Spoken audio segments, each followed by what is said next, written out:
see a model number on the fucking thing.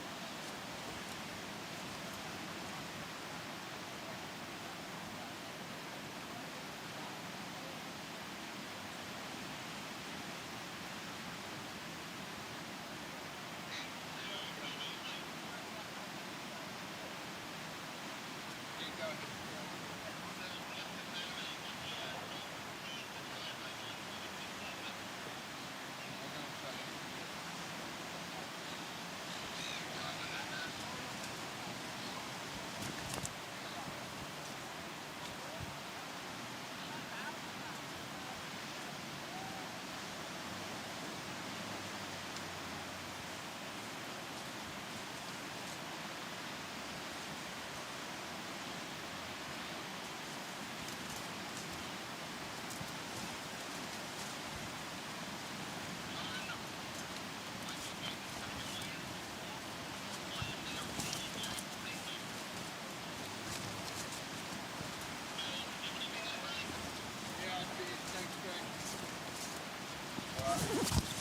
Going up.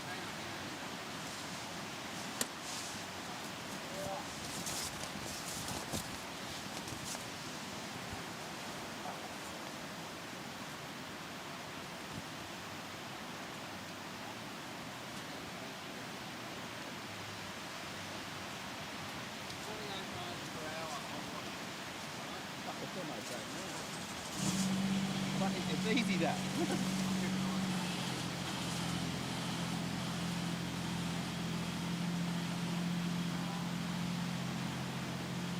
Can you check for phone? I'll go and check it.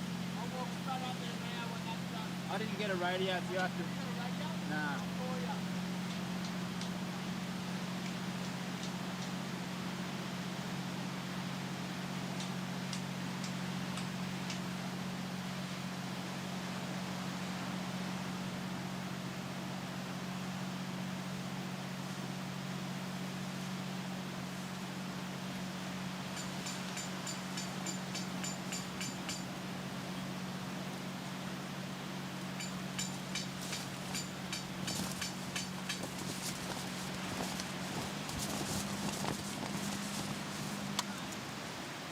Yeah?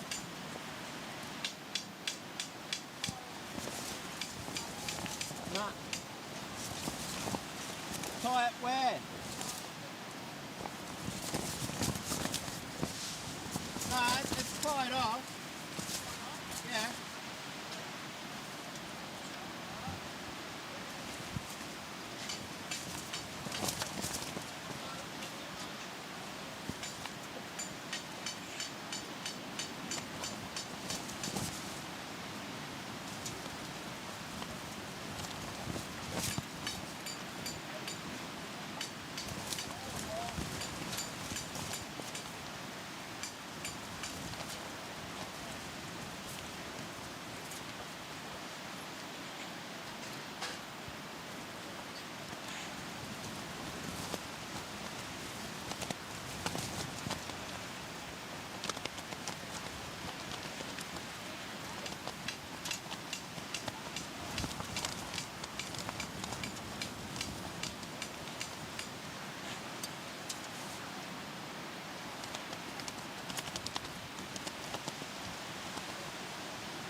Higgsy Stace, copy.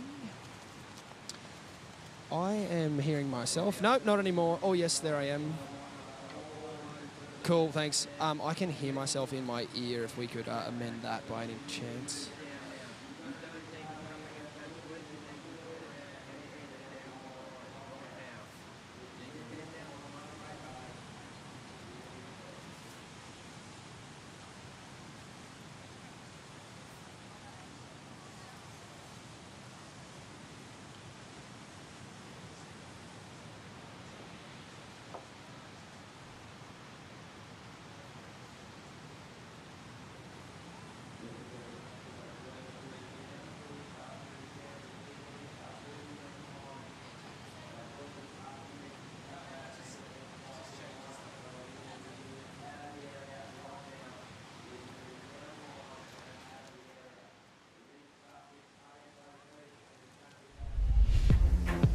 Nothing left to lose now.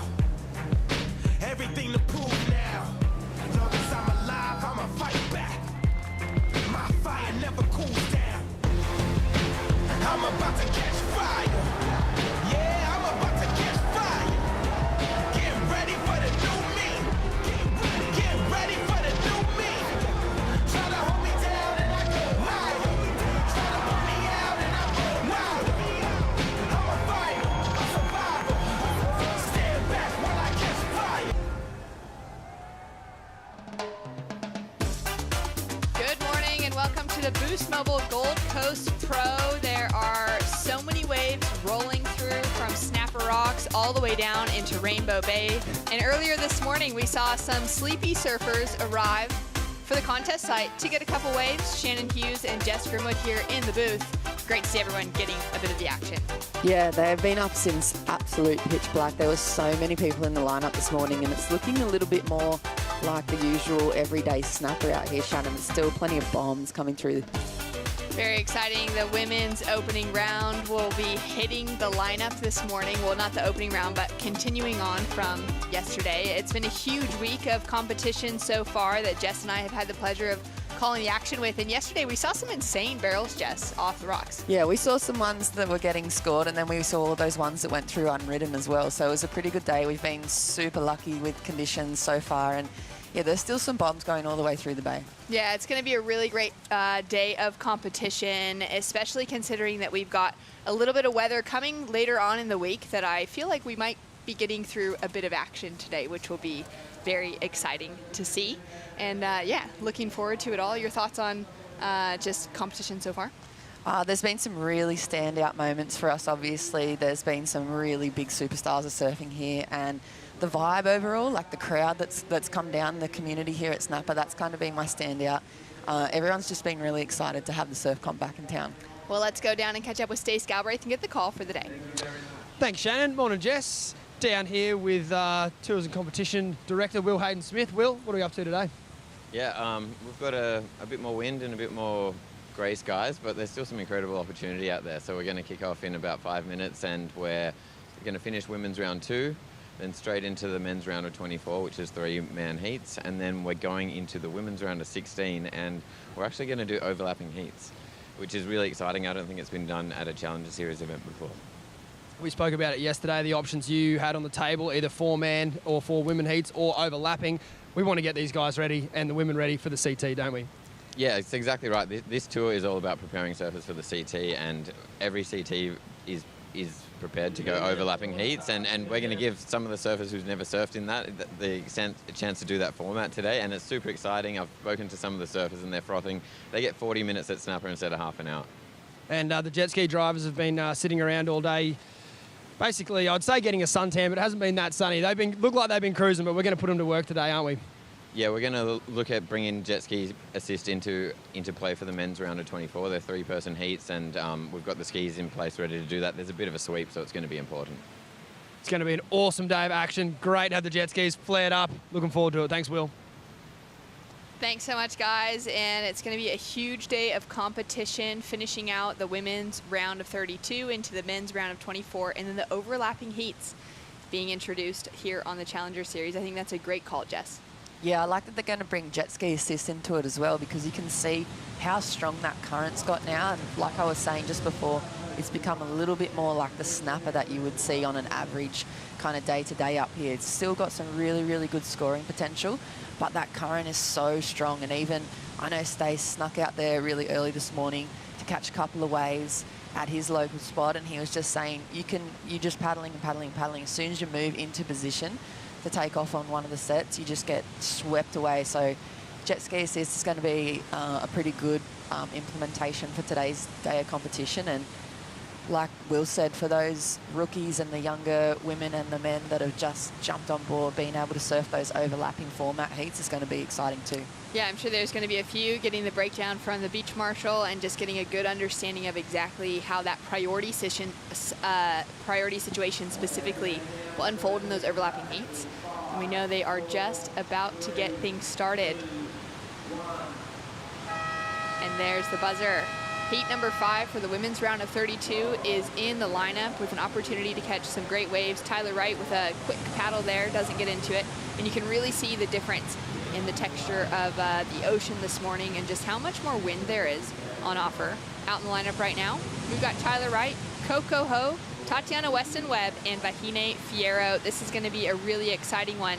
3 surfers with so much championship tour experience, and one that has been so close, especially last year. She was about 2 seats away, Vahine Fierro, for making it onto the championship tour. Yeah, so it's pretty much a battle of the gladiators, all that CT experience amongst those 3.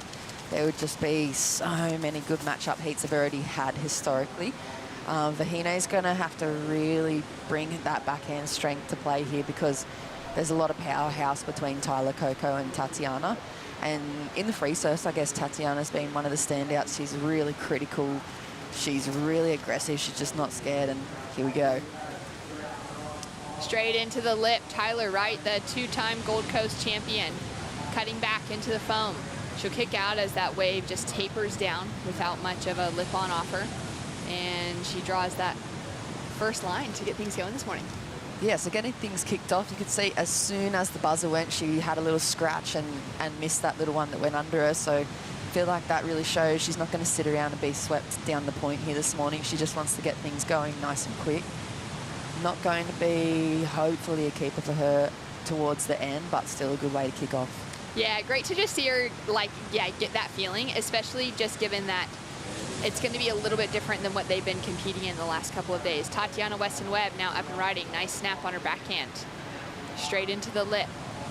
And finds that lip line projection to finish. That was a good ride for Tatiana. Coco Ho goes down on the finish. Not sure what happened at the beginning of that wave. And I think that's going to happen for us a lot today, being here in the booth, is that we could see those flurry of action when some of those sets roll through, and we might be playing catch up a little bit. It's kind of been the story throughout, just because there's some lulls, there's some waits, and then when the action is on, pretty much everyone gets a piece of it. Yeah, with those 40-minute overlapping heats as well, there's just going to be so many waves that are being picked up that weren't getting ridden yesterday. Here's Coco's replay. Looks smooth. Unfortunately, just kind of lost her board under her feet there in that next section, but Tatiana definitely by far the best kind of exchange. You can just see she's got that backhand dialed in here, and she's finding a nice clean pocket. Beautiful projection out with the lip. She's also one of those surfers that rarely misses an end section. She just always knows that they're so critical and works things out in her timing so that she can find the end. Yeah, and she's not afraid of it either. I've seen some really chunky full-on end sections, and she just always seems to put it up there on her backhand. Some small scores trickling through. Tyler Wright opened up with a 3.5, Coco with just a 2.17, and Tatiana will definitely get the best of the situation. Just waiting for that to drop through from the judges now. Vahine sitting with priority, and I'm excited to see Vahine open up on a nice right-hand point break this morning. Hopefully link together a few great turns. We know that she's one of the best in big waves, and hopefully we'll be able to see her have a go at Chopu with the Women's Championship Tour later this year, maybe in one of those wild card positions, as she is just so dominant in that sort of lineup. And here she is now on a beautiful looking wave. Great wave selection. Nice clean face. You can really see that it's just groomed And she connects through for the finish. She's going to hang on with this and hope that it reopens for her, but I feel like with a little bit of that wind today too, that next section is going to close out a little more. Yeah, that first turn for Vahine is super critical. Like you said, there's a clean little part of the face right in the pocket there, and I feel like she's done well to hunt that little section down and just put herself right in the mix. And really nice turn, but Tatiana's opening wave, that 7-point ride, yeah, good score to start your first heat with. Yeah, very solid start off for Tatiana as we take another look at Vahine. Nice surfing. Second turn just kind of up and over the section, and then this thing maybe just tried to do too much on the end bit there, but this is where the criticalness was there. You can see how nice and tight she gets in the lip. Clean open face. Probably a good looking score for Vahine. Tyler Wright having a go on this one. Gets a little bit of that bump in the face of the wave, just causes a hiccup in that second turn, but she's now finding that speed and momentum moving forward. She'll kick out as well, not wanting to milk it so far through to the inside section. Her coach Andy King there and her partner Lily. Great to see that support down here so early in the morning, and I wouldn't be surprised with the assistance of Andy King behind her if we see her really in that running for another world title this year. Here's the replay of this second wave for Tyler. Drops the wallet a little, but hits that lump and bump. I think that's going to be a case for today. If you push too far out onto the open face, you're going to kind of be having to deal with and contend with all that lump and bump that's coming from that crosswind and the ruffled swell. Apparently it's supposed to be maybe settling down throughout the middle of the day, and the conditions going to kind of maybe crisp up a little bit. But yeah, at the moment, that nice tight line in the pocket is probably going to be the cleanest part of the wave, and that's where we saw Tatiana and Vahine score their points. Vahine's score comes through as a 4.5, sets her up within this heat. Tyler with a couple of threes. She's going to need to change something up in order to get into those better score ranges like what we've seen from Weston-Webb so far. And it's going to be a big day of competition here coming up in the next heat. Heat number 6 for this morning. We've got Kobe Enright, Teresa Bonvolo, Amuro Suzuki, and Molly Picklum. 3 women hungry to get themselves onto the championship tour at the end of the Challenger Series. And it's been a pretty exceptional start to the Challenger Series for this year, getting the kickoff here at Snapper, a wave that's just so iconic and I think burned into the minds of surfers around the world, just wanting to get an opportunity to compete here with nobody else out, without the local lineup. And yeah, it's just been a great setup for the Challenger Series. Yeah, I mean, it is iconic. That's the perfect word to use for Snapper. Do you remember there used to be that Kelly Slater Pro Surfer game on one of the gaming consoles, and you could pick this spot, or you could pick Kira, and then you could just surf it with your little thing, and it was just so sick. Coco Ho into the lip for that first maneuver, generating some speed and racing down the line. Nice flow from that bottom turn into a little wrap. Nice snap under the lip, and really just starting to find that speed now. The first wave that's opened up really farther down the line within this heat. Tati now getting really caught behind the section. She's going to hang with it here, goes for the foam climb, and she likes to look at this one because of the size. Now she's going to commit to a big solid section, continues to open up for her there. You can really see the difference in just a little bit of disconnect in the swell lines this morning. It's not running quite as clean as what we have had for the first 3 days of competition. And we've got some more scores to fill through. Tatiana Weston-Webb looking good to back up that 7-point ride. Do you know what I see today, Shannon, in the conditions is perhaps it's going to favour that QS Warrior style surfing more. There's these like diamonds in the rough kind of conditions happening where there's these little pockets that Tatiana's been able to find, and Vahine has as well. Here's the replay for her last wave. They've just got to really be on the search for them, and at the moment, Vahine has just picked another nice wave. It seems like she's able to identify those ones that have been hitting the bank a little better, similar to Tatiana's last wave though too. Not as critical though. She kind of had to stay out on the face and just do calves. I like the really, really sharp angle takeoff that she's got here. She can see she's hopefully going to find the little pocket going down the line, and this big section here, really quick whip, just negotiating the changes, like reactionary surfing maybe a lot more from the surface today. Yeah, that's a great way to break it down as we take one more look at last of Coco Ho. Yeah, this is a beautiful wave, and it's just hit the bank so nicely. It cleans up as it goes to the inside. Coco keeps the flow rolling all the way down the line and just kind of winds up as she goes as well. Gets more powerful, more critical. And best wave that we've seen, I think, wave-wise so far through the point. Yeah, I couldn't agree more, just because it did hit that next section and actually run down with a good line. The other waves really just tapering off, going quite soft on the shoulder. Scores through. It's this best score of the heat so far. It's a 7.60 for Coco Ho. Takes her into the lead. We are waiting for last of Weston-Webb and Vahine Fierro to drop through. There's going to be a small throwaway score for Weston-Webb, but then we will be getting that other backup score in as she does the run around now. Early morning, maybe didn't get a free surf in this morning before paddling out, because this opening heat kicked off at 6:50 a.m. was nearly still dark. It still blows my mind how many people are out here at pitch black in the mornings. Like, we walk down, it's pitch black, and there would have been probably 30 people sitting on the point. You could just see them amongst the whitewash. So to get a heat out here, that 30 minutes, or like Will said, the 40 minutes in the water at Snapper is pretty incredible with 3 other women. Very dreamy. Scores in now for Tatiana Weston-Webb. It's a 4.23, moves her up into the lead.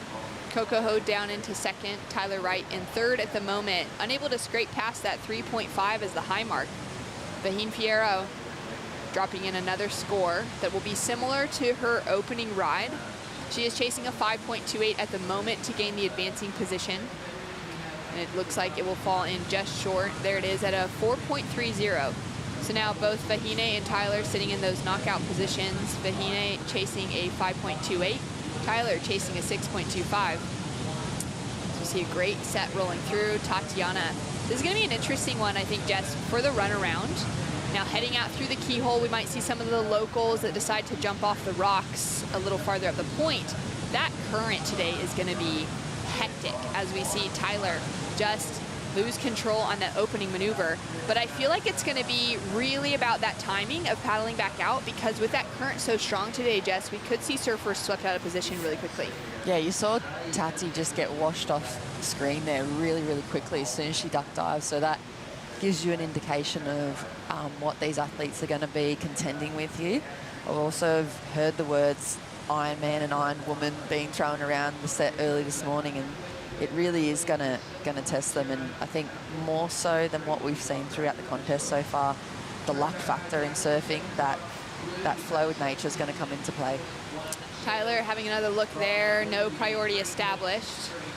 And you can already see the surfers swept so far down. They're sitting a little bit farther south of the keyhole, not quite on Little Molly, but they're definitely getting close to it with a big paddle to get themselves back in position. And you can see there Tatiana in the white jersey just got swept so far down straight away. 17 minutes on the clock, so there's still plenty of time for a few good waves to roll through. And it's always a challenging thing to be the first heat in the water, because especially at a wave like this where it is so crowded, and this morning there would have been plenty of competitors out there getting a free surf in. There also would have been maybe some locals, some excited fans that want to get in the water and surf for the world's best. So once it's actually cleaned out, then you get to kind of see how the lineup's really functioning, as opposed to being quite crowded early on. Yeah, I think the difference today is the last few days of competition, we've seen the competitors have to really make pressure decisions on which wave of the set is best, and it's been so good and so clean that it's kind of thrown a lot of them off, because it's quite hard to surf perfect waves, as silly as that probably sounds. We heard it a lot from the top yesterday. It's just like, it just brings apart this whole other aspect to their competition surfing, because for a lot of the QS guys and girls at least, they don't often get presented with a perfect point break and one of the best waves in the world. So I've seen it before, but I think today is going to bring those QS warriors and really level out the playing field here in the Challenger Series, because we've seen so far the experience of the Championship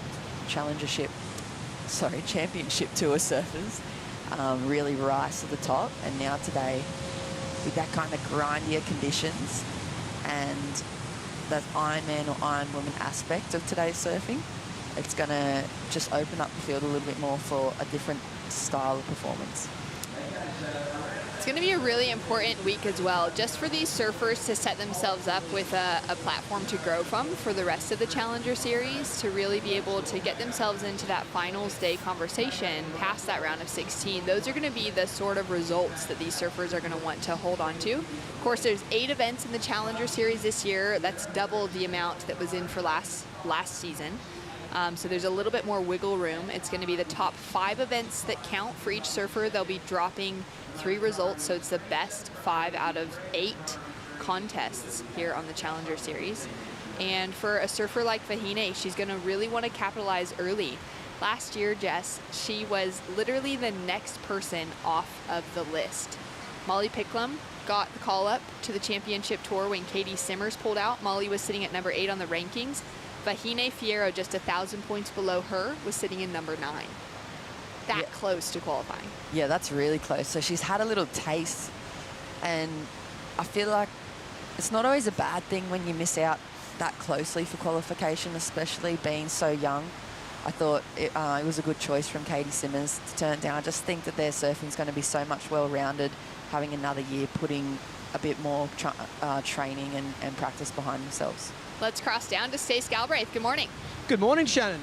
Look, I'm here with an Oakbury surf conditions update, and it's a lot windier today, particularly still out of the south quadrant, but it's got a lot more east in it.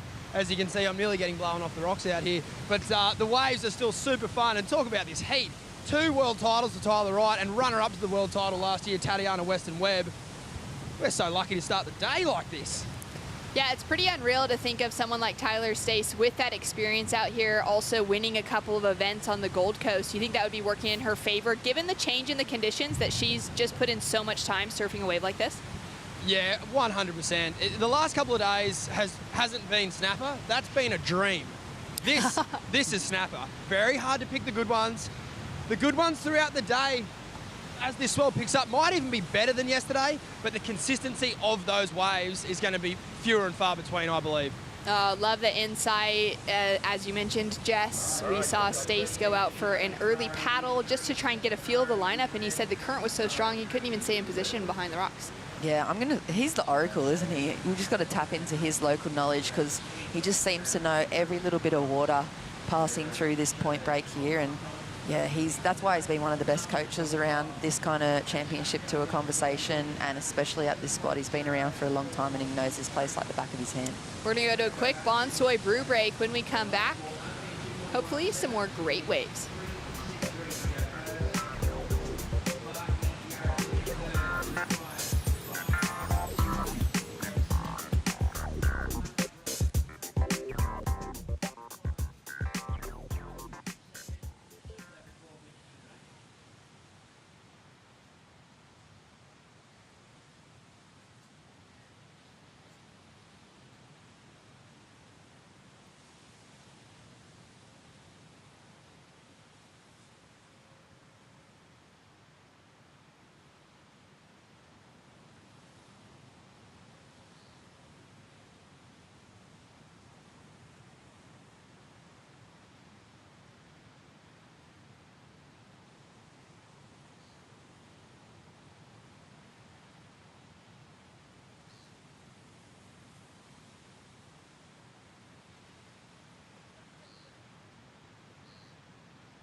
Boost Mobile Gold Coast Pro is the first event of the 2022 Challenger Series. 8 events on the schedule starting here in Australia as we take a look right now at the Gold Coast flight cam. And it's just been such a pleasure to be able to call to action for one of the most perfect waves in the world. It's looking a little bit less like perfection today and a little bit more like a challenge, Jess. It's really going to, like we said, allow these QS warriors to step up just a little bit more than what I've seen in the last few days. And I'm excited to see this day of competition. Currently in the lineup, we've got some good scores that have dropped through for both Tatiana Weston-Webb and for Coco Ho, sitting in that 7-point range. Tati backing up her 7 with a 4.23, has her sitting in the lead. Coco's in a great position because she found that 7.6, which is the high mark of this heat. But she only has that 2.17 backup score, which means it's not a massive requirement on Vahine or Tyler at the moment, sitting in those 5 to 6 point marks for both of those bottom surfers to get the advancing position. Tati walking away runner-up to the world title last year at the inaugural Rip Curl WSL Finals.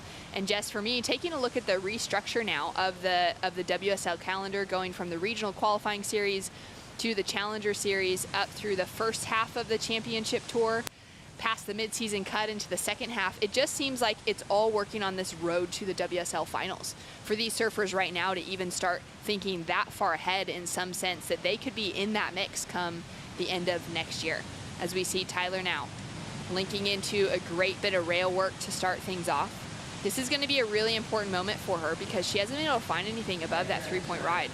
Wave selection being super crucial, and she's getting a good piece of it as it comes through the inside.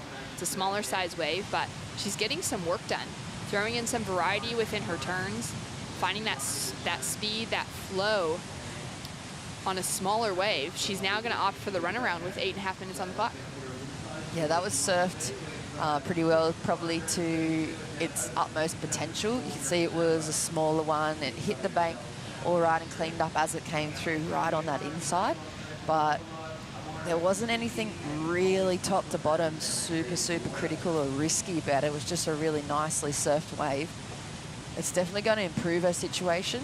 I don't know how it measures up to those 7-point rides, but perhaps this first turn here, I mean, pretty powerful. A lot of spray off the top. You can see that kind of ribbed open face that the competitors are going to have to deal with today.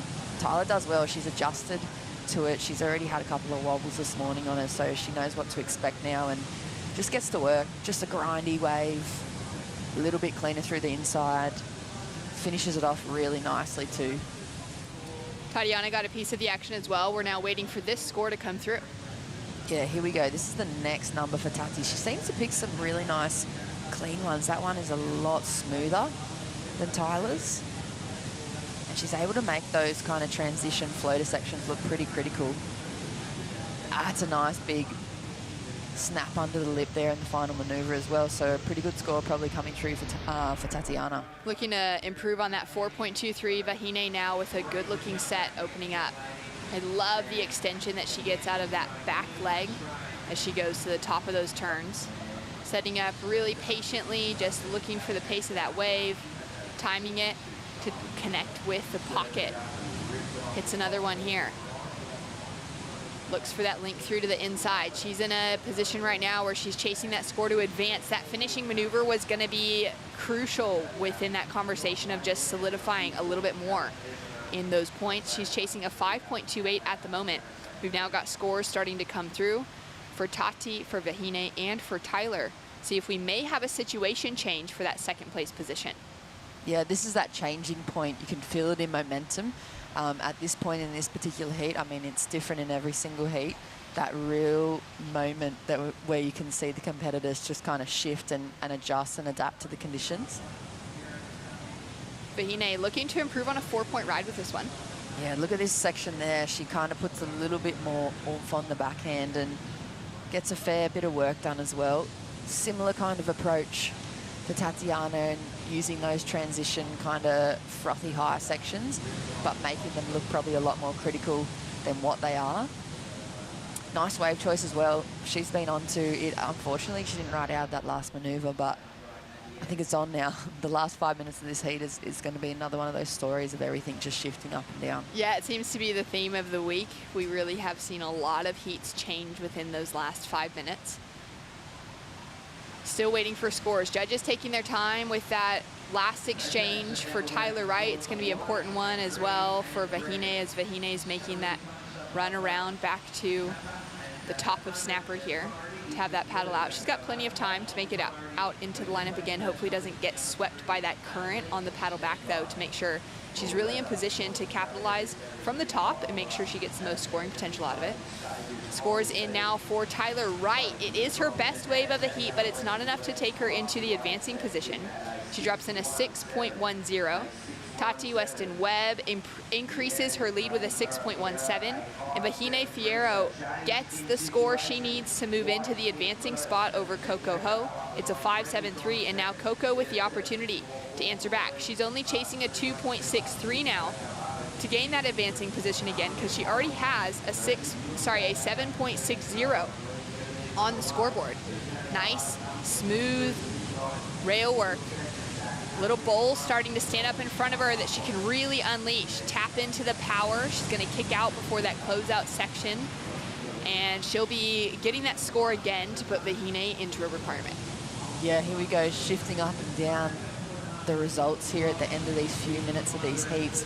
I think that's a nice split in score lines. We saw the replays for Tyler, Tati, and Vahine, and you can see the difference on the scale. Tyler, a lot of work, a real grindy kind of wave, but nice rail work, versus Tati's kind of more critical approach on her back end to that steeper section. So similar scores.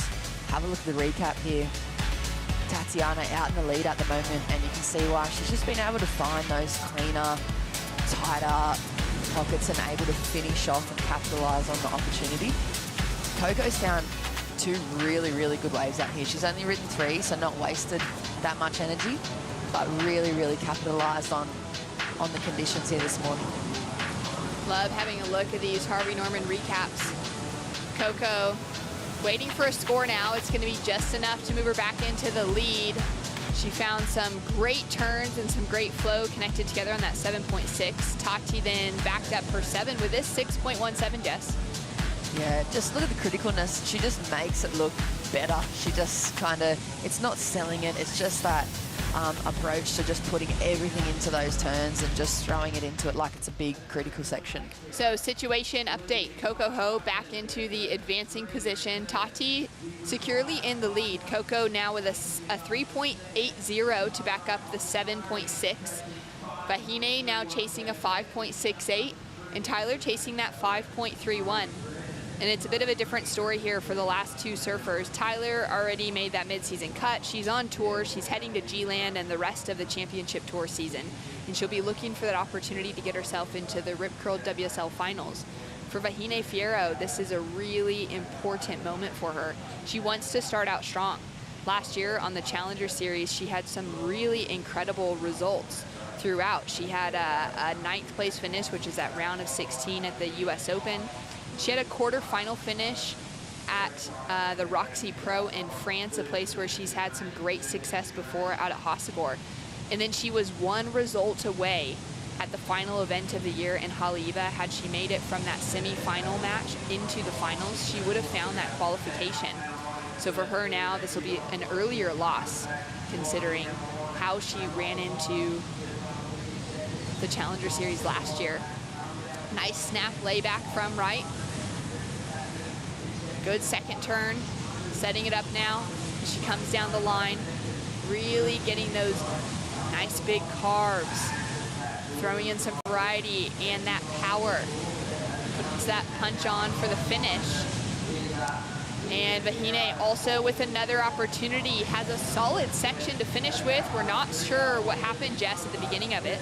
And now Coco just needs to improve on a 3.80. So this may be the more important wave of the heat if she can increase that requirement on the rest of the field.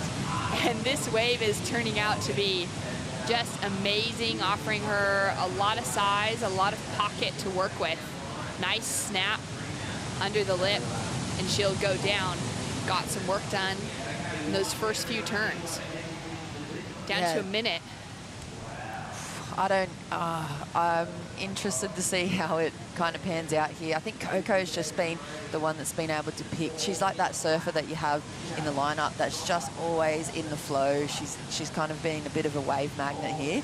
And now Tati with an opportunity to just get another good wave here at Snapper, especially to experience changing conditions. She's competed out here on the championship tour in the past. She's never walked away with a victory, though, on the Gold Coast, so she would have that in mind now as she just hammers it away down the line. She's already got that 7.6 and that 6.17. She's doing a great job to seamlessly connect those maneuvers together and secure herself a place of victory. Now, scores are coming through for the bottom half of our surfers that are really going to matter. Tati securely in the lead. Coco sitting in that second position for a moment. Scores starting to drop through now for last of Tyler. This has got to be her best wave. Good repertoire, good variety, bigger looking sections, clean open face. She executed it so nicely. You can see just absolutely gliding through some pretty tricky, bumpy sections and just waiting for her moment to attack. And then there it is, the style, the power. That is Tyler Wright, and finishes it. That's going to be a really nice score for her. Here's the replay of Vaheem's. Puts it up into the first section and then gets to work through this inside. A little bit frothier face and a bit of a smaller wave compared to Tyler's, but she does do a lot of work. This is going to be a really, really tight finish. It's going to come right down to the bar, and then she's been on point, picked the best waves. Maybe not necessarily the biggest scores, but she's definitely been on the best waves of this heat so far. Coco has been the standout, and this beautiful clean inside section capitalizes on it. So big scores coming in, Shannon. Yeah, this is going to be really exciting. Coco then puts on a solid finish.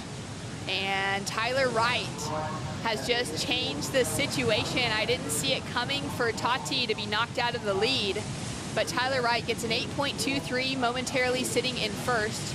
We do have a score now coming through also for last of Tati Weston-Webb. She requires a 7.34 out of this one to move herself into first. That has changed the situation a little bit. Coco Ho is down into third for the moment, chasing a 5.57 for her last wave to gain the advancing position. And Vahine Fierro now in a challenging situation, chasing a 7.44 to go from fourth into an advancing roll. And she gets a 7.17 for Vahine Fierro. It is not enough to take her into second. She's now sitting in third with no more scores to come through. So we know Vahine will not be able to make it into that advancing position. We're now waiting for last scores of Tati Weston-Webb and for Coco Ho. Coco at the moment, just requiring a 5.57 to move from fourth into second. But with Tati's last wave,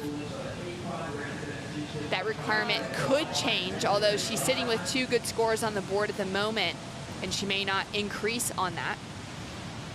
Now all the pressure coming down as our surfers are walking onto the sand, going to find their teams, going to check in and wait for those scores to filter through. We have not seen anything drop through yet on the judging panel for Coco Ho. Ah, Michael! A very stoked Tyler Wright's just taken the win. Well, momentarily, maybe that will change, but she's done really well with that 8.23 for her last wave. Yeah, best looking score on the board at the moment, and she just really capitalized on it. She needs to pull the trigger, and she did. Just waiting to hear those last 2 scores. Unfortunately for Vahine, such a well-served heat for that lady, and it looks like she's going to be kind of out of the draw from here on in. I like the Coco's already kind of replaying and re-watching the footage. She's trying to dissect it and maybe have an idea for herself what that last wave will come in as. Tati's got another wave to drop, but Coco Ho has just moved into second over Tatiana. Coco dropped in a 6.40 for her last wave, which moves her into second. Now Tatiana Weston-Webb has 1 more score to drop through. She's gonna need a 7.01 to go from third into an advancing position. And it's unbelievable, Jess, within that last minute, all 4 surfers getting great waves, getting their highest scores so far. And now it's coming down to the fact that Tatiana also was part of that equation on that last set. Yeah, there's just a flurry of the best waves. The conditions kind of cleaned up a little bit towards the end there, and this is such a tight heat. Nervous time for Coco and Tati. I feel Tyler's safe, but this last, look at the face on Coco. She's feeling so stressed, and scores are in. It's a 6.07, which is not enough for Tatiana Weston-Webb. Coco Ho makes it through into the round of 16. She'll be competing later today. Feeling so stoked. An important moment for her. Tyler Wright and Tatiana Weston-Webb are already through the midseason cut on the championship tour. They're going to be heading to G-Land. So that's an unfortunate loss for Tati, but she can know that she surfed so well. She went to back up that score even on the finish, sitting in the lead the entire time. But for her, a result here is not so important for her career this year. Tyler Wright, Coco Ho advancing through into the next round. We'll be back with more action. Kobe Enright, Teresa Bonvolo, Amuro Suzuki, and Molly Picklum battling out next.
The Boost Mobile Gold Coast Pro presented by Rip Curl is brought to you by Boost Mobile.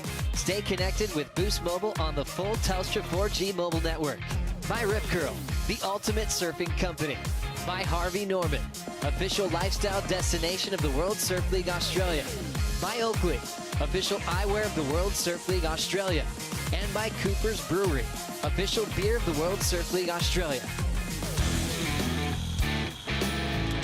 Straight into the action here at the Boost Mobile Gold Coast Pro. Kobe Enright with a little stylish finish. Not sure what happened at the beginning of that wave, but she is now in the lineup with the local knowledge up against Teresa Bonvolo of Portugal, Amuro Suzuki of Japan, and Molly Picklum of New South Wales, Australia. It's going to be a great heat. It is, Shannon. That was a hectic first heat to kick off round of 32 for the women.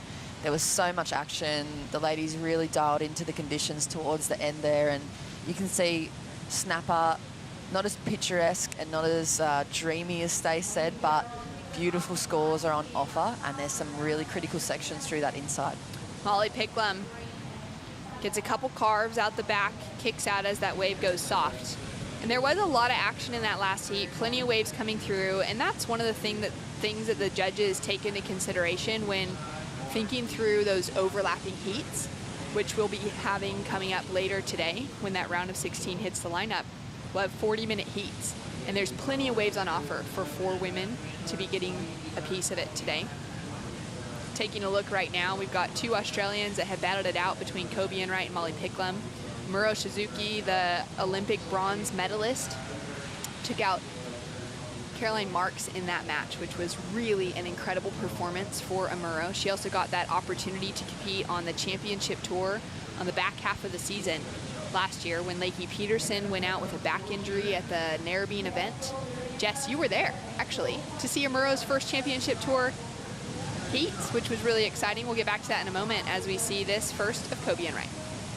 Yeah, this is what we expect from Kobe, the local lady. A lot of flow.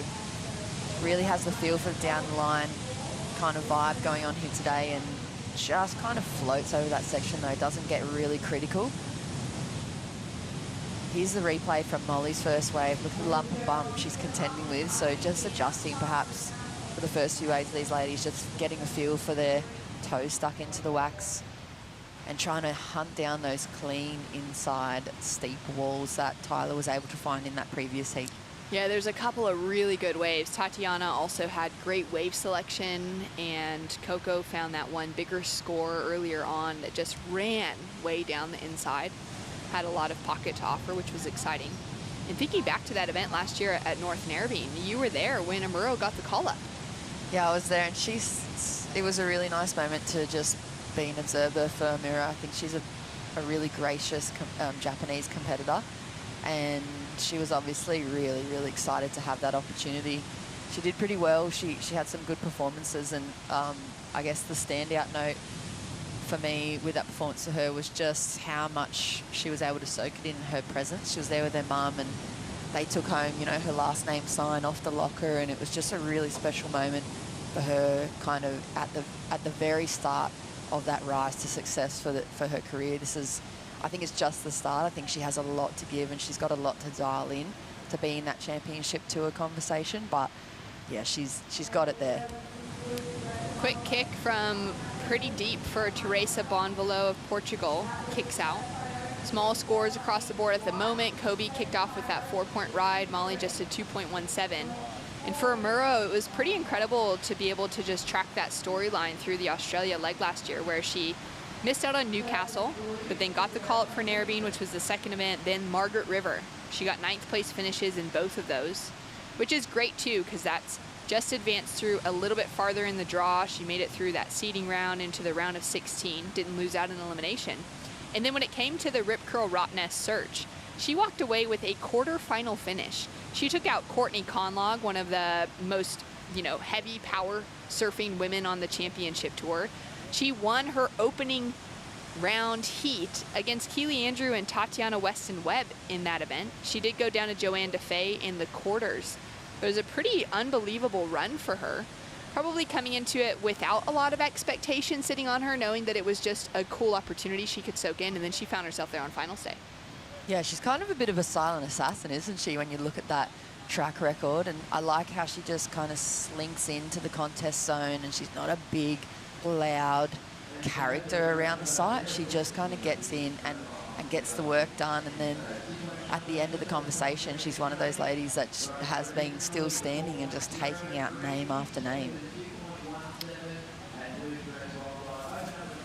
Waiting for Amuro now to get her opening ride. She is sitting with priority, and you can just see how much current these women are having to paddle through this morning, how much more bump there is on the face of the wave, and just that out to sea now you can really tell how much that wind has changed direction from what we've seen the last couple of days, Jess, with a lot of white caps appearing, pushing a little bit more swell through. We've got a little bit more size on offer today as well with some of those sets, but it's going to be difficult for these surfers to try and pick something out that runs really clean.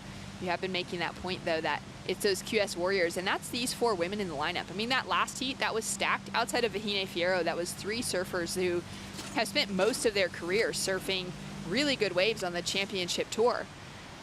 But then in this heat, we've got women who have been consistently battling it away on the qualifying series. And it's going to be exciting to see who finds the best pick of the draw. That last heat, we watched the 2-time world champion and the 2-time Gold Coast champion, Tyler Wright, take away a victory.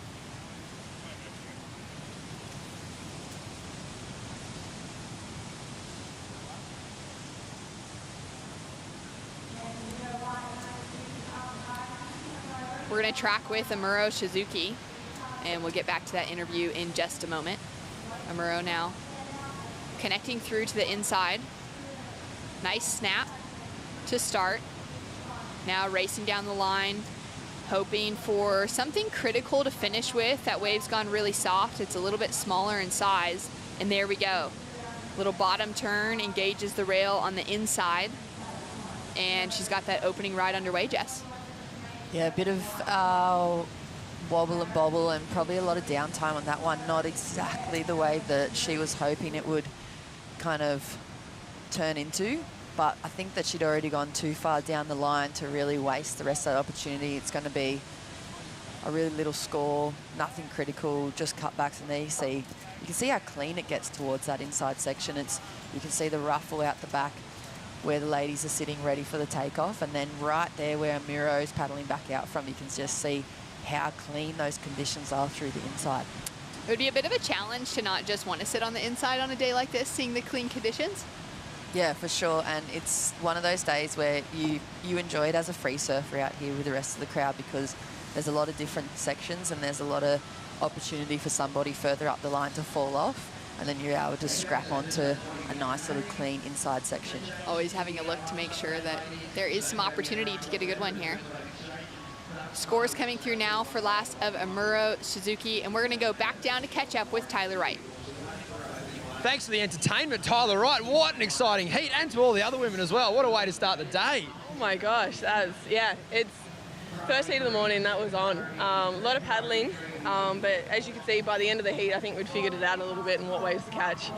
And yeah, 4 girls, everyone had a wave that was going to count. So it was gnarly. I knew it. My 6 was average, and I was like, not super stoked, but it's really hard to pick them. You take off on one and you're like stoked. It looks like it has a sick draw on it, and then it doesn't, and then you're like, okay, you just got to keep calculating and recalibrating. So that was a bit of a heart rate rise in this hour. That was going to be my next question. For us watching this heat, watching you all run out, a couple of world titles for yourself, Tatiana runner-up last year, Coco Ho and Vahine, obviously phenomenal talents. This is the real deal, right? Yeah, no, it's pretty, these are stacked heats. There's no easy heat, and I think it's a true show and testament to women's surfing and how far we've come and how far the next generation is pushing. Not only myself, who's been at the top end for a while, but also the entire pack is filled. And I think it's just a testament to how hard these young women are pushing. And it's cool to see Gabriella Bryan make the cut, but yeah, all of them. Every heat, Vahine is amazing. She blows my mind. I saw her wave on my waddle back out. I'm not gonna say run. It was like, oh my gosh, that's an 8. Okay, cool, gotta go back out and catch another one. I asked Stephanie Gilmore yesterday about how this event could springboard her confidence into a run at that world title. Similar sentiment for you, Tyler?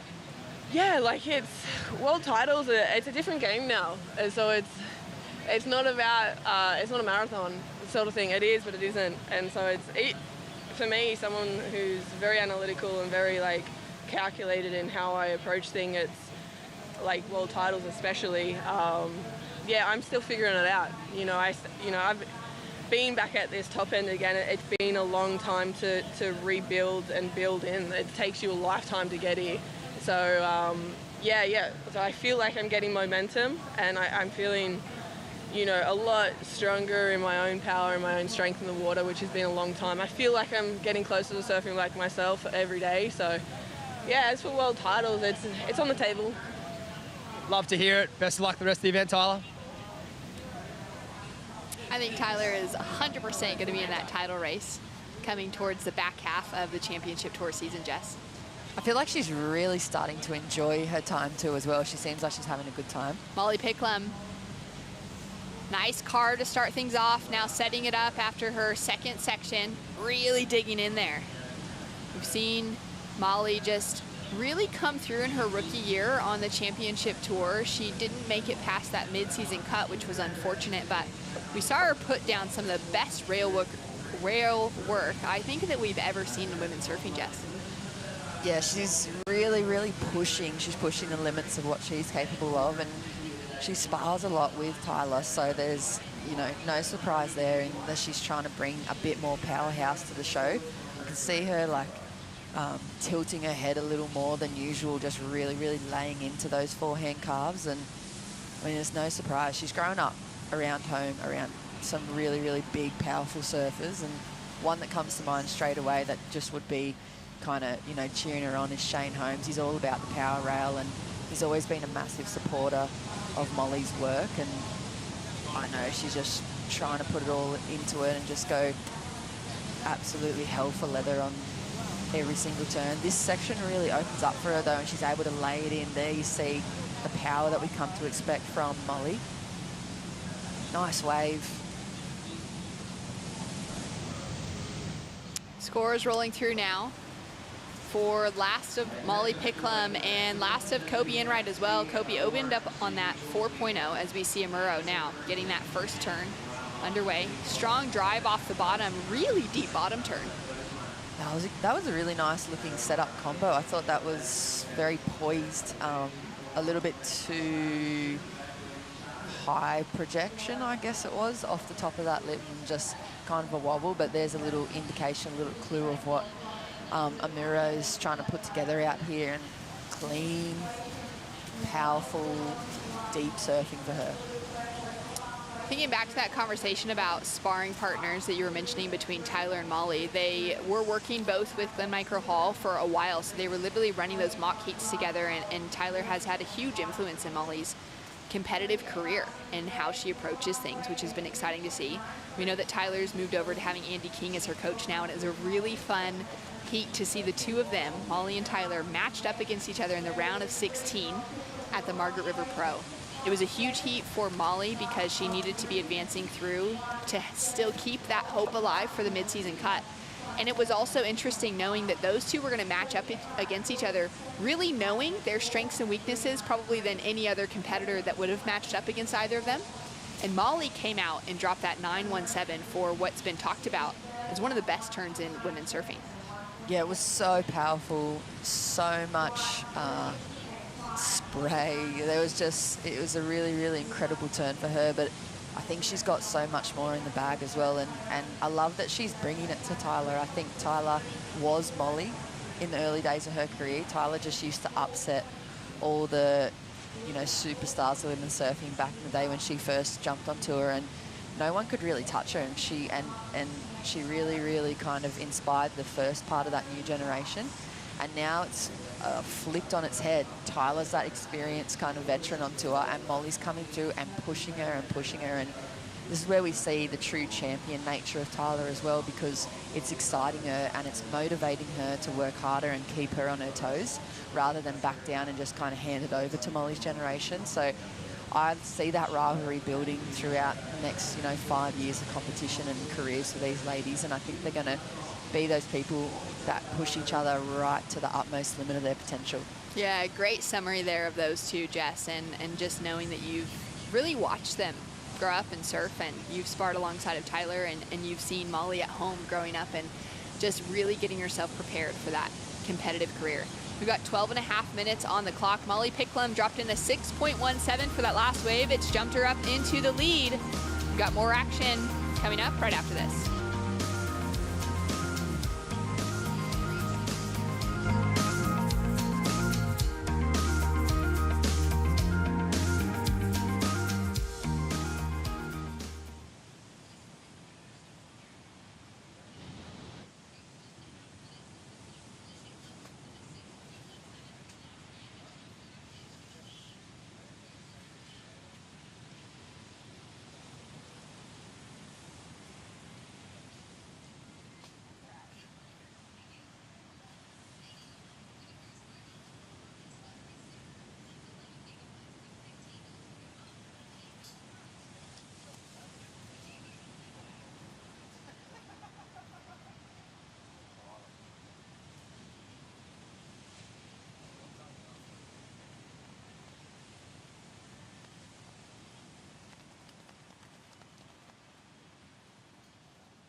Just over 10 minutes on the clock. Molly Picklum in the lead now, looking to increase the backup score of a 2.5 and put some more pressure on the field.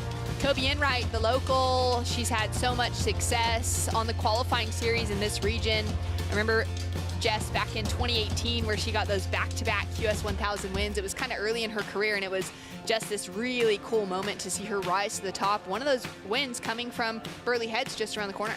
Yeah, she's really tuned into point surfing, and she has beautiful flow and beautiful connection to this type of setup. So to see Kobe there try and find herself a nice result in this first of the Challenger Series is going to be really good to watch.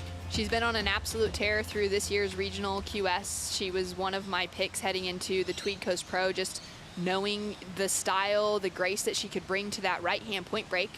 A few minutes down the road to the south of the border in New South Wales at Cabarita, and she did really well. She made it into the quarterfinals there, backed up a result at Newcastle, found herself into a great spot. Now sitting in the round of 32 in that advancing position, but she's going to want to increase that scoreline as well. Teresa Bonvolo now sitting with priority, and Teresa had just come out firing on the European qualifying series this year. She took out wins at 2 major events, at QS 3000 there in Israel, and then backed it up with the next 1000. And really has done well to get herself into that position as the highest European seed coming into competition. 9.5 minutes on the clock, and we've got Stace Galbraith out the back with Dometic. Thanks, Shannon. Got a special guest down here, Morgan Sibilic. Morgan, what are you seeing out there this morning, mate? It looks like the sweep has gotten a lot stronger, and yeah, the wind's definitely a bit stronger as well out of the south, but that's not too bad. The faces are still clean, and yeah, there's some real nice looking waves out there, but yeah, I think it's just going to improve throughout the day.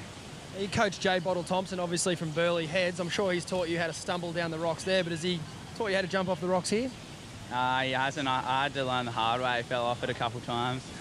No, I just been coming up here since I was pretty young, so you kind of just learn. And you got to be able to do it today, I reckon, because that sweep's going to take you straight down to Greenmount in no time. A couple of your favourite Rip Curl teammates in this heat now. Who would you like to see get the job done? Well, I know they're all legends, but it'd be cool to see Mole take the win and get through to the round of 16, I think they're up to next. So, yeah, it'd be sick to see her do well, especially after that the mid-year cut. We're all looking to have a comeback. How does your line go in postcards with Morgs again? Molly. Thank you, Morgan. Molly, Molly, Molly.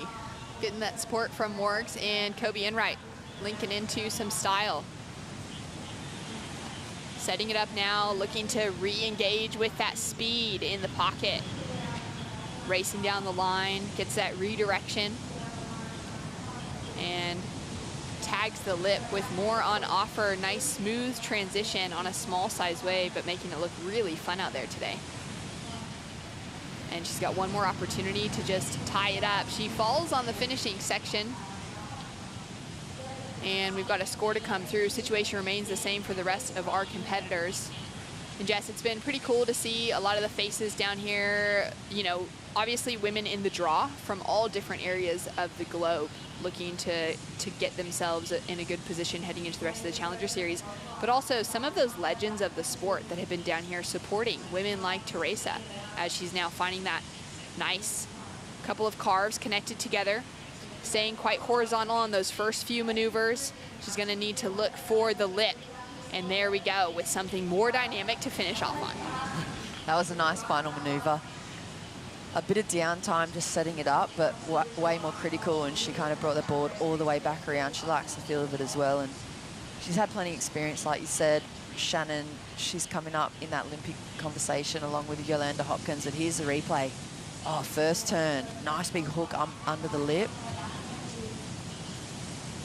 And then these two set up cars really for this way more critical inside section. She's picked herself a nice one. Still pretty bumpy on the face. It didn't quite clean up as much as what I would have hoped for her, but brings that last turn all the way back around. She likes the feel of it. She's going to be doing the run around, and here's the pickle. The pickle now up and riding. Nice carve to start off with. Goes in for a second one, kind of a two-step turn there. And now driving hard off the bottom into a great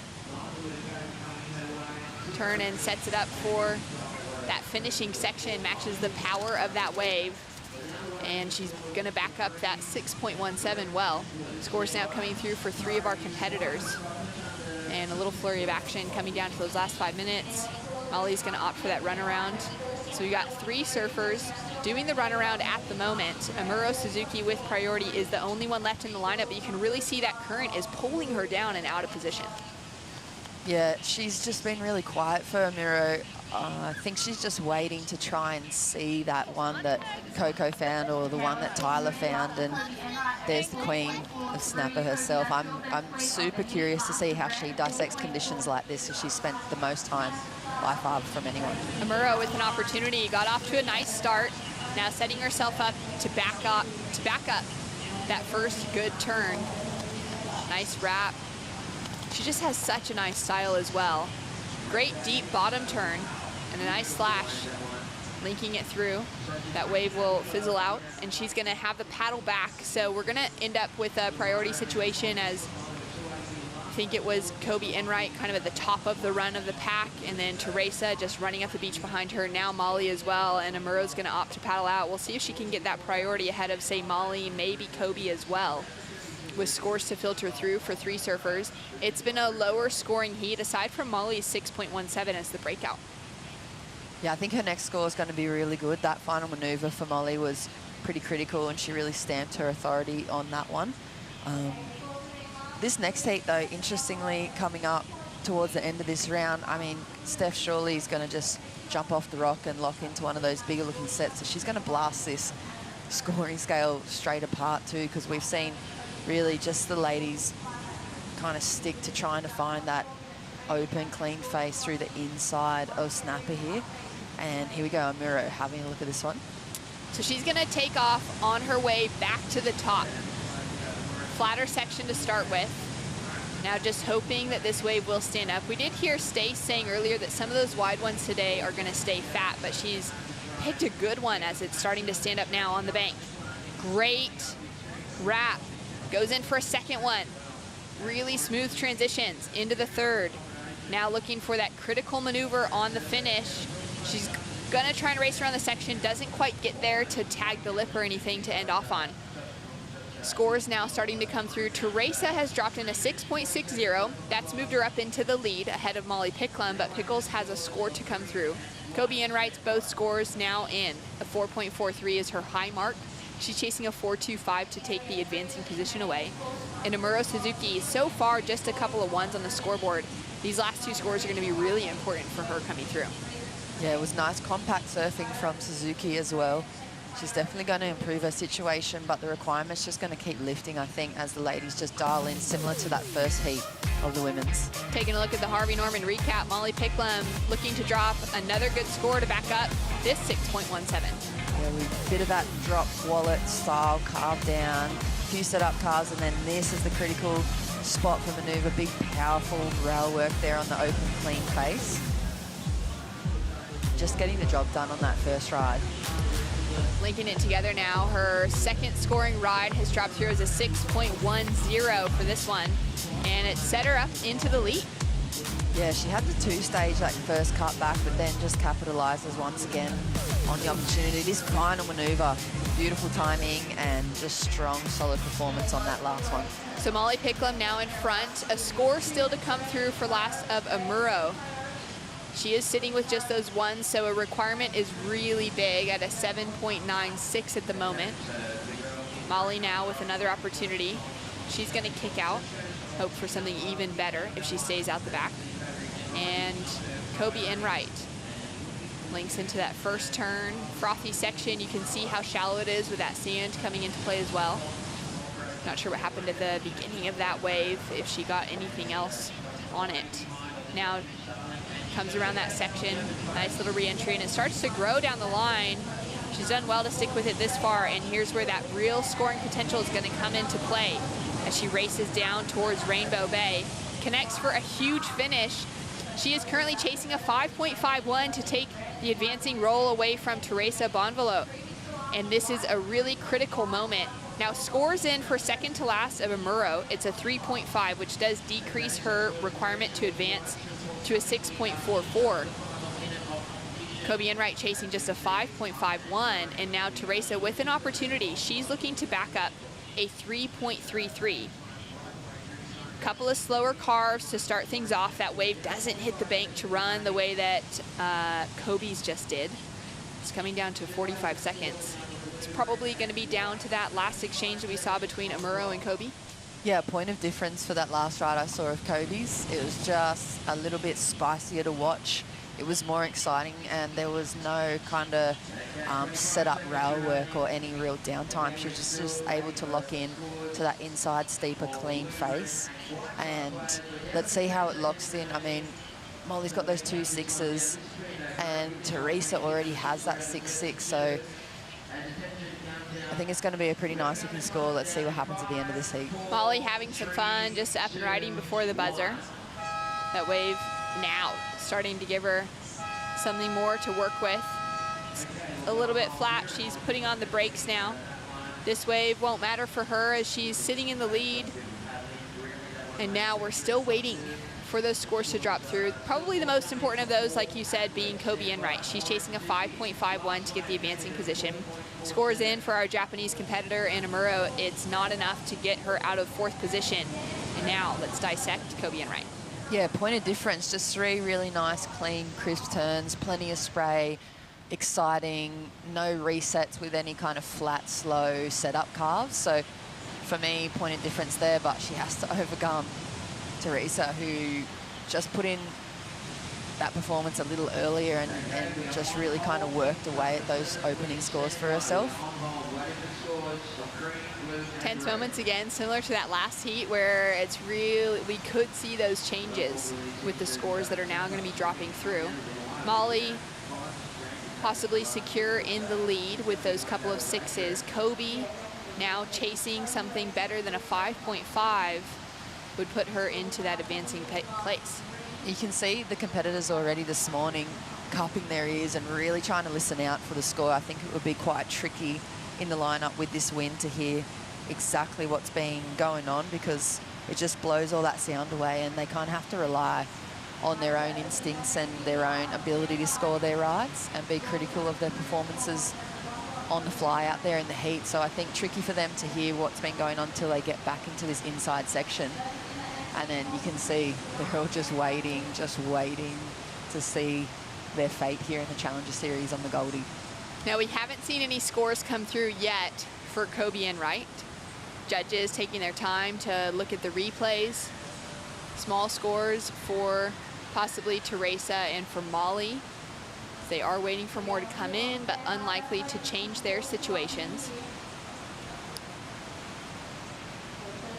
They've all put in so much work in that heat. It's a challenging thing to paddle out with different conditions on offer than what they've been competing in and practicing in over the last couple of days. I'm feeling it for Kobe, that last performance. I think that she feels really good about it. Regardless if she's able to progress, she can be happy that she was able to find those 3 turns right at the end and just kind of adapt to these trickier conditions and draw on some of her qualifying series experience as well. She's chasing a 5.51 so far. 3 judges giving her the nod, and the average is through. It's a 5.67. It jumps her into 2nd behind Molly Picklum, and results are official. The 2 Aussies making it through. Teresa Bonvalo now hearing the news that she will not be advancing through into the round of 16. She put together a great performance as well, but just lacked those backup scores alongside Amuro Suzuki. We're going to see them making a strong appearance at the GMW Sydney Surf Pro down at Manly next week. And what a comeback for Enright, booking herself a spot into the round of 16. Steph Gilmore, Bronte Macaulay, Betty Lou Sakura Johnson, and Sophie McCulloch. The heat of the round is paddling out next. I know, I was like, please stay.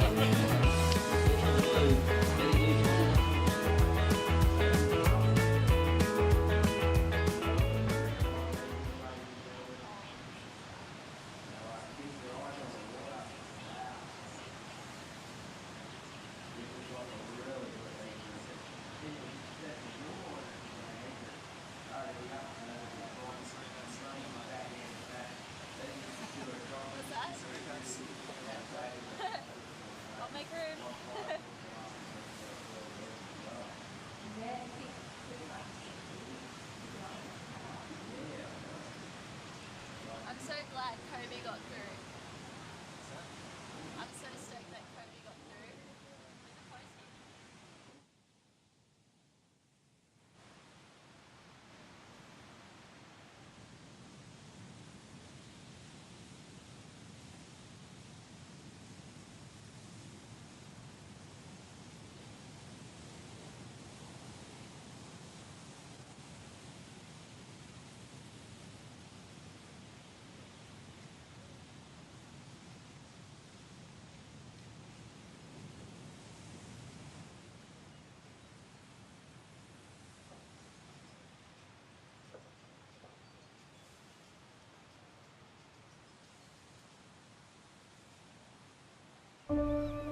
My job is professional surfer.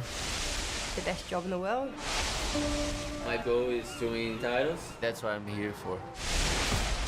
The world's best surfers in the world's best waves. Guys, if you're listening, we're lost. This is the first time ever the women are at Pipeline. We have never been given an opportunity like that. We've had a shark attack. Whoa. It's the most intense surfing scenario you can imagine. He saw every bit of this. I have to step up my game now and not make any mistakes. And he goes for it. Oh my God. This is a war. You have to find a way to win it and do it at all costs.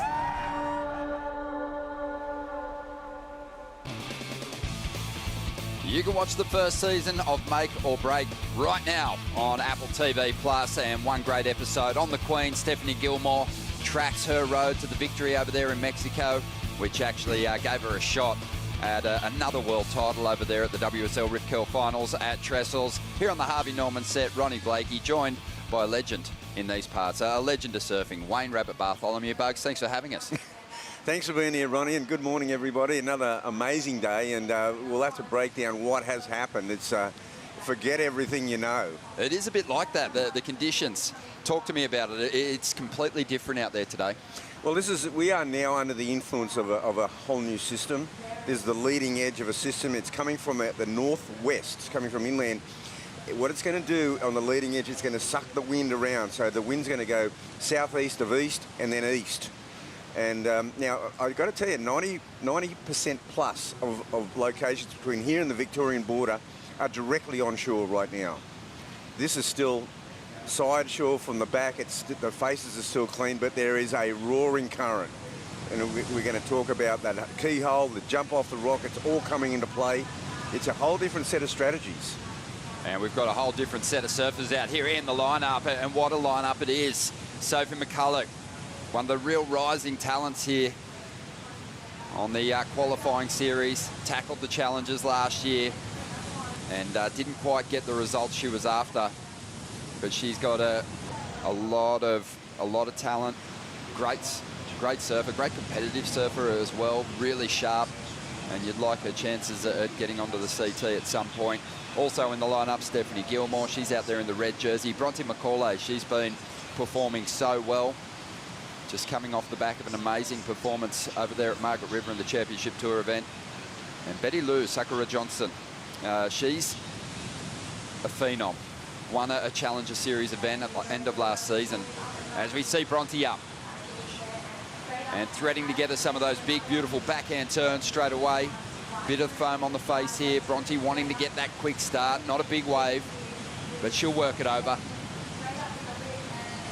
One of the best we've ever seen from WA.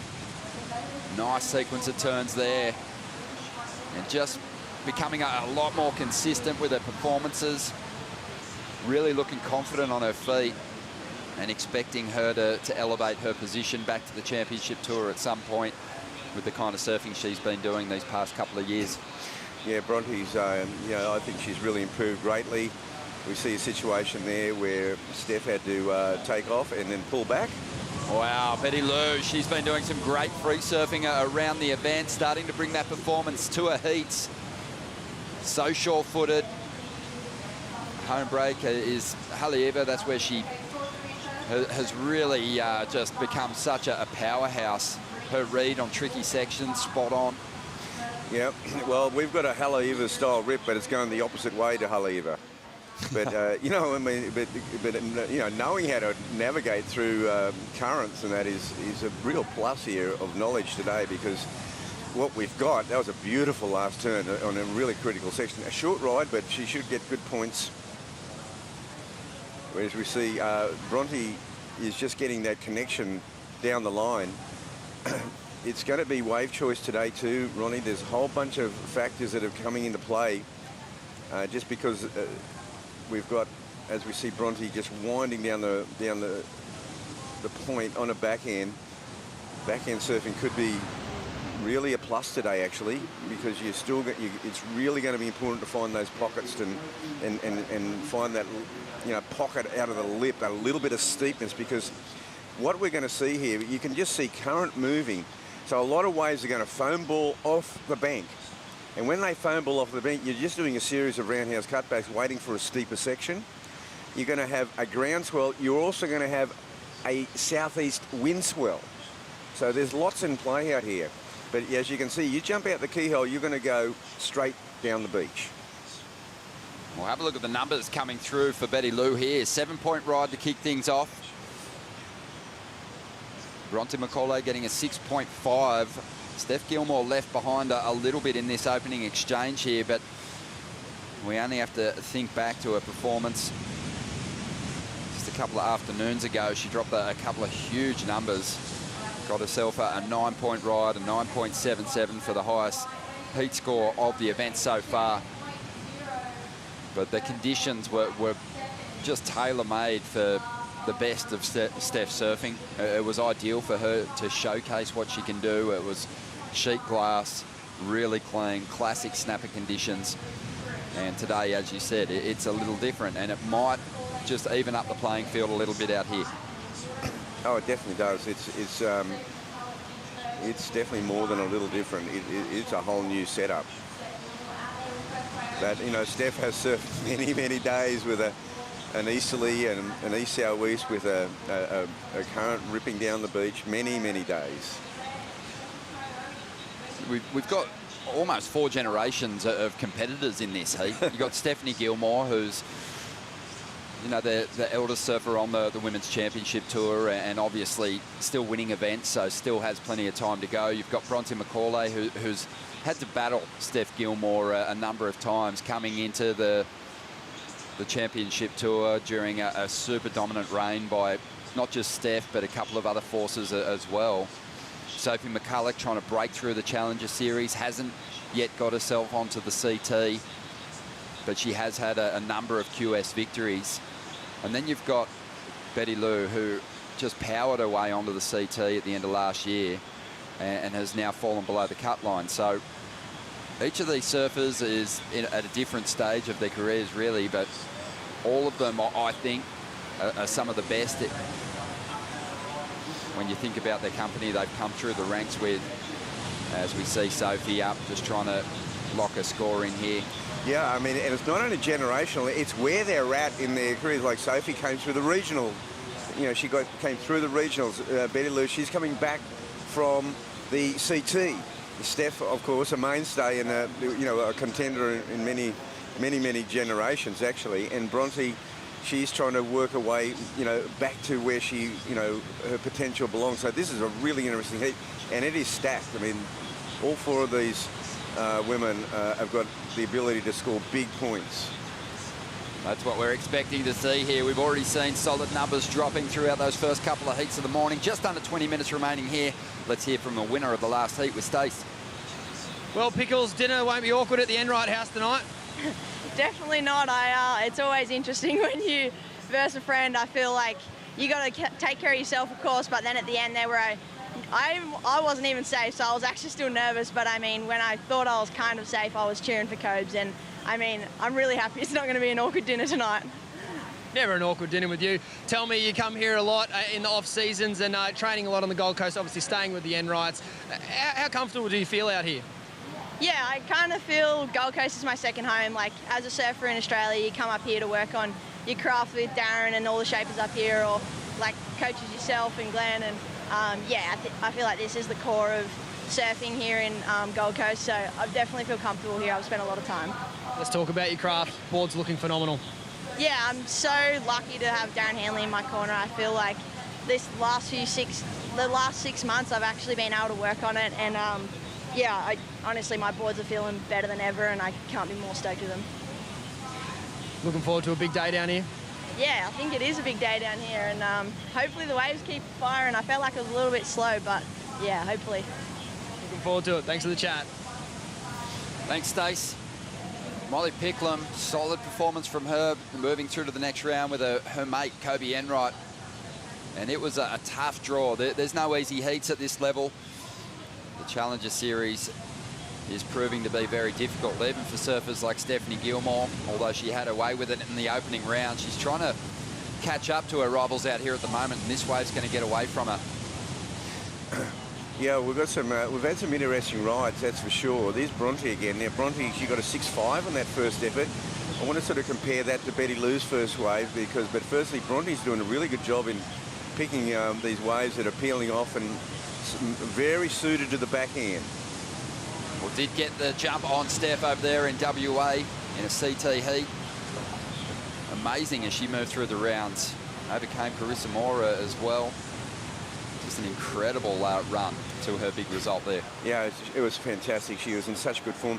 Those first exchange there, Bronte got that long left where she got about 6 manoeuvres. Betty Lou, she only got a short wave, but she did much bigger manoeuvres. She got a 7 to Bronte's 6.5, and they're the two key numbers right now.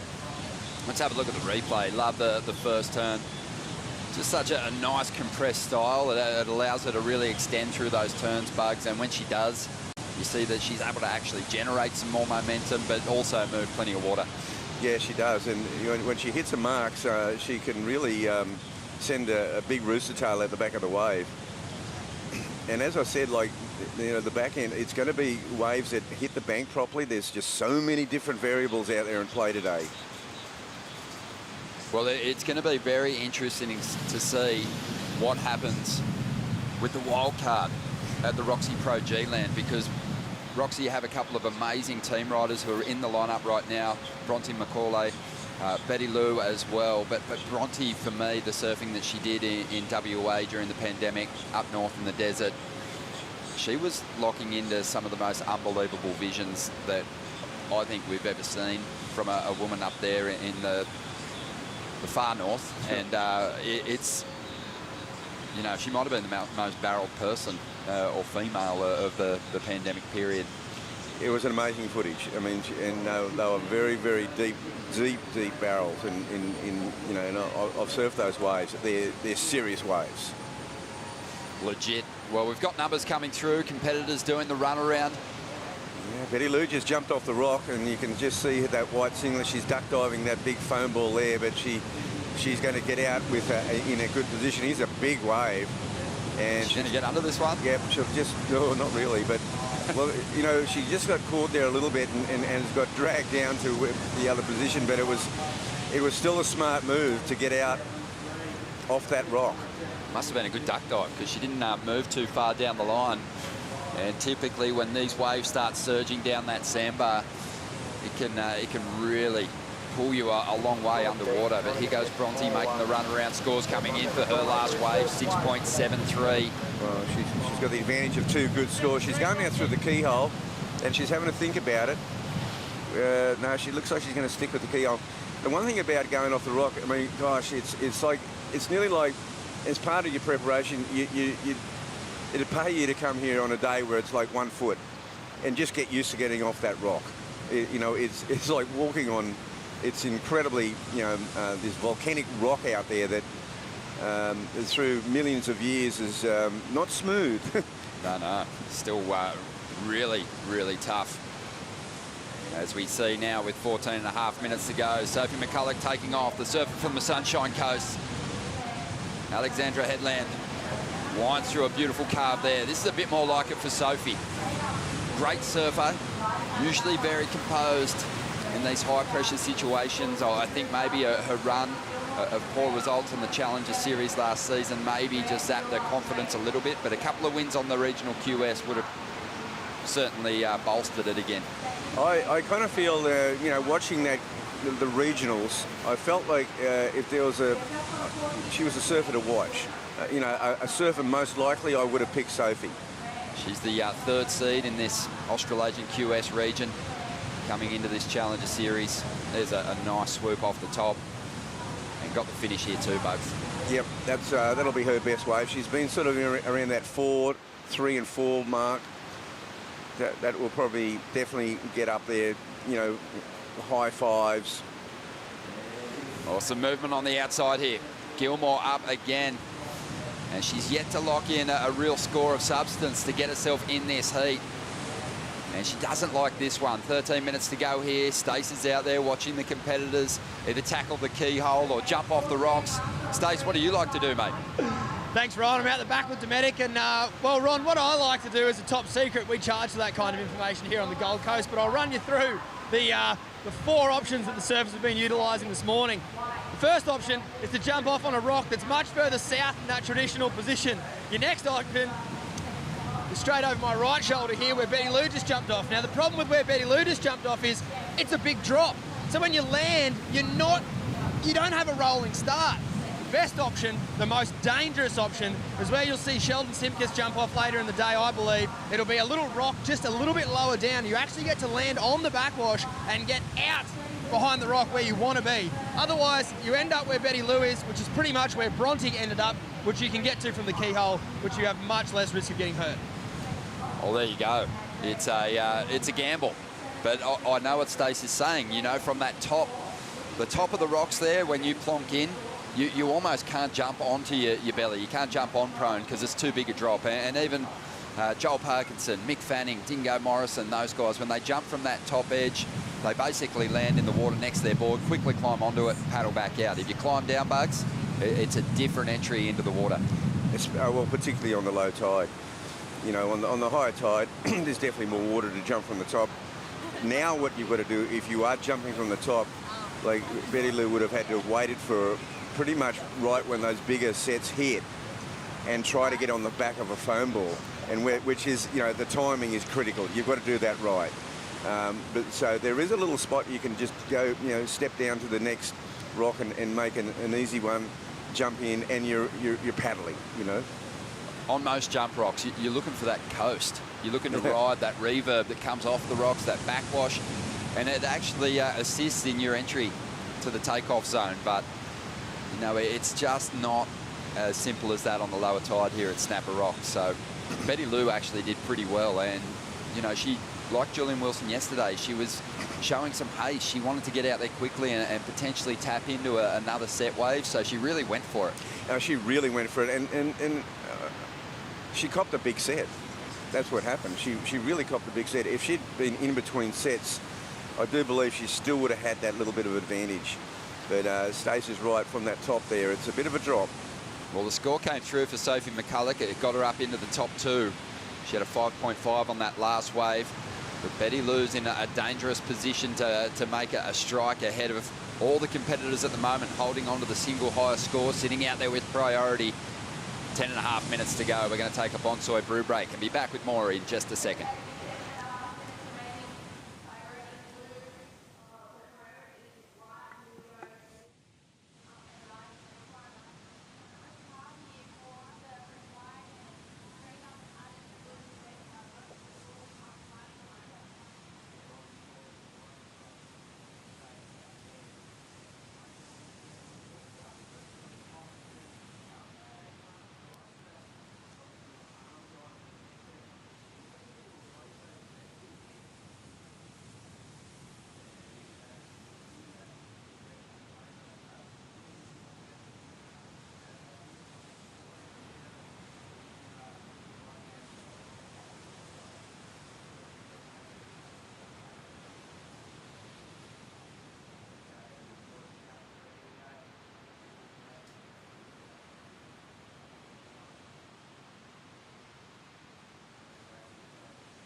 The 7-time world champion, a 6-time winner here on the Gold Coast, and winding the clock back to her victory here in 2017 over Lakey Peterson. And Lakey had been on a high-scoring run through the contest that year.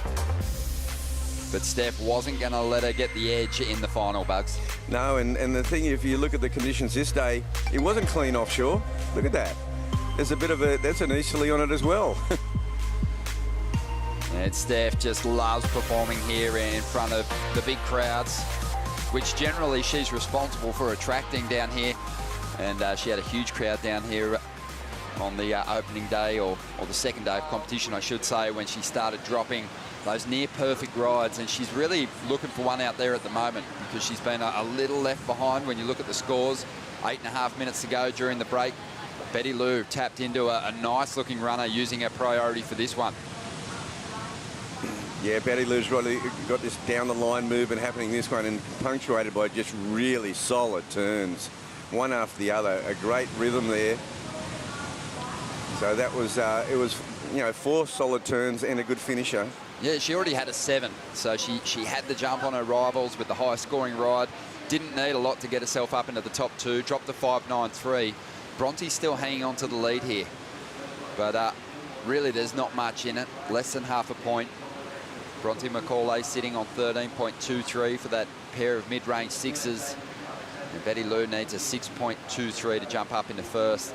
Sophie McCulloch, she can get it done with 1 ride after a 7.43, but Stephanie Gilmore's got work to do. Yeah, Steph needs to get going. She needs 2 waves, 7.5 minutes. She can sort of suffer from that, lack of motivation sometimes when the conditions aren't ideal, Bugs. We've seen it from Kelly Slater. When you've been on tour for so long, when you've had so many wins, sometimes I think the motivation to compete is maybe not there all the time. Well, and from a slightly different perspective, I see today as a day where the true hunger will appear, the hunger in the surfers, because they've got to work. There's a hard toil today. Well, Steph's the only surfer out there in the water who's shored up her position for the back half of the year and also for the 2023 season.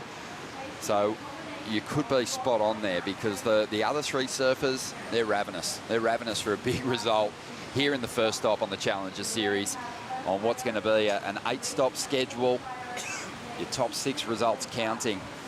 And really for all of the competitors in this heat, including Steph, really, this is the best opportunity perhaps to get a huge result. Betty Lou, an incredible forehand. The opportunity to link together those amazing combos. She might not find that down there at the Sydney Surf Pro at Manly Beach, depending on the sandbars. Bronte Macaulay, incredible backhand. She really does lock in her best scores when she gets those repeated opportunities to put combos together. This is a replay of her last ride, which did actually come in as the highest scoring ride of the heat. Let's have a look at it and see what kind of work she did on the inside. Well, really, Bronte's the only one who's really got a connector. She's the only one who's connected all the way. And, that's kind of surprising, because in the last heat there was lots and lots and lots of connectors. We'll believe that we missed a bit of the outside action there, so I believe that's obviously where the guts of the score came from. As Stephanie Gilmore looks to make her move with just 5.5 minutes to go. So smooth, ironing out the kinks here and looking for more down the line, but again, this wave breaks away. But in transition, just small insights into that graceful rail work. But really, it's not happening with the big major sections at the moment. No, it's going to wrong foot the best out there today. I mean, you're going to look down the line sometimes and think it's going to be the one, and it doesn't quite hit the bank. It foam balls off it.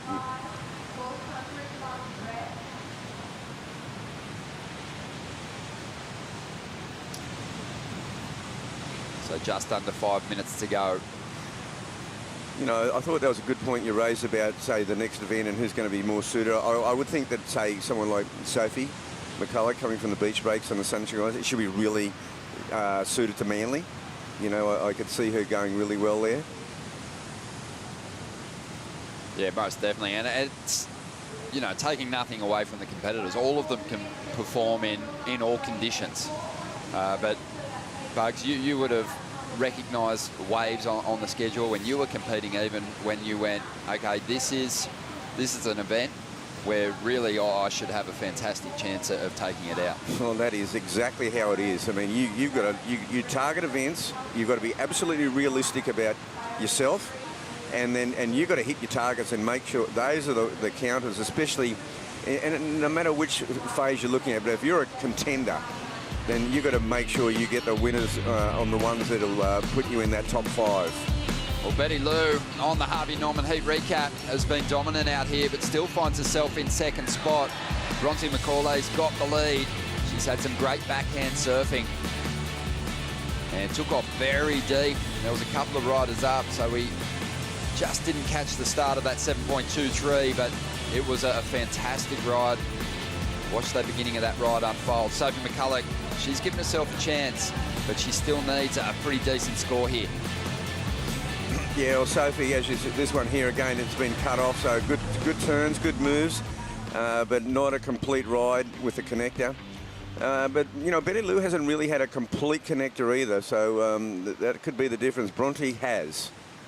So Steph Gilmore, the best she's managed so far is a 4.27. It does get her in the frame, though, because before she was comboed, which is very unfamiliar territory. She needs an 8.66. She needs one of those rides that she had the other day. She reeled them off the other day, like, you know, with a magic wand. Just, you know, the sprinkling magic dust all over Snapper. But today, it is not like that. I remember that first victory for Steph way back in 2005 as a wild card in the event. Just a student at the time. And part of the motivation for getting through heats was getting more time off school. Yeah, that's always a good motivator. And she returned to the CT full-time a couple of years later and got a world title in her rookie year. It's just been so fun to watch her compete, and I'm so glad that she is still there, challenging. You know, I went to school with her dad, and at Tweed River High before I went to Miami High, and you know, Stephanie, they come from Kingscliff. Steph went to Kingscliff High School. Jeff went to Tweed River, and we were the only surfers in the school nearly with the long blonde hair and that. We used to have to circle the wagons, I tell you. Did you get a hard time? We were the seaweed suckers. Well, it's all worked out pretty good for you, Bugs. As we see now, Betty Lou up again.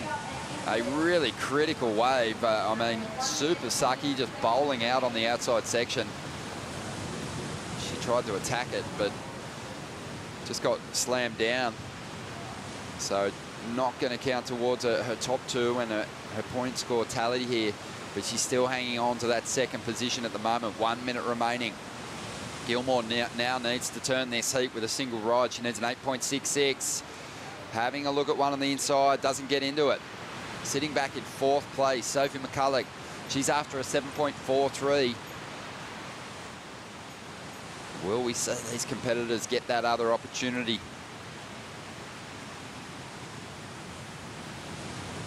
Sophie, from that sunny coast region, her story pretty similar to Isabella Nichols.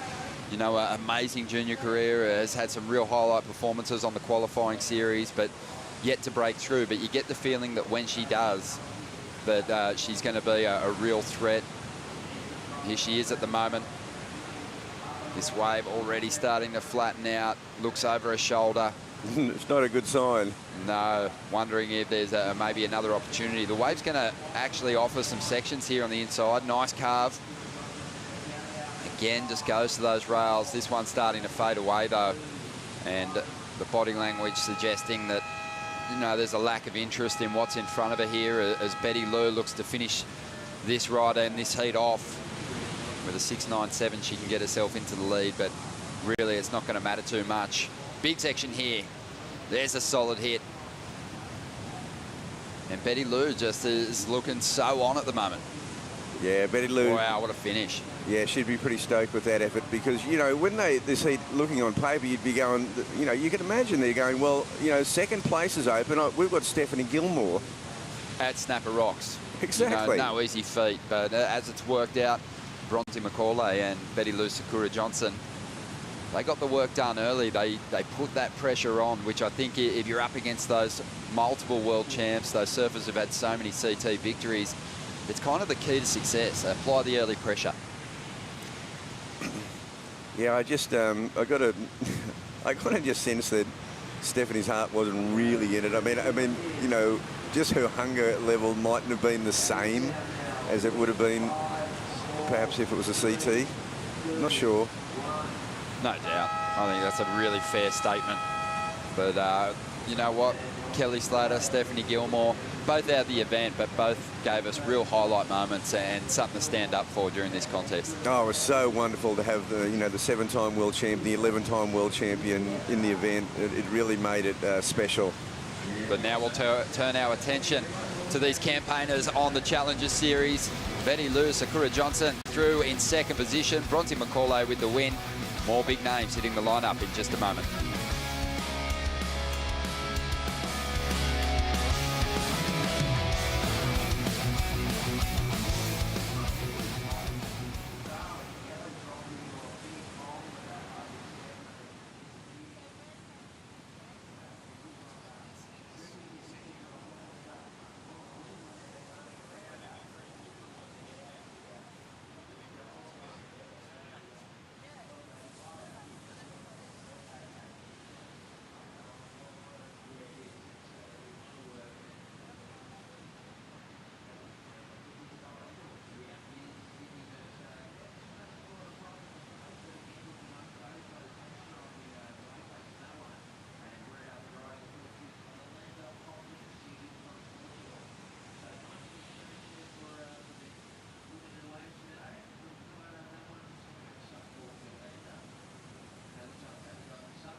Gold Coast has always been one of my favourite places in the whole world. Not only does it have incredible waves, but the whole area has so much potential. There's so many beautiful sights, good people, good food. I just love it.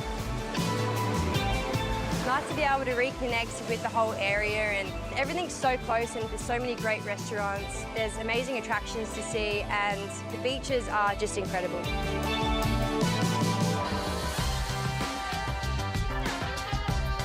Welcome back to the show. The Boost Mobile Gold Coast Pro, presented by Rip Curl, is underway with the women's round of 32. Coming into its last few heats, and a big performance there from Bronte Macaulay and Lou Sakura Johnson to get the jump on Sophie McCulloch and Stephanie Gilmore. Now we're going to see Portugal's Yolanda Hopkins taking on Brianna Cope of Hawaii, Zali Kelly, who's from just down the road at Cabarita, and Isabella Nichols, who is coming off the back of her first championship tour win. Ronnie Blakey here on the Harvey Norman set to call the action with Bugs. And Bugs, it's awesome getting amongst the lineups here on the Gold Coast now and seeing this next wave of inspired youngsters. And, you know, it's going to be incredible watching the evolution of women's surfing continue in this contest, but also with that next generation coming through. Yeah, it's really awesome. I mean, and the club activity, the club culture on the Gold Coast has been so powerful for many. I mean, the Snapper Club, for example, you know, we're 58 years old, you know, and Kira's 60 years old, and this is where the young talents come through. They're nurtured through the junior ranks. Stephanie was an 11-year-old Snapper member. Yeah, amazing. And, you know, as inspirational as this generation is, you know, Stephanie Gilmore, Tyler Wright, you know, all the competitors that are here at this event have just been putting the biggest smiles on the fans' faces this week. But there's been some trailblazers in the past here on the Gold Coast. Who are some of the greats? Well, first of all, we'll have a look at this wave of Isabella. It's a good-sized wave. She took a pretty vertical drop there. She's been on fire. Her wave choice has been just outstanding in this event. But that was just, it went on. It was a foam bally one that went off the bank. These smaller ones sometimes hit the bank a little bit better. Yolanda, It's a real milky, white, watery wave. She's going to have to battle through it to find some clean water, but yeah, it got the better of her. I've got to tell you, in 1964, Phyllis O'Donnell, who I used to see surfing out here all the time, amazing surfer. She was the first women's world champion.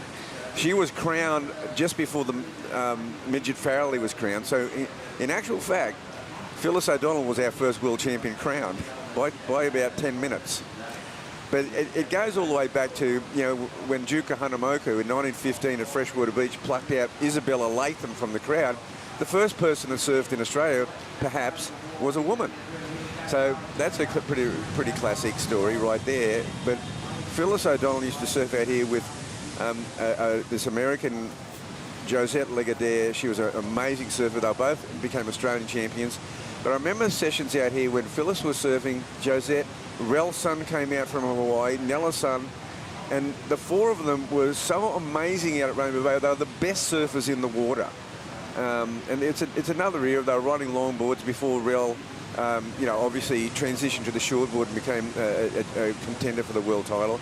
But that was an amazing era. And then along came, there was Kim McKenzie. She was a shark catcher, really amazing woman. And this is back in the day before you had to actually hug sharks. And then there was Helen Lambert from North Australia, and who, seriously, life was so good on the island, she didn't go on the tour, but she was the most talented surfer, Ethan Ewing's mum. Yeah, that's right. So there's a very long list of great, and Serena Brooke from the Sunshine Coast, a long line of surfers before Stephanie Gilmore that would have inspired her. Definitely, yeah, love hearing those stories. And just there's classic images too that you see turn up. I remember seeing some brilliant images of Helen at Burleigh Heads. And yeah, just awesome. Love diving into that history with you, Bugs. Just over 23 minutes to go here. And out there in the lineup, the next generation of absolute heroes for surf fans. Isabella Nichols. She would have won plenty of hearts with her performances over there at Margaret River Mainbreak, and just a big emotional victory for her. And we'll see how she fares. She looked great in the opening round. Brianna Cope, she was sharp in the last round. Nice turn there from Brianna. And her star grows, of course, taking part in the Ultimate Surfer. The 27-year-old, though, has always had a dream of making the championship tour. She's had some big finishes. Was fourth in the HIC Pro at Pipe. And in the Challengers last year, she had a pretty tough run, but finished the year in 60th position. Still looking for that elusive first big major QS victory. Zali Kelly, though, she's quite accomplished. She's had a number of big results, and she was right up there at the top end of the regional QS ranks last season. Finished in 4th place, but declined to go surf the Challenger Series, instead putting a focus into her studies and finishing high school. Yeah, and that's, one, it's a sign of confidence, but also, education's key. And, Zali, I watched her through the regionals, and she looks ready. But, just a couple of, Trudy Todd comes from the Coolangatta area. She won a lot of CTs.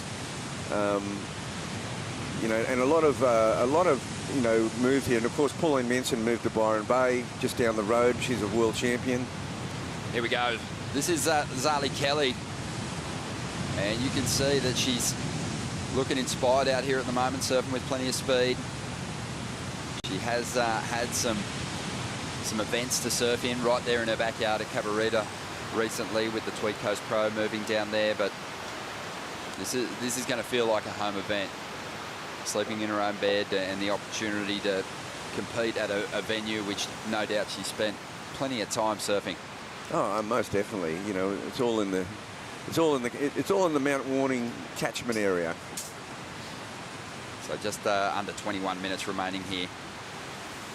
Yolanda Hopkins, what a year she had. An Olympian now. She actually had a good run through the contest, Yolanda. She ended up losing out in the quarterfinals to Bianca Baker, who went on to get herself a silver medal. But she had a really strong performance over there in El Salvador in the ISA Games. She finished second to Sally Fitzgibbons, overcoming an extremely talented field to earn that place and the opportunity to represent her country. Here's the replay of Zali's last ride. Yeah, Zali's getting a connector here. She serves a lot of point breaks. Obviously does a lot of surfing at Cabarita too. And it's another point break down the northern New South Wales coast. Zali's got some kind of progression she can lean into when she finds the right section. Going to be hard today with this wind, but definitely a super talented surfer. And she had a couple of decent results on the regional qualifiers this year to get herself back into a position to have another, well, a run at the Challenger Series, I should say. 4.1 on her last wave. And you know, the numbers have needed to be a bit better than that for surfers qualifying for that next round so far this morning. Here goes Isabella. Nice turn there. Always gets really close to that pocket and leans into it. Doesn't miss those critical sections too often. This wave, though, is getting a little ugly down the line. Yeah, well, this is one of those heats that in the first 10 minutes, first 11 minutes, no one's really taken command of the situation. I was making some comparisons to Sophie McCulloch and Isabella Nichols' road to qualification. Both of them completing university degrees while they were campaigning or are campaigning on the Challenger Series. Sophie McCulloch has done a marketing degree, Bachelor of Marketing and Biomedical Science. And Isabella Nichols, she's done an engineering degree with a real focus to get into wave pool technology, which is remarkable. That's her dream. That's amazing. You know, there's well, I'll tell you what, I mean, you know, professional surfing is a passage of life. I can tell you from experience that you think it will never end. When you're living in there, you actually think this will go forever. Did you ever get given an honorary degree, Bugs? Professor Bugs. It's got a good ring to it. I might stick with it. All right, Professor. We've got Zali up at the moment. She had a 4.1 on her last wave, and now she's lining this one up through the inside. And nice swoop there.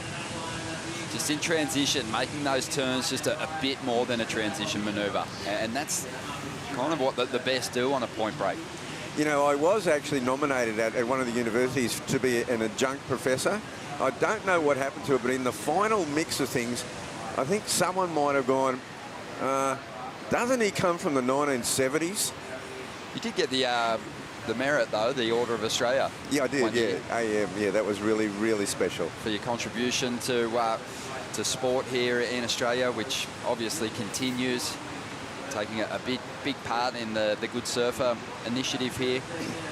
Yeah, there's you know, there's a fair bit of activism back in the day. We had the groups against sewage pollution, GASP, the Cura Environmental Protection Trust, the Surfers Against Nature's Destruction. We had tons and tons. How many boards are you sitting on at the moment? Oh gosh, man. I mean, you know, the Sand Bypass, the Surf Management Committee, the World Surf Reserves. Yeah. You've run for office up here on the Gold Coast as well. I seem like I'm a professional volunteer. Yes. Here we go, red up at the moment. This is a surfer from Portugal. Yolanda Hopkins. She's from down south over there, Algarve. And have a look at the wave that she's picked off here. It's a runner, and it's going to provide more opportunities to let go of big turns down the line. Another nice swoop off the top, getting back to the power source each and every time. Now mixing up the approach with a couple more vertical hits on the end section. And she will be really sucking in deep breaths after that ride, because there was a lot of work done. Fitness, such a key factor on these point breaks. It is in the beaches as well. You can do just as much work, but you know, after those long rides, Bugs, what's the feeling? what goes first? Yeah, well, this is the whole thing about our fitness. There's 3 levels. You know, this is the leg burner. There's probably not much as much of a leg burner on this sort of swell direction down the line, but this is a long ride. That first turn was great. It really was. She set this ride up beautifully. This is one of the cleaner waves we've seen. It's got the open face going down the Little Marley Rocks, and this is what we've been waiting for in this heat, for someone to really put this together. And Yolanda will be very happy with that effort. She only had like a 2-point ride before this, but there hasn't been a lot of big scores in this heat. This is by far the best wave. And those last couple of turns really might help take this score a little bit higher, because the approach was a carving rail approach, and towards the end the wave did stand up. It gave us some opportunity for variety. Yeah, well, you know, we had Zali and Isabella sitting out there in first and second, but they've only had like, Zali had a 5, Isabella's had a 4, 6, 7. They're not significant scores, and Yolanda there is now, you know, going, well, the leg burn from all those manoeuvres. And then, you know, as you're coming into the whitewater, that's the only little bit of rest you have. And then the long run back up. Look how far. She's way down the beach at Rainbow Bay. So this is where, you know, you pay for a long ride with the big run. Don't forget, we got that east-southeast wind that's blowing into her right now. So it's actually, you know, sometimes blows against the nose of your board. That slows your progress down.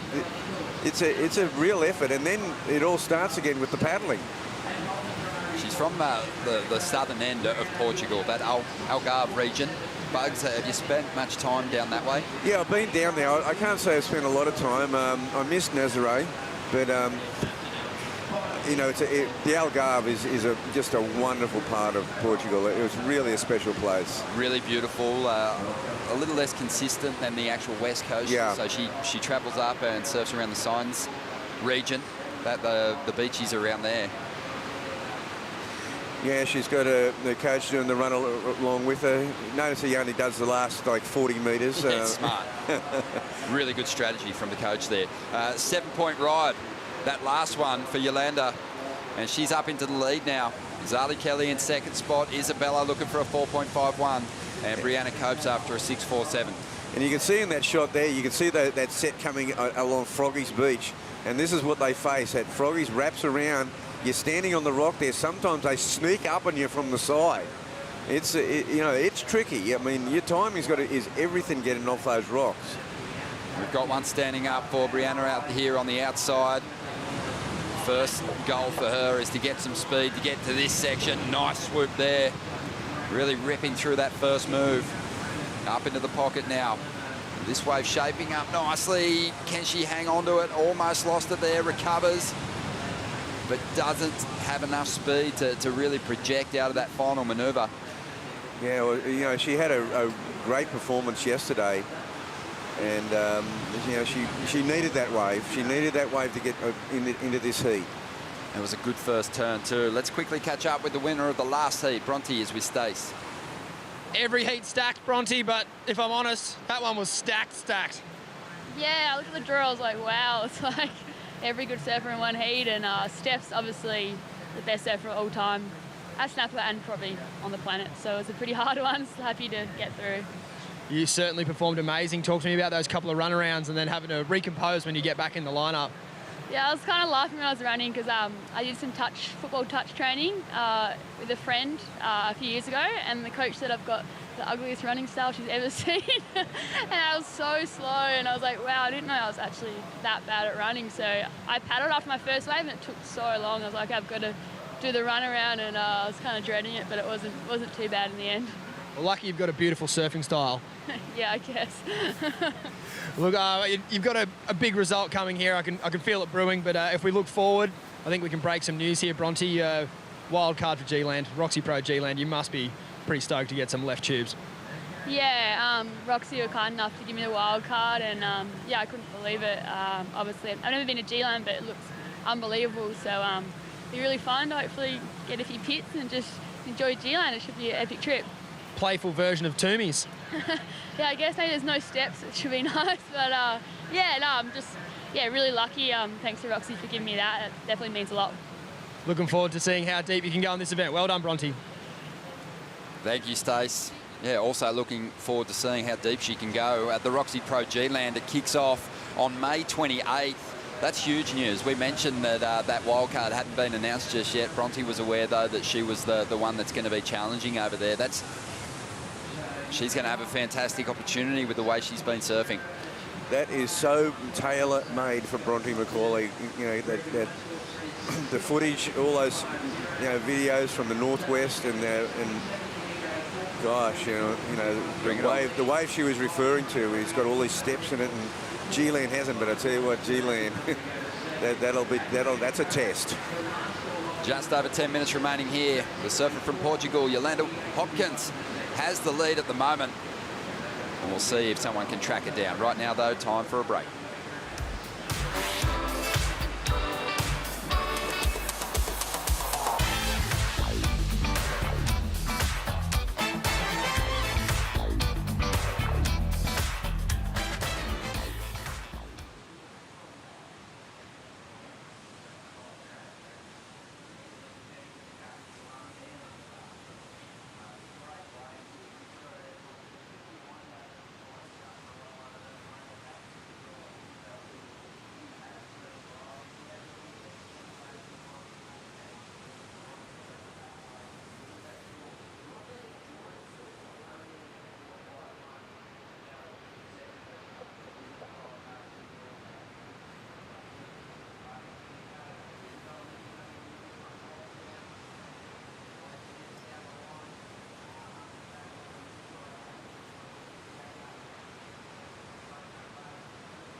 Welcome back to the show. Out there in the lineup at the moment, Isabella Nichols is looking for a score to get into the top 2, but this was just last week.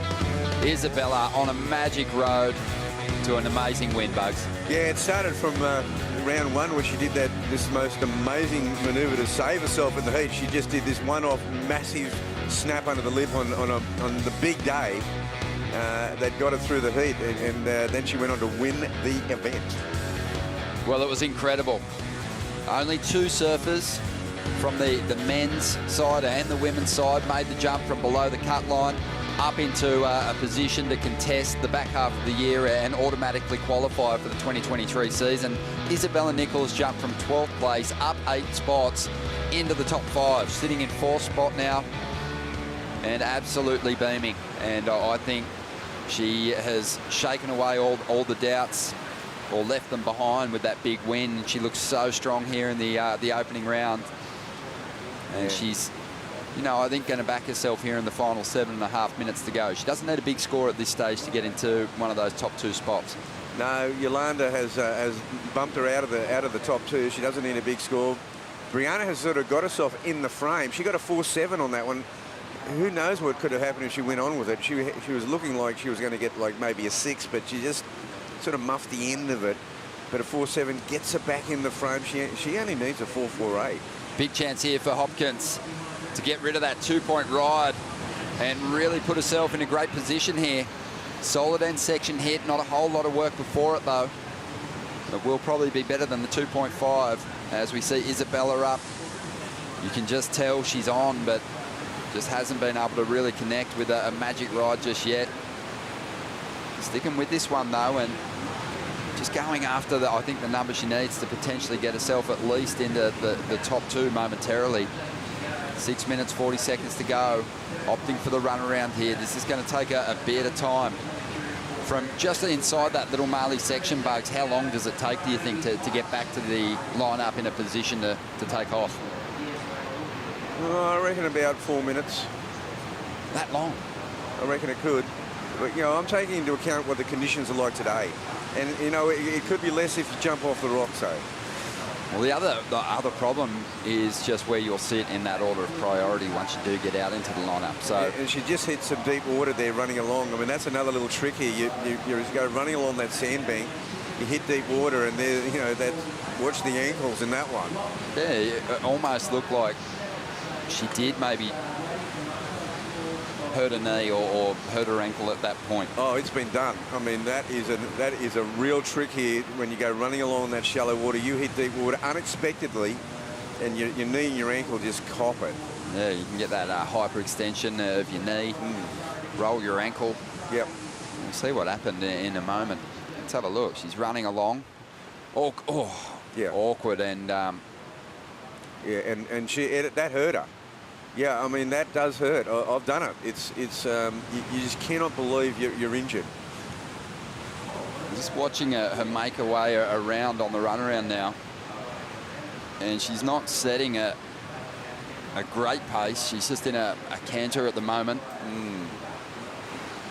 She's going okay.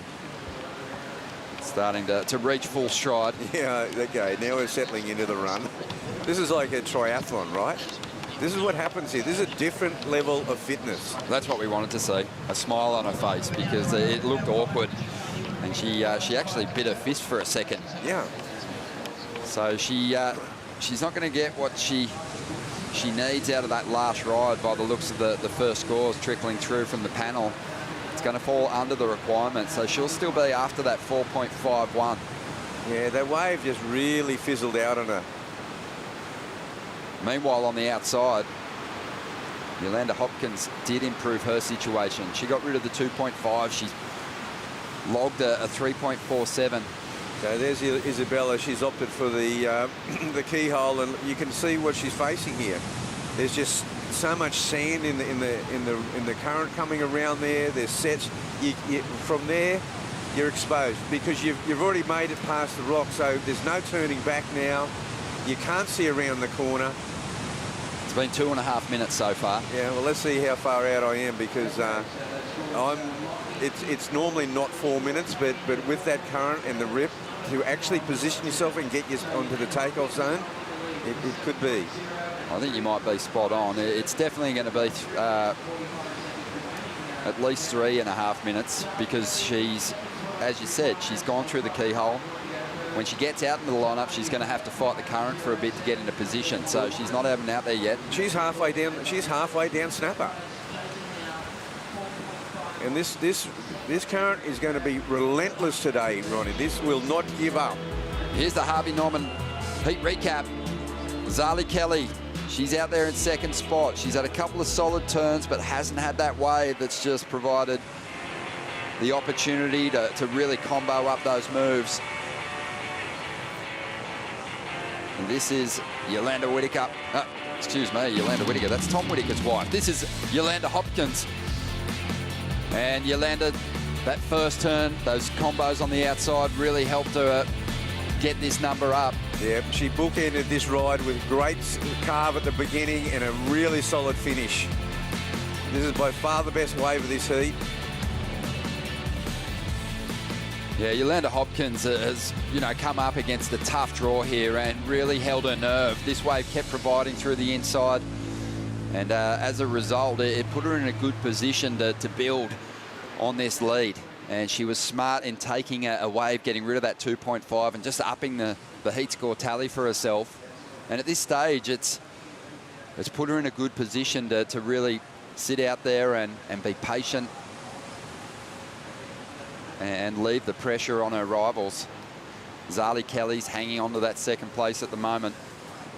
Doesn't need a whole lot to get herself into the lead, but with 2 minutes to go, all the heat is on Isabella Nichols and Brianna Cope here.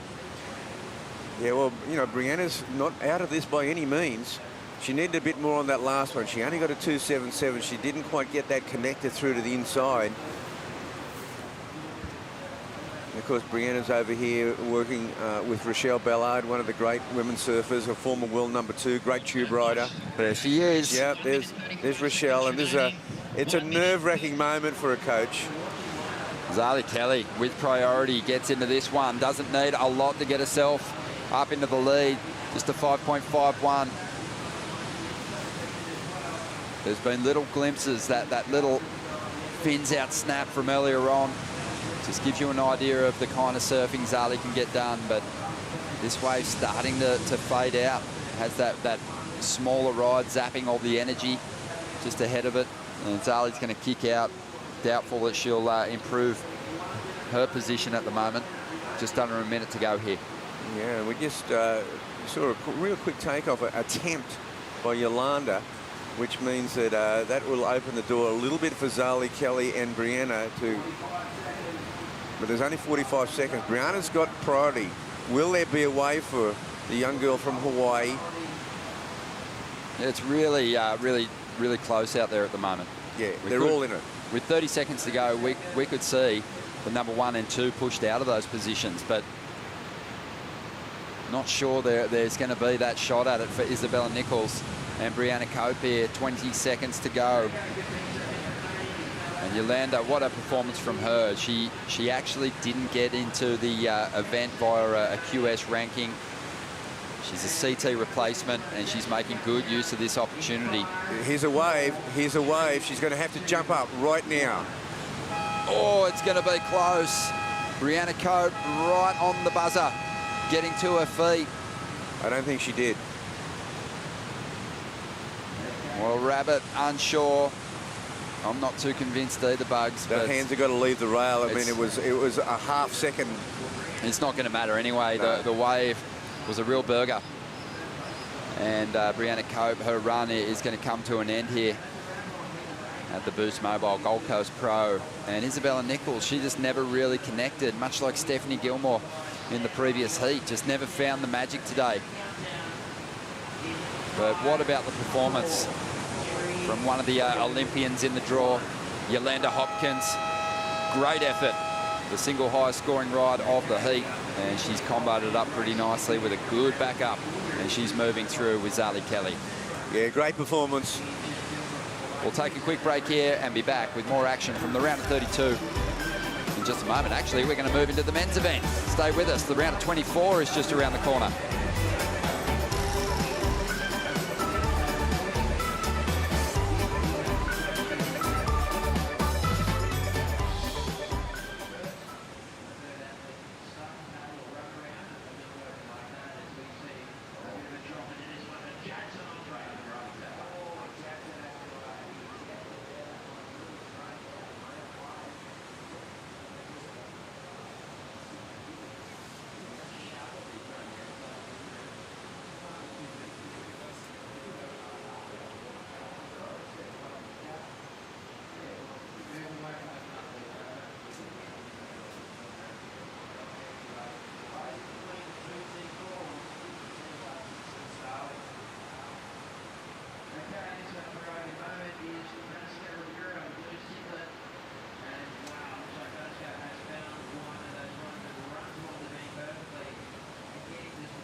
The Boost Mobile Gold Coast Pro presented by Rip Curl is brought to you by Major Events Gold Coast, strategic partner of the Boost Mobile Gold Coast Pro presented by Rip Curl.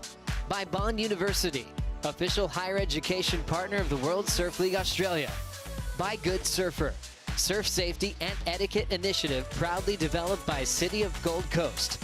And by S&S Group, official property development partner of the Boost Mobile Gold Coast Pro presented by Rip Curl. Welcome back to the Boost Mobile Gold Coast Pro. The men's round of 24 has hit the lineup. Jadson Andre, Vasco Ribeiro, and Ian Gentile all battling it out for some good waves here at Snapper. Conditions have changed so much, Jess, from what we've seen the last few days. It's Shannon Hughes here in the booth alongside the great Jess Grimwood. And I'm excited to see men's action get underway with just 3 of them in the lineup. Yeah, men's action is underway and jet ski assist is on now too. So it's going to be an exciting morning of men's surfing. This round is really going to heat up with those 3. And that jet ski assist is so important today because that current is unbelievably strong. Yeah, it's so strong. You saw all the women just getting swept all the way down the line. Even if they were able to rock off, I even saw Betty Lou get swept all the way down really quickly. Vasco going hard on this opening ride. We've got scores to come through. Such an electric feel to the first ride of Vasco's wave. He just looks on another level, and it's what we're going to expect from the round of 24. He's got a lot of work done, picked a nice looking wave to kick off his campaign, and starts to clean up once again all the way through this inside section. Electric surfing from him. Surfer from Portugal, and just gets to work. Nice flow about him. Calls for the jet ski there, and he'll opt down and out, so opening ride for him to come through. A 6.83 for opener of Vasco Ribeiro right off the buzzer. Gets that jet ski. It's going to mean that there's a lot more opportunity for these surfers to be in position to catch a lot of waves. We did see in the finishing round for the women's this morning for that round of 32 that it was just a lot of runarounds, a lot of downtime wasted by having to do those runarounds, but that obviously had to stick to the game plan from the end of the round from yesterday.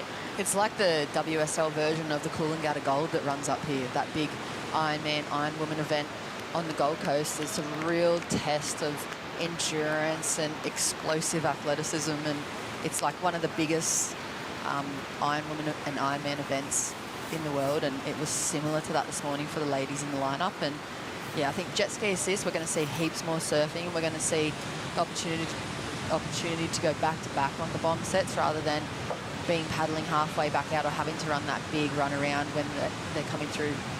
Vasco with another one already out the back of the lineup. Nice connection with the lip. Surfing so fast, linking it together with so much speed and water displacement. He's going to look for another section there, just patiently stalls it, looking maybe for a double up, maybe not. Still just wading through to the inside. A lot of that scoring potential coming from those outside sections, and most likely nothing else on offer here. He's just going to make his way down towards Rainbow Bay. And a nice little peeler. So backup scores to come through now for Vasco. Ian Gentile out of Maui. Big, slow wrap to start off. Puts a powerful punch on the foam as he gets back into that power pocket. Now he's going to look for the double up. Start to gain some speed. Changing the pace. Connection with the lip. Little roundhouse. Cuts out, throws the fins, drifts the tail, and connects for the finish. Throwing a little bit of variety in there.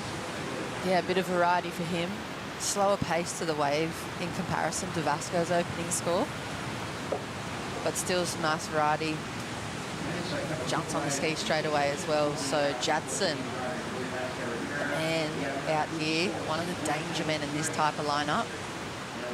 He's got priority. He's got to keep the arms rotating because it's just like that treadmill out there. You can see you stop for 1 second to reassess the lineup. You're going to be swept all the way out of position. So treadmill effects going on out the back. Here's the replay from Ian Gentile. Nice little grower. Sharp surfing. Jumps on the gas a little, make it over this section down the line. Seems to be cleaning up a little bit as well, just a little bit. I keep hearing from all the locals and some of the spectators and that they're expecting a bit of an increase in the swell as well as cleaner conditions going out through the day. So, I mean, plenty of bombs coming through. This is the replay from Vasco's last ride. A lot for the judges to dissect as Vasco is just whipping his way through this one.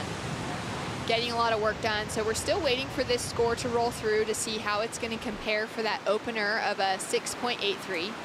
Jadson Andre now with priority.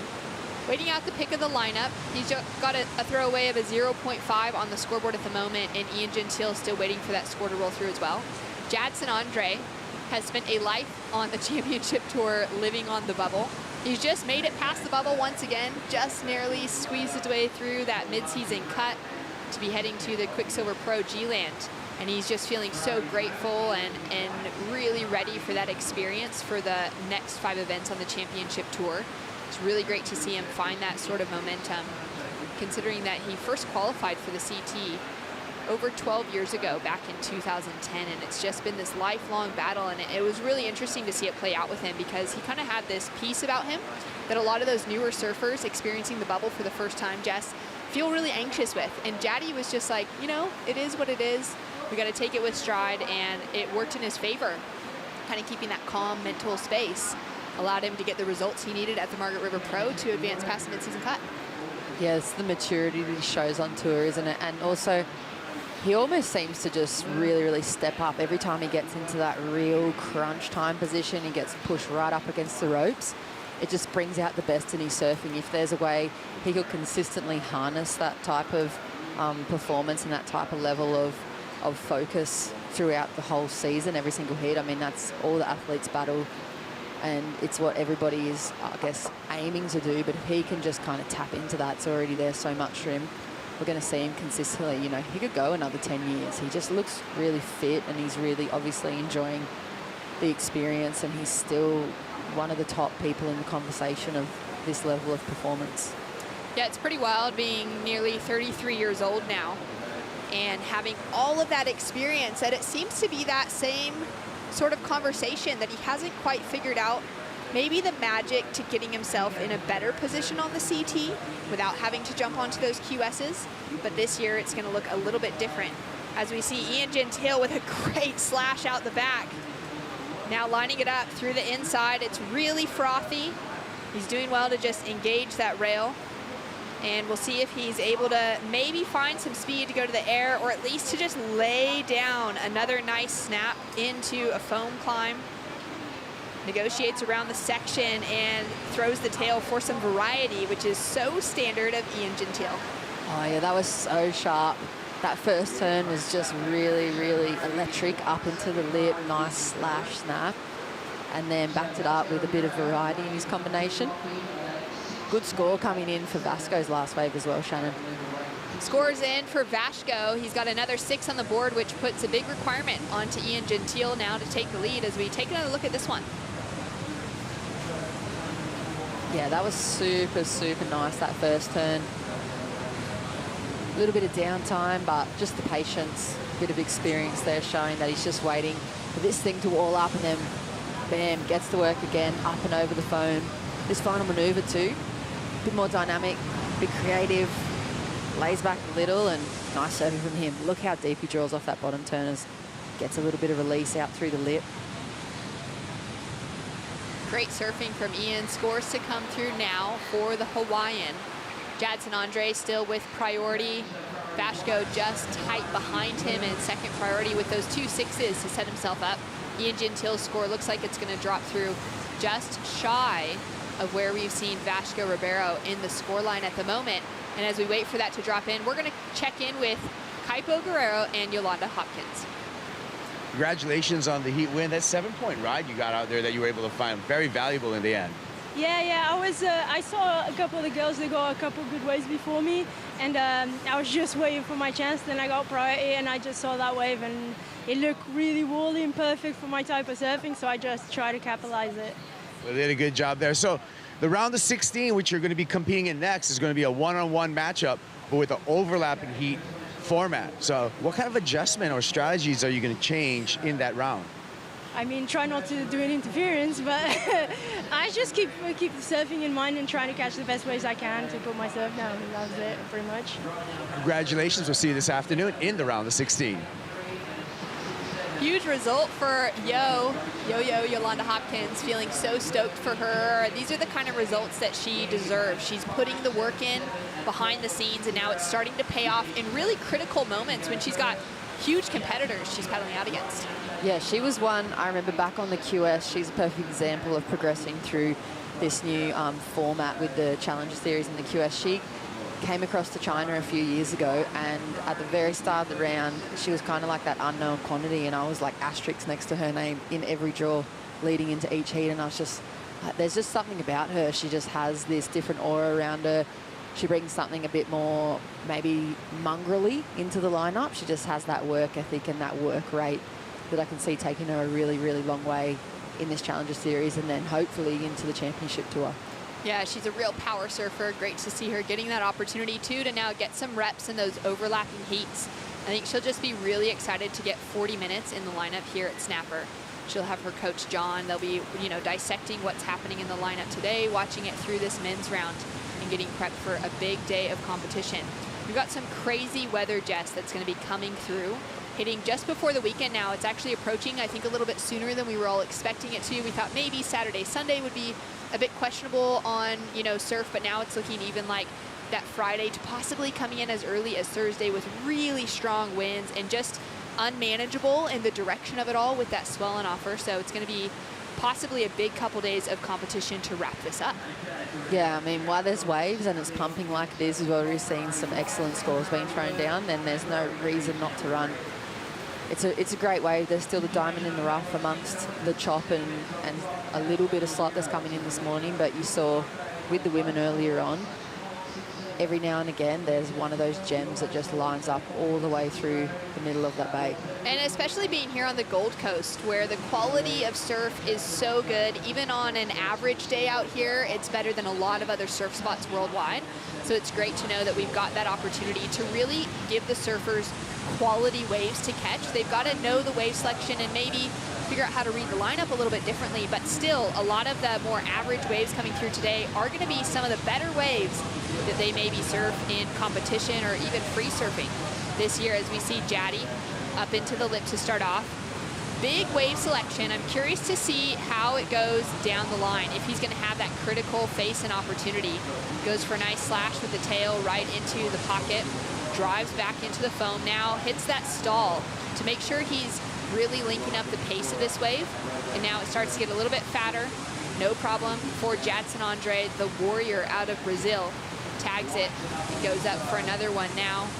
That wave, maybe with nothing else on offer, he's going to check back behind him and signal the ski to get the lift back into the lineup. Now we finally got a score coming through on the board halfway through for him. Current situation for Ian Gentile, he's in a good spot with that 5.77, but now he'll be looking to increase on that backup score, which was his first ride of a 4.6. Yeah, bigger looking wave choice for Jadson. Not many super steep glassy inside sections like we saw for the other guys, but he's still got the work rate up there. He's still got the board moving really nicely through the sections, and he looks composed and experienced to me. Just the lump on the face doesn't seem to worry him. He's just so sure-footed. He's able to go upside down on that first section and then just set this thing up, cuts all the way back, gets to work kind of on the open face with a bit of backhand rail work, and just looks to get stuck in.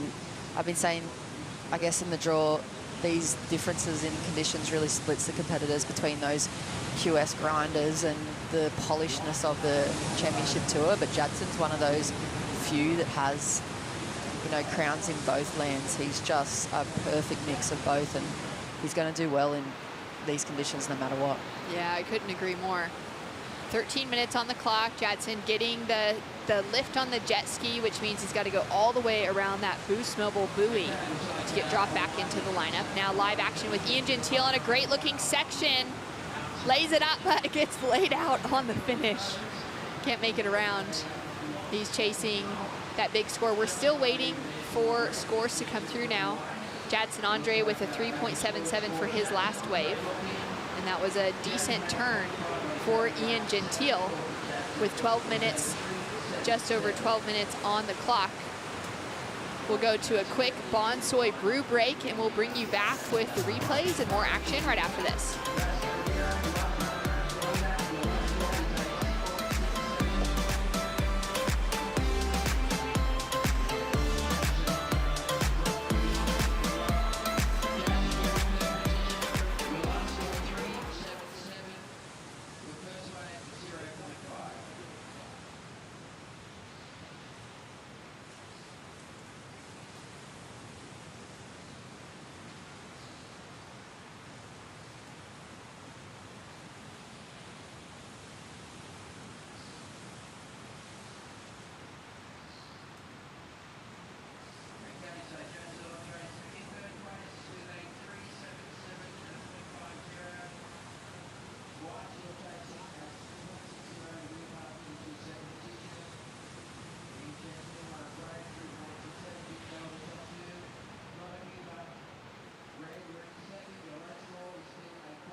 Boost Mobile Gold Coast Pro, located at the beautiful Snapper Rocks, and what an incredible region it is that we get to spend a little bit of time in this week.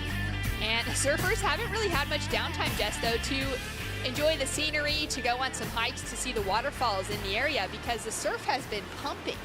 Yeah, they often get that up here. I feel like it just goes back to back to back, and you get surfed out pretty quickly. Vasco on a bomb, goes for a huge opening turn. Now sets it up.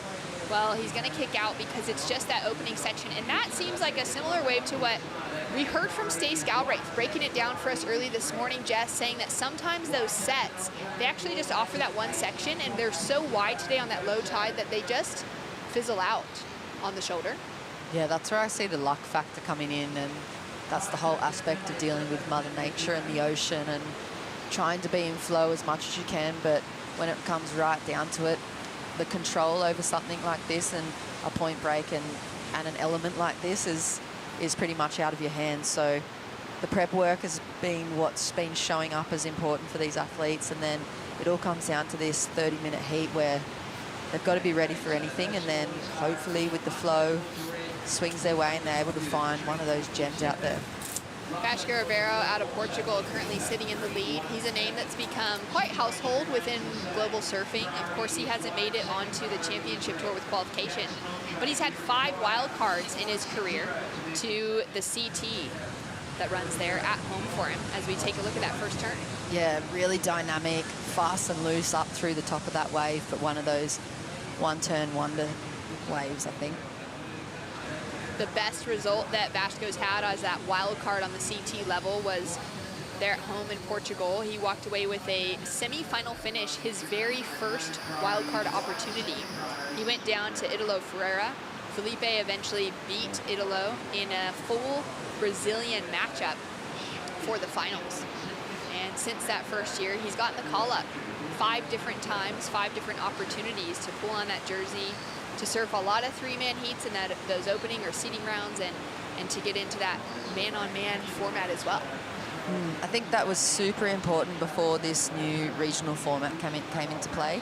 Any type of opportunity where these QS competitors could have to step up and just feel what it feels like in that championship tour jersey was priceless for them. But now I think the Challenger Series has bridged that gap in competition that we had, and it's going to create kind of more of a smooth flow and transition for these guys up into the top echelon of performance. Jaddy, a little whip on his backhand to start out. Goes out to the open face for that second turn, and now more vertical again. Changing it up on each of those turns. Now looking for that link through. Gets that little corner to tag and does the full redirect. Not often you see someone go left for a moment here at Snapper. Calls in the jet ski, and he's looking to better his score line. So far, that last wave for him, just a 3.77. Now a score to come through for this one, but he's sitting with a requirement in that 6-point range at the moment. Yeah, he's got to find one of those link sections that Ian's been able to hunt down, and that kind of Vasco opened up with initially in this heat. Time's ticking away so quickly too. 7.5 minutes. I mean, he's got the strategy down pat. He calls pretty early for the ski. You can see that's all part of the plan, just to kind of get that rotation through the lineup. But he did have a good look with under priority, of Vasco on that last set. So you can see he's just trying to kind of suss out and hunt down that right wave that's going to take him towards that 6-point line, because there's only so much you can do with a single section out here today. Sitting with priority, it's Maui's Ian Gentile, looking to increase on a 5.77 to take the lead away from Vasco Ribeiro. And Ian Gentile, coming out of Maui, was sort of the Eli Hanneman of his generation, really that child prodigy, coming out with a lot of talk, an incredible air game like other Maui surfers like Albie Layer, Matt Mayola. And for Ian, he just couldn't quite find those QS results early on in his career, as we see Vasco with another opportunity, taking off down the line, finding that speed, power, flow, connecting through for another big floater. And now digging into the rail, starting to engage for this ending section. We'll see if it stands up for him. It's gone really soft and hit that trench, which was unfortunate for the finish. Yeah, that kind of was a disjointed wave. It split into 2, and the little different peak positions that it had. And you can see he's a little bit frustrated. He missed that next section because it was a critical little section, but he's up and riding again, Shannon. Yeah, he's just finding a few laps, goes up for a little pop on the straight air, and he needs to keep those knees bent, keep himself away from injuries. Currently sitting out in front with a couple scores to drop through. And Ian Gentile, you know, thinking about that, coming out of childhood, not quite finding results that he wanted straight away on the qualifying series, he took some time off and went a little MIA from action outside of some really good edits that he was dropping. And then in 2018, he returned to the qualifying series, and his first event back at Avoca QS 3000, he made it into the finals day conversation. Just that day was really big at Avoca. It was so big that we were able to run finals day at the point, which is kind of rare. Usually it's just out on the beach at the beach break. And it was really exciting to see Ian in that conversation. The finals came down to the Matt Banting and Connor O'Leary battle, which was just insane. It was, you know, multiple excellent scores being dropped through. That was really that moment for Ian Gentile to make that breakthrough, and we've seen him pretty consistent since then. Yeah, it seems to be really valuable for these competitors. We've seen it a little bit across the women's tour as well. And they opt out and they opt to take some time off, and they just kind of build on other things. They have the ability all the time to absolutely break down their own foundations and then work with a team to rebuild it up. Because for a lot of these competitors, I guess these foundations are built, you know, when they're like 5, 6 years old, 10 years old, and sometimes they just need a little bit of restructuring to get them up into this performance level. Taking a look at the Harvey Norman recap, Vasco Ribeiro using that power surfing to take him into the lead. Yeah, he looks super alive in the ocean. In some sections that look almost kind of flat, and it's kind of brought some of the surfers undone with their horizontal approach. He just looks alive. Finding some transitional maneuvers, working his way through to those 6-point rides. He hasn't been able to increase on them yet, but he's found a few more down the line. Yeah, he had a nice combination there as well, and he dropped into that thing pretty sideways. Jadson with a little drainer, smaller size wave, but really sucking off the bank, and he goes vertical on a couple of turns, back to back. Now sets it up as it continues to line up. It's going to give him that good, strong finish. So much aggression coming through in his surfing, but so far, Jess, he hasn't been able to get out of that 3-point range. Yeah, he's just been really searching, like we said before, something like what Vasco's been able to tap into out there. He just seems to be on the steeper looking sections, and rightly said, a little bit of a drainer on the inside of that bank. Keeps it really tight for the first turn, and then just gets really whippy there. Nice whip up into the pocket 2 times. Handles the lump and the bubble on that bottom turn, and able to close that one out. So good amount of turns, but he's really looking for that big open-faced section or nice steep pocket to get out of that 3-point range. Down to 3 minutes on the clock. Ian Gentile currently sitting with priority. Ian's last wave just a 3.27, was unable to increase his situation, getting him closer to the lead, but giving a bigger requirement onto Jaddy. Jaddy chasing that 6.60 at the moment with a score to come through. We've got a big day of surfing ahead of us. We're currently in heat number 1 for the men's round of 24. We just finished out the last 4 heats for the women's round of 32. And once this round wraps up, we're going to be heading into the women's round of 16 with an overlapping heats format this afternoon, which will be a first as an introduction to the Challenger Series level of WSL competition. We're going to see the women with 40 minutes in the lineup, 4 surfers in overlapping heats, and that's going to be exciting because there are a lot of waves coming through and a lot of opportunity for those surfers in the first half without that main priority, and the surfers in that second half of their heats with that first priority to get a good pick of the sets. Yeah, we're going to see a lot more surfing and just a lot more time to settle into the conditions and get yourself into the rhythm. You definitely don't want to be taking the jet ski assist when some of those bombs are coming through. So the importance of that first choice under pressure and just making sure that they get into something that's really going to get their ball or their balls in the court and their momentum rolling for this round. Up and riding now, live action. Big gouge for that first turn of Vasco. He seems to be selecting waves with a lot of size. A couple of them that have closed out like that, but seemed like a nice two-turn combination. Yeah, good two-turn combination. Last of Jadson's as well, a 5.07. He had a lot of turns on his, and I just think the criticalness of Vasco's is going to go towards that scoreline as well, even though it was a two-turn combination, just more electric, really, really high energy surfing from him. Now, Jaddy's bettered his situation with a 5.07. He's now chasing something just higher at a 5.31. And now with some good wave selection, he has a strong paddle, doesn't get into it.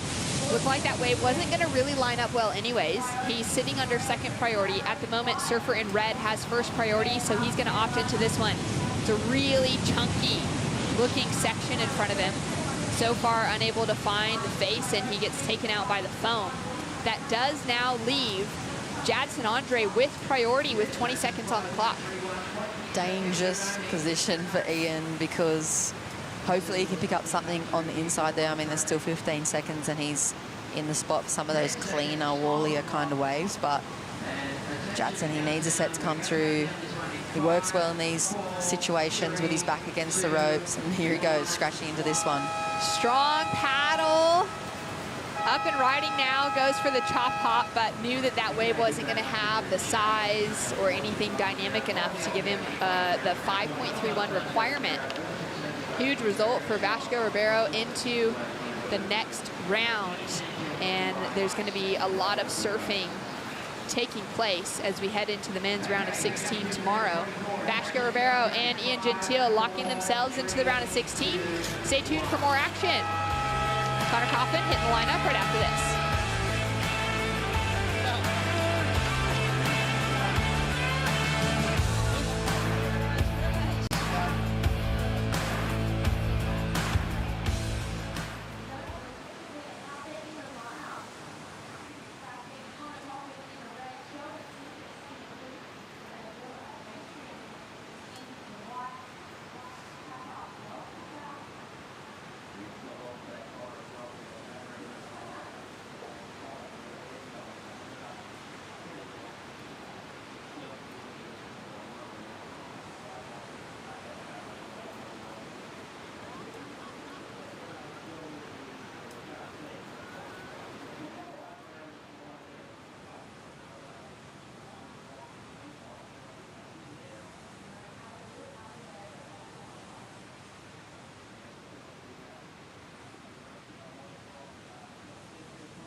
The Boost Mobile Gold Coast Pro is underway. The men's round of 24 has hit the lineup. Heat number 2 with Connor Coffin, Sheldon Simkis, and Adur Amatriane hitting the lineup. This is going to be an amazing battle between the Californian, the Australian, and the Basque Country representative.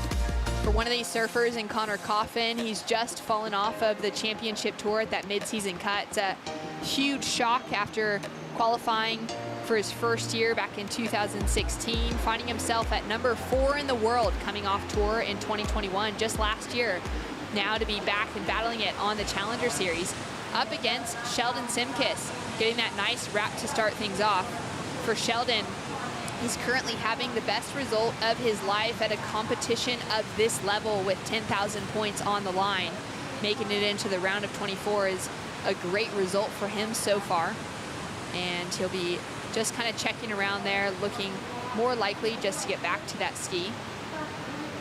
Gaining a little bit of speed through the inside here, having a little bit of fun, and covering some ground. He'll have a score to drop through up against Connor Coffin and Adore, the Grom from the Basque Country, 19 years old, and on an absolute roll here at Snapper. Yeah, Sheldon getting the jet ski assist, and this is the very first one for him. A huge, big section, and just goes down right in front of the takeoff zone there in front of the rocks. So opting just to jump on the very next wave that came through down the line here at Snapper, and, you know, a couple of turns under the belt, but really probably tactically to get himself back on the ski and back out to the takeoff zone, because, yeah, that big one for Sheldon, really, really tricky, risky takeoff, and he'll be looking for something similar to that, because we've seen some really great performances, some really good barrel riding from him already, the local guy, and he'll get back out to the takeoff position and have to take the back seat with priority, though. However, Adore, he's been a standout for me across the men's competition so far. Coming from the Australia region for me and watching all the guys and the girls come up here, he was kind of an unknown. I'd heard his name, but very, very recently, and then suddenly he's here in the round of 24 with a stellar cast. I mean, the local legend, Sheldon Simkus, and then the accomplished championship tour surfer and a really, really internationally known surfer, Connor Coffin.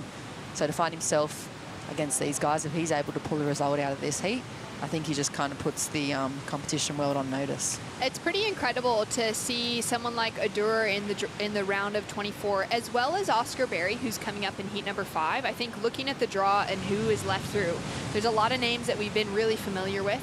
Whether it's been earlier knockouts and they may be, you know, currently sitting in the best results like Sheldon Simkus right now of this level of competition. But it's really just between Adore and Oscar as two surfers that came in very unknown to this global scene that have just blown minds this week, and it's pretty incredible to see them getting on such a roll with such big names in the draw.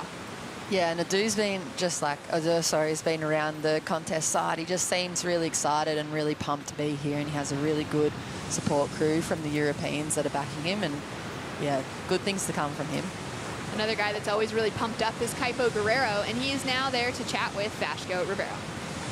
Vasco, that was an important heat for you. Came out, we're going to see you in the round of 16, but it's really nice to see you get a lot of support here. Yeah, it's great to be back here on the Gold Coast. There's a lot of Portuguese guys, some of my friends who live here, so I don't feel like home, but it's, you know, especially when you're surfing Snappers with just 2 guys out, it's, you know, it feels really good. This was a really important round, of course, but it's still a long way to go, so.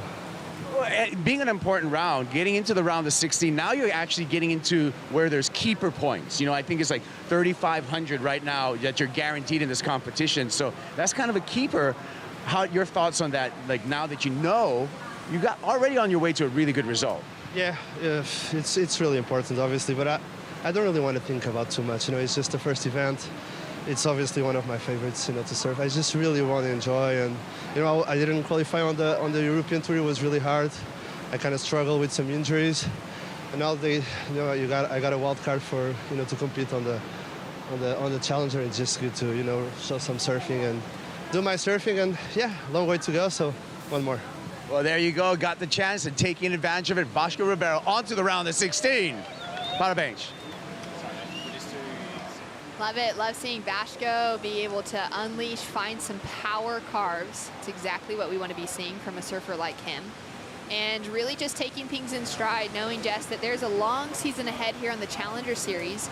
You found yourself in that position many times on the qualifying series of just needing to pace it out from the start of things, from the beginning of the year, knowing that it's a long journey ahead and not to get too far ahead of yourself. Well, yeah, I guess there's a game of consistency.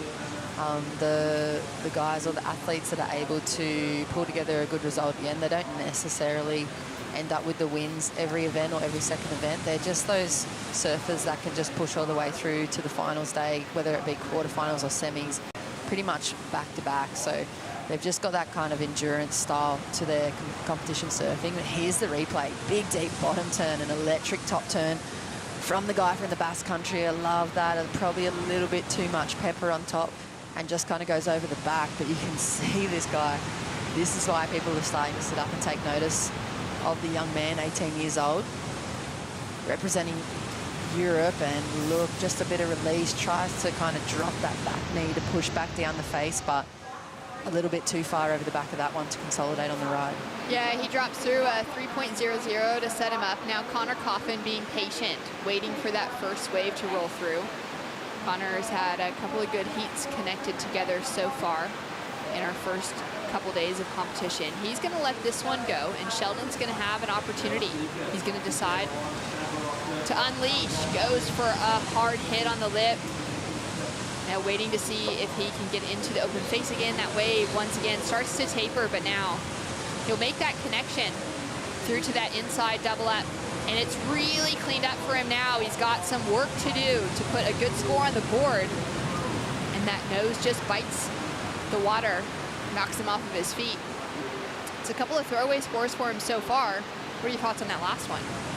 A little bit out of sync for him. I think going down on that very first set in the takeoff spot has kind of put him a little bit out of rhythm, although that was looking like it was shaping up to be a really good wave at the start.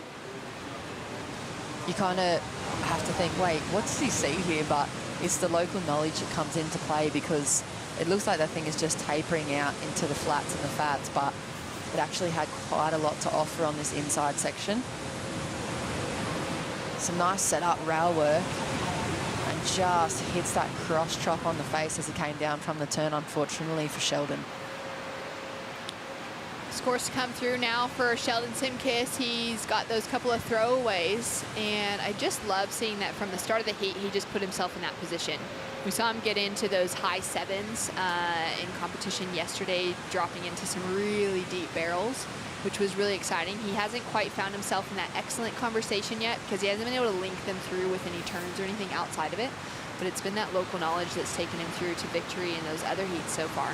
I'll be curious to see where he positions himself once he's able to find himself in a priority situation again, because now he was sitting under priority there, just decided to get things going underneath. Connor Coffin now with a strong paddle up against the current. And Sheldon drops in just a 2.20 for that last wave. Judges not rewarding him with much, as there wasn't much on offer. Connor's been paddling non-stop now for almost 11 minutes. He's just been on that treadmill. It's probably like mid-range setting too. It's not like you wouldn't be paddling or running at the 13th level, but it's around the middle, I reckon, at number 5 setting. You just have to consistently keep on your toes, keep yourself in the position, and the moment you kind of stop and have a look, you see how quickly they move down the line. Adura with an opportunity, driving down the line, races through that flat section, now looks for that corner to stand up in front of him, tags the lip and goes down. That'll be a possible missed opportunity. Connor will sit patiently still, tracking his way up. And Adura, even there, you can see him just, it's almost like if they just get themselves deep enough, they're right outside of that conveyor belt. They've got an easier paddle. Connor now up and riding, uses priority on a really small wave, although we don't have priority set up yet for Sheldon Simkiss, who is getting the ride around on the jet ski. So I'm wondering now, oh, there we go. Priority's just popped up next to Sheldon, so now Connor's lost it. Yeah, maybe he's just trying to shuffle back down, and he needs to get himself back on the ski, so maybe pick up a mid-range score halfway through and then jump back on the ski and get right back up to the top of the point here at Snapper. I feel like in Adura's approach, he's got nothing to lose. You can kind of see it in how loose and alive he's feeling, and more of an opportunistic look at the lineup, I think. He definitely would have been doing some analysis with his coach and trying to figure out which waves to really pick the eyes out of, but for him, getting the ball rolling seems to be a thing. He's only got that 3 in the 0.83, but he seems alive out there to me. I'm curious to see the waves that Connor decides to take off on growing up in Santa Barbara, California. He had the Queen of the Coast in Rincon as his home wave to cut his teeth and to really smooth out that beautiful point break style that he brings to the game. Can see a lot of that backwash coming into play, Jess. Just bouncing off the rocks there on the right-hand side of the screen. A couple smaller waves rolling through. And that wind being really strong today. There's still plenty of bombs, and you can see just the swell maybe even increasing a little bit already throughout the morning. Sheldon now with an opportunity uses priority. Similar maneuver for his first of his last wave. He'll kick out. That does open up priority once again for Coffin. And Adura now with an opportunity. Not sure what happened at the beginning of this wave. Hopefully he got something critical on that opening section. And judges really paying close attention. I mean, it's the same at most venues around the world, but at a wave like Snapper, they really want to see those surfers take advantage of that critical section to start, knowing that on a day like this, there's going to be some of that dead time before a good finish. Yeah, it's like if you can imagine I guess, how I'll be looking at the surf and how I've heard about the coaches and the judges speak about it. You just see each section with a kind of a potential number on it, and it all comes down to that out of 10 score at the end. And each time you bypass it, or you take a different line around it, or you don't kind of go right up and commit to it, you're just losing, you're just minusing from that number. And those times when you're able to just really lock into what it's got to offer are those excellent scores. Finding some speed. Connor, nice little drift. Smooth transition into a carve. Now lining it up. You can see that wobble on the surface with a little bit of that backwash. He's doing so well to just link it all together. Keeping everything really smooth, and now looking to find that little moment to put on something powerful to finish. He looks for the ski now. That wave will be complete, and he'll start to set himself up. We're now waiting for more small scores. It's kind of surprising, Jess. We're halfway through this heat, down to the 15-minute mark. We don't have anything above a 2 on the scoreboard. Yeah, those opening rounds for the men's as well, just setting the scale here this morning. I think Shannon around the 24 for the men's, and we saw it in the first 2 heats of the women's this morning as well. It took them all the way to the 7 minutes remaining mark of the heat to really kind of settle into the conditions today. So different to what it's been over the last few weeks, at least here at Snapper. And we heard Tyler speak about it as well. Didn't really feel that comfortable right until the very end, where she was like, okay, hang on, this is the conditions now. This is what I've got to adapt to, and this is what I need to do to get through. Scores coming through for Sheldon Simkiss and Connor Coffin. We're going to go to a Bonsoy brew break. We'll bring you back right after this.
The Boost Mobile Gold Coast Pro presented by Rip Curl is brought to you by Boost Mobile. Stay connected with Boost Mobile on the full Telstra 4G mobile network.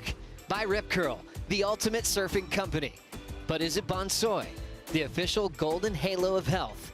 By Dometic Outdoor, official camping gear partner of the World Surf League Australia. It's always nice to hear the golden pipes of Joey Turpel welcoming us back to the Boost Mobile Gold Coast Pro, even when he's not here. He is. He's just such a soothing sound to hear across the airwaves, and you know it's on for surfing when you can hear the sound of his voice. Down to 12 minutes, 45 seconds on the clock. And Jess, looking at the tides for today, we're about 15 minutes away from that dead low. It's really affecting the lineup right now. Yeah, it's making it really hard to read, and you can see how much is drawing off that sand right there, where the guys are trying to take off, making that first section quite tricky. We saw Sheldon already go down on one of those, and yeah, as we pass this dead low, I think at 10 it's going to be ever improving. The winds and the swells picking up and the water's moving back in onto the bank. It just needs a little bit more, I think. And a paddle for the Grom. Adore driving into that first turn, lightning fast. Links it together for the second, but that speed just gets away from him. We've got 12 minutes on the clock. Sheldon Simkis and Adur and Coffin have all dropped in some more scores to the situation, but they're sitting in those 3-point ranges. Sheldon with a 3-6 is the leader at the moment.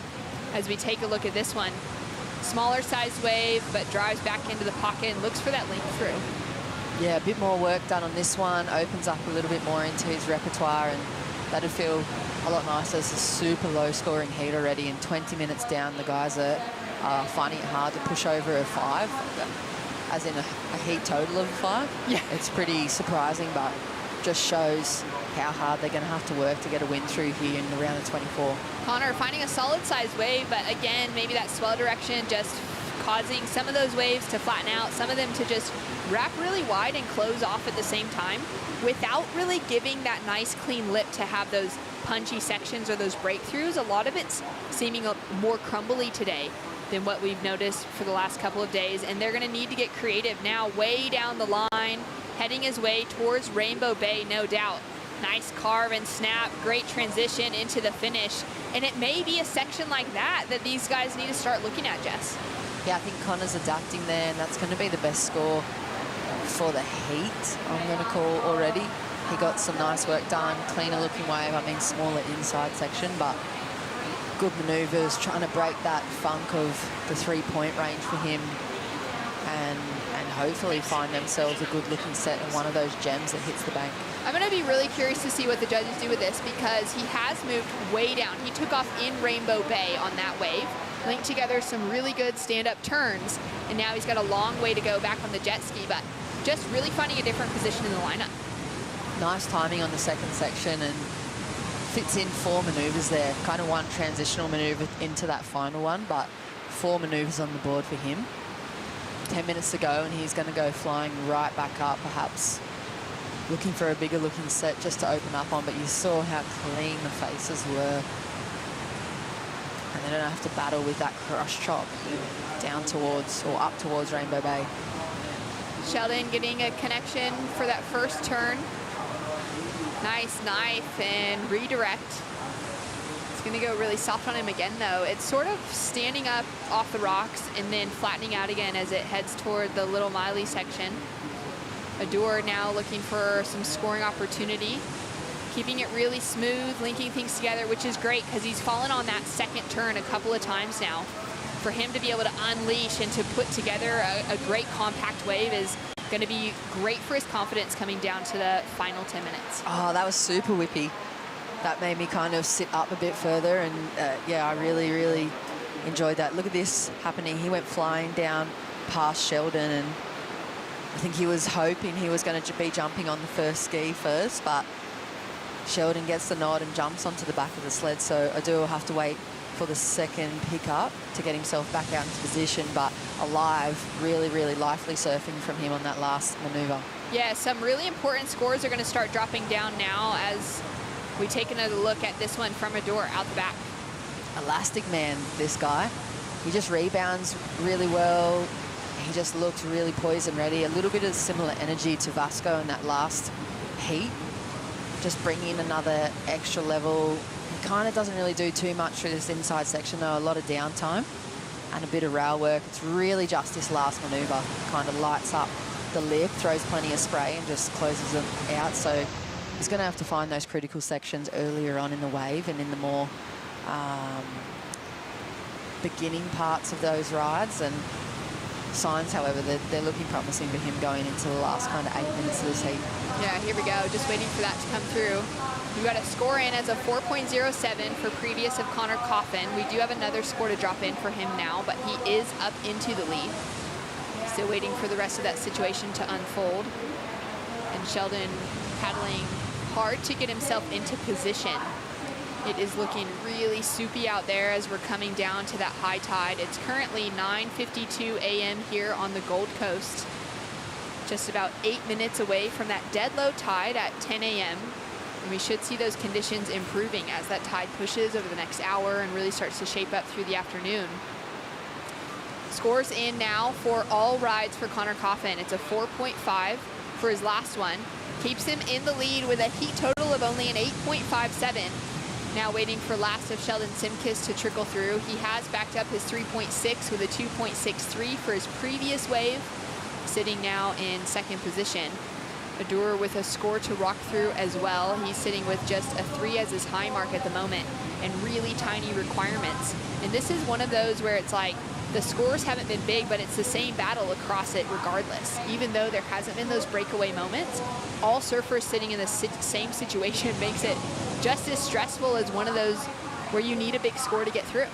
Yeah, this is just one of those heats. It just seems to happen every round in every competition, no matter the conditions, or the location. There's always one of these full battleground ones. Sheldon with an opportunity. He's got to kick out. Connor with priority at the moment. Connor lets that one go. It was an interesting situation to see unfold. We're still waiting for that last little bump of Sheldon Simkis to drop through. Nice snap. Smooth into the next one. Lining it up as he comes to the inside section. He's getting all the work done. He's got it all there with those smooth transitions, with a little bit of power, but still lacking in that wave size. With another score to come through. Adur now sitting with priority. Connor down into second priority. Two of them sitting at the top. Just off the keyhole, really.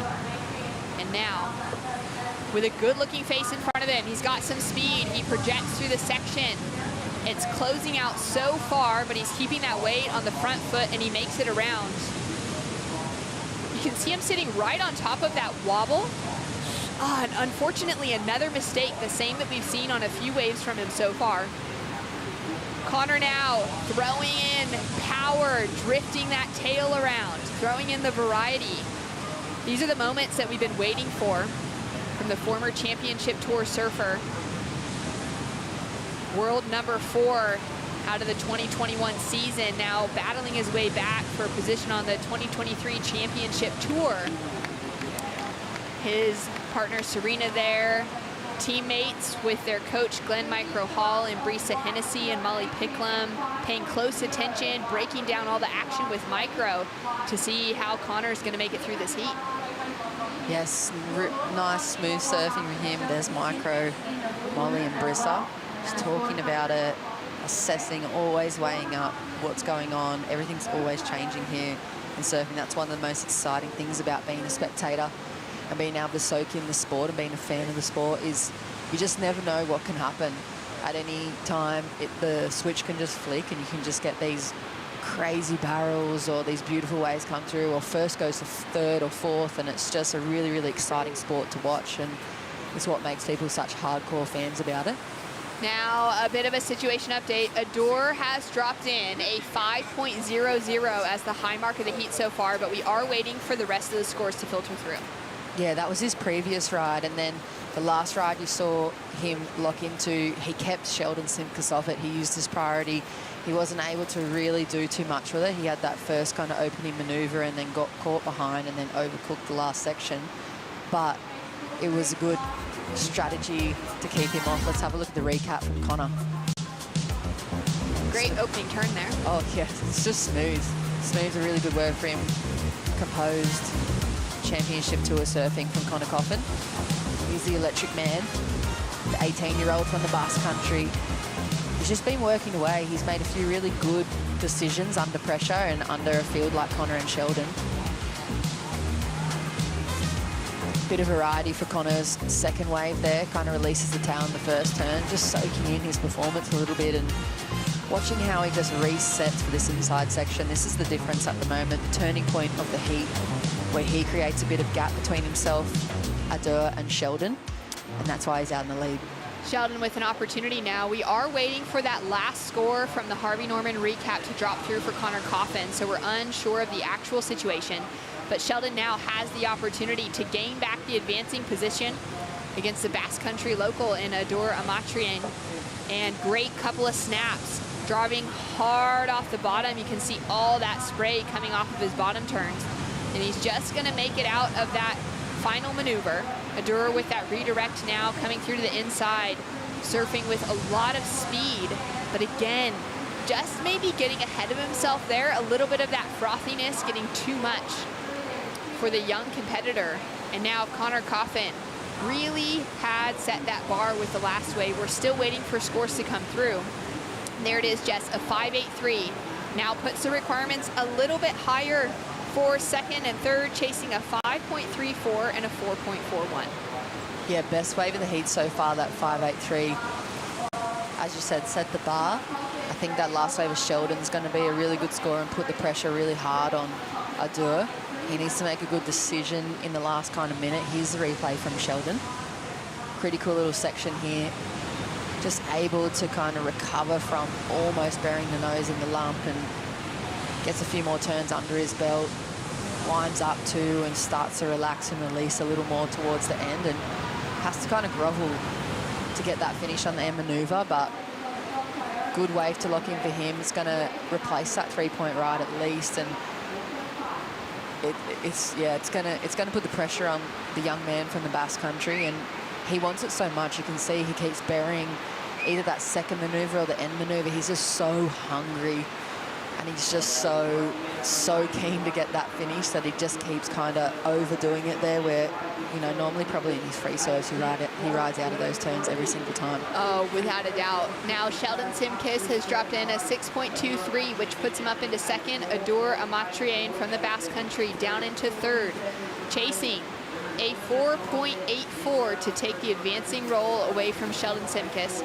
Connor Coffin in the lead, finally breaking through into those double digits of the heat total, the 10.33. And now all the pressure coming down to Adur. He took out a couple of wins on the Pro Junior last year in Europe, Jess. He walked away with a semi-final finish at that QS 3000 in Israel, the Seat Pro Netanya. He went down to Ramsey Bochum and was just shy of the requirements that he needed to be making it into the finals. So he's definitely one of those that's now representing the future of European surfing and really that strength that's going to be coming. But in this heat, it's going to be too much. A huge result, regardless, making it into the round of 24, but an even better result for Coffin and Simkis as they're going to be advancing into the round of 16, looking at least those equal 9th place finishes for the opening event of the Challenger Series. More action to come with Connor O'Leary, Morgan Siblick, and Alistair Reginato hitting the lineup.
The road to the championship tour starts here on the Gold Coast, the Boost Mobile Gold Coast Pro, presented by Rip Curl. And we are seeing some of those surfers, aspiring competitors, really stamp their name on this lineup and give themselves a great shot at getting off to a fantastic start. Ronnie Blakey here on the Harvey Norman set with Bugs. And Bugs, some really close heats, some tricky ones out there, but expecting this next heat to really light things up. Yeah, this heat in the water is going to be amazing. There's 3 surfers who have been on a tear throughout the tournament. And we're seeing the jet ski assist come into play, which is just vital. It's otherwise it's just a triathlon where there's just so much running. We saw it this morning. We had to complete those last 4 heats of the women's round of 32. And we were seeing them work hard to stay in position, catch waves, make that run around, and then it wasn't an easy entry into the lineup. Whether you jumped off the rocks or whether you came via the keyhole, getting back out there into the ideal position was difficult.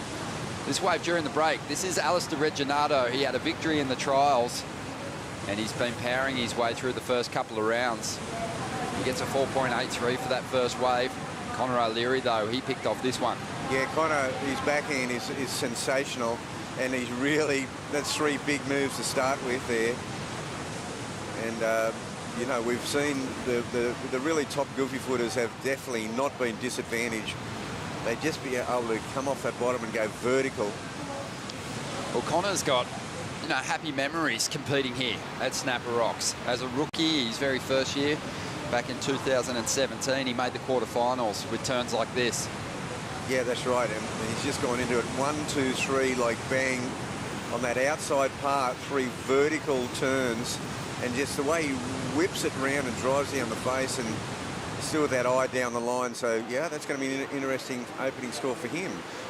Morgan Siblick, the other surfer out there in the lineup, holding on to priority, and Morgan, he's been looking really solid. One of the form surfers through those first couple of rounds, Bugs, and just seems to be reconnecting with the kind of form that saw him making a final last year on the CT. Yeah, well, in his first round heat, he had a bit of a slow start, and then when about halfway through the heat, he clicked into gear, and then he just creamed them. Talk to me about Morgan and that run last year. As a big fan of surfing, and I know someone who loves an underdog story, it must have been fun watching it for you. Oh, look, it was incredible down in Newcastle. You know, he just came on fire. He had that unbelievable heat with John Florence. It just gave him this incredible confidence, and he just rode with it. And it really was riding a wave of confidence. But also, we got to see just how good this kid is. Yeah, it seems that, you know, getting those big heat wins against those world champions in the first couple of events of the season, you know, it really can set up your year, confidence-wise, obviously, but just improving your seed early on kind of eventually leads to you avoiding those top dogs once you get sort of 4 events in. But that's the whole thing about early season momentum. You know, you start from the lower seed, you get a few early results, you end up in the seeding in the middle of the pack. And from there, you can really launch forward.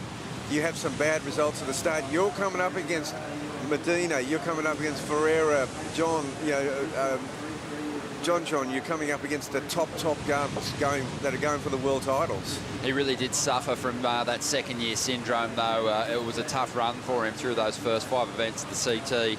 But now back here, I think he's brought the confidence of having been at the elite level back to the Challenger Series now. From what we've seen in these earlier rounds, Morgan's reconnected with that form, and looking forward to seeing him on his first ride here. But Alistair Regginato, he's got a couple of rides already. Connor O'Leary almost getting into the excellent range on that first ride, 7.67, and he's on his way to a solid backup here.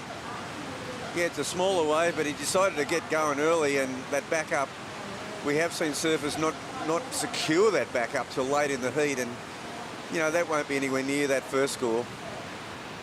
But he's happy with this, and I think he's going to keep going down the line here.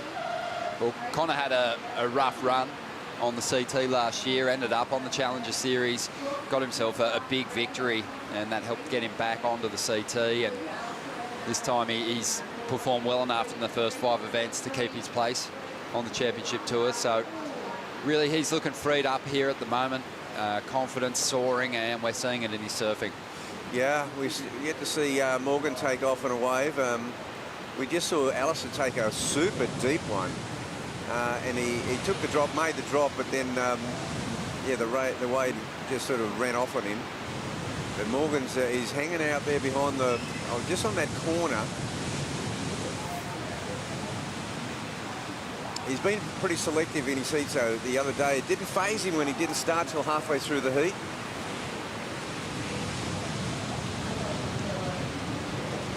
Yeah, sizing something up here, having a think about it, and he makes his move. So using his priority here. First section, not much to work with, but hoping this one continues down the line. Nothing doing there, so, you know, waited a while, just under 8 minutes to get that opening ride, and it hasn't panned out for him at all.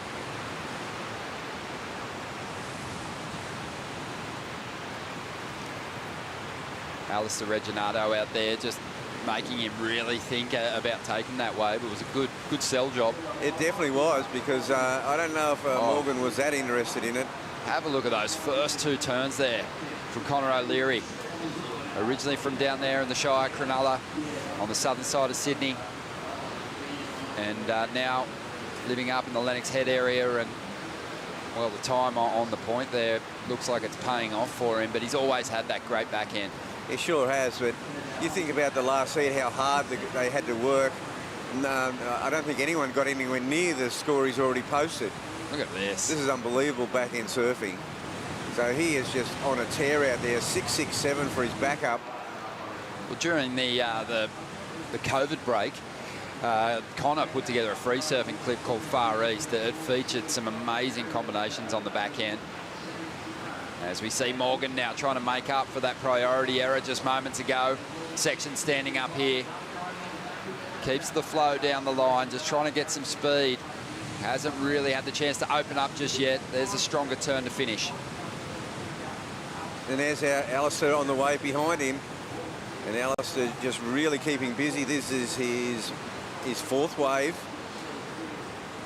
Here's Sunshine Coaster, who's been running hot so far through the first couple of rounds. Hasn't had a big score just yet, but this is a confident kid with some big turns. I think it almost sort of put him in that sort of Freddie Marias class, just a big extension through his rail turns. Great timing when he gets it going. Yeah, he's got a couple of big turns, Alistair. I've seen him, you know, since he was seriously in the under-10 schoolboys. And he's always had this beautiful snap on him. Let's have a look at the replay of Morgan's ride. One thing Morgan's really been doing with those opening few turns is committing to drawing that move out right into the bowl. Seen some roundhouses from him. And they had to kind of get going on this wave, but finished it well. Yeah, he finished it well. It kind of ran away on him the whole wave. He got that last turn in. We'll see how that compares. And here's Alistair on his 4th wave. It's a smaller one, but he's going to work on it. This wave just, it's got another section on it right here. So yeah, we didn't see the start of this wave, but there was a bit of nice work done at the very beginning, and then it just it peters out now. But the point's already in the can, so to speak. So he's just making that first real charge after a very successful, solid junior career, and now has his shot for a win in the trials to do some damage here in this Challenger Series contest. But the 21-year-old, he's going to have to connect with some better waves out here to overcome 2 CT caliber surfers. Conor O'Leary just had a magic start here. 7.67, backed it up with a 6.67. And there wasn't much height in the face of that wave, but just such a compressed, tight approach to those first 2 sections has given him a really solid lead here. Yeah, well, it's allowed him this luxury of now he can just like wait for a bombing set and just really go to town, and then it'll just be a scrap for 2nd and 3rd. Did you get to catch that clip I was talking about before of Conor O'Leary's that he put together probably over a year ago now, but during the break when the tour wasn't running during 2020? Did you see that? Yeah, amazing surfing. Man, oh man. At that point I was watching it going, that's the kind of surfing on a right-hand point break that could see you get wins over just about anyone. But I think Conor, each time he's come onto the CT, you know, other than that rookie season, he's kind of lost some of that freedom with the jersey on. in his rookie year. I think low expectations, much like Morgan. The results were just coming easy. He was dropping big numbers, and probably at that point was thinking, CT's not so difficult. Made a final in his rookie year. Yeah, he did. And yeah, the second year was tough. He dropped off tour, but he's managed to claw his way back into the ranks a couple of times. And at some point, I think he's going to start bringing these kind of performances to the CT more often. And when he does, he'll be really dangerous. Well, late drop there for Alistair Regginato on the outside. Yeah, Alistair's, you know, he surfs a lot of these heats like this. He just keeps busy and he keeps fishing and he keeps taking waves that it turns him into something. He's got this amazing ability to do it. He's done it always. And I think it may be that whole Sunshine Coast thing where, you know, they're just used to surfing conditions like this in the afternoon very, very often. Look how deep Morgan is. He's way behind the rock. Oh, it's an elevated drop. And there's a backwash. It had everything. That I can't believe how deep Morgan is on this one. And look, he's just trying to get into this barrel. But oh yeah, he's still running through this one, but this wave is going to get away from him. You could see that he was still traveling for a while there, just from where his board popped up. 16 minutes to go, and Morgan's numbers came through for that second ride, 3.73. Not really a score that's going to give him a great shot of getting through this heat. So really, he's looking at about a 16-minute heat here to turn things around. Yeah, and he's going to be in third priority, so he's really put himself at a disadvantage with this slow start, and he's made it work for him in the past, but this could be a different situation. Good thing for Morgan is that Alistair hasn't really consolidated this second spot. Morgan only needs a 5.37 out of this wave to get himself back up into the top two. Nice little wall here. Equipment looking sharp as he cuts back to the foam once again. This wave now starting to break off and really run out of steam. Morgan's just trying to get everything he can out of it. Yeah, there's nothing left in this one. Yeah, I don't see that one really challenging either. So it's not really going according to plan at the moment. But time's still on his side, so he's going to make his way down the line right to that red ball ski and get back out to the takeoff zone in just a moment. Yeah, well, I mean, thank goodness for the jet ski assist for all these guys, because they, you know, suddenly instead of this like 4 or 5 minute run, it could be even more now, Johnny, from what it was during the women's heats. It could be 5 or 6 minutes to get back into the lineup if you're way down at Rainbow. So Morgan waiting for a number to come through. Just under 14.5 minutes to go. We're going to take a Bonsai brew break.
Welcome back to the show. The action continues here at the Boost Mobile Gold Coast Pro, presented by Rip Curl. And what an event it's been. We've had a few huge days of competition to get to this point. The round of 24, Heat 3 out in the lineup. And we've dropped to three-man heats now for this round. And Conor O'Leary, just such a dominant start here, Bugs. He's really kind of made it a battle for second spot now. Oh, that's what he's done. I mean, that 7.67, the 6.67, the fact that he's got priority. It's a scrap for second place. Morgan Siblick, that last paper, 3.93. So it kind of gets close to matching Alistair's second best wave, that 4.27. But yeah, here's Alistair now.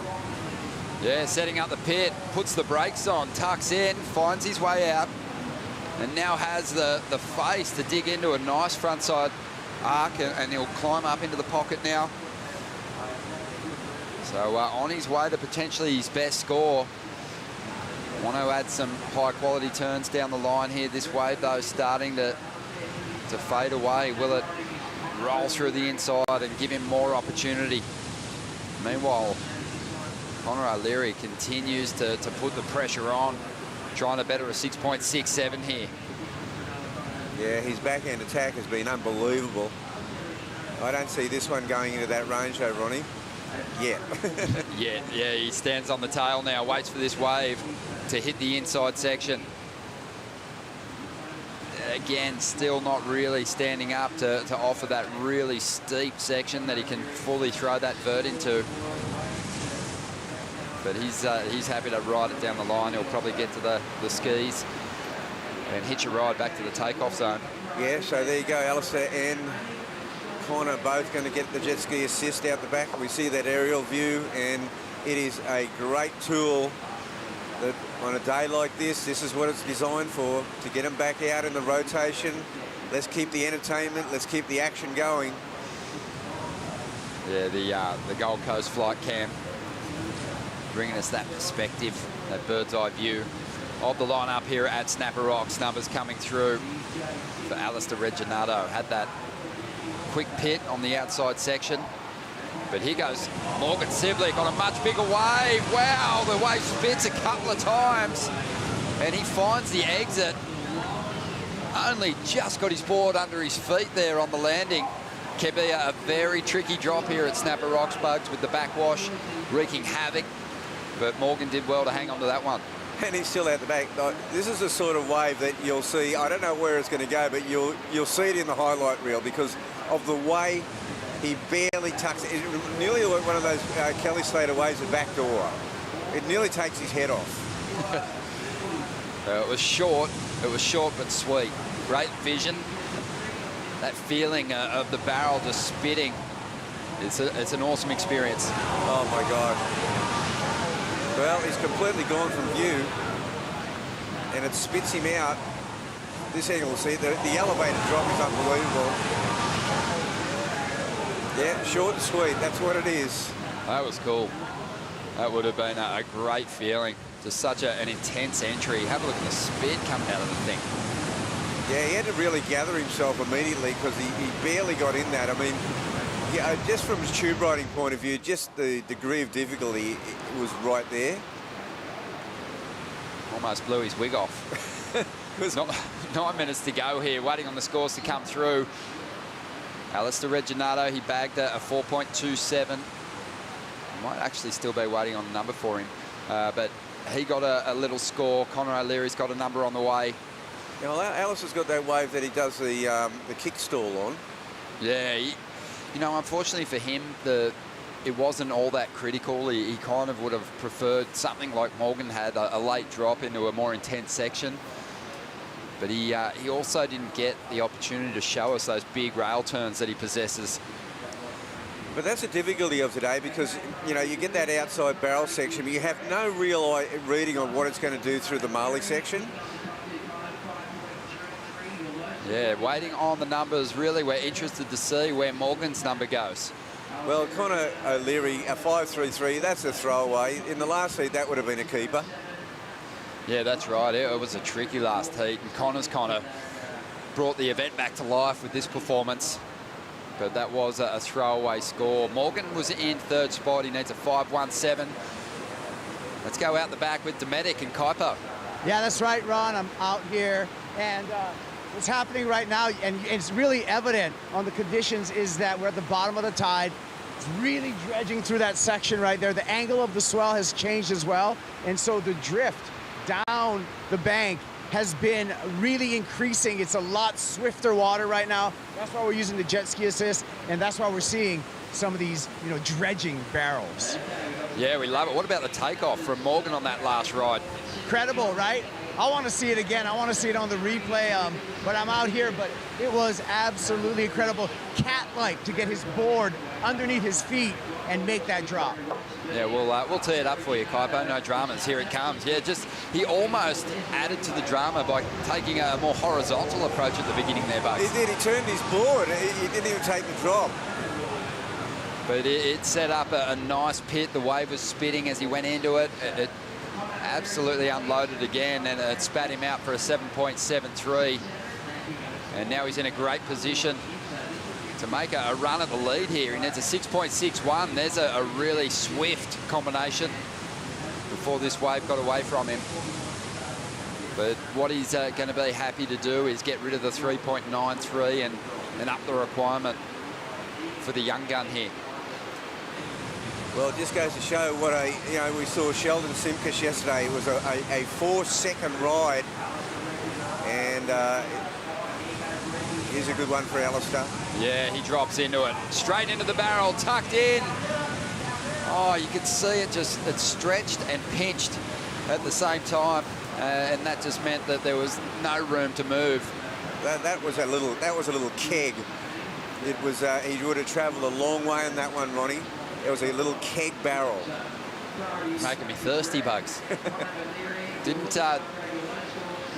do too bad with the drop. I mean, you compare it to his previous scoring ride, he only got that a low number, 3.07 for the kick stall. This one had a greater degree of difficulty as he entered the wave, dropped into it. The wave was thicker, it was a bit more intense.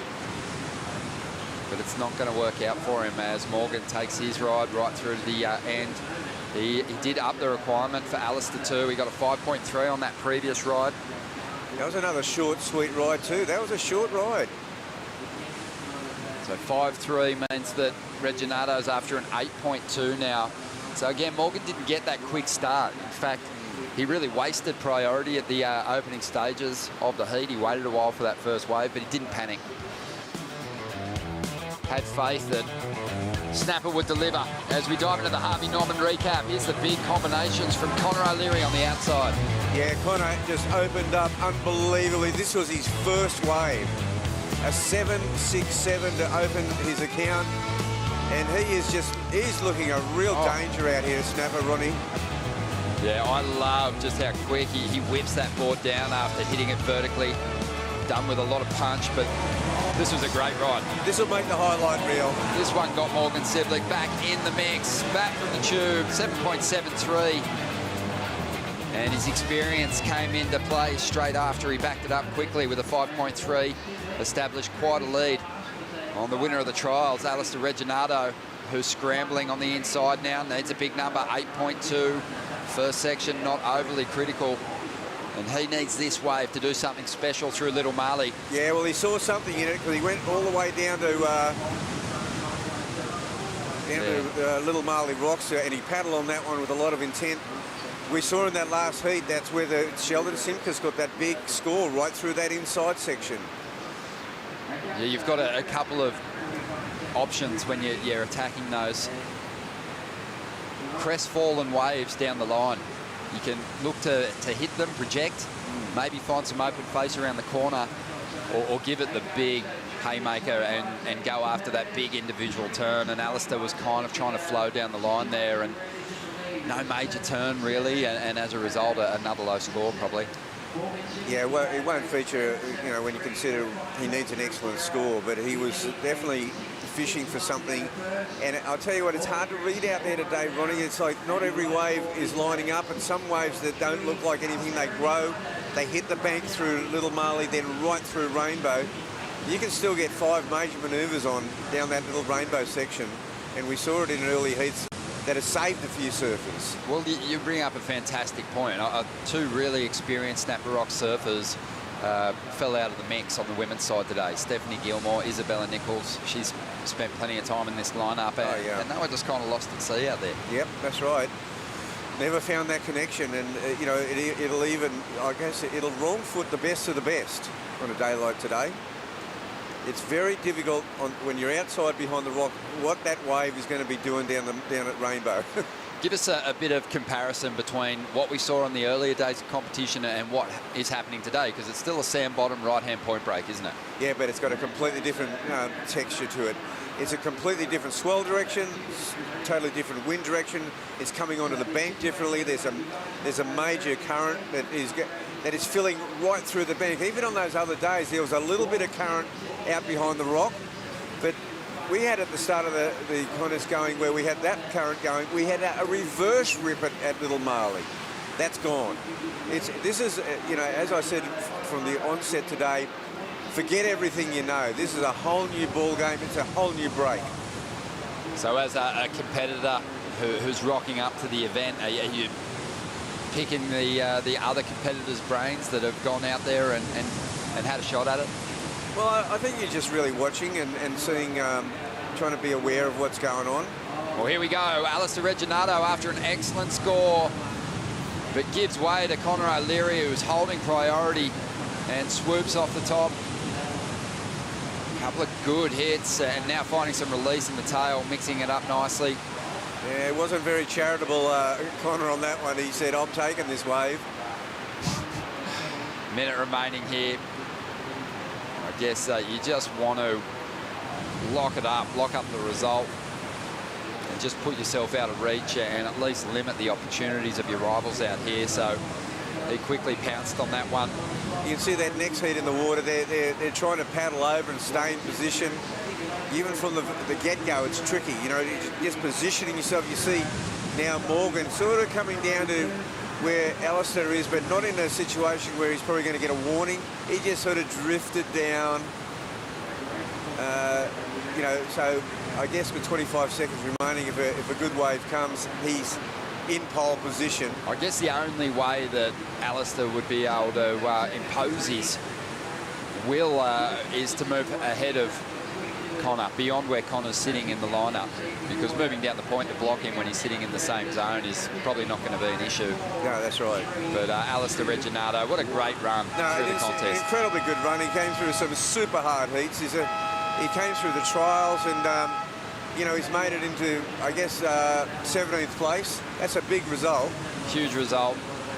And you never know, if he gets more opportunities, he might be counting on it at the end of the Challenger Series. But Connor O'Leary, what an effort from him. 7.67, 6.67. That all happened in around about the first 5 minutes of the heat. And Morgan's going to hang on to second spot here. We're going to take a quick break, and we'll be back with more in just a moment.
The Boost Mobile Gold Coast Pro presented by Rip Curl is brought to you by Boost Mobile. Stay connected with Boost Mobile on the full Telstra 4G mobile network.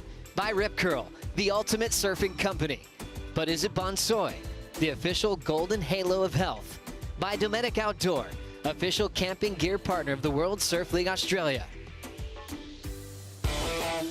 Welcome back to the show. Our competitors in Heat 4, the round of 24, holding position, waiting for their opportunities out here. North Narrabeen's Dylan Moffat, the young Aussie who we saw compete in the Championship Tour event down there just last season. He's made a return from injury to take up a place in the draw, been dropping good numbers so far. Timothy Biso, this is a really solid performer, big, powerful guy. He'll be out there in the blue jersey. And Maxime Housineau, who's a former World Junior Champion, coming off the back of a big QS victory to make his place in the Challenger Series as the #1 European surfer. You'd like his chances. He's surfed as a wild card before over there in France. Beat Felipe Toledo in a heat and lost out to Mick Fanning, but he's a great surfer, Maxime, super competitive. Have a look at this late takeoff from Dylan Moffat. Tucks in, can he punch through the curtain? It doesn't look like he will. And I'll tell you one thing about these Gold Coast point breaks, the sand bottom, when they're dredging, I know this from experience, if you've got a knee injury, you are very wary of that lip, of coming out through the doggy door, or, you know, when you have to burst through, you know, some chandeliers. That's where the pressure is so on your knees, Ronnie.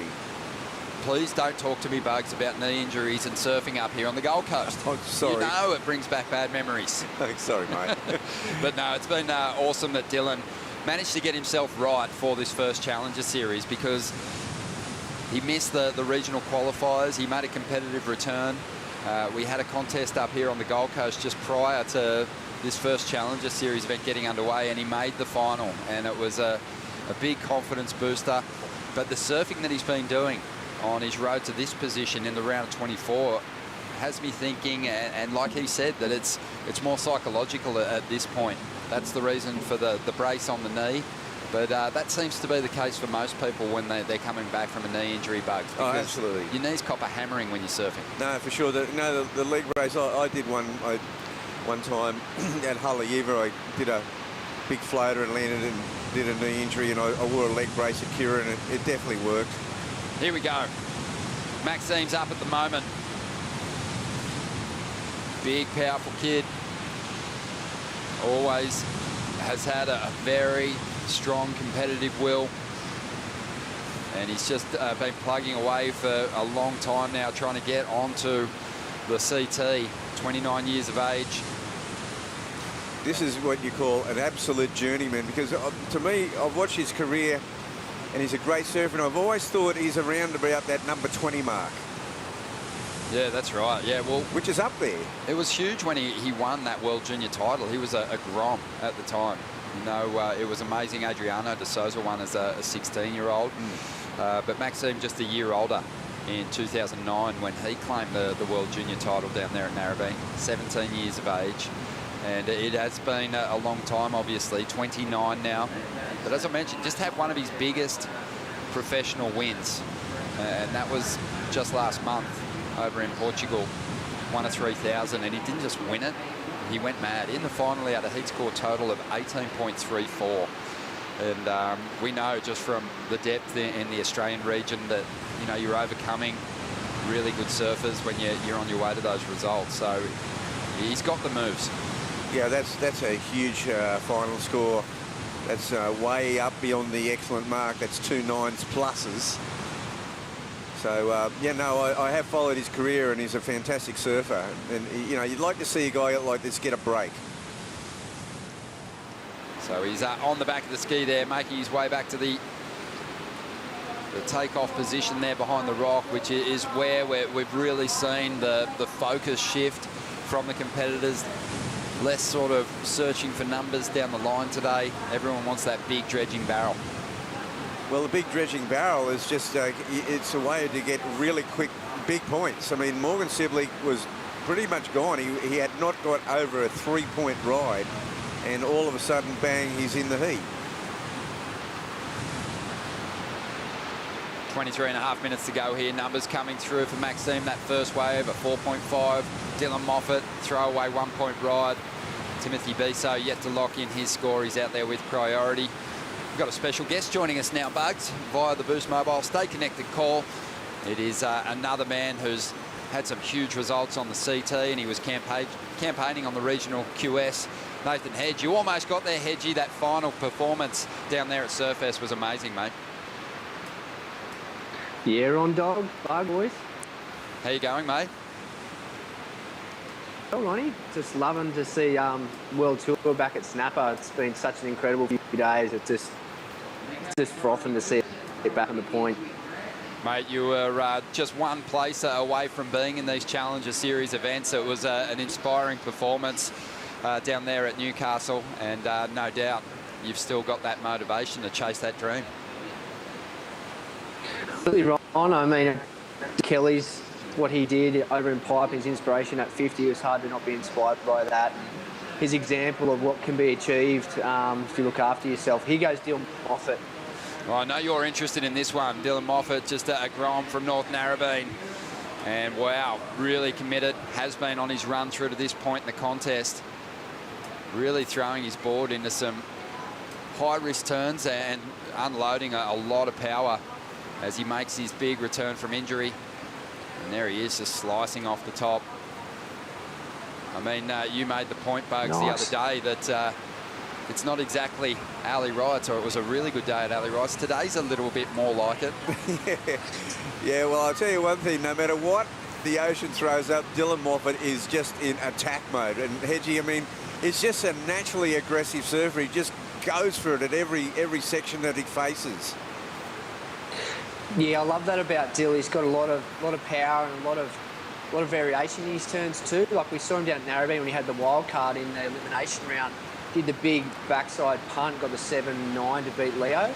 And then he's got a little bit of Chris Davison hack on him from the alley rights too, and he's got a lot of power. I love the different line that he drew on his roundhouse cutback yesterday too, where you haven't seen too many guys come right around, dig the rail into the then bigger evade off the top. And then he's got these flashy moves too, where he really accentuates the tail coming out, and he's got a lot of fire, so he's awesome to watch, eh? Mate, is he as nice a kid as we're being told? He just seems like such a lovely character. Mate, he's just such a humble, good kid, right from the get-go. He's got a great family. He's super humble growing up at Narrabeen. I remember going around and giving him some, just product when I had an opportunity to sort of put a stick on his board and stuff, working with another company, and he was just so grateful, and he's just a really good kid. He's one of the best kids coming through for sure from Australia. Yeah, fantastic, Bugs, to see him get the opportunity here, and again, he's not wasting it. The surfers that have actually just gotten themselves into this Challenger event via replacements and whatnot have really taken the bull by the horns and thrown some great surfing at us. Oh, look, they come in with a lot of hunger, and as we see now, a bit of a little barrel there's a little keg, but he won't come out. And the other thing about Dylan that I picked up on, though, is that he's a natural wave hunter. He can scramble, he can hunt waves down, and I feel that he's picked up a bit of that from the great Nathan Hedge. What do you reckon, Hedgie?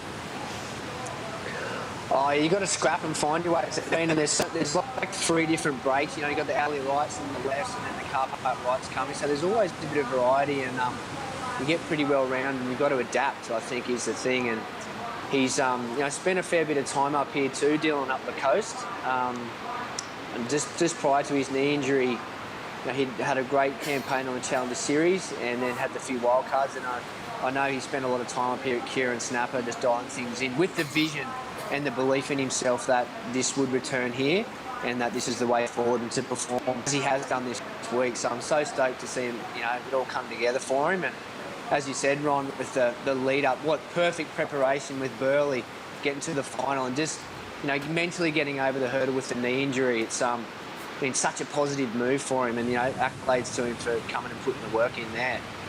Yeah, most definitely. Yeah, he, he's probably had to scrap and find his waves out there at North Narrabeen, Bugs. I've surfed there a bit over the years, and it's always so lovely how keen everyone is to share a wave with you. As we see now, Maxime with a couple of big turns to get things going here. He had a bit of a sleepy start, 4.5 on his first ride. This is already going to go much higher than that. And he's in second spot, going after the #1 position now. Doesn't need a whole lot at this stage. That was a great start for him. Got nice and vert on that first section, and now trying to climb over the double up here, but doesn't have the momentum. Just over 18 minutes to go. So Maxime now heading on out, but he'll chip away at the requirement. He'll probably get what he needs to get into the #1 position at the moment. And where's Timothy Brisso? Yeah, Timothy Brisso, he came on the scene a long time ago, 25 years of age, representing France from Guadeloupe.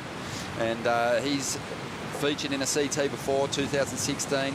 Lost out to Kelly Slater early on in the contest. But he did have some great results on that regional QS, 8th on the European QS ranks coming into this event. But he's had some wins at the qualifying series level. A couple of victories back in 2019, back-to-back. Yeah, he's a good server. You know, look, you know, back in the day, we used to write letters, right? We used to write letters to Fred Hemmings. I'm talking Mark Richards, Mark Warren, Sean Thompson. Dear Fred Hemmings, please, would you put us in your contest? I'm a much nicer person than Mark Richards. You know, all those kind of things. And I was just wondering with Hedgie, like, you know, you've seen the WSL handing out wildcards to people they deem really worthy of it. And, you know, have you written any letters lately, or are you waiting for a letter from the president? Are you going to get a shot somewhere, mate? Oh, listen, Bugs, I'll just, you know, let my surfing do the talking, and my, you know, my result at my runner-up place at Surfest Newcastle. I think, yeah, the results speak louder than words, and I'm just putting my head down, working really hard, and you never know. There was a lot of great interest in Snapper for the first Challenger Series, and I did miss out just by the one spot, so perhaps down there might be a little more opportunity there. And I'm from the Northern Beaches, so I'm excited to go and surf down there and reconnect with family and friends, and, you know, I've got a lot of history down there, so I'll keep my fingers crossed for Manly, that's for sure. Oh, awesome, mate. Well, the performance at Surfest down there at the contest was unbelievable. Newcastle City Pro, it was a magic moment, as we see now. Dylan Moffat does find his way through, but Nathan, thanks for joining us, mate. Best of luck, and hope you do get some of those opportunities through the year, mate. Thanks a lot for the call-up, boys. Appreciate it. Have a great afternoon. Enjoy the show. Dylan Moffat, yeah, mate, starting to back up that 6.5 now, or trying to at least, because he has been pushed back in the second spot. Maxime's taken the lead here. He had a 5.17, his best wave, that last one. And with the 4.5 opener, has taken a narrow lead, but everyone's still in it. The surfer that we're kind of missing from the scoreline at the moment is Timothy Brisso. So let's see if he can get in on the action. He's had that priority, and he wants to bank a keeper score.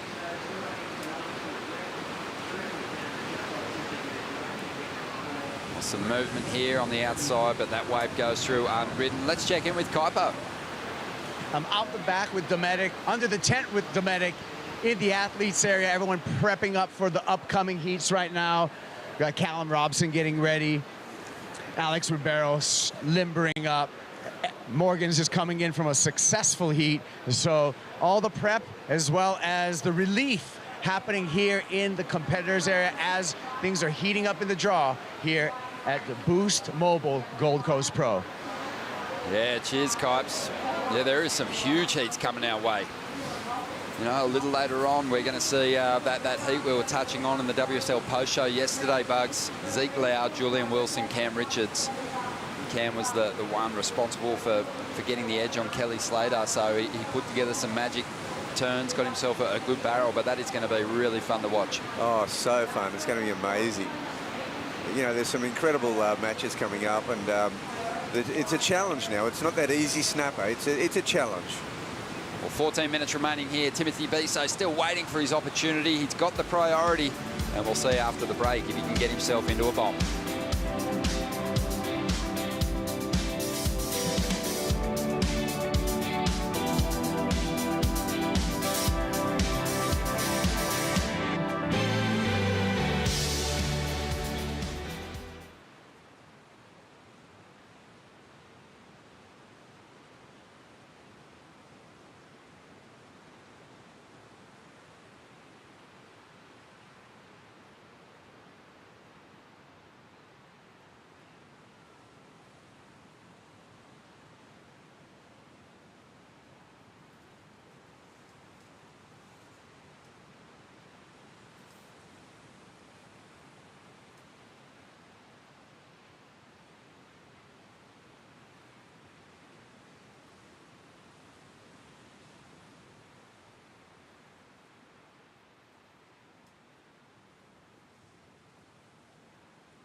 Dropping in on another surfer's path is disrespectful and dangerous.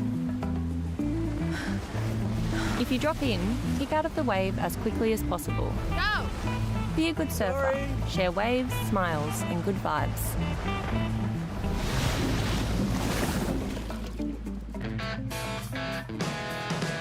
Loving the Good Surfer initiative. It's like the sketches that you did in your notebook back at school, coming to life, but also communicating a great message, Bugs. A very good message, and that's an initiative from the Gold Coast City Council. You know, the surf management plan, and emanates from the surf management plan, and a new committee was formed, headed by former Surfing Queensland head honcho Scott Gillies, and come up with this a surf safety, surf etiquette plan that deals with first of all, the amount of volume of surfers here on the Gold Coast, and also just that awareness with the safety factor on our point breaks and our open beaches. Love it. Just another one of the boards that Wayne Rabbit Bartholomew just contributes his incredible surfing knowledge to. Here we go. Maxime is up. Had a 5.17, his best wave so far, and now he's connected with a good-looking wall here. Gets a little hung up on the foam and doesn't like how that wave's eventuating down the line. Dylan Moffat, he's sitting in second spot. Doesn't need a lot to get himself into the lead here. Big section standing up. Goes to that carve, back onto the whitewater. Just continually transitioning, but adding points along the way. Just keeping the flow alive on this ride. And this wave's now going to steepen. Loads up, hammers the section. Love the approach. It's got that full-on attack mode in mind whenever those steeper sections roll his way, and now this wave connects to the Little Marley zone and he climbs up over the pocket. So another good ride with a good sequence of turns. And finally we get eyes on Timothy Bisso out here, but he's left his run late here. This wave not cooperating at the moment, but he's going to stick with it and just try and put something on the board here. He's a solid unit as he drives into the end section. Beautiful float there, and manages to climb and hang on to a late hit. So he's going to get himself into the heat here. 10 minutes to go, and scores on the way. So Maxime Husseneau, he'll be waiting out the back nervously to hear these numbers drop, because this lead is going to be under threat, I think. Oh, well, this is a low-scoring heat compared to the last one. And it's kind of like the heat two heats ago, where there was a lot of 3s, 4s, and a few 5s. And it was only late in the heat that Connor Coffin and Sheldon Simkus got a few bigger scores. But Timothy, that first half of the ride, he gets a bit going, and in this middle part here, not much action, but he's stuck with it. And this is where there's a real value in sticking with these waves sometimes. He's looking along and he sees it, brushes the hair off his face and goes, okay, let's go to work on this thing. Yeah, I like the just the desperation to stay on his feet through that final move. He would have loved to have truly teed off on the end section, but at this point, with the low numbers on the board, he'll give himself a shot. Well, and Dylan's only, he's carrying that 3. That's not safe. No, this was a wave that's really going to improve his chances here. He only needs a 3.17 to climb up into the #1 position. That turn was probably the best turn on the ride. Yeah, it wasn't. I mean, it's nothing that special, but he's just trying to incrementally get himself up there. It's a 4.2, so he's done the job. Yeah, moves up into the lead. But even Dylan in his mind goes, this isn't a fantastic wave, but yeah, I can surf it into the #1 position. And the thing about 3-man heats, that #1 position is just, you got that buffer between you and third.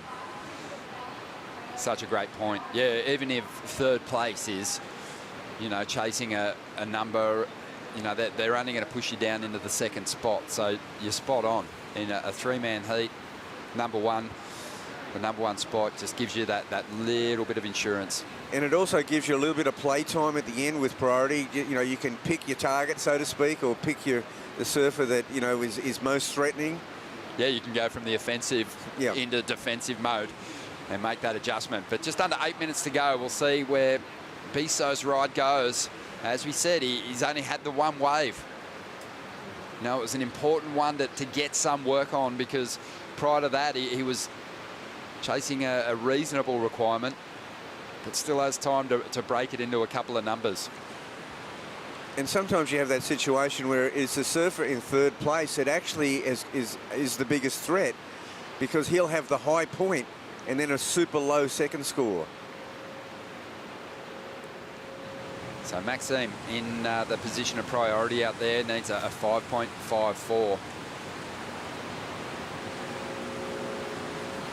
But Dylan Moffat with a real advantage, being in that second priority zone, sitting out there with the lead at this stage.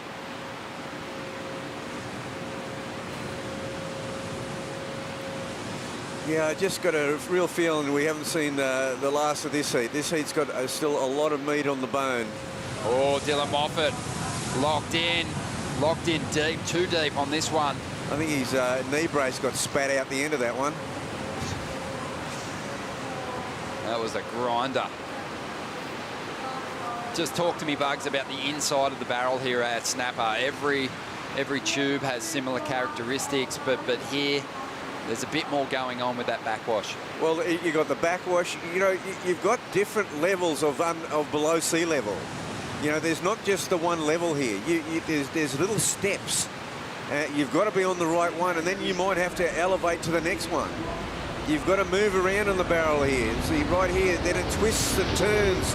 He somehow had to squeeze into that next loop. Yeah, it's such a tricky one. I know here on a smaller day, you know, it's a tight, intense barrel. And it does have almost that slabby feel to it sometimes on this grinding sandbar, where, you know, you don't want to point too down the line. You want to sort of almost keep that nose almost pointed towards the beach at times, especially when you're down toward Kira. But here we go. Maxime taking off, making his move, using his priority here. Wants to get back up into that #1 position. Needs a 5.54 out of this ride. Rips through that carve and keeps coming back to the power that the wave's got on offer, bouncing off the white water as it pushes him down the line. Yeah, there's the other side of this wave is that wave there, and you'll see it in the replay. It's some waves they drag in towards you. They drag in, and it's never going to connect down the line. It's going to keep bowling in towards you, and it keeps you in that pocket, and there's no down the line factor in it. It can be hard to find some space for an open turn, but he gets vertical on the approach again. He does, and it just goes, you can see it starting to do that right here, Ronnie. It's coming back on him nearly. Yeah, it's when you get that white water, isn't it, pushing the wave. It's almost like the white water takes over the barrel of the wave, and it just keeps sidewinding down the sandbar. And then there's a disconnect with the next section. Timothy Bisso got a 5. Oh, so he really chipped away at the requirement. And now at the moment, just after a 4.68. It'll just depend on if Maxime up the requiment for Timothy on that last ride. Yeah, I don't see this wave doing the last thing that Timothy had. This wave's a little weaker, but he did still trying to milk as much out of it as possible. You've still got another turn in this, Ronnie. Yeah, the windscreen wiper coming into effect there. Just whipped it up vertical, dragged it back down. Pretty sparky move, but one that generally doesn't fool the panel. They know the critical section, if it's not there, if you make a critical turn out of it, it is fool's gold to a degree. Oh, good point. But here we go. The Harvey Norman heat recap. Dylan Moffat again connecting with some solid sections. Yeah, Dylan is just carving his way through the field. He's doing it. He's not doing it that tough. He's sort of staying in control of both his own destiny, using priority well, hitting every section that appears in front of him, surfing on instinct, and Maxime putting in a solid performance. I love Maxime's ability to really surf the pocket well, get that board vertical, but quickly whip it back down and transition to stay in front of these sections. Yeah. And he's looking to build. He just got a 4.93 out of that ride. And that's still got him in second spot, but the requirement for Timothy Biso remains the same. 5.11 is what he's after. Yeah, I think Timothy might have been pressured by the fact that he's only had the one wave, but he took a pretty poor wave on that occasion. It was never going to offer him in that 5 to 6 point range.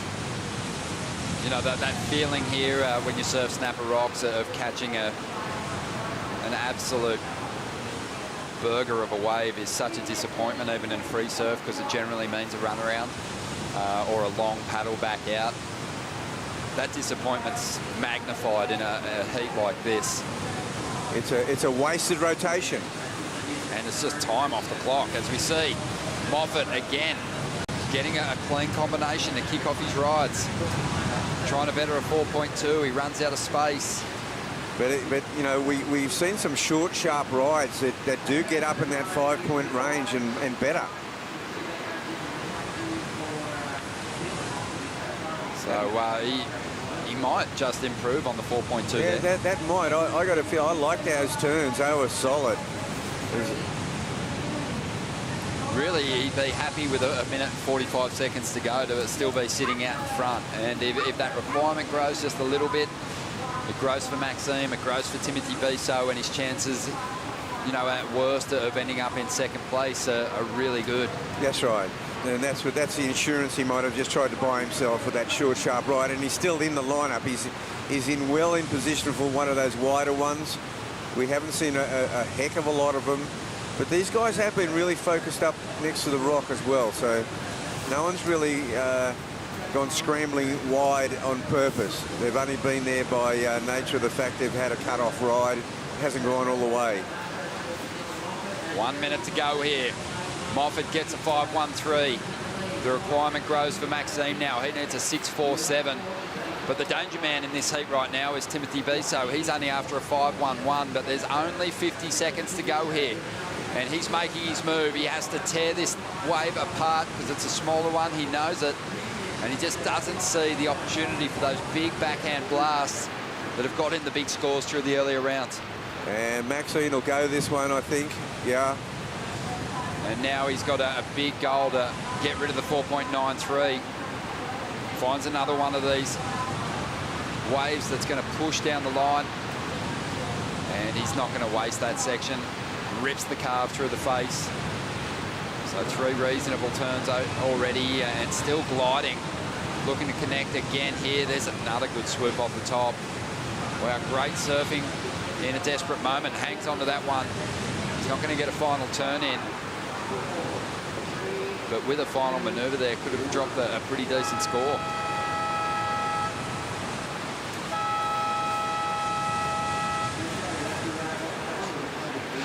So the heat comes to a close.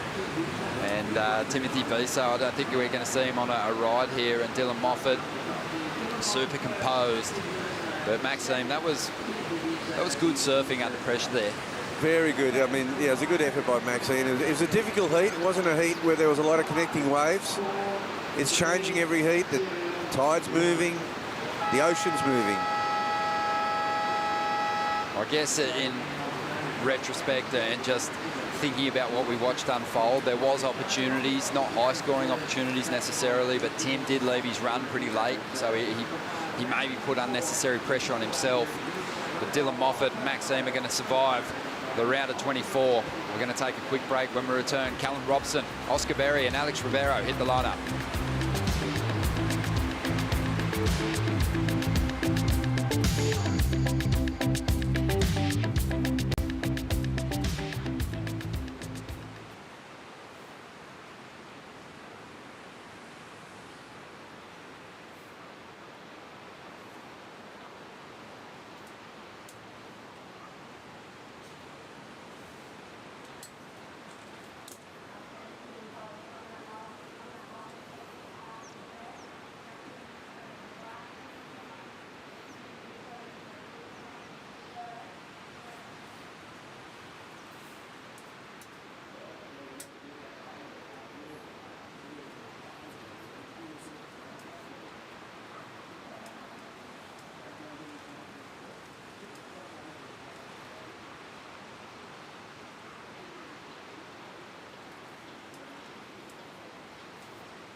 Boost Mobile Gold Coast Pro is underway. Dylan Moffat just took out a great victory to book himself a spot into the men's round of 16, signing some autographs and getting ready to get some warm-up surfs in. Maybe just have some fun this afternoon.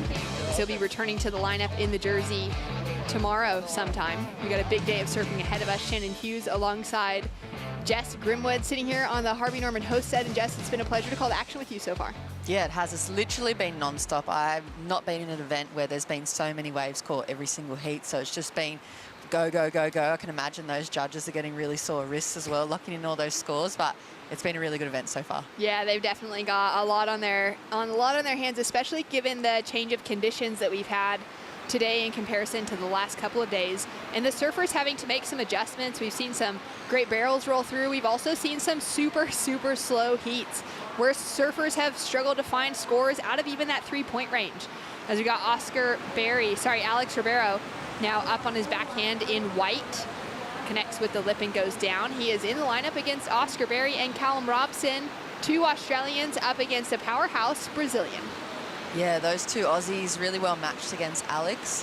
Lots of power between the three of them, and I'm really interested to see a bit of a wild card factor of Oscar Berry in the way that he's just kind of just come out of the shadows and he's really upsetting a lot of big names in surfing. And for a lot of these international guys, they probably haven't seen a lot of him surf.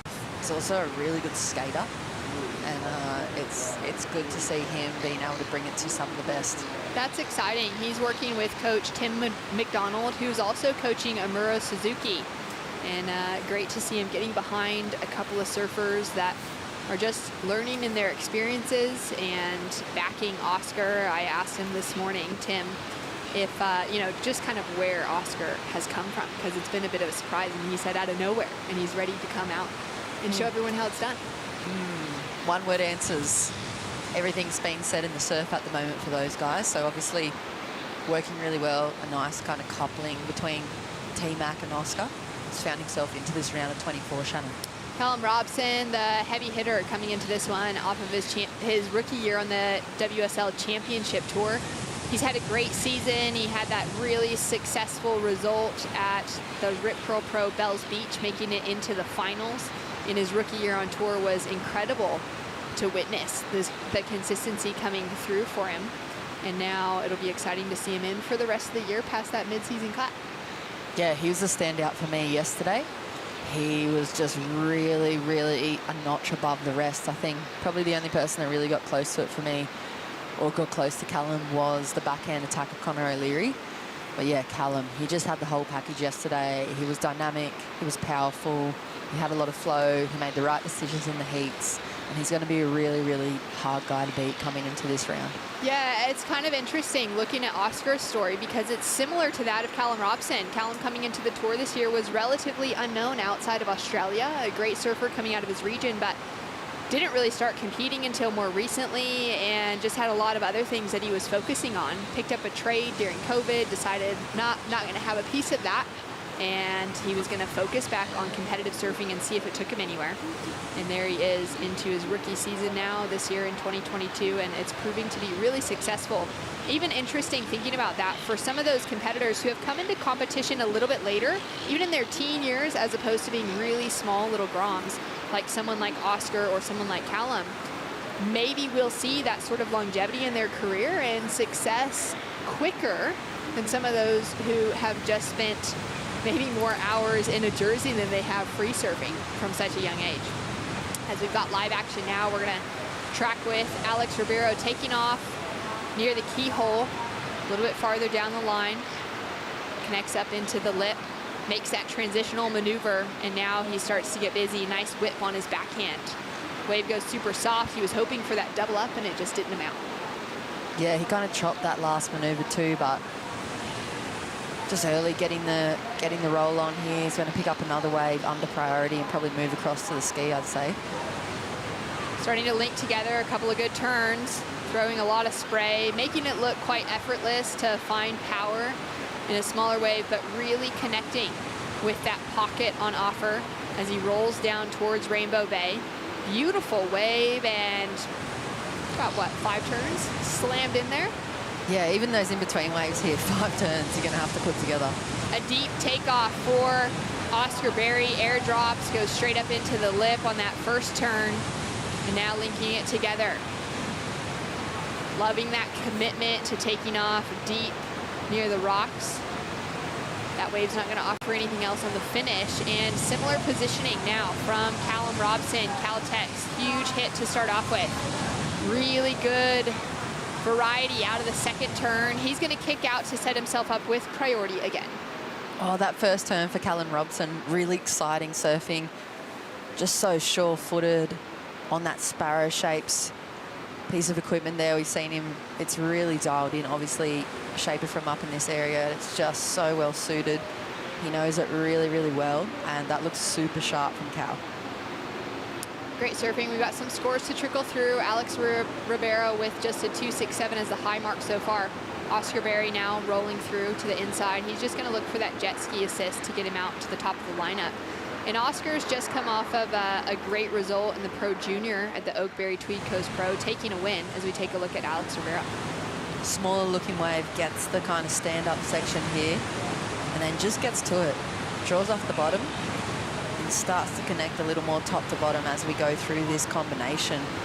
Big whip on the end to finish off. Smaller section, but a working wave for Alex. Here's the replay from Oscar.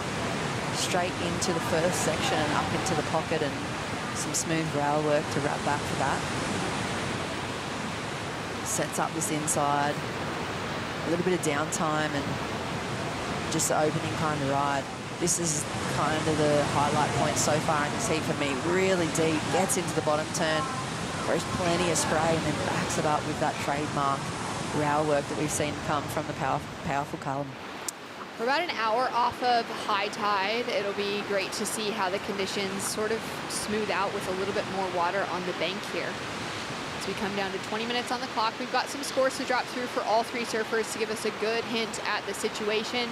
Judges taking their time with first of Callum Robson and third of Oscar Berry to really start setting the tone. As we see Oscar there getting the lap around on the ski. He's going to get dropped off right on top of the rocks and position himself really deep. Now, I was wondering, Jess, with that last wave of his, he obviously dropped into a great section. It was a really difficult takeoff and got some really solid turns, but he dropped in and that wave was spitting out behind him. I'm curious to know if he's going to want to start looking for something like that and try and find a barrel to even capitalize more on that ride before those turn sections open up. Yeah, maybe a little bit like Morgan Siblick's barrels or some of those barrels we saw coming through that earlier men's heat. The opportunities are there. The positioning is of utmost importance today if they're going to lock into something like that. And I feel like we're right in this part of a surfing competition where it's the real working part, like we're deep in the trenches, right in the middle of the draw. We've had those standout early performances, and now this is where everything kind of comes to light. The background work, the prep, have they done it enough to push through to the apex of the competition? One of those surfers who's been putting all of that work in is Dylan Moffat. He walked away with a win and is there with Stay Scalbreak. Snapper with just 4 people out is pretty good, but looks even better with 3. I know. And the next one's 2, I think, so it's pretty sick. Keeps getting better. The waves are pumping. It's like the sweep's super duper gnarly today, so just to like pace yourself and make sure you're taking in the deep breaths when you're on the back of the ski. Like, I had no idea that was going to be ski assist, so when I heard that, that was a bonus too. More time to be surfing. And what's your experience like on a jet ski? How do you go climbing up on the back of those aqua ponies? Pretty shocking, actually. Me and my mate just went halves in one a couple months ago, and we're trying to figure it out at home, so we're doing a lot of donuts trying to figure it out, but I think the last time I surfed a heat with a jet ski in it, I had a heat total of 2, so it's a little better than that one. Look, Dill, you say it's pumping out there, and of course we win every heat from the sand, but what's it like when you're actually out there? Because you can see a few good surfers getting lost today. It's kind of tricky, but there's definitely like really good ones. I feel like the ones behind the rock that just give you those like steep sections straight away are better than chasing that end section down the line. You end up feeling like cut back after cut back, but I don't know, there's lots of good waves, and if you just find yourself on the good one, it's pretty fun. Overlapping format for you potentially in the next round, if that does happen. Have you ever done that before? That'll be first time. See how it goes. Looking forward to seeing it. Thanks, Dill. Couple of firsts for Dylan Moffat, learning as he gets out there that he gets to hop on a jet ski instead of having to do the runarounds with a paddle, save some fitness. First time heading out into overlapping heats tomorrow for competition. It's a big day for Dylan Moffat. Yeah, first times, and this is that perfect example of this as a launch pad for the championship tour. Bridges the gap, gives you a good little taste of what is expected once you hit that top peak of performance, and then just trying to push for that WSL Finals conversation. I feel like Dylan is so humble and he's so kind of dismissive of his own experience and expertise. Like, I will no doubt be really, really stoked and not surprised if we see him qualify for the tour. I couldn't agree more. He's just such an outstanding surfer coming out of just more recent years here in Australia. We've seen some really good surfing from him, even outside of the WSL competition and these qualifying series events. And some of those Surfing New South Wales tour events that happened during COVID, we got to see some really explosive surfing from him, and to see what he was getting up in that preparation to return to just normal formatting as things have kind of ironed out over the last year. And now to see him really starting to bring it through. A round 16 result for him is going to be massive heading into the rest of the Challenger Series, because that's at least an equal night. And on the men's side, being that we're going to get 10 qualifying out of this Challenger Series onto the 2023 Championship Tour, a 9th place result is going to be really good within that mix. Callum Robson straight into the lip for that first turn. Big wrap for the second, now just carving back, pacing it out to stay right in the pocket of this wave, any bit of power that it has to offer. And he'll just position himself now, finding a little deep bottom turn, quick snap off the top.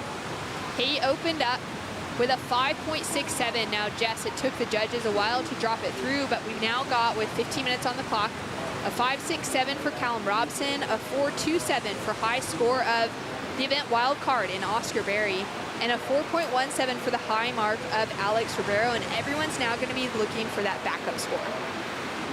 Yeah, I feel like you can see the shift in the judging scale when we've moved from the earlier rounds into this round of 24.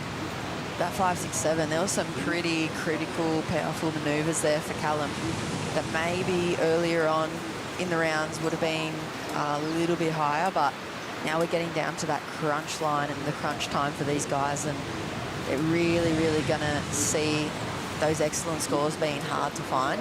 They're going to be really elusive because the judges know and want to help push that level of surfing for them and bring out the best that they can do in these conditions. If you're out there as a competitor and you can do, you know, 3 whacks or 3 snaps and get a 7 or 8, then why push it to get through a heat?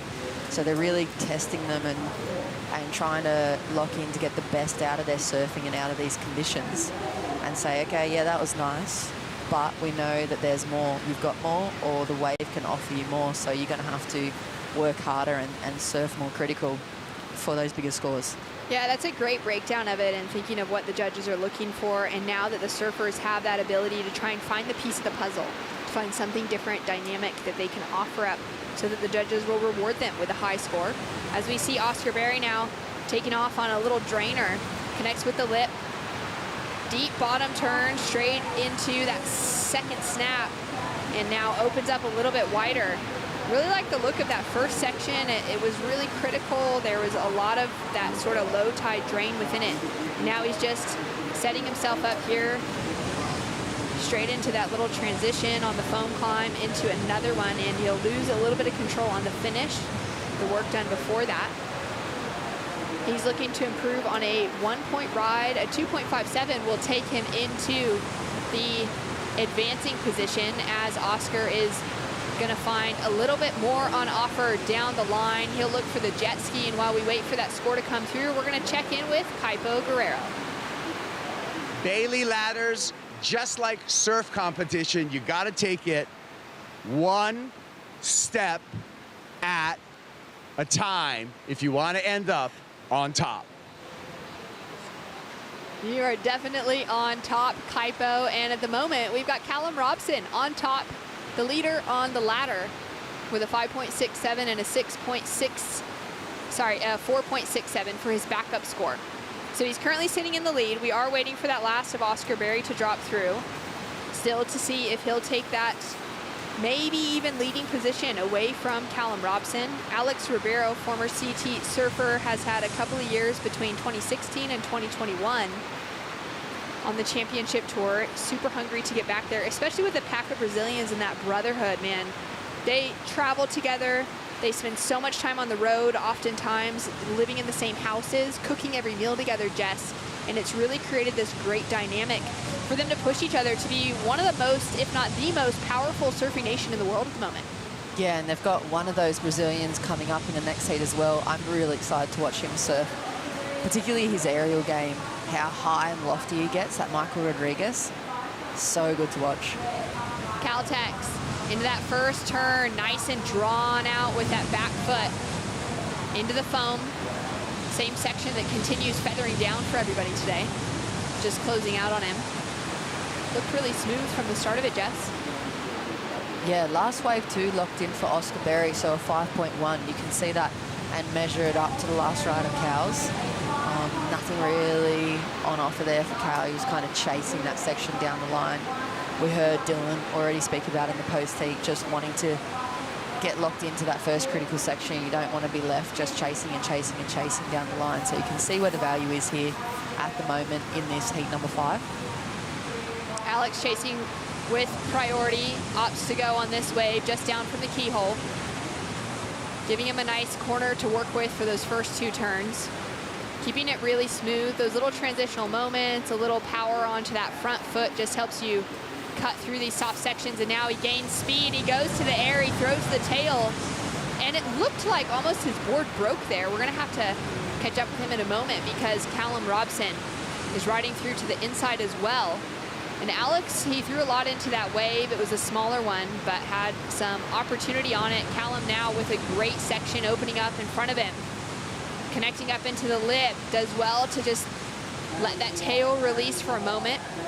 Another big carve, and really laid it into the rail there. Perfect, smooth transition off the bottom, off the top for the last one. And it was a broken board from Alex Ribeiro. Well spotted, Shannon, well spotted. Yeah, he's pushing so hard. Full tilt, pumping on the equipment. And a barrel from Oscar Berry. He positioned himself so far up that he was able to find the cover up, comes out straight into a wrap back into the pocket. And now he knows he's found the gem of the heat. Will he find more to back it up with? He's gonna be patient, lining it up here with that Spider-Man on his board. And now going to town on the inside as it starts to open up for him. Still smooth, not a lot of speed within it here. He's gonna just put on that little stall, work it back, and hope for a little bit more to connect through.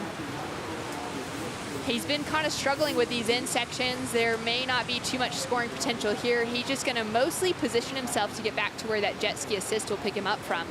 Started out so strong, and this wave continues to build down into Rainbow Bay.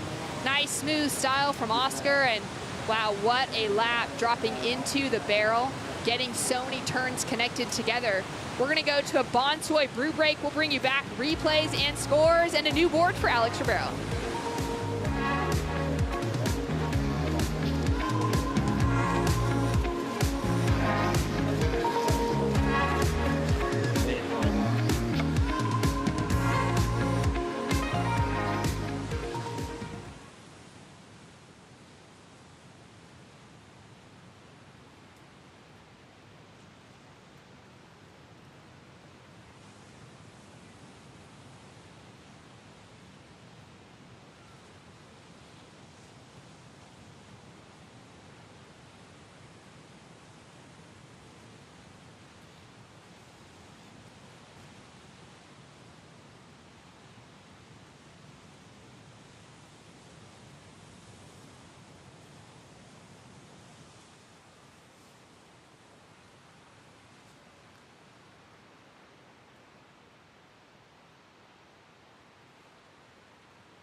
And we're back here for the Boost Mobile Gold Coast Pro, taking a look at the Gold Coast flight cam right now with a lot of wind on the surface of the ocean today. Major changes to the conditions. Surfers have been having to make those adjustments throughout the day, Jess, and we've seen some with some great success. Just before going to break, we saw Oscar Berry drop into a pretty solid pit. Yeah, that was a sweet little bit of vision from Oscar Berry, the event wild card. Just tucks right under there and just pushes through. You can hear the crowd in the background enjoying a little bit of tunnel vision for the young man in blue. And really gets a lot out of this wave as well. It's one of those little gems that has come through the point this morning, and nice read on the wave. Does what he can with some of those flatter, bumpier sections.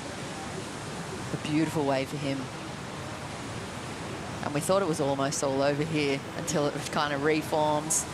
I didn't see him getting like 15 more turns at the end of this. Yeah, that's what we're talking about. I mean, a good day here, you'd be doing 12 turns plus down the line, and, you know, hit today, 5 to 10 turns is probably pretty average. It's better than anywhere else in the world. Such a long wave. Oscar Berry making his statement here as the event wildcard into the Boost Mobile Gold Coast Pro. He had a great turnout on the qualifying series, and specifically within the juniors conversation still. He took away a win on the junior tour at the Oakberry Gold Coast Pro Junior. He also then backed it up with a 5th place finish at the Oakberry Tweed Coast Pro, which was a QS 5000. That was a huge result for him, as well as for fellow sparring partner in Joel Vaughn, a younger competitor also coming out of Australia. He made it through that heat into the semifinals. Oscar went down to Joel. It's been great to see the two of them find some momentum. And Oscar Berry, incredible performance so far, going up against two of the strongest competitors in the draw in Callum Robson and Alex Ribeiro, and he's just put himself into the lead with a 6.67 for that last wave. Yeah, he's breaking the heat apart. Again, a story of hitting that 5-minute remaining mark, or almost at it, and the momentum really starting to build, and the guys finding those gems. Alex Ribeiro with a shot to get himself into the advancing position. He'll duck out of that one. He's chasing now a 6.20. That's going to be the highest wave that he's taken off on and the second highest wave of the heat, so he knows wave selection is going to be important. Caltech sitting in second now. Nice snap under the lip. He got some work done earlier on as well. Carves back, starts to find that speed, racing down the line, goes for a really long, drawn-out cutback, and now more of that power turn in the pocket, linking it through together, putting on that stall for a moment. He'll just reposition himself to the inside to get that jet ski assist, maybe put on a couple more turns, couple little snaps here, and find that speed down the line as it starts to grow again, and he's got even more on offer. These waves through to Rainbow Bay keep standing up with a couple more sections. They can make it past that little closeout, and it hits that reform. It's been really fun to watch. Yeah, they're like little surprise packages, aren't they? On the screen here, you can kind of see it looks like it's almost going to die off, but it's just really wrapping around that sandbank and waiting to stand up through the inside section. So a nice little surprise little diamond there for Cal. I think he was kind of stuck in two minds at the very start. He almost looked like he was going to tuck under for the barrel, but no time to waste. Straight up and riding now, Alex. Straight into a couple of snaps there. Was hoping he'd ride out complete and find another section. He's chasing that 6.20 to advance. Oscar Berry in the lead. Callum Robson with a score to drop through, chasing a 6.11, and a huge opportunity now for Berry once again. Tries to find that barrel. I like his positioning and the fact that he should be straight back into priority, even without finding any success on that wave. Yeah, you can see the intention from Oscar.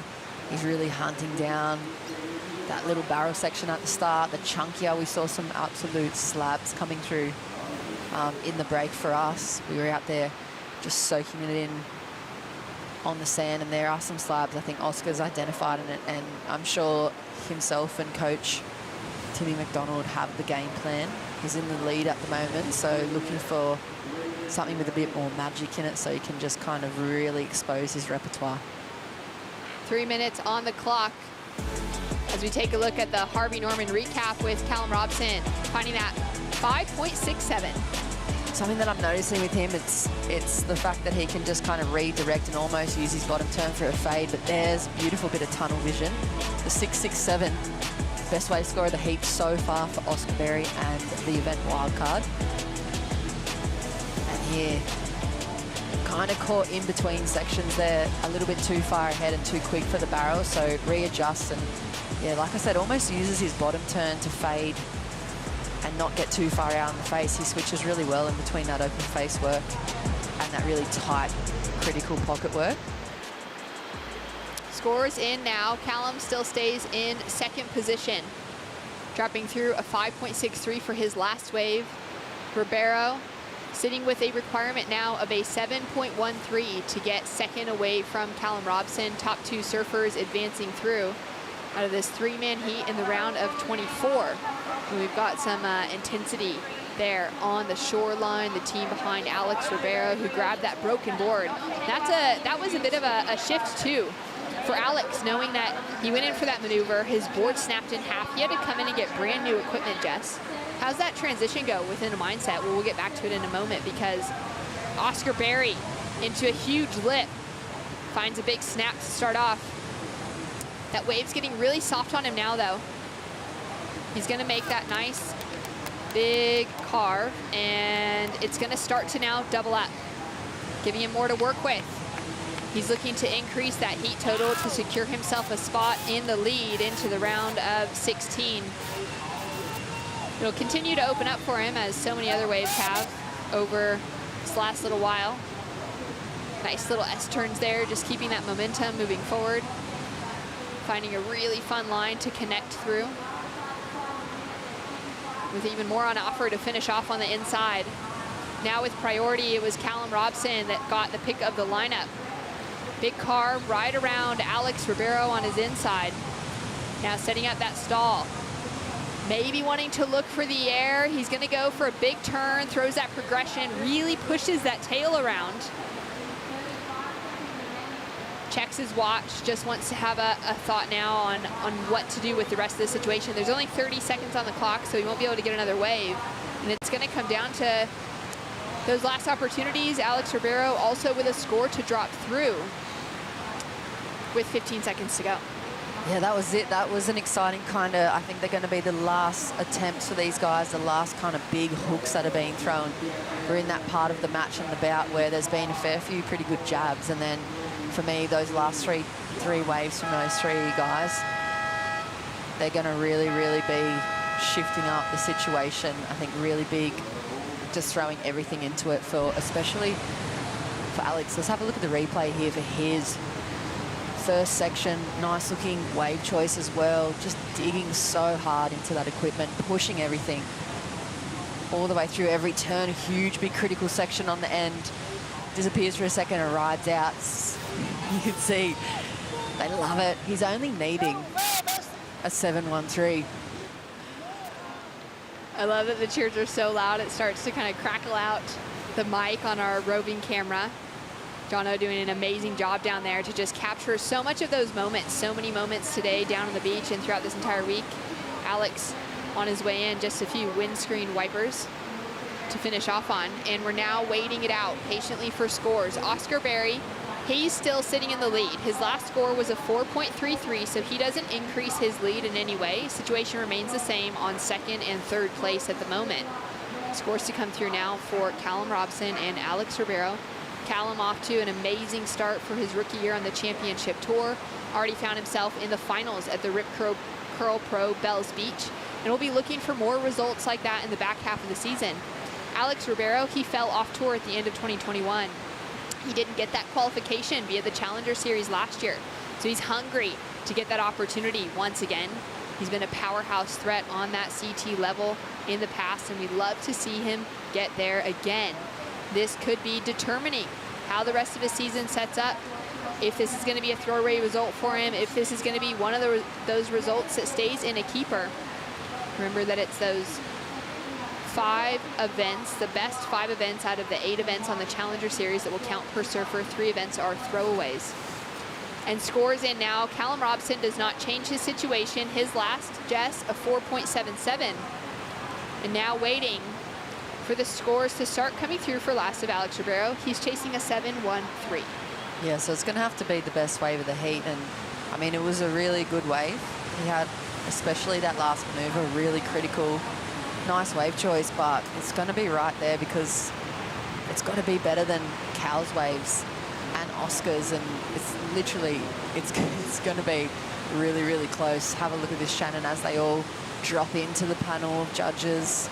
Nervous times for Cal because Alex is chasing very closely. Wow, it was a 717 requirement, and the score drops through as a 6.93. Disappointment from the team behind Alex Ribeiro. And what a well-fought battle across the board. We're going to see Oscar Berry through with a huge win over Australia's Callum Robson. Those two setting the standard for what we can expect for future world champions out of Australian surfing. Taking out Alex Ribeiro. And looking at that next heat, we got Ramsey Bokheim, Michael Rodriguez, and Jackson Baker heading out next.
The Boost Mobile Gold Coast Pro presented by Rip Curl is brought to you by Major Events Gold Coast, strategic partner of the Boost Mobile Gold Coast Pro presented by Rip Curl.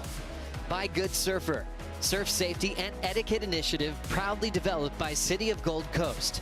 By Oakberry, fuel yourself with the official acai of the World Surf League Australia. By GWM, official automotive partner of the World Surf League Australia. And by Bailey Ladders, official ladder partner of the Boost Mobile Gold Coast Pro presented by Rip Curl.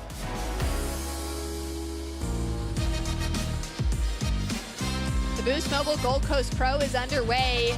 Jackson Baker, Enright, Michael Rodriguez, and Ramsey Bokheim. This is going to be an insane battle to see who will be taking it through into the men's round of 16.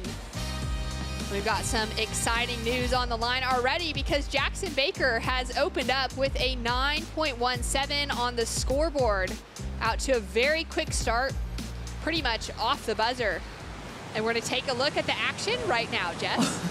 Drops straight out of the sky, completely disappears, straight up into the first section, and just great tube vision, exciting. Got goosebumps already for me here on the WSL Harvey Norman set lounge, and just beautiful wave. You knew it had to be something spectacular in the break if it's going up into that 9-point range.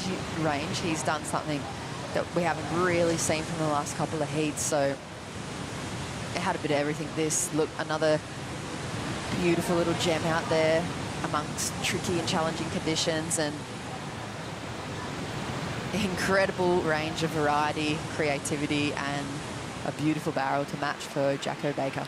Exceptional way to kick things off for Jackson Baker. Just making it in that 22nd spot of the top 22, advancing past the midseason cut, getting an opportunity to compete back at G-Land for the Quicksilver Pro G-Land for the first time in many years since 1997. Jackson Baker is going to have that opportunity. But he's looking for a win here on the Gold Coast first, as we see Ramsey Bokheim with one of the most powerful backhands in the field go down on that first turn. Yeah, he's been Connor O'Leary's pick for the backhand, the goofy footer out here at Snapper.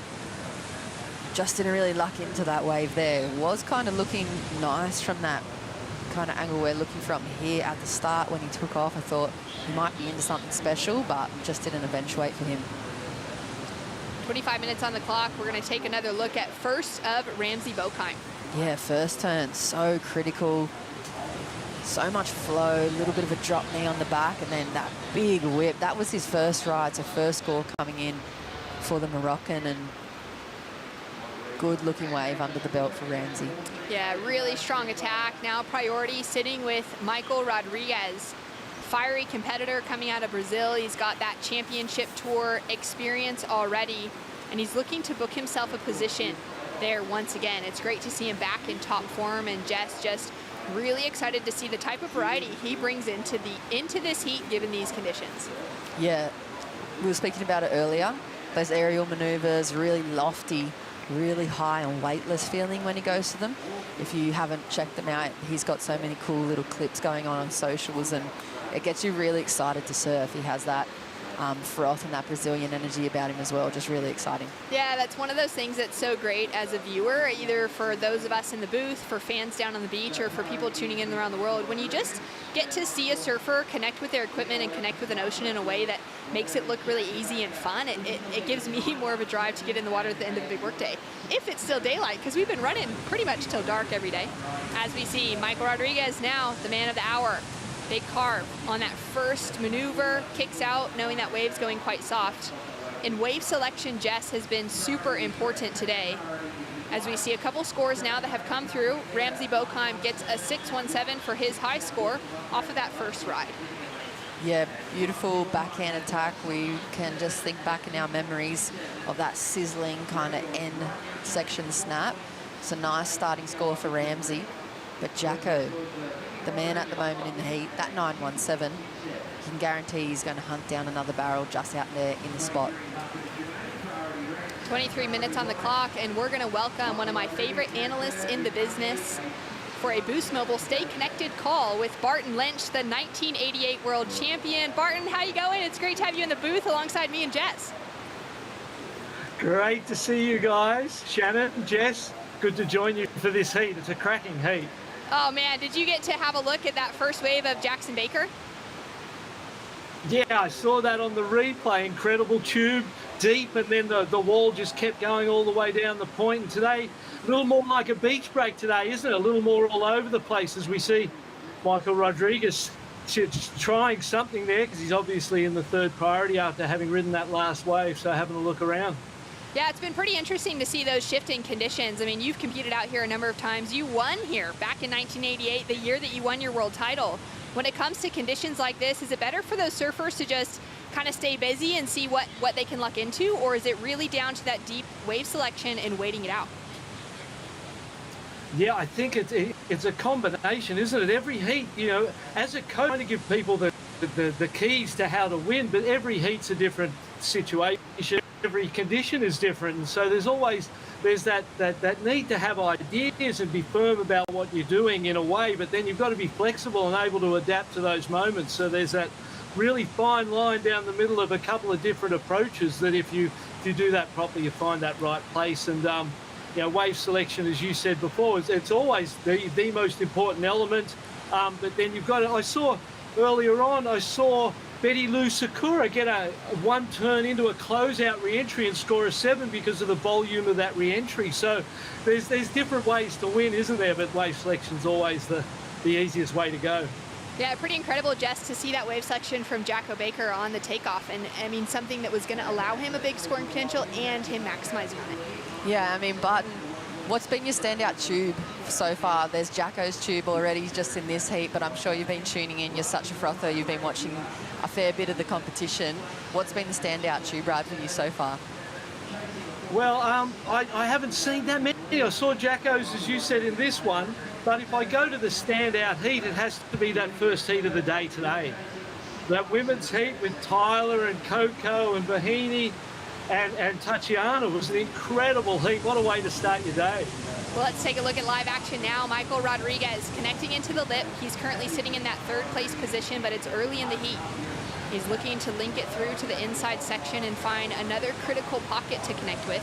Getting the work done through that middle section and now digs through the rail. It's a small wave, but it's going to give him a lot of that pocket to work with now as he goes for that jet ski assist. And Barton, that was such an exciting heat this morning to see the women battling it out, and it really came down to those last few exchanges. I mean, everyone really had a lot of opportunity there. Yeah, they really did. Tyler had those couple of threes to start with, which wasn't much. Vahini had a couple of fours to start with. And Tatiana had that 7 and led all the way, didn't she? And then right at the end, they all got waves. There was that full frenzy of activity right on the buzzer, and then they're all standing on the beach waiting to hear scores and to see who wins. And Tyler obviously got the nod in the end, but that was a really fantastic heat. And, you know, I do some work with Vahini, and for her, up against those 3 big names was a terrifying thing. Here we go. Live action with Ramsey, the strongest backhand attack in the lineup. Next couple turns together and he kicks out. It would be a hard one for you there seeing Vahine. She was so close. It was such an important requirement for her, and coming off of her results last year, she was that one spot away from qualification once Molly Picklum got the call. Yeah, and one spot off the Olympics as well, so it was a bit of a, we talked about it in another cross I did at Margaret's. It was a heartbreaking year for her, but that was a heat, and the thing she was most happy was that she just kept trying and kept working, and even though she made some mistakes, a couple little, you know, mistakes at the end of rides and with priority, she just kept going and kept fighting and didn't let those mistakes affect her, and, you know, in the end was right there within, you know, a point of getting through that heat. So I think that's the key that you learn over time when you've just done this thing so long, is that, you know, you take the good with the bad, you just keep going, keep trying. As long as you're always giving yourself the best opportunity for success, that's kind of what you know, the best you can expect from yourself. Couldn't agree more. We've got a couple scores that have filtered through from that first exchange, or that last exchange. There's already been a couple waves ridden. Michael Rodriguez, he dropped in a 4.17 for that last one, has him sitting in third because Ramsey Bokheim has backed up his 6.17, Jess, with a 3.6 on the scoreboard. Yeah, I'm interested to see your kind of thoughts about Ramsey's backhand. Connor's already tagged him as the best goofy footer for himself, like watching out here. Have you had much time to kind of soak in the Moroccan's backhand style? Yeah, I've seen those videos, Jess, of those right-hand points in Morocco that have tuned that backhand, that it looks so similar to these conditions that he's surfing in today. And I love the way, you watch when he's sort of pumping and driving down the line, there's this stylish way that he bends his leg. He's going to bend the same way, and it's really stylish. And then somehow, when he comes off that bottom, Connor O'Leary as well, as we see up and riding. Great snap into the lip to start things off. Emrod going to town on those outside sections, and it is so interesting to think of Ramsey's style really being defined by those waves back home in Morocco, a lot of those right points, Barton. Oh, we've got a little board situation change here, too. Somewhere in there there's a... Oh, sorry. Somewhere in there there's... like John Florence has that cleanliness in the rail, where there's that speed and power that almost doesn't look normal, doesn't look human, and you're trying to figure out where does he get that speed and that power and that rail from. Ramsey's very similar in that sense on the backhand. The way that thing goes up, tweaks it at the top and gets it so vertical is unlike anyone's, really. That's what puts him in a class of his own. Talk me through this replay, Jess. Yeah, sharp, quick, really whipping, driving in through the manoeuvres and out. I'm excited to hear the full analysis breakdown from a coaching point of view of this guy's surfing. I think he's got this huge repertoire to go. He fits in 3 turns in quite a small amount of time on that wave.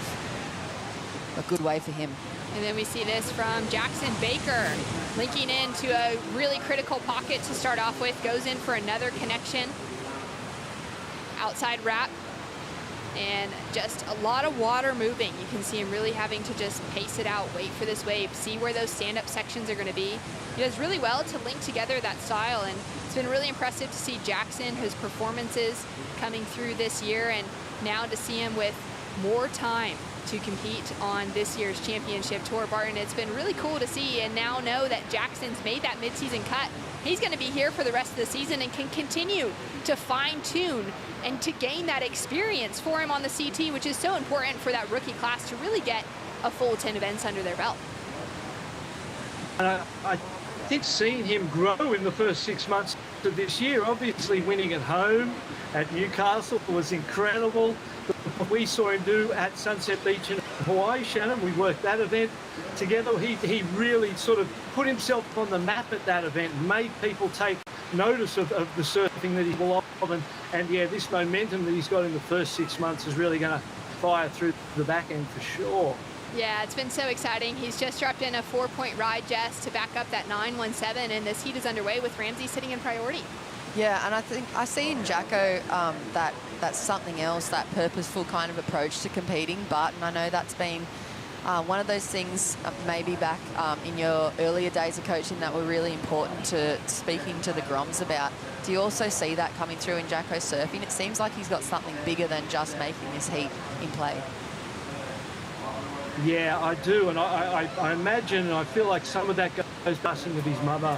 When his mum passed, there was a really big emotional moment for the young man, and I heard him talk about out there to do it for his mum, and how that was kind of his motivation, and it wasn't really working because it was putting pressure on him, and it kind of wasn't the right motivation. So then he started to adapt it and change it to just doing it, and then kind of honouring it to his mother after the fact, and focusing in the moment without that emotion of his mum's, passing and that sort of thing being top of mind. So I feel like since that that really takes a young man through a lot of growing to deal with the loss of a parent, and a lot of assuming responsibility, a lot of growing, and I think we see that in his surfing.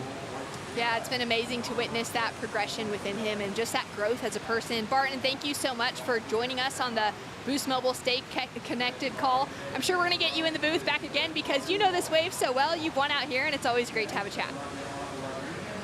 Great to be chatting, join you guys, and looking forward to the rest of the day. And it sounds like you might finish the event tomorrow, I hear? It's pretty crazy. I mean, with the conditions kind of deteriorating through the weekend, big swell on offer, but really heavy winds that are going to be those onshores, it's just going to not offer idyllic conditions here at Snapper. So we may be able to wrap up tomorrow, given we're running those overlapping heats. Yeah, that'll be exciting. Can't wait. Have a great event, everyone. Thank you.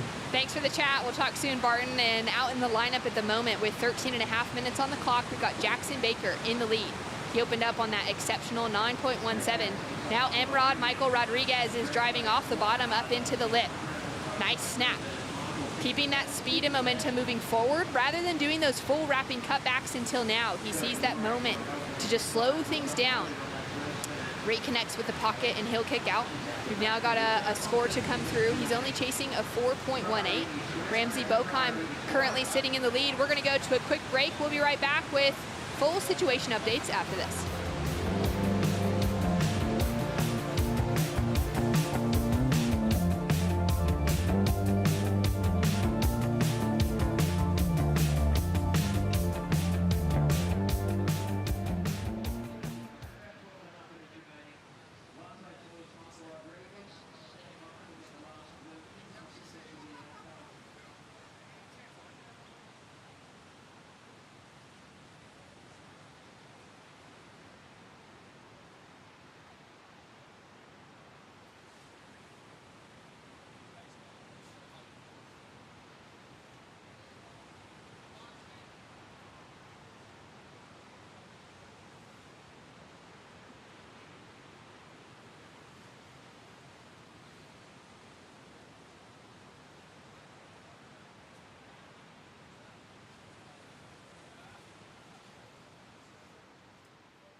Welcome back to the Boost Mobile Gold Coast Pro. It's the first event of the 2022 Challenger Series. The first year to really introduce the full scope of it with 8 events on the calendar. It's going to be a huge year wrapping up all the way November, December time. in Hawaii on the North Shore in the proving grounds at Haleiwa. We've got a lot of ground to cover before we get to that point. And at the moment, we've got some surfers that have been really, really stoked, Jess, to be able to paddle out here at Snapper. Yeah, there's still some gems. You've already seen Jacko drop the 917. You can see that swirl, those chunky sections and spitting out just at the top of the point there. It's pretty average day for Snapper, I guess, but still incredible gems on offer. Huge line rolling out in front of Michael Rodriguez. Makes it around that section. Now dealing with a bit of that bump, a little bit of that aquashy sort of feeling. And doing well to lay that board on rail, keeping it really smooth and powerful as he jams it in the pocket. In for another great turn there. This wave is turning out to be so much better than I think he expected, and then he goes down. Jackson Baker goes for a little spin around on the inside. And he'll have a score to drop through alongside of Enright, chasing a 7.58 right now to gain the lead. Ramsey Bokheim with a score to come through as well. Looks like just a throwaway. And Ramsey's already out the back again with priority. A little chink from Michael there in that last. It was really lining up to be a dynamic and really nice critical wave for him. He shows a lot of creativity, I feel, in his surfing, and a lot of power and excitement. I feel like I'm not quite sure what to expect every time he's drawing off the bottom and doing the bottom turn, because he just has that ability to throw something into kind of like another turn midway through the maneuver. He just has so much to offer when he's been offered up a section, but just coming undone there on that last little ride. Let's see how the score locks in, Shannon. Yeah, so it'll definitely be a throwaway score for Ramsey, but this one could matter for Michael Rodriguez, at least to put that increase on requirement onto Ramsey Bokheim. He has to wait a while for this thing to offer up something. And then there, nice high and tight wrap. This turn here just resets his line for bottom turn and just a little eject under the lip, perfectly timed. And then again, smooth surfing, clean open face, and just maybe hits a bit of the cross rib again in there. Wasn't expecting it, already looking into that next section. So he goes down on that one. 8 minutes, 11 seconds on the clock. Score starting to come through now. And it's been an exciting heat. Great to have Martin Lynch on the call with us for a few minutes there to just break down how important it is to be on the right waves, especially on days like this. When you find the right one, there's some good scoring potential on offer. Yeah, I mean, 1988 world champ and also a champ up here in that world title year on the Gold Coast. So he's had plenty of experience. He has worked so much with so many champions, not only around their technical surfing, their biomechanics and their approach to surfing heats, but also, as you heard him speaking about, he understands the mental space and what it takes to become a true champion of the sport, Shannon. And talking about former champions out here, today for the last heat of the day, we're going to be running a Snapper Legends heat. We've got former Gold Coast champion Dean Morrison in the lineup up against Aki, against Kelly Slater, B. Durbridge, Josh Kerr, and then world champion Chelsea Hedges and Kate Wilcombs will be paddling out this afternoon. I can't wait for it. Yeah, the Legends heat, a huge big draw card, especially for me. I'm interested to see what equipment they'll ride, kind of the pre-heat hassling and maybe heckling on the sand. That might come into play a bit. I saw Kate Wilcombs and Chelsea Hedges, you know, have that funny rivalry at each other in that Surf Rivals program. So that was amazing. Yeah, I'm interested to see how that one plays out. Nice turn to open up for Rodriguez. Goes in for a little slide on the tail for the second. Sets it up now. Connects through for a nice snap. Linking it together as this wave goes really flat for him. Probably no scoring potential left on offer. Ramsey now on the backhand, smaller size wave through the inside. He's looking for just that little bit of speed as he sneaks past Rodriguez. And now it starts to build for him, throws heaps of power. It's unbelievable how fast he can go from the bottom of the wave to the top of the wave and just displace the amount of water that he does every time. Straight to that jet ski assist. Scores coming through now. At the moment, we haven't seen any scores that will change up that situation, with Baker still sitting out in front with that 917 and just a 4 to back it up. Rodriguez with a couple of 5s on the board. And Bokheim with a 6.17 is great, but he's now chasing that backup score, and so far he has been unable to find it in that 4.76. And yeah, I'm also just so excited, Jess, to see that Legends Heat hit the lineup this afternoon. It's going to be really fun at the finish of the women's round of 16. Baker now straight into the rail. One great looking turn, kicks out and goes back to the top of the lineup. Yeah, exciting first turn, but nothing else on offer there, and the Legends Heat will be good.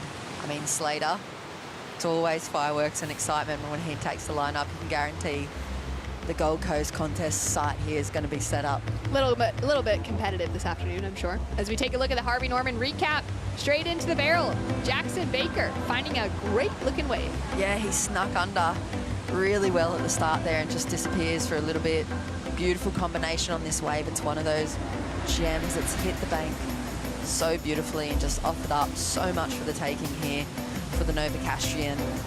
Up and over the roof there, just looks really solid on his feet and relaxed and dialed in. I'm sure the Merriweather Club will just be cheering and so excited to watch this guy progress. On his backhand, Ramsey taking off from way behind, finding some really good maneuvers on those opening rides. That was a 6.17, matched up to Baker's 9.17, so a few points in between. One big barrel dividing those two waves. Yeah, and Jacko's been able to find that point of difference in almost every heat that I've seen him surf this year. He's just a very consistent competitor. He works really, really hard, and it wasn't that long ago. You know, he's now one of the superstars of the sport, but not that many years ago, he was like driving a delivery truck and he was just working. He's a real blue collar worker, and he's from the greatest city in the world of Newcastle. You know, they're very grounded, very down to earth, a lot of tradesmen and really hard working kind of middle class Australian families. And I think he brings that vibe to his contest zone as well.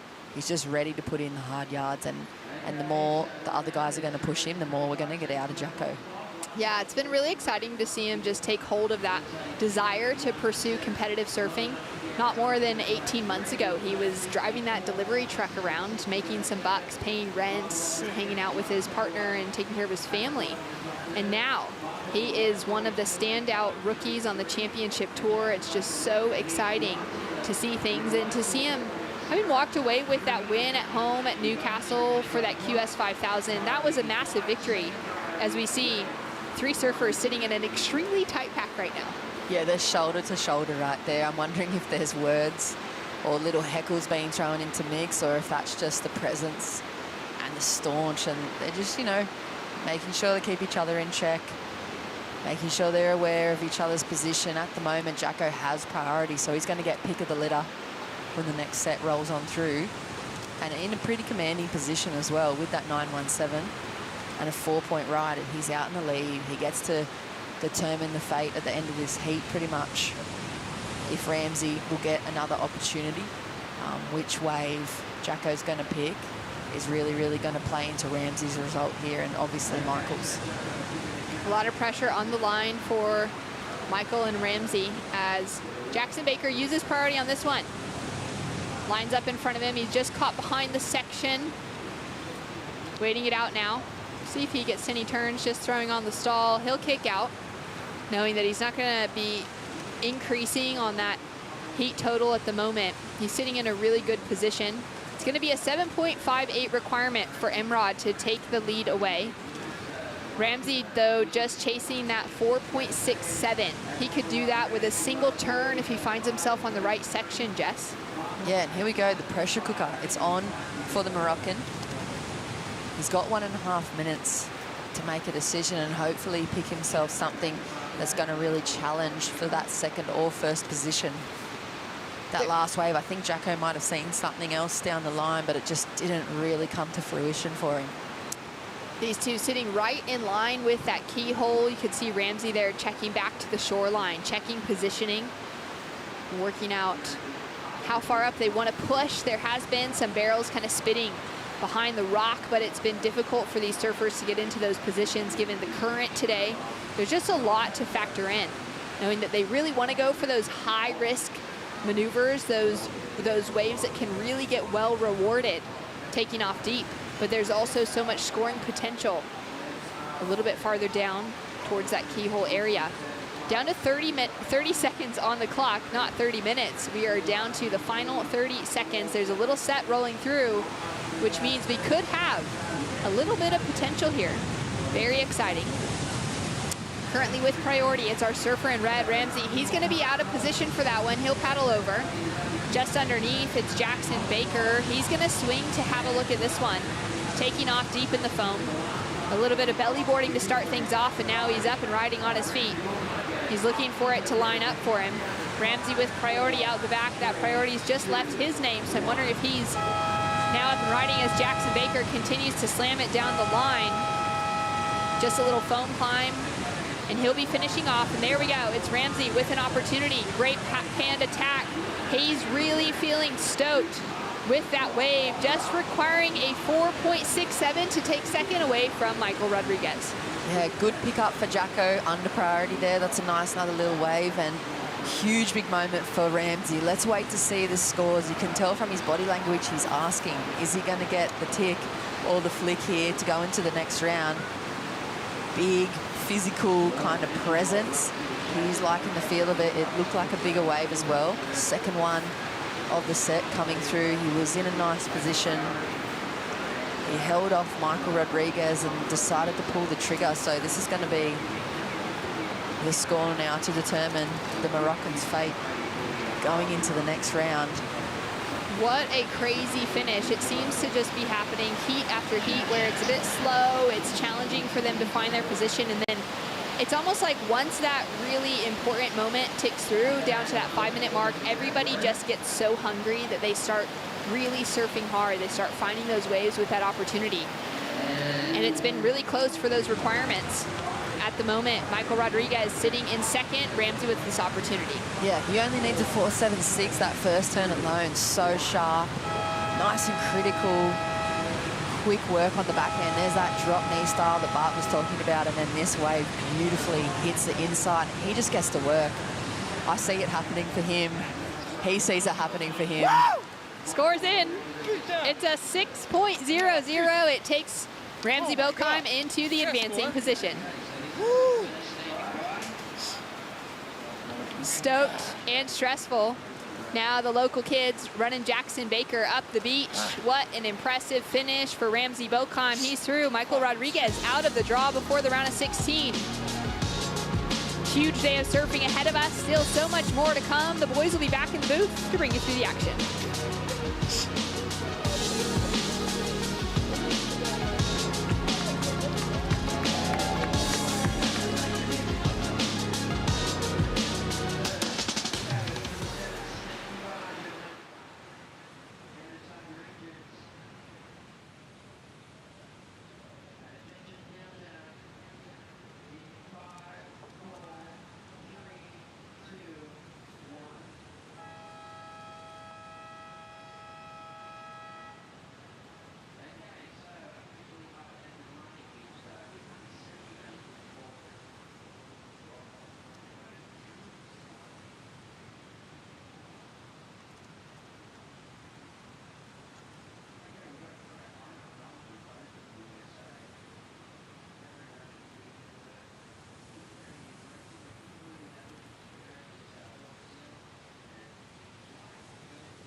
My job is professional surfer. The best job in the world. My goal is to win titles. That's what I'm here for. The world's best surfers in the world's best waves. Guys, if you're listening, we're lost. This is the first time ever the women are at Pipeline. We have never been given an opportunity like that. We've had a shark attack. Whoa. It's the most intense surfing scenario you can imagine. He saw every bit of this. I have to step up my game now and not make any mistakes. And he goes for it. Oh my God.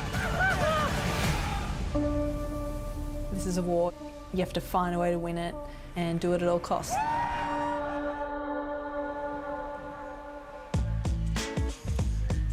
Make or Break, streaming live now on Apple TV+. Check it out, all the behind-the-scenes action from what was a very eventful 2021 season. Big stories on the rookies, big stories on some of the greatest surfers of all time, and also a real in-depth look behind the scenes at what unfolded at the WSL Rip Curl Finals over there at Trestles. So much drama. Here on the Harvey Norman host set, Ronnie Blakey with Kaipo, also joined by another great goofy footer in Mark Okalupo. Oh, great to see you, mate. Ronnie, thanks for having me.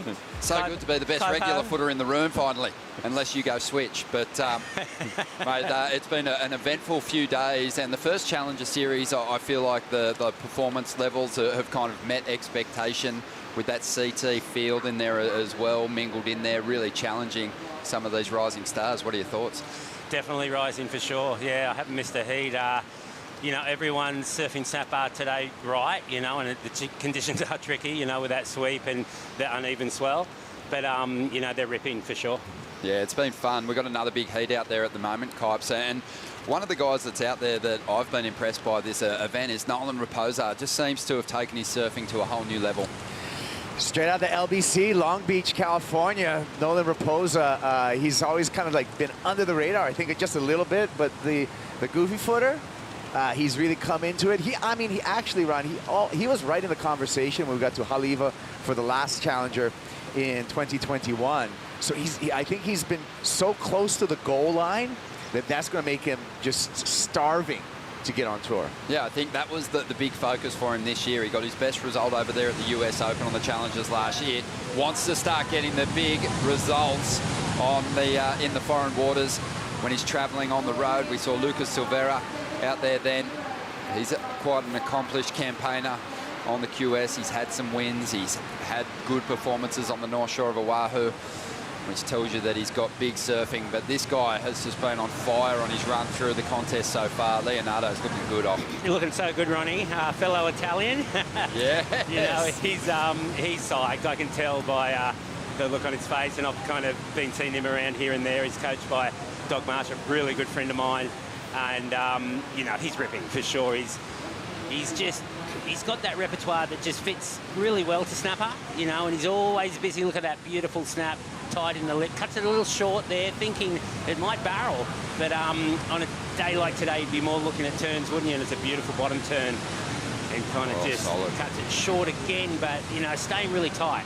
Staying really tight. We also saw Lucas up Kipes. Yeah, Lucas Silveira, I mean, just great pedigree in this young Brazilian in that he's former World Junior champ. He's always kind of been right in the mix, turned into a QS warrior for years, right? But he's got such talent, you can see right here.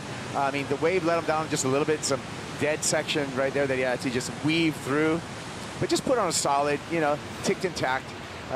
And the score came in, though, however, just a 3.17, so he's going to need to do more on. For sure he would, and, you know, and with that point you made, Ronnie, it's like they're up to their, like, third heat now, because the first heat I was noticing everyone's getting used to snapper, just, you know, feeling the wave. You've got to be patient at parts, and then just, you know, when it lifts, you know, strike, and then just kind of just go along with the wave, you know, and surf it like a point break. And the more heats the guys and girls have been having, the better they've been getting, for sure. Yeah, I love what you're bringing up there, you know, surfing a point break. You don't just take off on the wave, even though there is like a long stretched out wall, and just attack it. You've really got to pick your moments carefully, and in that respect, that kind of speaks to what we touch on when we say that locations expose certain surfers, and maybe you can dive into that a little bit more, because this has been one of those venues. You know, if you don't have the combinations and flow, you kind of found out. It does, you know, and especially the last couple of days when it was super clean. Today it's more beach break-ish, you know, so these guys are beach break wizards. You know, they do the QS, and you know, there's no one better. But when it comes to a point break, you know, it's different, you know, and obviously all the local guys, you know, they know how to surf it. You know, when the last couple of days it was behind the rock, and not a lot of people taking advantage of that. You know, Sheldon did, and Scott scored really highly, Steph did, and there's a few guys that have, and girls, but today it's more of a beach break thing. But, you know, like Bells too, we were talking about technique before, it really does show your flaws. I mean, you really have to cut out that double stage bottom turn and do those nice long arcs like a kind of Coffin, or I saw him doing it in his early heats, you know, he's from a point break. And just those big calves and just cutting and just connecting it like Tom Curran used to, you know, like, and make that point, just because the wave's the hero, and then you just got to surf it perfectly, and then add a little bit more, and that's the match for Snapper. Yeah, I love that, the wave's the hero types. And Ock is right. Throughout the event so far, the most consistent surfers that have put the big numbers up have been the surfers that have really cleaned up the transition between turns. I mean, when you look at a point break, and I'll just use a gymnastic analogy, somewhere like pipe and everything, that's some fault, it's quick, it's fast, it's just one explosive thing happening. This here is a floor routine where you have to connect all the moves, connect all the dots and make it look smooth, and you can be exposed at any given time during that floor routine, as we see Leo Fioravanti going through the paces. Yeah, Leo's got the ribbon out at the moment, and he's just putting on a fantastic show, just sending the spray up into the sky. But he started strong again here, 7-point ride, and this is going to be a healthy backup number as well. This guy just has so much confidence when he comes back and competes in the Challenger Series or at the qualifying series level. You know, I feel even though he's lost that place in the CT for the back half of the year, this is a guy that in his head has no doubts about where he should be. And I heard you mention that earlier, you know, yesterday before, saying that's a guy that you think would make it back no problem, and I agree with you, because he's a machine. There's no doubt about it. You know, and, you know, it kind of reminds me of a bit like Kainoa. You know, I was actually speaking to Dog in Western Australia. I was over there, and I actually didn't run into you guys. I ran into you, Kite, but yeah. we had a little kite beverage, didn't we? But and we had some fun. But you know, like Kainoa, you know, Dog was saying he's a machine. You know, like he does every QS. He's won the QS for like the last 2 years. He was #1 on the CT. And he's like, that's the guy, right? I mean, and I'm like, really? Is it the guy? Like, because, you know, I love Kainoa surfing, but he's like, mate, he's my new favourite surfer. And I'm like, he's a machine, and you check him out, and he makes a valid point. Yeah, and I think he's reached the mindset now where he thinks world title. That's what I think Leo sees himself in the CT, but he's not there yet. He's not thinking about chasing that final five. Kainoa's kind of a step ahead. Best friend and rival at the same time. You know, for someone like Leo Fioravanti to see Kainoa and really have so much success, and then it stung for this young man in Western Australia not to make the cut. And I think it stung so hard that he's coming back with just ferocity. You're so right, Kaipo. And Leo on this wave, he actually didn't cut the turns as short as his first wave. He rounded it out a little more. So, you know, he just rises, you know, through the heat. He knew he nailed the score on his first one. He said, okay, I'll go a little harder on the second one. Well, Leo got the nice finish down the line here too. Just so much work, so much opportunity here. Busts that tail free, spins it into the reverse. Waiting on the numbers to come through, just under 20 minutes to go. But Leo was great yesterday. Had a big heat in the afternoon. Kelly Slater, Cam Richards, and Cam and Leo obviously got the jump on Kelly, progressed through to this round. But Leo was fantastic in his post-heat interview, Copes. A lot of respect going Kelly's way. Well, I mean, a lot of his young years, Leo Fioravanti was really, you know, watching Kelly Slater under, you know, the guide of the GOAT. Here we go. Yeah, Lucas up again. The 26-year-old looking to, well, already calling for the ski, so making his way down the line. So a 7.6 for Leo on that second ride, and he's in a really strong position now.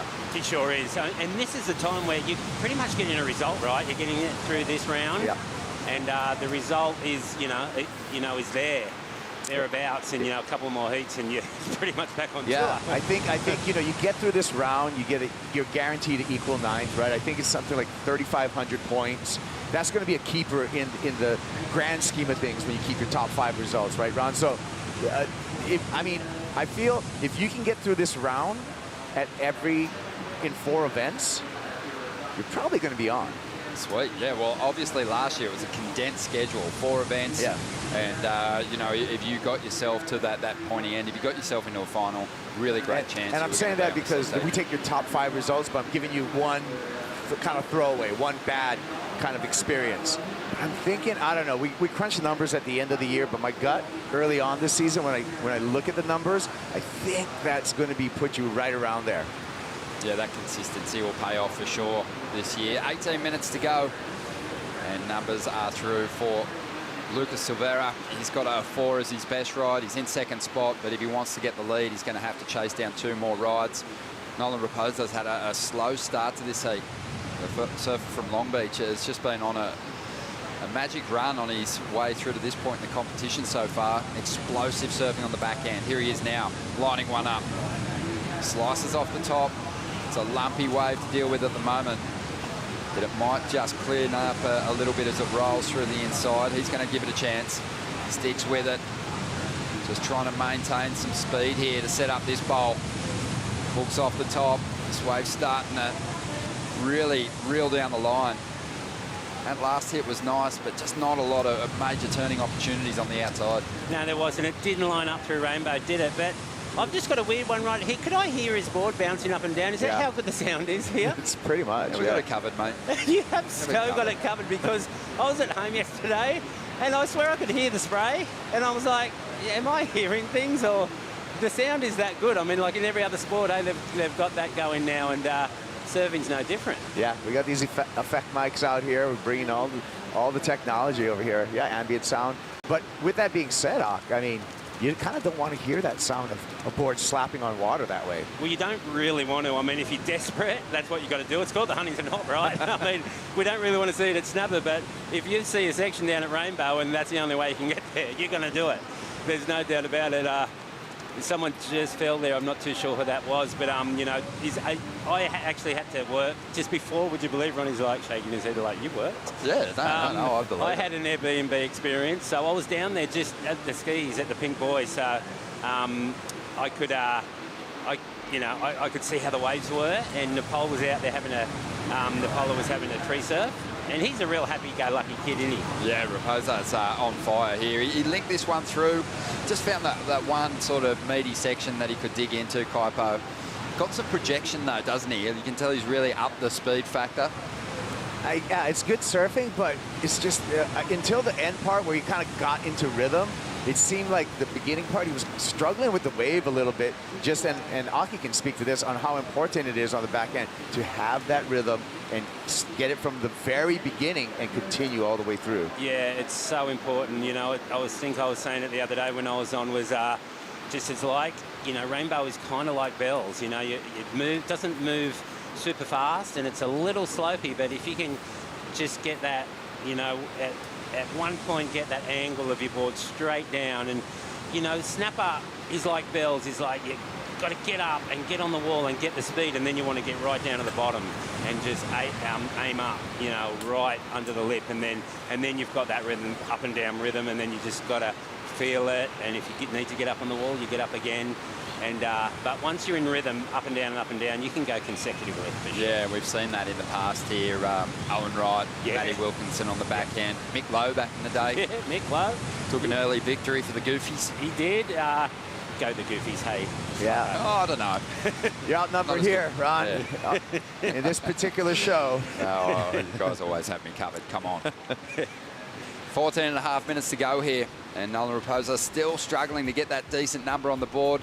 Back in 3rd spot, but only needs a 4.04 at this stage to get himself ahead of Lucas Silveira, who's holding on to 2nd position. Leonardo Fioravanti out in front. We're going to take a quick bonsai brew break.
The Boost Mobile Gold Coast Pro presented by Rip Curl is brought to you by Boost Mobile. Stay connected with Boost Mobile on the full Telstra 4G mobile network. By Rip Curl, the ultimate surfing company. By Harvey Norman, official lifestyle destination of the World Surf League Australia.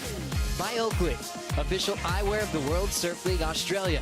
And by Cooper's Brewery, official beer of the World Surf League Australia. Welcome back to the show. The Boost Mobile Gold Coast Pro, presented by Rip Curl, continues here in the round of 24. Ronnie Blakey with Kaipo. Also, we have Occy with us, and we're in for a special treat this afternoon. Ock, you're hitting the lineup. I am. Thanks for mentioning that, Ronnie. We're having a heritage heat, and it's just tradition here, isn't it? I think I've got some good friends out there. Mick Fanning, B. Durbridge, Dingo Morrison, who hopefully won't drop in on us all. Mick's back?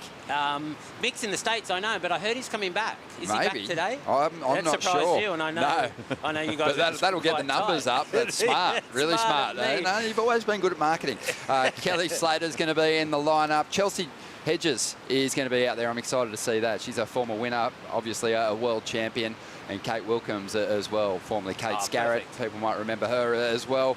But she's been coaching the Australian team, helping beat at the Olympics last year. So I'm looking forward to watching it all go down. How's your competitive mongrel? Are you ready to pull it out? I am. Always. I probably get way more nervous than I used to. Like, I have been surfing heaps. There have been so many waves here, so I'm surf fit. That's a good thing. I've got a good board. Yep, my Raging Bull's working great. Thanks, JS. So I've got it all lined up. I just can't promise anything yet. Well, we'll get you an unbelievable prize if you get the win out there. I don't know what it's going to be yet. As we see a replay of Nolan's ride. This one during the break pipes. Nolan Raposa getting right back into the groove here, and this is what he needed to do, because what's happening in this heat is it's going to be a battle for second place at this point. After we're past the halfway mark, Leonardo Fioravanti took off and just had came out swinging, but that was a nice finish for Nolan. We'll see what the number is, but it really is going to be a battle between Nolan Raposa and Lucas Silveira at this point. He didn't need a lot, only a 4.04, and there's really not a whole lot between him and Lucas as Leo tucks in on the outside. Can't punch through the curtain though. 10.5 minutes to go, and Lucas is up now. Wow, great carve to get started. This wave, it's got all the power right there in the pocket. Now starts to reel off. And this one's kind of growing down the line. There's another solid hit. So really stringing together some nice turns on the outside. And just floating his way over that section. The wave getting super ugly here for a moment. And that might be the best that it serves up. He's calling for the ski, but really clean combo to start that ride off. Yeah, it was good. It was the second wave of the set, so it was smooth. And they were two good first turns. So he's back in third. Yeah. Needs a 4.31 out of that. Nolan Raposa dropped a 5.17. Good chance it'll get him the score he needs here. He's on the back of the ski. He's on his way back out. Let's quickly check in with the winner of the last heat. It's well known you love a chat, Jacko. Is there any better promenade than that walk from the beautiful Rainbow Bay all the way back to the top of the point here at Snapper? I think you call it Chirp Lane. I get stuck down there. You know, I'm up for a chin wag all the time. And it's cool. So it's cool to have all the kids down here and that. And yeah, it's nice to be, surfing heats in Australia and getting a couple of wins. But I've got a bit to learn from. I need to learn how to get it back up. I think I'm getting a bit too relaxed out there, but yeah, that's all right. It did look that way. You look very relaxed. It must be a nice feeling. Yeah, it is a great feeling, but the more heats I'm surfing, I'm starting to feel like I should be, switching in a gear and really working hard, but I'm enjoying the no pressure. I mean, just to get a 9 off the bat definitely takes the pressure off as well. So, I mean, coming into these next few rounds, coming into the round of 16 and the quarters, I'm definitely going to have to step up my game and get it back up. But, I mean, to come in from a heat win with things to learn from, that's what I'm here for. Just the more heats I make, the more I can learn and, yeah, practice. Speaking of chirp, there's been a lot of chirp that potentially a lot of the men and women haven't spent a whole ton of time in G-Land. You have. You looking forward to the Quicksilver G-Land Pro? Yeah, I'm very excited. I'm lucky enough that my dad took me there every year from about 13 to about 17. So I've done a trip there for about a month every year. Yeah, I'm thankful that I get to take him back and repay him for the time he's taken take me there, and yeah, hopefully it shows in my performances. We hope so too. That's an awesome story. Thanks, Jacko. Thank you, Stace. So Lucas Silveira getting a 5.93 on that last ride. He's back up in the second spot. Nolan Raposa now after a 4.77. 8 minutes to go, but the conversation went the way of the Quicksilver Pro G-Land. You must be excited to see that event back on the schedule. Yeah, that's so cool. I mean, I remember the last time I was there competing, I think my good friend Luke Egan won. I was caddying for him, but it was huge, Speed Reef. You know, when these guys on tour that haven't been asked me how's G-Land, I was like, the first thing you do is turn your phone off and just get into the jungle, you know, and just live it, breathe it. You know, you're in the jungle, the waves are amazing. It gets so much swell there, you know, it never gets under 3 feet. You know, there's so many different breaks, you know, from Speed Reef to Money Trees to Kongs up the top. It's going to be an amazing event. I can't wait to watch it. What's it going to take to win? What kind of surfing suits that location? Yeah, well, you know, it's obviously barrels when it's Speed Reef, you know, and then Money Trees is a lot of good, you know, it's a good turn wave, but it barrels too. But then there's a ledge there at low tide up the top of Money Trees. It's a full barrel. You've got to be a really good barrel rider, no doubt about that. But it's a mix between barrel and turns. There's days there when it's, you know, the tide's kind of fullish and it'll just be all turns, and it's the best wave for turns. But, you know, if it's 8 to 10 foot in high tide, Speed Reef, it's probably, I've had the best wave I think I've ever had in my life at that break. So, wow. So yeah, that's a big call. It is a big call. That's a pretty good waves, mate. That's a really good big waves. call. But yeah, I won't forget that wave anyway. Wow, that's exciting.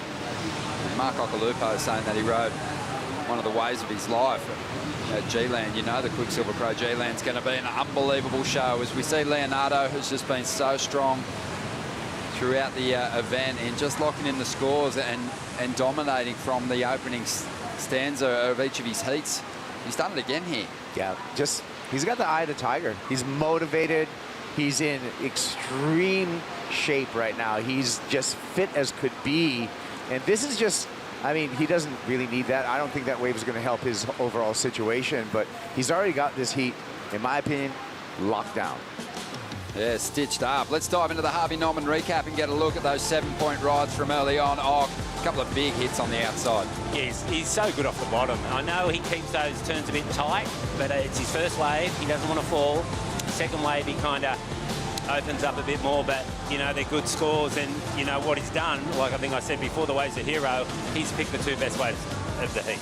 Yeah, quite often, too, the performance types the wave and the conditions will kind of dictate what sort of freedom you'll have on your feet. And he's really read his sections nicely. Yeah, I mean, hey, look at the wave it isn't beautiful snapper today. It may be a little bit aesthetically challenged in a way, but he was able to really, you know, make it look good. Yeah, just sort of max the points on offer. And really at this point in the heat, when you take off on those first couple of rides, you want to do exactly what Leo's done. You want to give yourself some freedom in the back half of the heat. Well, yeah, I know. I mean, you don't want to just try and do a Hail Mary air reverse and then and fall, and then you're not going to get another opportunity. So it's very smart surfing, and I dare say I would do the same. You know, like I would make sure I'd pull back a little bit and make sure I made it to the end of the wave if I get a wave that looks like that, you know, looks like that for sure. You had a couple of memorable heats here, a couple of memorable finals. Yeah. But one of my favourite stories is when your mate Joel Parkinson made the tour and you went up to him trying to be a gentleman before the heat. What unfolded there? Well, yeah, I was worried. You know, I drew Joel. He was a wild card, and you know, we were already pretty good friends. He was really young, but I asked him if he wanted to, you know, flip the coin for priority, and he thought I was trying to psych him out. At the same time, I eat this spirulina stuff, and it was kind of might have been coming out my mouth, and I think I scared him or freaked him out, or he didn't want to do it. You know, hence him winning the heat. I knew it was the only way I was going to win the heat was maybe if I won that coin toss. I mean, eventually in our careers, it was me, Joel, and Andy. We'd always flip for priority. You know, we'd never, you know, hassle it out because we're all such good friends. You know, we'd stay together in Chopu, we'd stay together everywhere on tour, and we'd always flip. You know, but you know, Andy was classic because I think one heat at Bells, Andy just gave me priority. He didn't even want to flip. He just said, "It's yours, Ock," and that's how nice Andy was, and that's how close we all were. But yeah, Joel ended up smoking me in that heat and won the contest, and it was a nice try, but I didn't get it. I love that.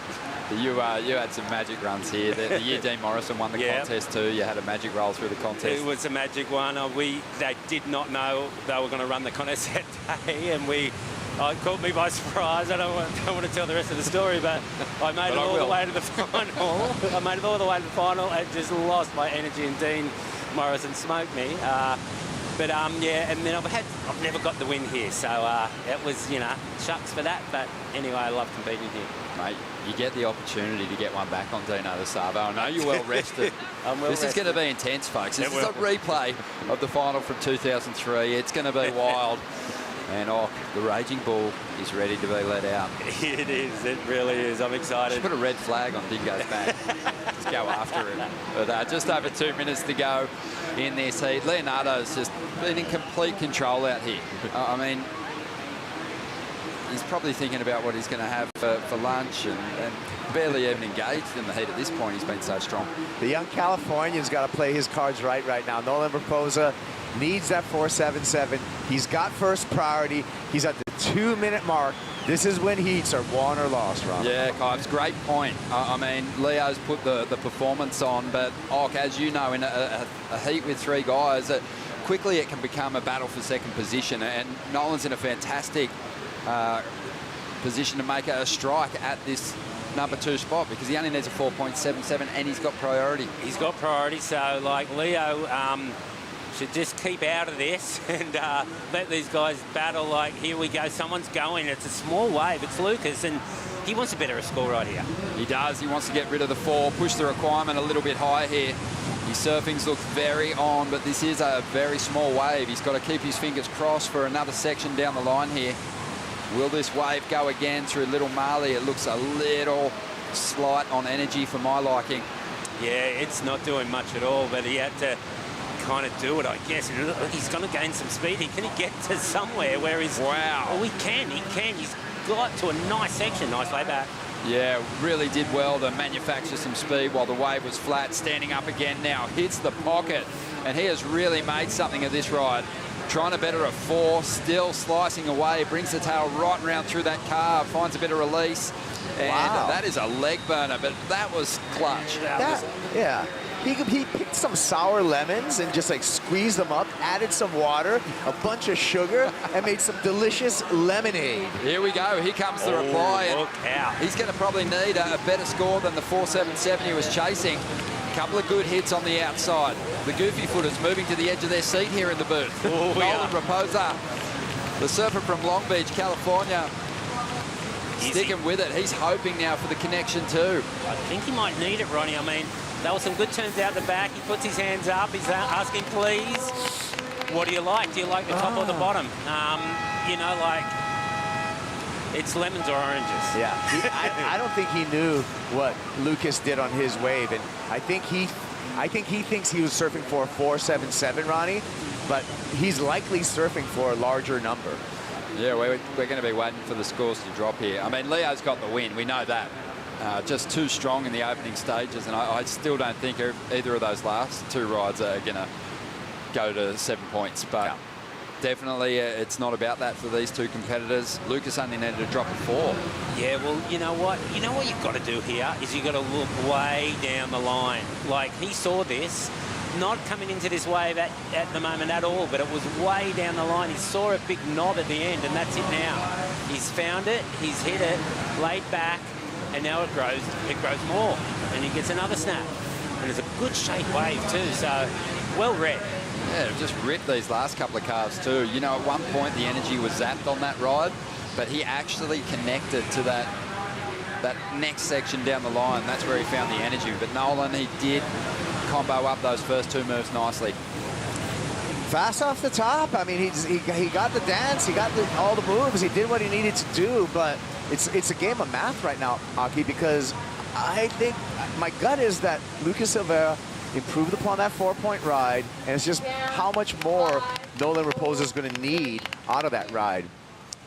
Yeah, you know, like, do the judges like it up the top? You know, the first couple turns, or do they like the guy that finds the end section? I mean, Lucas has got the higher score, like his highest, you know, it's a 5.9 against a 5.1, so I'm thinking it might, I'm confused. I don't know which way it's going to go. He just got a 5.6, Lucas, so now the requirement for Nolan is a 6.36. Oh, Nolan's smiling. I think it's not it, that's why you got the camera in my face. It's okay if I flip you off if I don't get it. What a legend. Classic, Nolan Raposa. He is a character. Super competitive, man. He's come on so strong. In his region, he had an amazing run to get to this position to contest the Challenger Series once again. A few quarterfinal finishes. He had a semi as well. And yeah, he's looking for the score. Have a look at this. They love the outside work. So he's after a 6.36 because Lucas dropped a 5.6. So they like the outside work. But here we go. 6.36 is what he's after. It's so close. This is a tough part. His next score is very important. Very important. And there it is, 6.7 from the last charge. The average was a 6.5. You think it means something to Nolan Raposa? He understands how important it is to get through this round and get yourself into those head-to-head heats. Massive for him. A great fight from Lucas Silveira too. And really that heat was all about the battle for second spot. Leonardo Fioravanti though, super dominant once again here. But what a finish. Rox, stick with us for another heat. You beauty. We're going to take a quick break. More action coming from the Boost Mobile Gold Coast Pro right after this.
An unbelievable finish to that last heat and a big fight back there from Nolan Raposa to earn his place in the next round along with Leonardo Fioravanti as we get set for another huge clash here and one that we slated as potentially the heat of the round. Ronnie Blakey with Kaipo. Also, we've got Oki with us and this one should be a lot of fun. Zeke Lau, Julian Wilson, Cam Richards. So, Oki, your thoughts on this exchange? Who's going to get the win, mate? I love this matchup. You know, Julian's been surfing so good and he looks, you know, amazing.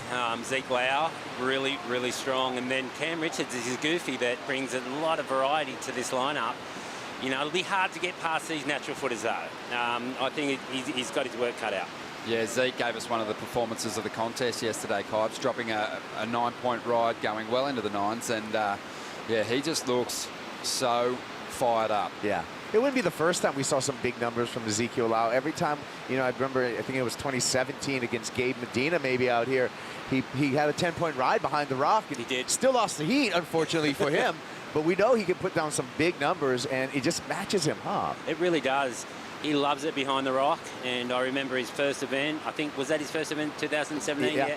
He did go behind the rock and get that 10. I remember it clearly.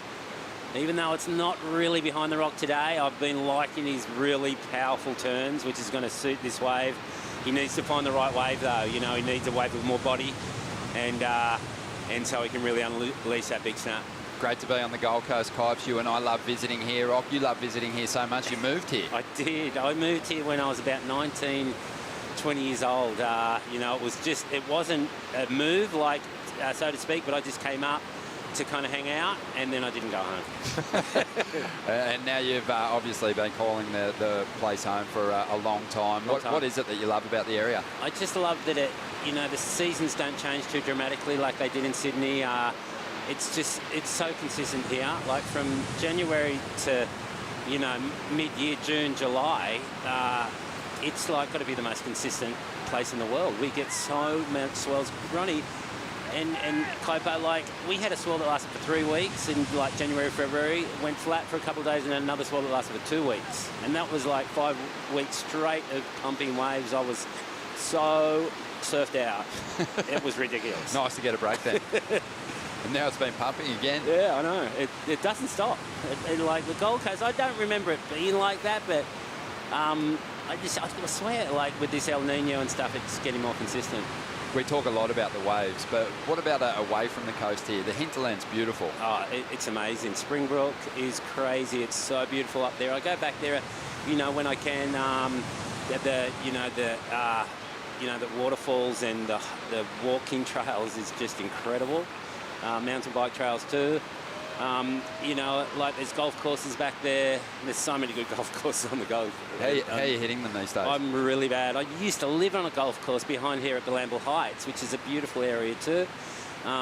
They just, with the floods, they lost their road down there. Like, it's going to take like a year to rebuild, so they have to go around the long way now. It takes about 40 minutes to get into town, which I feel for everyone out there at Galamble Heights. But this is, you know, it's just such a beautiful area here. We might have to get you in the celebrity mix for Mick Fanning's charity golf day. I got a text from Mick when he was in the States. Yeah, I was at Stoke. He's like, you want to play? I'm like, of course I do. Might have to dust off the old bamboo shaft, yes, irons and whatnot, mate. But no, that would be fantastic. Yeah. Mick really pushing the charity work for that ongoing flood relief effort that still continues, and as you said, will continue for a long time. We've got just on 24 minutes remaining here. A couple of low numbers for Julian Wilson. No scores of substance just yet. Let's get caught up with Leonardo. He just took out that last heat. A very, very professional performance, Leo. Well done. Thank you. That was some tricky snapper when they came. They were really fun, and I was happy to get a really good start, which put me in a position to just kind of hold the lead. Yeah, you mentioned there after a couple of long waves, the legs are burning. Obviously very grateful to have the jet skis, but it's not a very relaxing ride, is it? Yeah, for sure. I had that first one, got back out. I had second priority. Nolan kind of let my 7.6 go, which was a really good wave. And I think I did like 8 or 9 turns. I don't know, my legs were burning. And I got on the ski and I was trying to just lean on my left leg so that I would let my back leg rest. And it was kind of cramping up. I was like, oh, breathe, let it go, let it go. And then got back out. And but I mean, without the ski, we'd either be running around or pedaling our brains out. A quick word back home in Italian, if you like. Yes, grazie a tutti per il tifo. È una bellissima gara, domani finisce, quindi ci siamo. Thank you, guys. Thanks, Leo. Hey, guys. High five. Thank you. Oh, mini shaka. Like that. Yeah, Leo's been loving the support down here on the beach from the crowd. Actually, a few Italians down there as well. Like, what did he say then? I knew you were going to ask me that. I think he said I surf magnificent. I think you nailed it. Yeah, I think you did. But out there in the lineup at the moment, Julian Wilson up. He's got some history here on the Gold Coast. And some big results. That win in 2018. That was a famous victory, and he was injured at the time. I can't believe he won that event injured, especially, you know, at Kira, where it's so hard to paddle against that rip. I mean, I know they had jet ski assist, but he still had to do the work and paddle into those gnarly waves, and he did, and it was just incredible. That whole contest pumped, you know. It was snapper was firing until it got too big for it, and they moved it to Kira. But, you know, that event, yeah, that was incredible. Yeah, one of our Australia's most accomplished surfers, 5 CT wins, advanced Triple Crown title, but that big barrel in the final, Kipes, it did kind of almost look like his backdoor winning wave that got him that Pipe Masters win. Yeah. It just unloaded when he got spat out. He owned it, didn't he? You got Ezekiel Lau. It's a bigger wave. Bigger wave, got that big turn in on the outside. Now just looking for that double up connection. Gets the board moving. Working hard for it at the moment. And he will find it. Wow, great effort there. And this wave's just sort of got a lot of lumps in it, but he still manages to get a big drawn out carve done. Another lumpy section here. Just doing everything he can to add to the point score. And he'll take this one way down the line to the taxi rank. I'm really impressed. I mean, I know that wave didn't line up the way it should have, but he was, you know, if it did, he surfed it perfectly. You know, being from Hawaii, you guys don't have many point breaks over there, Kaipo. Nah. And, you know, but he's had a lot of experience here, and he really surfed snapper well. I mean, this wave, first turn was big. It was the biggest wave I've seen for a while. And that was a big turn, but just unfortunately the wave didn't agree. Yeah, but good with him. Just kind of stick through this. Then he got a little bit of section here. Like that turn, got all the way around, had to skip through another section again. So just think, I mean, sometimes I think, Ron, you just got to put on the hard hat and grind, you know? That's a really good point. I think we only have to think back to that last heat with Nolan Raposo. He got the big credit for the turns on the outside. So that was a big wave, big section, committed turn, and what he really wanted to do was just add everything he could to the points that were coming his way anyway. For sure, you know, the judges aren't dumb, you know, like that, and they don't stray from the criteria. They want to see the big turns out the back, and Nolan done that. Zeke done a big turn out the back then, but here we go. Julian, was it? No, it was Cam Richards looking for a wave. You know, when we were talking about behind the rock yesterday, they were leaving heaps of room in the scale for someone to go up there and do it, you know, so they know what they're doing. Yeah, numbers coming through for Zeke, though. Not a very big number, just a 3.67. Nah, it wasn't there big. might be a little bit more in it than that, but you know, that was a wave that pushed into deep water, Kaipo, so it wasn't really standing up through the inside as well as he surfed it. Yeah, like he had a foil in his board. Put a lot of effort into that, but I talked about it just, you know, it's aesthetically challenged right now. We're seeing a little bit of the surf deteriorating. I mean, we got to state the obvious. You know, we can't like paint a glassy picture of this right now, Aki. It's difficult out there. It is, and you know, the thing is they know the ski's there, you know, so once you take off, you're pretty much committed to the whole ride no matter what's going on. You know, you just got to make the most of it and just aim for the ski, because about 20 metres down there, once you take off, you're not getting back there to where the ski's dropping you. So once you're on, you're committed, make the most of the ride. So just looking at the numbers in, despite the fact Zeke only banked a 3.67, he's by far got the best number of this heat. It's been a low-scoring opening exchange, 18.5 minutes remaining here. Kaipo, I wanted to talk about the surfers that jumped off the Challenger Series into the fire on the CT because the tour schedule's been flipped. You know, we start at Pipeline now, and for those rookies, it's such a big test. What did you make of the rookie performances at Pipe this year? I was impressed. It was no joke pipe, too. It was gnarly, mongrelly, just on the ledge, scary pipeline. And the rookies all threw themselves right at it. I mean, I think Kyle Robson stands out the most in my head, along with Joao Chianca, in what they were able to do just first time out there, really at that level, and at, you know, you got it. It's one of the world's most intimidating waves. There's no doubt about it. Yeah, Sammy Pupo also worthy of a mention too. He found big wave chops in the Jersey during those heats, but we'll bring the conversation back in a moment as we see Julian now hammering down the line. And he's been mixing up his equipment, just trying to find the perfect board for this event as he's moved through the round. So getting a bit more of a feel for it there. Probably be his best ride, but 17 minutes to go. He opts to kick out of this one. Well, now he's in no man's land, because just as I was saying, he didn't ride it to the end. He can't get the ski, so he doesn't know what to do right now. He looked like he was trying to paddle back out, but yeah, he is. He's not too far down the line, but he's not going to get there. I mean, these two guys have been swept off what we're going to call the spot, because I've been hearing you guys say that, and let's just stick with it. But here comes a kind of a wide one, and who wants it? Yeah, it looks like it is going to be Cam Richards using his priority for this one. It's a bit of a sleepy start to the wave. Not much doing there, and yeah, he's not looking too inspired with what he's seeing down the line either. So 16.5 minutes to go. Not much in either of those rides, but Oki, your thoughts on Pipe being the first stop on the schedule? Oh, everyone just amazed me, like the rookies, especially like Joao Chianca. Even the Aussies, like, remember, hang on a sec, here's Julian on the wide one, just kind of, he's found something here, Ronnie. Yeah, he has. Nice little hit on the tail there, got the fins above the lip. And really just looking for that ride down the line, but he might collect some points on his way. Exactly. Let's just finish on Pipe real quick. Callum Robson pulled into a huge barrel. He didn't make it. I think Jacko Baker did too, but, you know, so it was just amazing how they'd never surfed Pipe before, really, and they charged. And that's what you've got to do. And then you've got respect, right, Cobbo? Yeah, and I think with the schedule the way it is, you can't hide. I mean, in the years past when we ended at Pipe and guys who already were like very comfortable in their requalification, you could hide at Pipe.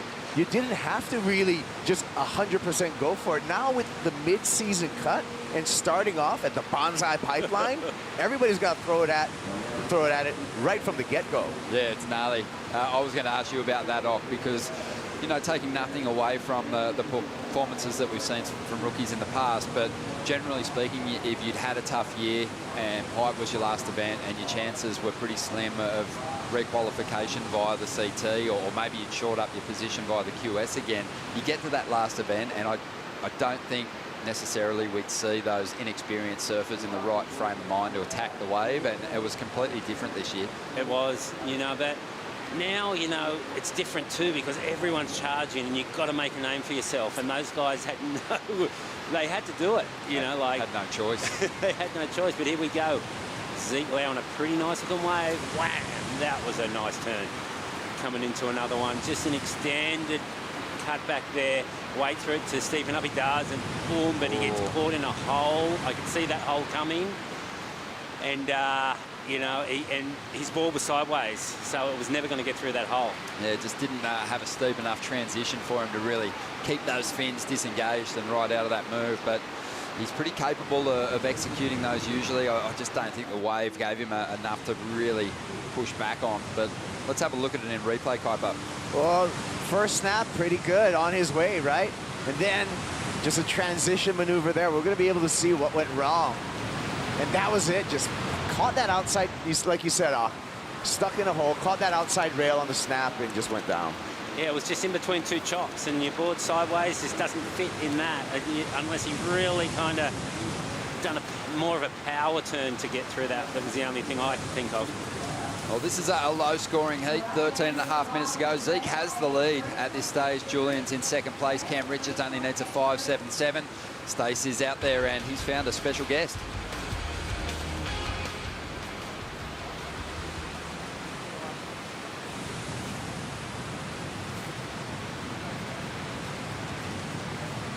Got a very special guest down here, two-time MotoGP world champion, Mr. Casey Stoner. Casey, you've been posted up for a couple of days, mate. You've been loving the action. No, it's been fantastic. You know, I've been trying to come to this event for years and years, since I've lived on the coast at 2013. But yeah, it just sort of never lined up with my schedule. And then this year I was like, right, I'm adamantly going to it. And unfortunately, it's not a CT event, but no, it's been a great event. I mean, today conditions are a little tough for him, so we're having to watch them work hard for it. Any excuse me, mate, sorry, I was going to ask any similarities between the motorbike and the surfboard? Not a lot, no. It's sort of even the way where you put your weight distribution, everything is very very different. You know, bike's quite symmetrical. Surfboard, you sort of put one foot forward, another. So yeah, they're actually quite different, but at the same time, you know, there's still some big fear factor in this sport versus us as well, and you know, where you got to commit. Last time I clocked a surfer, I think it was about 40 k's an hour, so not quite getting up to your speeds, mate. I know you love your golf. Kelly or Julian going to look after you this week? Hopefully, yeah. We'll hopefully get out with either of them. I know Julian will probably be heading home not too long after this, but we'll catch up with him in the future. You know, he loves his bikes as well. Golf, surfing, can't really go wrong. And yeah, if we can catch up and get a round or two in with Kelly. I certainly hope you get to do that, mate. Really appreciate your time and enjoy the rest of the day. No problem. You too. Yeah, Casey Stoner, Australian sporting icon, and he's one of those big celebrities that's going to take part in Mick's charity golf tournament, the inaugural Mick Fanning Charity Golf Day, and it's going to be a big, fun day, and raising funds for an important cause. Out there in the lineup at the moment, 11.5 minutes to go, and Zeke Lau is hanging on to a lead, Kaipo, but there's not much in it. Did much better on that wave that we saw run through during that catch-up. So we're waiting for that number. I think it's going to serve him really well. Look at him. He's all the way down the cap. He's on the ski. He's clearing the lineup down the line, that's for sure. Have a look at that cutty. Beautiful rebound. I love that roundhouse cutty. Just lost no speed, and it's just such good variety when you can do a turn like that and not get stuck behind. Yeah, no question, this is going to be the best number of the heat. He had so much more on the end, stuck with it. Again, I said before, Warrior, that's what this kid is, and he's going to bring the fight every single time he goes out in the heat. I mean, he's one of those surfers that he'll take it personal too, you know? Yeah. Oh, here we go. Hawaiian. Oh, Cam Richards a little deep there. But we'll have to wait and see what unfolded. I think Cam had the priority. Julian took off a little wide. Sometimes if you're too deep and the priority judge doesn't think you're going to get around that section, you might get away with it in Julian's case. But we'll wait and see if there's a decision there. But 10 minutes to go. Let's have a look. What happened here? Who had priority? Obviously, White's got priority, but he doesn't get to his line. So I think, nothing will be called there. He didn't get to him. And the wave, they both were out of it. So, well, no one's got priority at the moment, so they're waiting for the surfers to get back to that takeoff zone. And that 4.1 dropped for Ezekiel Lau on his last wave, Ronnie, and it's kind of maybe I overhyped the wave, but I thought that it was going to be a bigger score than that 4.1. He's still in the lead, but that was a lot of work for 4.1. I think the entire heat's being really compared to what might have been a low score for Zeke's 3.83, and that's the comparison at the moment. I think you're right, Ronnie, and I think they thought a lot more was going to happen in this heat. Yeah, maybe. That's a good point. Just based on the scores that have dropped for these guys. And the surfers that are in it, for sure they thought it was going to be fireworks, but the waves have to come to the party too. We've been talking a little bit about the rookies on the men's side. What about the rookie sensation on the women's side? Gabriella Bryan, she is coming up in the round of 16 for the women, and she's up against another fellow rookie, Luana Silva, who's back on the Challenger Series now, but both of them have had unbelievable performances this year, Rock. Oh, no, didn't Gabriella surf fantastic in WA? She's real powerful. All those new girls, I've checked all of them out, and they all are little rippers, powerful too. And, the changing of the guard's coming, but I think, like I said before, I just can't believe how good the women have got. It's just so good to see. Yeah, it's massive leaps and bounds just happening in the women's sport. The depth's incredible, Kaipo. Big surge coming from Hawaii too. Hawaii. Oh yeah, that generation, they're really, really committed. Especially Gabriella Bryan that we're talking about. She's not afraid of big, powerful waves. Here we got Julian Wilson. Well, let's see what he can do. We saw him there, just standing on the tail, waiting for this wave to start to do its thing. Winds through a nice cutback, gets the rebound, up into the pocket now. Clean slice off the top, putting this ride together beautifully, and hangs on for the finish. Maybe that is going to be the best wave of the heat when you think of the flow from one move into the next. Yeah. Only needed a 3.87 op.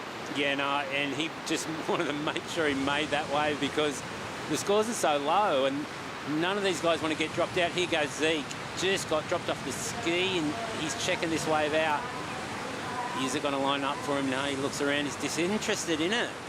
Kaipo, as much as it's a low-scoring heat, Cam Richards has no number to speak of. So he's actually in a fair bit of trouble here. The Goofy Foot's in trouble, isn't he? He hasn't found any wall. He hasn't found any open space. I'm looking at the priority blocks. I don't even see him right now with first priority either. So what's going on out there? Cam Richards needs at least an opportunity, and it doesn't seem like he's been given that opportunity so far in this heat. I know. Well, where is he if he hasn't got priority? That's what I'd like to know. I mean, it's just been a really weird heat. You know, he's had 2 1s. That's why Julian didn't want to fall on that last turn. All he said, I just need a 4. He actually got a 5, and he's in the lead. Yeah, 5.5 for Wilson. Zeke now after a 5.84. Cam Richards, his requirement has grown 6.33. But, you know, even though this heat hasn't been full of exciting stuff, what about Zeke Lau's year last year, Kaipo? Amazing. Won the Ultimate Surfer, but didn't even need that wild card in the end. Why did they give him a chance to give away that wild card to someone that he wanted to? Because that was his wild card. He didn't need it. He got to start. I'm kidding, obviously. Like, that's not going to be, that wasn't a thing. But it would have been fun. Just like, hey, Zeke, you got extra wild card. You got a spot. Yeah, you won a Challenger Series event. Finished the year off strong. And now we're seeing the Harvey Norman heat recap. And this one's going to be a little slight on highlight moments. But the surfers, like you said, Kaipo, they've got the hard hat on. They're going to work out here. They're doing it in tough conditions. Oh, yeah.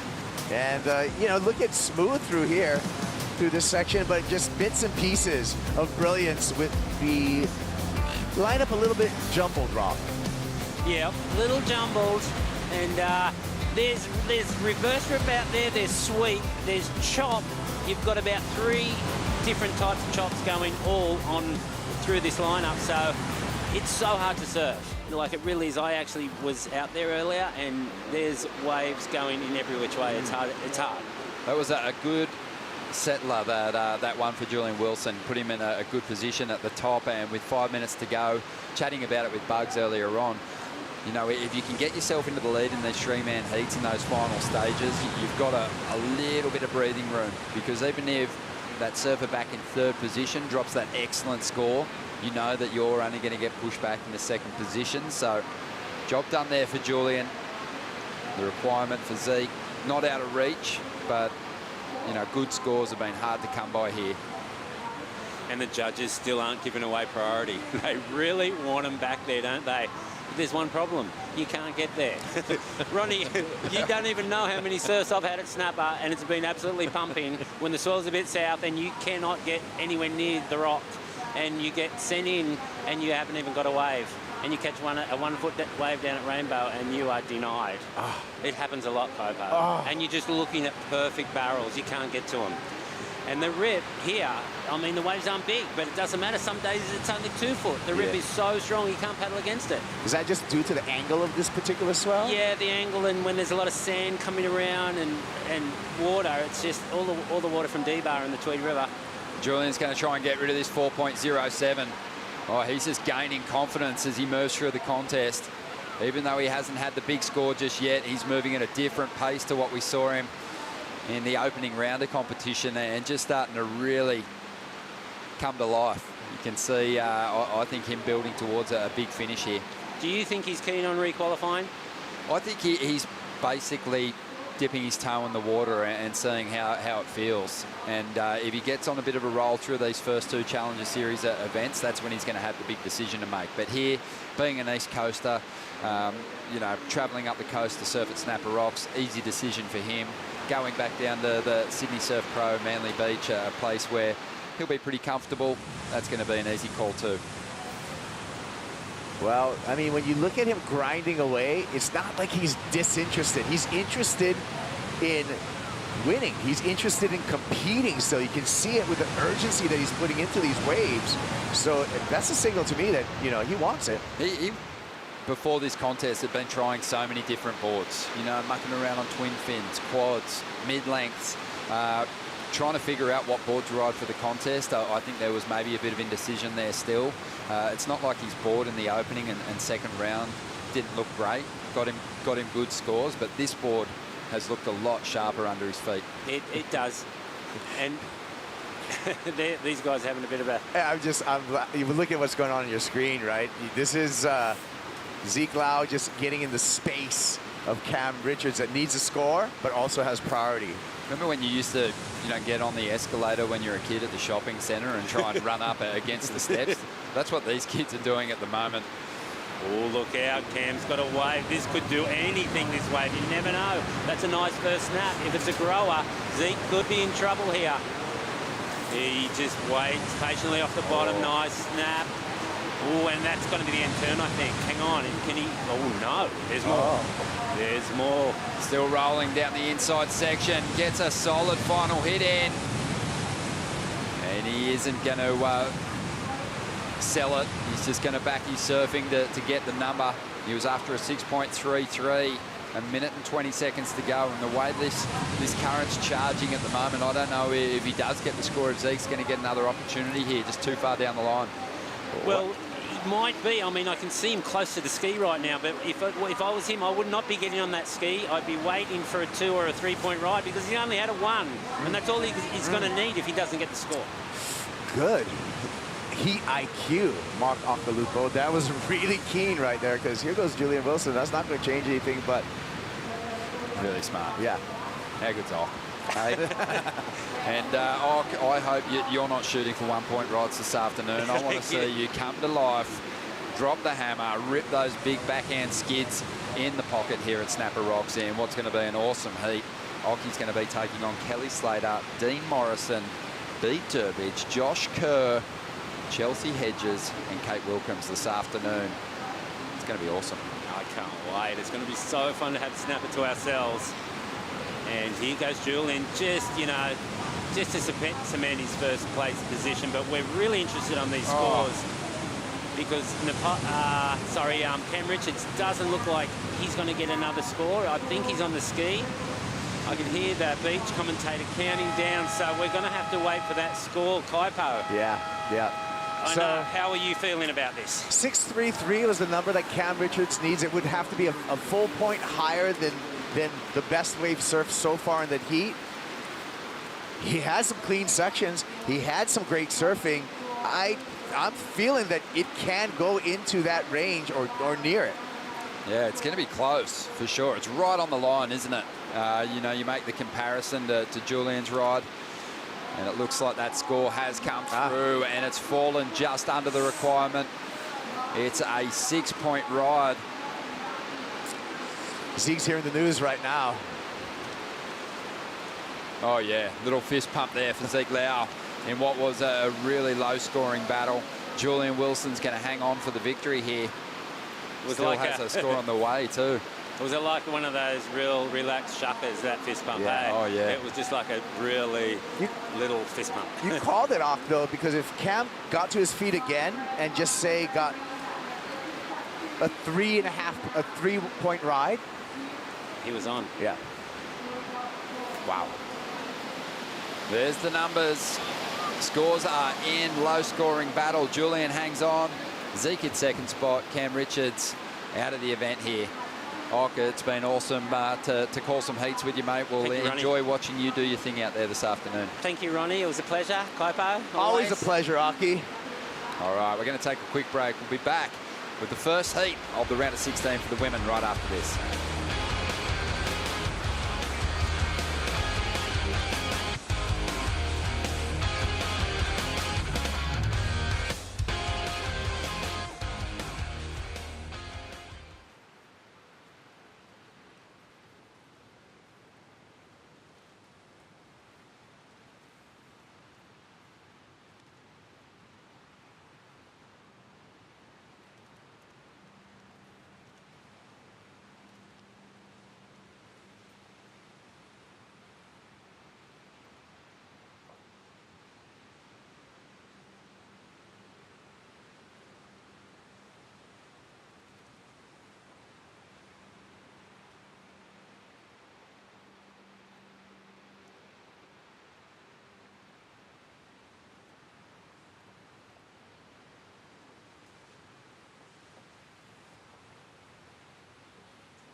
and welcome back to the Boost Mobile Gold Coast Pro. There is a lot of action in the lineup. We've just wrapped up the men's round of 24. Those 3-man heats are finished, and we're into woman-on-woman competition now for the round of 16. Out in the lineup for the first heat, we've got 40 minutes on the clock. We're gonna have Gabriella Bryan up against Luana Silva. It's a full Hawaiian battle to see who of those championship tour rookies will come out on top. Coming up in the next heat of that round will be Sally Fitzgibbons and Kira Pinkerton. We've just seen Julian Wilson walk away with a very close victory over Zeke Lau and Cam Richards. Not a lot of high-scoring waves coming through in that one, but a gritty battle for the victory regardless. And joining us in the booth today alongside myself, Shannon Hughes, and Jess Grimwood, my great analyst. We've got the 2004 runner-up to the world title, one of the greatest barrel riders of all time in the women's field, Rochelle Ballard. Rochelle, it's such a pleasure to have you in the booth today. Thank you. Happy to be here. Talk to us about being back on the Gold Coast. When's the last time you were here? You know, I came for a moment in 2015, but really I haven't been back here surfing and hanging out around the contest since 2007 when I retired. This was my last year. That's amazing. And you're working alongside of Brianna Cope for this Challenger Series? Yeah, I have been, and she's just such a pleasure to be around. We surf together all the time at home, and she's got a great attitude and surfing really well. She just had a little bit of an unfortunate heat, so on to the next one. On to the next one. Yeah. Jess, we've seen some great surfing. You stoked to see the women's round of 16 now getting a chance. Oh, yeah. It's just been standout for me, the women's performance across this whole event. I've just seen that level just push and push and push. I mean, we've been tracking with the regional series for so long in Australia here, and just seeing all those names that used to come across to Australia, even from Hawaii, like when Luana was like 15. Yeah. She's been pushing over here on those 1000s, and now to see her at this level, it's pretty incredible. Yeah, for sure. She's surfing really good. She's surfing really well. Yeah, and you must be proud as a Hawaiian too, Rochelle, to be watching. You guys have such a strong contingency of young girls coming up, breaking down that CT kind of experience.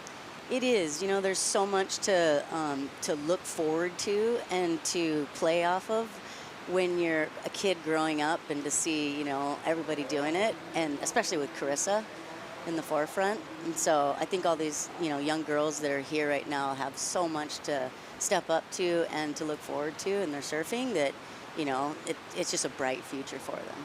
It's pretty amazing as well, thinking of your history as a Hawaiian woman, the pathway that you've drawn from Rail Sun back in your childhood, bringing you in, giving you some coaching tips, really sharing that aloha spirit with you.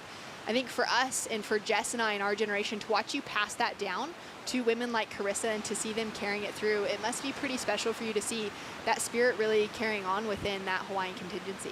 It is, you know, and so many of the girls do such a great job with it. Now women really, you know, Malia really embraces that spirit of aloha, and also like the mana, you know, the power that comes with the women as well, and the backing that they get from, you know, the local community and from the boys, and surfing really good waves, and then being able to come to a place like the Gold Coast with all these great point breaks. It's just like you just want to light it up, and it's just firing. Yeah, it's just firing. So you can't help it. Yeah, exactly. Almost like so many surfers have been telling us this week. They've just been too excited, and they need to just kind of tap in, keep those froth levels down. Otherwise, they're just catching too many waves.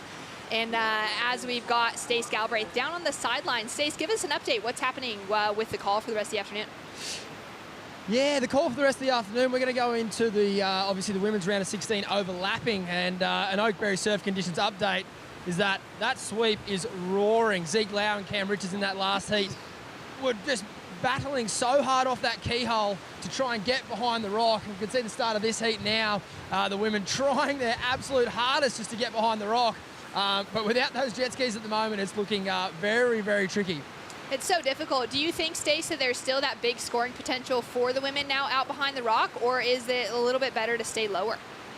I think it's very similar to what we spoke about on day one. It's high risk, and the opportunities are few and far between. But I think once this jet ski comes into play, we will see the women have a good crack behind the rock. Very great. As we can hear the beach announcers counting things down, this heat is officially underway out in the lineup. Way down the beach there at Rainbow Bay, you can see plenty of surfers dotted throughout, a lot of locals, maybe some fans as well, traveling from different areas of Australia just to get a piece of the action with some of the world's best competitors hitting the lineup, like Gabriella Bryan and Luana Silva right now. Yeah, I've seen people on the beach that are from all around Australia, actually, that have just come to watch this event, and I'm sure, Rochelle, you've probably had a lot of experience here with some big crowds. You had some pretty crazy results in your career at Burleigh Heads. I think you still hold the record for the only woman to score 2 10-point rides in a heat. Is that true? Yeah, for sure. When I first started coming here, the hype was around Kira, really, and Burleigh. And the sandbar hadn't really formed yet at Greenmont until they started, you know, dumping all the sand through Snapper. And so the year that they had it at Burleigh, it was firing. And I got 2 back-to-back 10s against Lane, which was the best one. Just to get to say it's against Lane again. And Lane, if you're listening. Yeah, and Lisa in the final, and it was definitely a moment. And just, you know, to be able to show that ability coming from Hawaii for us as the women to be able to barrel ride and, you know, to punctuate like powerful surfing in waves like that, it makes it really fun. It makes it enjoyable. That's so good. What were the conditions like that day? Like, was it really good, proper Burleigh? Oh yeah, it was firing.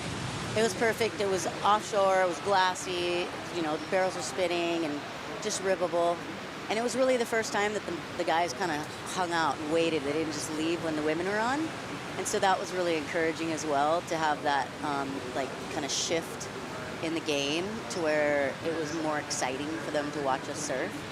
And, you know, I love surfing with Lisa. You know, she's always such a great friend and inspiration for me. She was always my favorite surfer. So whenever I came up against her, like, of course I wanted to beat her, but she always pushed me a lot. So that was great. That's amazing to hear. Yeah. And just to think back to those kind of rivalries that you would have had within your career, and we're seeing it now on the championship tour, down into the Challenger Series as well, where we get some of those matchups, and it really pushes the level of surfing. You can tell that little bit of extra fire within a surfer. I'm sure, like you against Lisa and a lot of those matchups, probably brought out your best performances because of who you were matched up against in the lineup. For sure, and I think that a lot of the girls today do the same thing. They inspire off of each other. You know, they're pushing each other's levels. You know, the tenacity that comes into it, and being able to take your nerves and bundle them up and put them into a, you know, packing a punch and hitting the lip hard and you know, just stepping up. That's really what the game is all about. It's so exciting. I just have some of those memories as well of seeing the photos of you, of seeing footage of you and those women just paving the way and really finding some of those incredible waves. We've got a little bit of a set starting to roll through here now.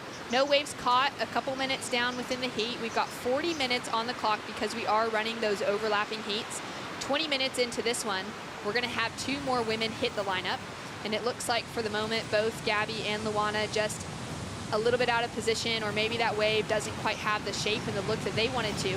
Now we're gonna see them jockeying for position. It's Luana Silva taking that first drop for the North Shore local off the island of Oahu, and setting herself up for a nice bit of rail work into that slower carve. And now she's gonna look for this section to stand up. There's always this patient moment now, waiting it out for that next corner to really start capitalizing on. Great carve for Luana, linking it together through the inside. She's really a sturdy surfer on her feet, has a lot of composure for her young age of just 17 years old. And she continues to have a lot on offer. Great wave selection for her, letting that first one in the set go through. She mistimes the finish, Jess, and goes down, but wow. Incredible performance, Rochelle, for first of Luana Silva. That was an excellent ride. She really like laid into it, timed it well through the entire wave, just came unstuck at the end there with a little bit of a heavy front foot, but she did well throughout the wave. Wow, that was an exciting moment. She's now gonna paddle through, and Jess, talk us through this replay. How good is to see that tenaciousness, the aggressiveness of the Hawaiian ladies just jostling for that first position. She gets some really nice critical work done when this thing starts to steepen up. Right there, nice rail work, plenty of power. Rochelle, you've seen a fair bit of her surf as well. Luana, what are your thoughts on this in level of what she's got left to offer? I mean, she does a lot of rail work, but I feel like that's only just kind of shifting up into maybe second or third gear for her, perhaps? For sure, she's building momentum. She's a powerful surfer. She's, you know, using some nice technique, some grace with it. You know, you don't want to like let it out the bag too quick, and then, you know, you got this long wave that you got to follow through on. So, you know, you can see right at the end her legs got maybe just a little bit tired, and she got ahead of herself. And here we go with Brianna. With Gabby Bryan, yeah. So Gabby, Gabby gets a look at this one. We didn't get to see it in live action. We're getting to now check it out for the first time on the replay. And man, she's just hammering it through some great shape, even though it's a smaller wave, all the way through to the inside. And what a great exchange to kick things off. Jess? This is another one she's picked up coming through the inside as well. So straight off the bat of the first wave, she just gets a bit more stuck into that rail work, and 2 turns already on the board for Gabriella. And yeah, she's a powerful surfer. She can lay into those turns and make a lot more out of a wave than it even lets out to be. Scores to come through now for the first exchange. We've got one for Luana Silva, that big set to roll off on after jockeying for position with Gabby Bryan. They're now going to have that run around up the beach with Luana Silva and Gabby Bryan. Gabby with those 2 waves to come through, and even that coming through the shallows, it's just such a leg workout and a quad burner. After getting 1-2 waves to wade through those shallow sections and then hit the beach running. look at the grimace on her face, Rochelle. You can see her just or you could see her just before just wincing. I mean, what's it feel like as you've had so many years in the jersey to be making that run around back in front of the crowd? Are you drawing off those people whistling and hooting at you going past? For sure. I think it's also a moment to just gather your thoughts and like recap what you did on the wave, what you want to do, you know, be able to like make the best plan of attack and get back out the back. You know, with Gabrielle, you know, she's like another one that really like took everything in that moment in the last event and did whatever it took. You know, she had to dig deep for it. She's great with it. 33 minutes on the clock. We're waiting for scores for that first exchange to come through as we see the women running up to the rocks. They're going to paddle out through that keyhole. Hypo Guerrero, you're around the contest site. What's going on? If you're here at the Boost Mobile Gold Coast Pro, you want to check out the Bond University booth right here where we're doing surfer health checkups with Dr. James right here. What are we doing? So it's a surf-specific health screen, so we're looking at body composition. So we're going to look at your muscle mass, your fat mass, we're looking at blood pressure, and then we're looking at some surf-specific range of motion. So ankle range of motion, which we know is really important for things like barrel riding, landing on the flats, hip internal rotation, which is important for all your turning maneuvers, thoracic range of motion, and finally looking at shoulder health, so looking at shoulder range of motion. I got a bunch of stuff going on. I got the shoulder, I got the knee, and I'm going to get some help right here from Bond University. Great to hear from Kaipo there in the doctor's office, and love that there's that opportunity, Jess, to just figure out what may be going right, but maybe going wrong for these surfers. If you're down here on the contest site, be sure to check out that Bond University booth, getting behind so many great surfers and great athletes. It's amazing to see. As we've got the women finally back to the top of the keyhole, that's a long run around, especially if they leak something through down to Rainbow Bay. Yeah, and scores already locking in for those first exchanges too, Shannon. Look at that first number for Gabriella. It's a 7.50 to open up for Gabriella Bryan. She backed it up with a 2.5 off that single turn on the inside. Luana Silva gets a 5.33 for that opening exchange. Wow. Well, you know, Gabriella, she lays it down. She can get those powerhouse rail-to-rail turns in, and that's what looking for, top-to-bottom turns. Jess, you notice a different approach between the two women on those waves? Yeah, for sure. I mean, Luana's a lot more kind of in touch with her flow. It looks like she's really just making it look really smooth, and you can't really see that bump kind of affect her rail work. And then as soon as Gabriella takes off, you just feel like she's ready to attack. She's kind of like let out the gate straight away, like you said, Rochelle, and she's just thrashing all into that kind of section and then dealing with the next section when it arrives. So really different. I think Luana's more of a competitor that builds through her waves in a heat, and Gabriella, I've seen throughout her career so far, she just blasts open the door straight away in heats and then runs away with the win. That's kind of what I'm seeing at the moment.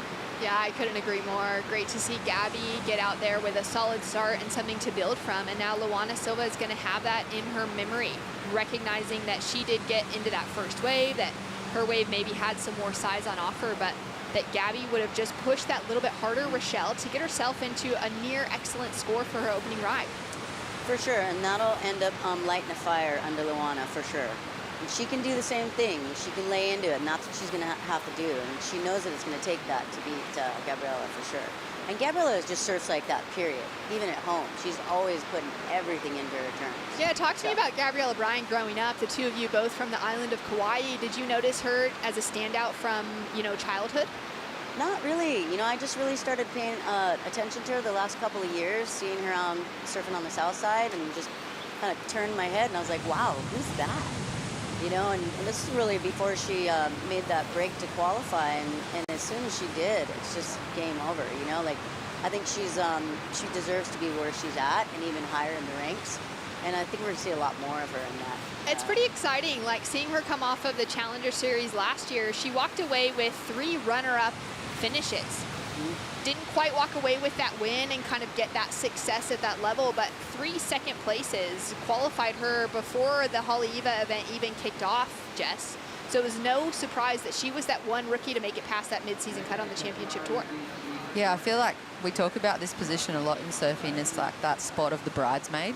And I know you probably know that pretty well. You're laughing. You're like, talk to us about how that kind of comes in and affects your motivation, and I mean, if anything, really just drives it. For sure. You know, I think it messes with your mind a bit, because there's a moment of it, you just go, well, am I not worthy? But then you have to talk yourself into knowing that you are, and what is it going to take to be number one? You know, what are they looking for? Instead of, you know, playing the poor me or the victim of it, like, how can I improve? And, you know, just put that pedal to the metal, really. Coming down to 28 minutes on the clock, Gabriella Bryan sitting in the lead with priority also. And we've got all scores are locked in. Women are looking for that next opportunity. In that last heat, we saw a low-scoring affair, but Julian Wilson walked out on top. You want to win every heat you enter, but certainly that round, Julian. From this point on, the contest certainly warms up. Yeah, those heats, I mean, you got greater than a 50% chance of making the heat when 2 go out of the 3, so you always want to make that one. You know, a bit extra, you don't want to be coming third, but the conditions changed a lot. It was looking so fun and smooth and rippable, and I had a game plan, and probably about 5 minutes into the heat, I probably threw that out the window and reset, and yeah, just made a good adjustment to look for those growers and move off the point and kind of come down the point a bit and get those smoother ones, and yeah, it worked in my favour and found a couple of small scores. Everyone's got a plan until they get punched in the face, right? Absolutely. I got punched in the face well and truly, almost knocked out on my first wave, trying to take off behind the rock, but yeah, it gave me a good wake up to change tact and move down the point. Well done, mate. You got a lot of support online. Anyone you want to sing out to? Oh, definitely to my family at home, Ash and the kids, and then my family up the coast as well, to Mum and Dad and Seb and Ricks and all the crew up there. And yeah, just nice to be making some heats and be surfing at what I always felt like was sort of my home event. So it feels nice to be back in Arashi. Yeah, we'll take you as an adopted Gold Coaster. Well done, Julian. Best of luck tomorrow. Great to see Julian walking through with a victory after a bit of a challenge at the start of that heat, Jess. Yeah, I like that analogy that Stace put out there. It's everyone's got a plan until they get punched in the face. So I think that really kind of sums up heat surfing sometimes for people, even when you do walk away with the win. But I mean, Rochelle, you work so much with different people and some athletes on their mindset. I feel like with this format of the tour, that time for decompression in between events is going to be really tricky for these younger competitors to kind of tap into. Is that something that you've been working with your athlete or with other people to help to learn how to decompress in between such crazy times like this? For sure. It's always, you know, you've got to brush your shoulders off, right? You got to, like, pick up the pieces, learn from your mistakes, because they're really not mistakes. They're just building blocks. If you look at it in a positive way, there's always a silver lining to everything that you do. And to build off of them is just going to make you a better competitor, because from losing, you learn how to win. And that's how infants learn to walk, right? And so if we can take the simplicity of things and put it into action instead of complicate things, you know, or put yourself down, you build yourself up, that's really what it takes. Yeah, that's such good insight. And thinking about the matchups that these two women, they've had some of those opportunities to kind of soak in the losses, learn how to bounce back from it. One of their more significant matchups and the biggest of their career outside of the championship tour was on the Challenger Series last year at the Mayo Visla Pro in Ericeira, the Portugal event. that was in the finals. That was one of those events where Gabby went down in that second place position and Luana Silva won. It was her breakout result of her career. It was this massive moment for the young woman to take out a Hawaiian that's just a couple years older than her. Then coming on to the championship tour, we saw them in another head-to-head matchup in the quarterfinals out at Sunset Beach. And Gabby got her back on that one. They both went sparring those excellent rides, which was really incredible to see them pushing each other that much farther. But I think it's really cool to think of Gabby maybe losing out in one of those finals, then refocusing. Obviously, there was about a 6-month span. It wasn't quite that quick turnaround. But paddling out in a head-to-head heat against somebody else that she lost to before, she would have had to shift that focus as well. For sure, and it grows your hunger. You know, you want to beat them all that much more. But I think the key is to not do it with ego, to do it with like a humble confidence and knowing what to take away from it and what not to, you know, is really key. As we see Gabby Bryan with an opportunity in front of her, she kicks out. That wave just closing out really quickly. It took the women just a long time from doing that run around, getting those first scores, paddling back out, and they're just being ripped down the beach here at Snapper to put themselves in position. And now that'll be one that Gabby's just going to have to brush off. Yeah, it's like the never-ending treadmill for the arms out there. And I said earlier this morning, but they run the Coolangatta Gold here in this setup on the Gold Coast, and it's really putting the women to the test today because they've got to do that big run around. They've got to do the paddle out. They might do the jump off the rock, plus then they've got to explode through one of the longest waves that we have on tour. So it's really, really going to show up. Are they in the space to work? Are they fatigued? Are they not? How have they held themselves throughout their rounds so far? And did they leave enough in the tank to come out into these 40-minute heats and then make it to the finals? We're going to see. For sure, and that's where all the training comes in. You know, like being prepared, making sure that you have like a good, you know, endurance. Your legs are ready, your mind's ready, your breath, like, you know, you have the agility and the adaptability. Adaptability is huge because the conditions change all the time, and to make sure you look for that wide bowl. You know, like when you're paddling out or you're running around, like there's always that, especially if you don't have priority. Especially here at Snapper, it seems like there are some really good scoring potential waves on that paddle back out. For sure. Yeah. Yeah, I mean, they can get just as big a score on that wide bowl that you can on the deep. Yeah, it's so interesting to see, especially how much the lineup has just changed over the last, you know, today in comparison to those first couple of days of competition. Currently in the lineup, we're seeing that same situation being unfolded where we've got women just trying to work out where they even want to be sitting out here, trying to look at the best waves. We can already see surfers from the next heat that have paddled out. There's still 2 minutes, 10 seconds on the clock for the first half of this women's heat 1 for the round of 16. We've got 2 surfers that will be starting off their heat at the 20-minute mark, and we'll break that down in just a moment. We're going to go to a quick break as we got a lull in the action, and we've got so much more waves and more on offer as we go to a quick Bonsoy brew break. We'll be right back.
Taking a look at the Gold Coast flight cam here on the beautiful Gold Coast of Australia.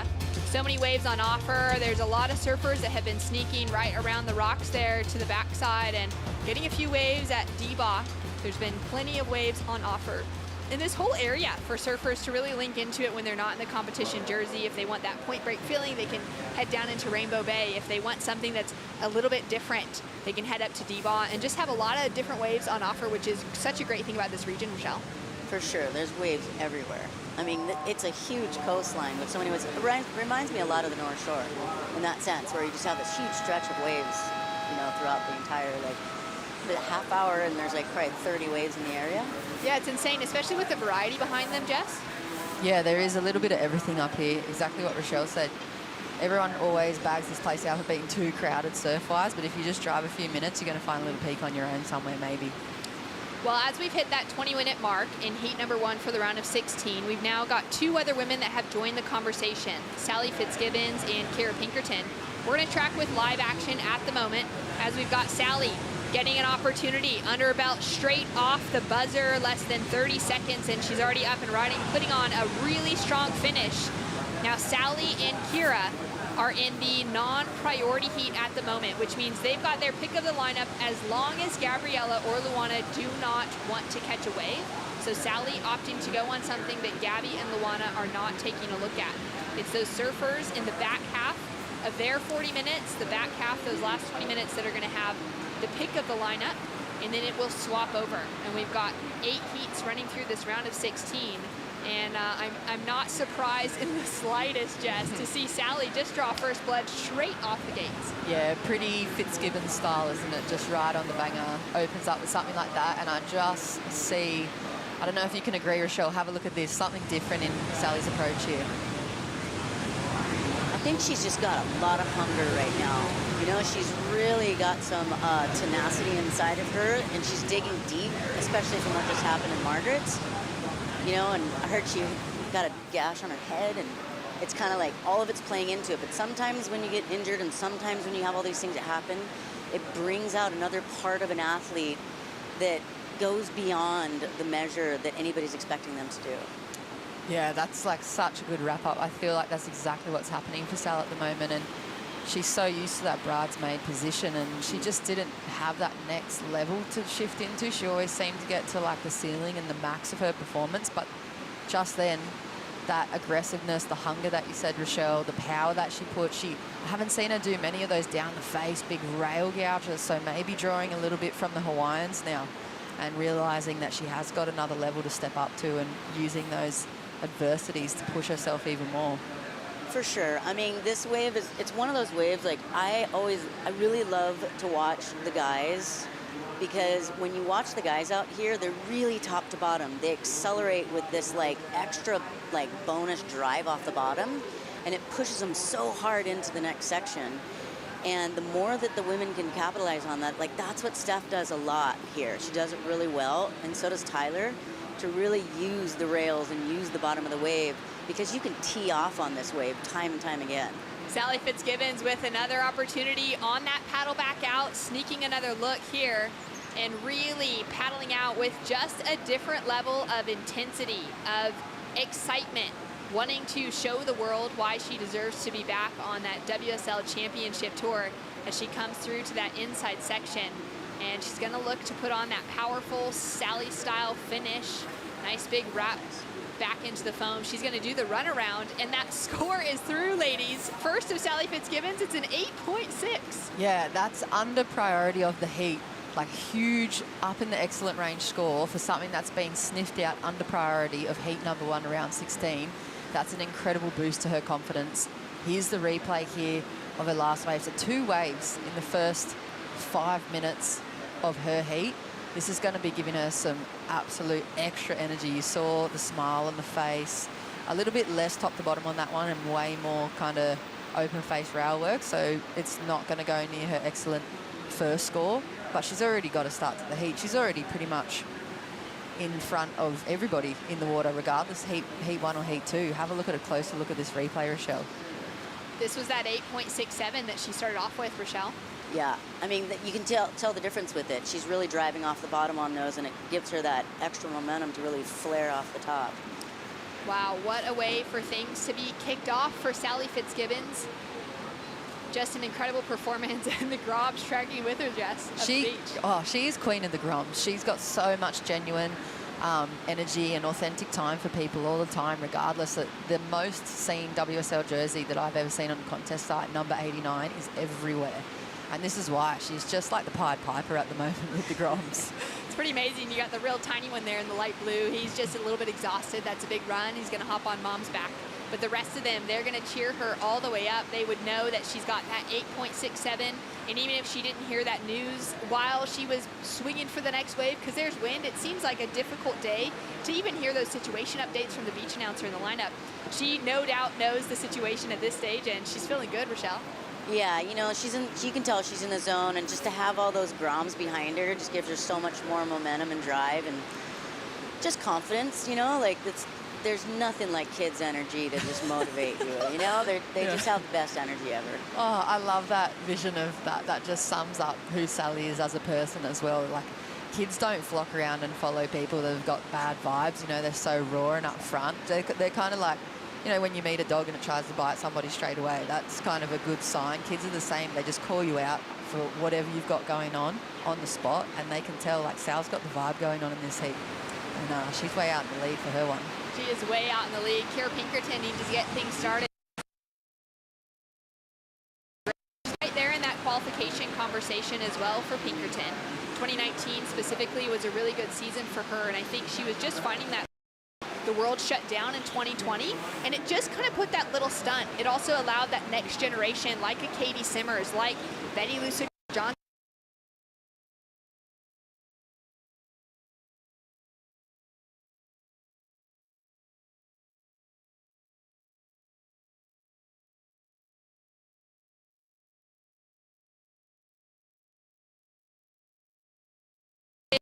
first priority, it goes to Gabriella Bryan, who is in the priority heat now in the back 20 minutes of her 40-minute heat. She goes straight up into the lip, nice and smooth, connects those first couple of turns together, and just waves down the jet ski. So now that that second heat has hit the lineup, we do have jet ski assist entering. And straight into the lip, Luana Silva answers back. Great, beautiful engagement of the rail. Goes in for another powerful carve. And similar turns connected together out on just kind of out on the face of the wave. And now digging back into the rail there. That was a really great wave strung together for Luana Silva. And we've got scores to come now for Gabby Bryan and Luana. In that first heat at the moment, Luana is chasing, that was going to be her backup score now. She's chasing a 4.68 to get the lead away from Bryan. Pinkerton still waiting to catch her first wave. She'd be the one out the back with priority, as we don't have that second priority quite next to Sally's name yet, and Sally be paddling out from the rocks. I think for everybody watching, we'll break down this first exchange actually before I go into the priority stuff. Look at that, Rochelle. First turn, nice and critical. Second right up high in the lip, and then what do you think of the end of this wave? Yeah, I think that second turn hung her up a little bit, and then she had to play a little bit of catch-up, but the wave is just top to bottom and beautiful. It gives her the opportunity to wrap it around and get some good sections in, and really, like, make sure she's really staying on rail and getting as much as she can out of that ride. This one from Gabriella, I feel like she could have hit the bottom a little bit more on this one, but she's still so, you know, wrapping with the rail and keeping fluid throughout the wave. It's just that's the key on this wave, is a good bottom turn. Sally Fitzgibbons had this opportunity already, linking a third wave before Kira Pinkerton even gets in her first. Racing down the line now, Jess. Yeah, plenty of speed, just elasto back over the heels and able to spring back up. Yeah, she's got some strong core going on, a lot of training behind her career. And what I was going to talk about before those scores come in was, I know coming into this as a spectator and fan of the sport, watching the first kind of overlapping priority heats seemed kind of complicated, and I couldn't really get my head around it watching it and trying to understand who had right away. But I feel like it's pretty simple when you just break it down to, it's just like a four-person heat. But at the end of the day, Sally's and Kira's their scores just go against each other, and they split the results, but they get this extra time to sit in the lineup. It's just like the pecking order. So heat number one will have priority no matter what, because they're first in that pecking order.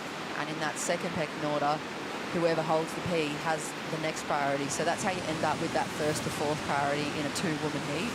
Sometimes I think it comes across kind of hard to relate to, and it's something that competitors are going to have to learn, because this is one of the first times they'll be surfing a heat like this. We even heard Dylan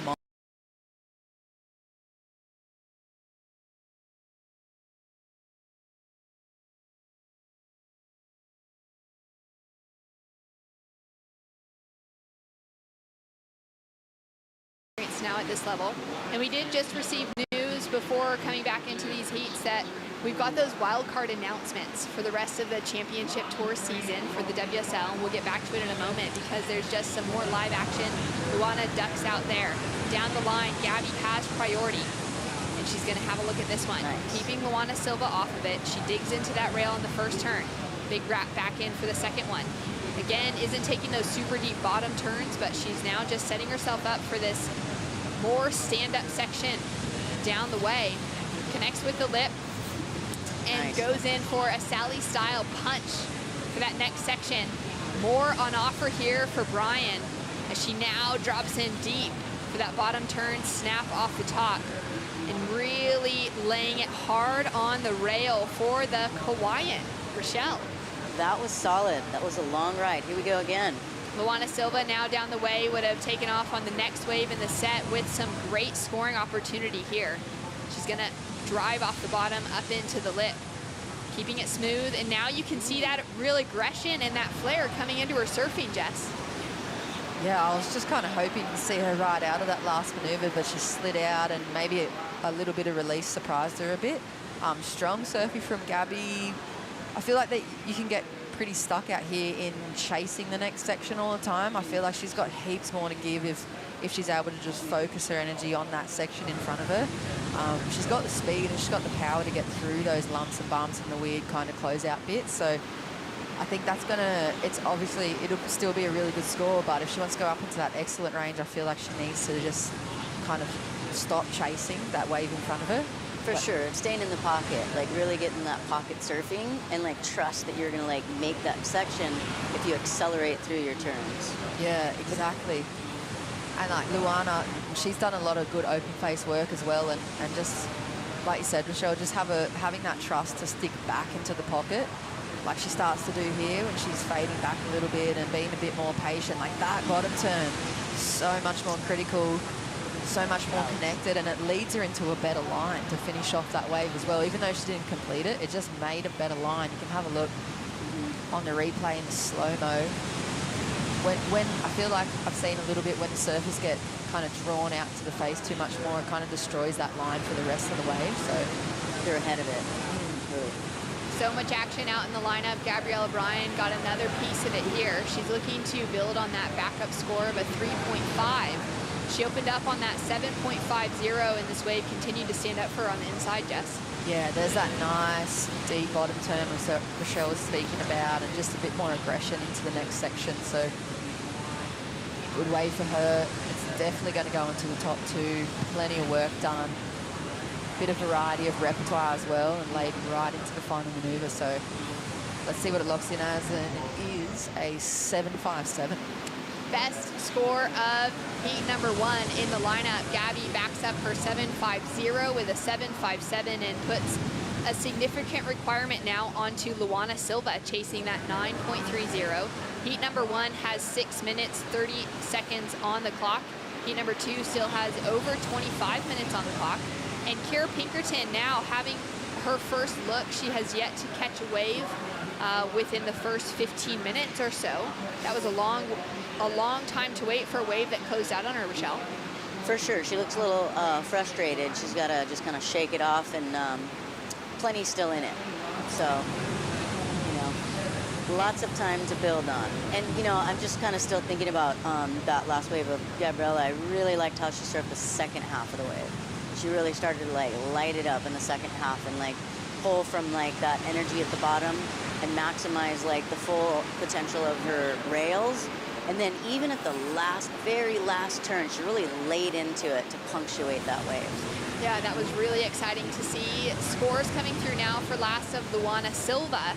And we'll have a good gauge of where she's sitting with those 2 5s on the scoreboard at the moment, a 5.33 and a 5.77 as her high marks. Kira Pinkerton with a throwaway score dropping in now. And Sally again, she opened up on that 8.67. She's built into the 4 range for her backup score, and she's already put Kira Pinkerton into that combination situation. Down to 5 minutes on the clock for Gabby and Luana now has second priority. She needs to duck out of the way for heat number one, with Gabby using her priority to block Luana from that wave, Rochelle. know, you never know, because a lot of times those waves can end up growing and becoming just a banger of a wave. So it's better that she blocks that opportunity for her. I feel like that's been a really tough call a lot of the time throughout this event. We've seen some really crazy barrels coming through, and then that priority using to block there for yourself and being the queen of barrels, at least for our generation coming up into it. Oh, yeah. How would you feel taking off the snapper deep in the barrel, coming out to a full priority block maneuver from the competitor? What's the go there? Because we saw that happen a few times throughout the competition already, and it's been one of the talking points that I've heard for a lot of people. How would you feel as a competitor being blocked on a potential 10 and having to cut it into a 5? Yeah, it's pretty wild, like thinking about how that works nowadays. You know, and then even just looking at like that they're getting the score up the top. It's pretty wild as we take a look at the heat recap now. For heat number 1, Gabriella Bryan against Luana Silva, and Gabby just started out so strong with that 7.5, Jess. Yeah, well in front of this heat number 1. She's really tightened the screws on Luana now. She's got a lot of pressure on her shoulders, and she's going to have to find one of these gems that Gabby's been able to absolutely capitalize on. Rochelle, you were talking about her becoming more engaged with this bottom turn, deep energy. And that's kind of been the gold in her performance here at the moment. Yeah, for sure. I mean, she has no problem digging deep. You know, she's an animal, and she still knows how to keep her calm all at the same time. And that's one of the things that I think is her strengths. Down to 3 minutes on the clock. Scores are in for Luana Silva. She does increase on her 5-point rides. She got a 5.9 for her last better scoring wave, but it doesn't really chip away at that requirement. She's still chasing a 9.17 coming down to the last few minutes, and it just seems like Gabby kicking off with that good score has really set herself up with that confidence to take victory right now. For sure. You know, she's really surfing mature for her age. Yeah, I couldn't agree more. To see that. It's pretty amazing, especially after that runner-up finish just now to Isabella Nichols, the Margaret River Pro. How did you feel seeing 2 young women, Isabella in there for her second year on the championship tour, but finally getting victory in her first CT, and then knowing that Gabby just in her rookie season was getting an opportunity? We'll get back to that in just a moment, because I'd love to know your thoughts. But we've got the style queen out of the North Shore of Oahu digging the rail through for Luana Silva. Linking it together for a second, you can see that wind is really just playing with the froth on the face of the wave. She's being really nice and smooth, patient, opening up that wingspan as she directs herself back into the power, and now cutting through, looking for that link, and the wave's gonna fizzle out. Back to that conversation, Rochelle, about that final, seeing 2 women with an opportunity to walk away with their first CT victory was pretty special to witness. It was really special, and you know, that was such a clutch moment for Gabriella, like, you know, with all that pressure, to be able to bottle it and just to, you know, use it, really. And that's really like the future of women surfing, those 2, you know, being in the final, even from the very beginning of the tour starting. Like, it's just been a big mix-up. It's been huge. I'm sure we're going to see plenty more of it as Sally is just hammering her way down the line. She's certainly shifted gears out here over the last couple of days. It's been great to see. Scores to come through. She's on a mission. Yeah, she really is, isn't she? Scores to come through from that last exchange for Luana Silva. She's out there up against Gabriella Bryan. In the overlapping format, we also have heat number 2 underway with Sally Fitzgibbons and Kira Pinkerton in the lineup. Kira has been so quiet to start. Nearly halfway through this heat, she's been sitting with priority, but she just hasn't been able to find herself in that position, wanting to take off on a good-looking wave. Sally, on the other hand, she's just really been able to build that momentum.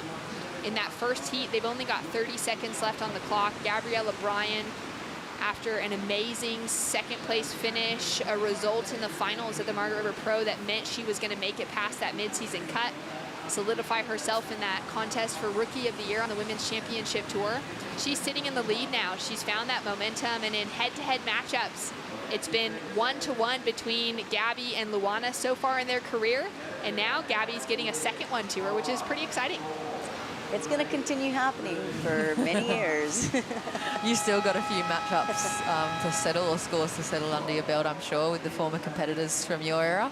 Yeah, for sure. I'm just waiting for them to hold the next Masters again. Definitely cannot wait to see that coming. We're going to go to a quick break. Coming up next, it's the finish for Sally Fitzgibbons, Kira Pinkerton, and joining them in the lineup, Malia Manuel and Nikki Van Dyke.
We're here on Australia's Gold Coast for the Boost Mobile Gold Coast Pro. We've just seen Gabriella Bryan take out a great victory, and what a sweet moment here to see her and Luana Silva just sharing that friendship in a hard-fought battle. What a great moment. For sure, it's really important to have that good sportsmanship and cheer each other on. Because like I said, it's a long road, you know, and they're constantly going to be competing against each other. So it's better to have a good positive attitude and encourage each other. Especially coming off of their rookie year on the championship tour, coming out of Hawaii and getting to have that experience together alongside the other 5 young women that got to experience that. There's no doubt that we're going to see Luana get that qualification. She's got to get back through the Challenger Series now this year, as she fell out below that midseason cut. And then Gabriella has found herself above it, which is exciting. Now entering the lineup, we'll give you that full situation breakdown. We've got Sally Fitzgibbons and Kira Pinkerton in heat number 2, already surfed halfway through their heat. Now, Malia Manuel and Nikki Van Dyke, 2 who have sparred against each other for a number of years at that championship tour level, no doubt as juniors as well. They are now entering the lineup with just under 40 minutes on the clock. We haven't seen any waves ridden for them yet, so we'll get to that as they start finding their feet in the lineup.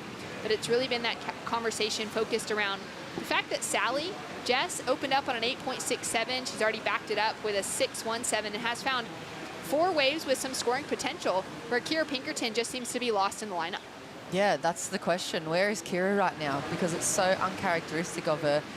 We've seen her surf so many times across so many QS events and in national titles and over in China, and she's always turned up, and I'm so used to seeing her so explosive, really pushing the other athletes to their limits because she has an incredible repertoire. So my question is, where is she, Rochelle? Did she get lost in the lineup? Is the pressure kind of built up too much for her? What can you kind of give us an insight into in the mind of an athlete that's experiencing this out there? I think that's exactly right. She's just a little, she's too focused. She's probably too dead set on catching that set out the back and keeps her head down and paddling. And now she's just built it up too much. Instead of just catching another wave, you know, taking a moment, sitting on the board, taking a deep breath, and then maybe just getting something to get that rhythm change happening and catch a wave and just get in the mix. Just get things started. She's only got 15 minutes on the clock, which in previous heats has been half of the heat, which we've seen a lot of surfers really link in through. But now, up and riding, Sally Fitzgibbons under priority on this one. She was sitting deeper than Pinkerton on the takeoff. She got a great bit of progression out of her tail on that opening turn, and I really love seeing Sally get to unleash in this space. Rochelle, I'm sure you've witnessed so much of her surfing over the years, but once she gets freed up and she's got those scores banked, she's really able to start exploring the lineup. For sure, and that's the thing about being a competitor and being a surfer in a lineup where you just want to go surfing and you're excited to catch waves. Sometimes you just get too caught up in the game, and it's so important to just go out there and catch waves, and that's what Sally's doing. She's going out there and just catching a lot of waves and mixing it up, because some of them like don't work out, and some of them end up like growing and becoming a really good ride, especially out at Snapper here. You know, you don't know what the wave becomes sometimes. You just got to ride it out. It's so true. I mean, that's exactly what happened for her kicking off on that opening ride. It just grew down the line, down towards Rainbow Bay, and offered her some huge scoring potential, more than we've seen from a lot of other women in the field this week. Now up and riding, Kira Pinkerton with an opportunity. Tall, powerful, stylish. She connects with the lip, and now she's getting things busy, getting to work on this inside section. This is a really important moment for Pinkerton, finding that whip, and that's just incredible composure. She waited so long for that wave, Jess. She's finally gotten a piece of it. As we saw a flash of Nikki Van Dyke and Malia Manuel, who's been one of the standouts of competition already in our first few days here for the Boost Mobile Gold Coast Pro. Malia with a lap, and we'll have scores coming through for 3 of our competitors out in the lineup. Great way for Malia to kick things off, but a really important moment for Kira. Yeah, maybe, I know, Rochelle, you're pretty tapped into spirituality in the source, and maybe you somehow just sent that energy out there over her astral plane or something like that, but she's picked that up and she's run with it, and she just looked like a little bit tight on the takeoff, and then she was like, oh yeah, that's right, surfing, this is what I'm here to do. Overthinking it too much, now straight into a score. That was a really nice wave. That first turn was critical. She knows how to find the bottom here. She knows how to lay into rail, and she's got a variety of maneuvers to pull from. So yeah, listening to the Queen, she somehow heard you and she's pulled it back into the heat. She's still got 13 minutes, so I feel like the potential for her to really push Sally is there, and she's got plenty of time to make it back out there. For sure, a lot can happen in the last 5 minutes even. You know, you can get 2 of your best waves in the last 5 minutes in a wave like this, and I'm sure she had a conversation with herself out the back. Strong paddle now from Fitzgibbons. She doesn't get into it. We've got scores to come through for Kira Pinkerton. And in that last heat, we saw Gabriella Bryan take out the victory over her Hawaiian fellow rookie of the CT, Luana Silva. Another finals day for you. You're on to the quarterfinals. How are you feeling, Gabby? Oh yeah, right now I'm super tired. That was a lot of hard work out there, but yeah, I'm super stoked to be on to finals day. So what about, you know, coming up against a friend like Luana Silva? What's the challenge there, you know, when you're surfing against another rookie and a friend of yours? Yeah, it sucks to come up against a friend in such an early round. It'd be amazing if we came up against each other in the final. Yeah, it was really tough out there, and she's a really good friend of mine. We have the same coach, and we surf together all the time, so it sucks that one of us has to lose. Yeah. Well, time for you to celebrate and get ready for finals day. Gabriella Bryan. Huge result for Gabby, making it into the quarterfinals here for the Boost Mobile Gold Coast Pro. That's an excellent result for her to back up a runner-up at a contest just a few days ago. For her to now make it into the finals day conversation again is really impressive, Rochelle. You know, it's a energetic thing too. Like, she's starting to get used to winning. She likes being on top. She likes that feeling. And why not? It's definitely a good feeling, and we did have some exciting news drop through over the last couple of hours in regards to those WSL season wildcards. As we see Malia Manuel's first wave, she dropped through a 5.17 for this, Jess. Yeah, you can tell she spent a lot of time here. She knows this wave a little better than most, puts a bit of power and nice style through that rail work as well, and yeah, she's been a standout. She had that barrel yesterday, of course, and you can just see she can read the lineup a little better than a lot of them.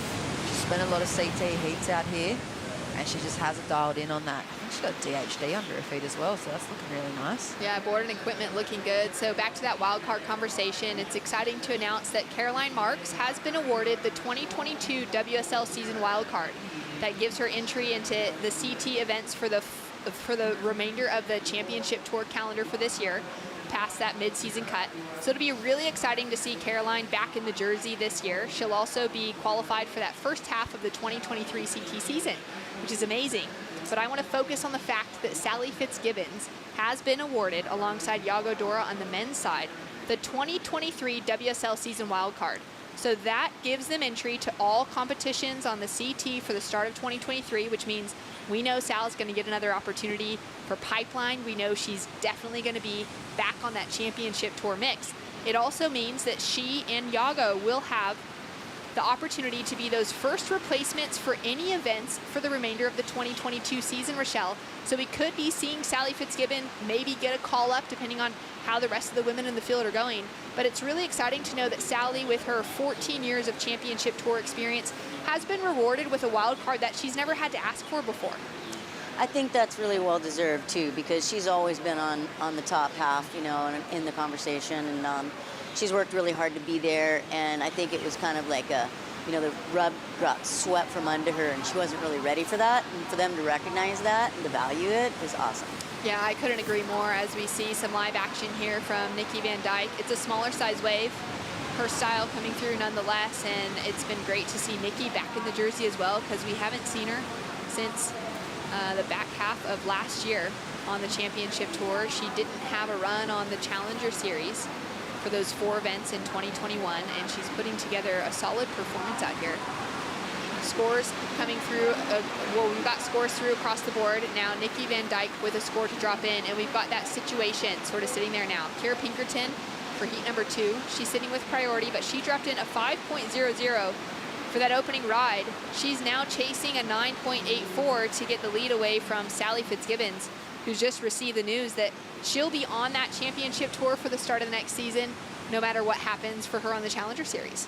Yeah, perhaps maybe that monkey off the back, Rochelle, and that's why we've seen her come into this heat. It's literally just been announced before this round, so to see her come into this heat, she just looks loose and free to me. Yeah, it makes sense now, knowing that news, and that she would have known that for sure before paddling out to link into an 8-point ride, just feeling so free, so excited to know that she's kind of got a space to think of how the rest of this year is going to go.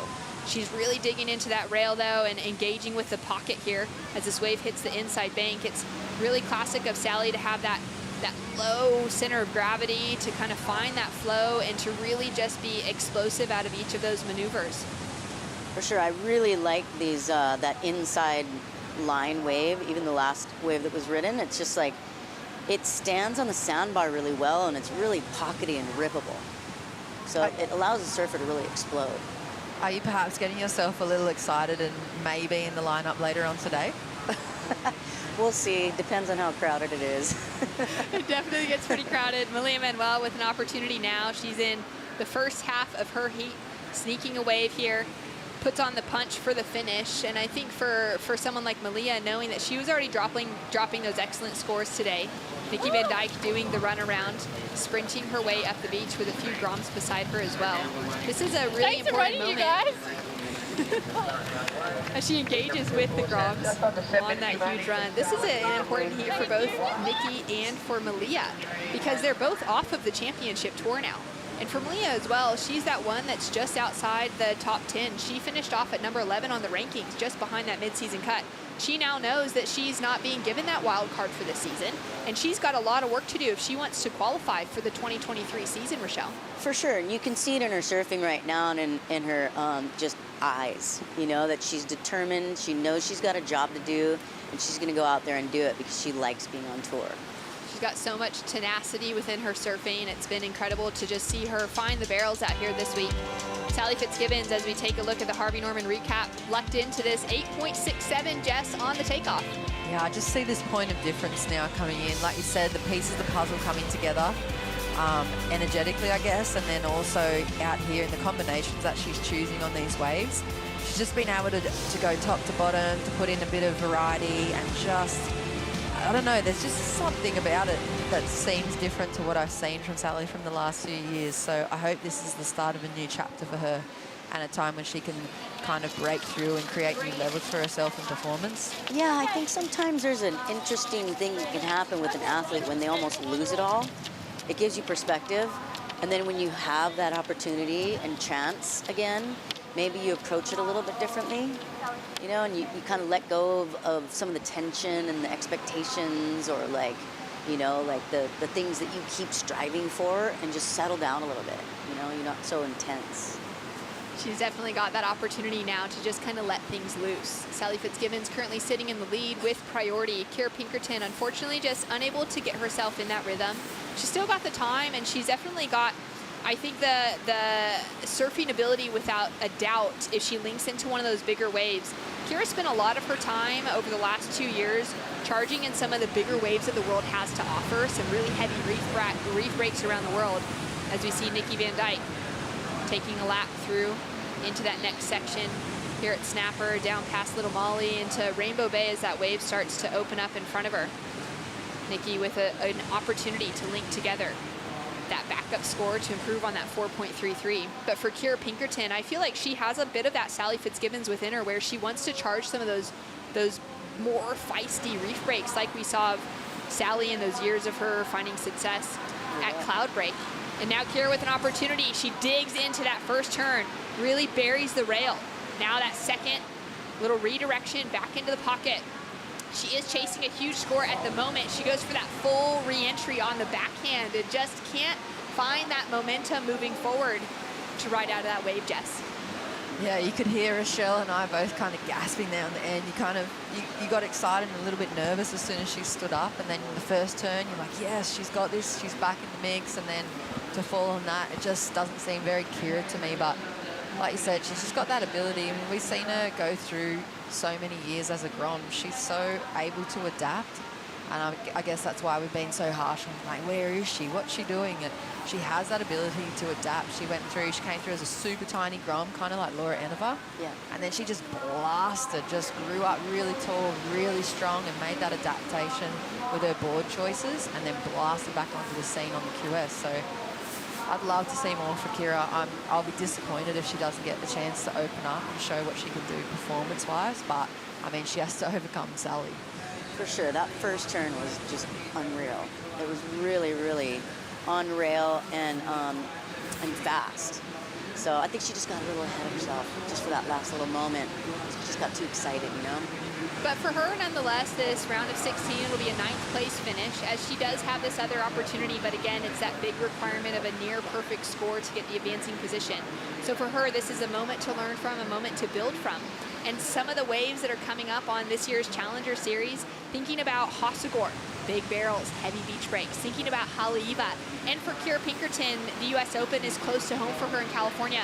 Those are some ways where we could really expect for her to tap into that feeling of the sort of surf that she's used to being able to capitalize on and really make a difference this year. For sure. And, you know, in a heat like this, it's like you can't look at that daunting score. You got to just break it down and know that it's two waves. And I think that if she could just kind of get that in her mind, then it would be a lot easier for her to just piece it together. You know, and that just takes time and experience. So she'll get it together. She'll figure it out. I'm just going to throw out an option here that might play out in the last 2 minutes, and I would love to see this. But imagine her getting back on the ski, getting dropped out, and under priority, finding herself one of those big throaty barrels behind the rock, and then just getting blasted out.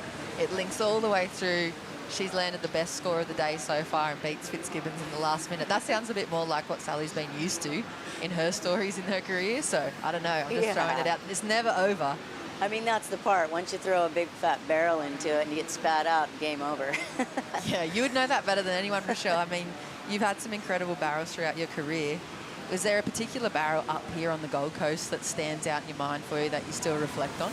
I mean, it would definitely be the 10s that I got at Burley, because it was clutch in that moment. But, you know, like out here, it's like you can just go section after section after section. And I remember the first time that I surfed out at Kira, and Joel Parkinson was just a Grom, and he dropped in on me, and I was like trying to call him off, and I was like touching his backside. We were both in the barrel and came out, and then they put it in tracks. And I didn't know who it was. I was like, who's that Grom? Can't believe he burned you in the barrel. I do. Oh, so good. Well, it's just been such a pleasure, Rochelle, to have you in the booth with us. You're definitely someone that we've both drawn a lot of energy from, and a lot of that sort of spirit to try and charge in bigger waves. And really, especially now seeing this new pack of women like Kira Pinkerton coming up, getting to find some of that success is really exciting. Are we going to see you on the ground coaching Brianna Cope at many more of the Challenger Series events this year? We're just going to take it one heat at a time, one contest at a time, and see what the schedule opens up to be like for me. And yeah, I'm going to kickstart her a little bit in Manly, and then I'll have to go home. But it's been a pleasure being here. Thanks for having me. Of course. And I know you've got a lot lot going on at home that you got to keep up to as well with the retreats. Yeah, I have a surf retreat I have to get to when I get home, so that's why I'm not going to be there for the rest of Manly. But well, Stoke, thanks so much for calling the action. It's always the best to hear some of the best in the world break down. Great maneuvers, great turns, great barrels. We've got Sally Fitzgibbons through with an amazing performance. We're going to be right back. Ronnie Blakey and Rabbit Bartholomew in the booth. Stay tuned for more action. Hey.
Tuesday afternoons don't get much better than this. We've got the Boost Mobile Gold Coast Pro presented by Rip Curl underway.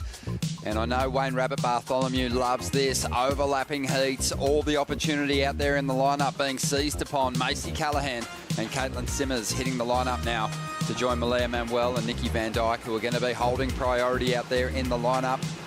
But there will still be priority between these two competitors as well. But Macy Callahan, the top seed from the Australasian region, coming into this first Challenger Series stop. She's been on an absolute tear, Macy. 2 victories this season. And just reminding herself that she's capable of getting wins and getting those breakthrough results. She had such an amazing junior career and also a couple of big years on the CT, but now looking to fight her way back onto the tour. But we've got Nikki Van Dyke up, and she is in heat number 3. And Nikki's surfing against Malia Manuel, who's really just been on fire on a road through this contest so far, but hasn't got a big score just yet in this heat. She's after a 4.52 out of this one. Progressing through yesterday afternoon, along with her friend Macy, and she's been spending a lot of time up here, particularly through 2020. Nikki was a fixture in the lineup, Bugs. Yeah, she was, and she's a great surfer. She had a really good heat yesterday. Climbing onto the ski there. Tough draw though, Malia Manuel. She's really had some of the cleanest rides.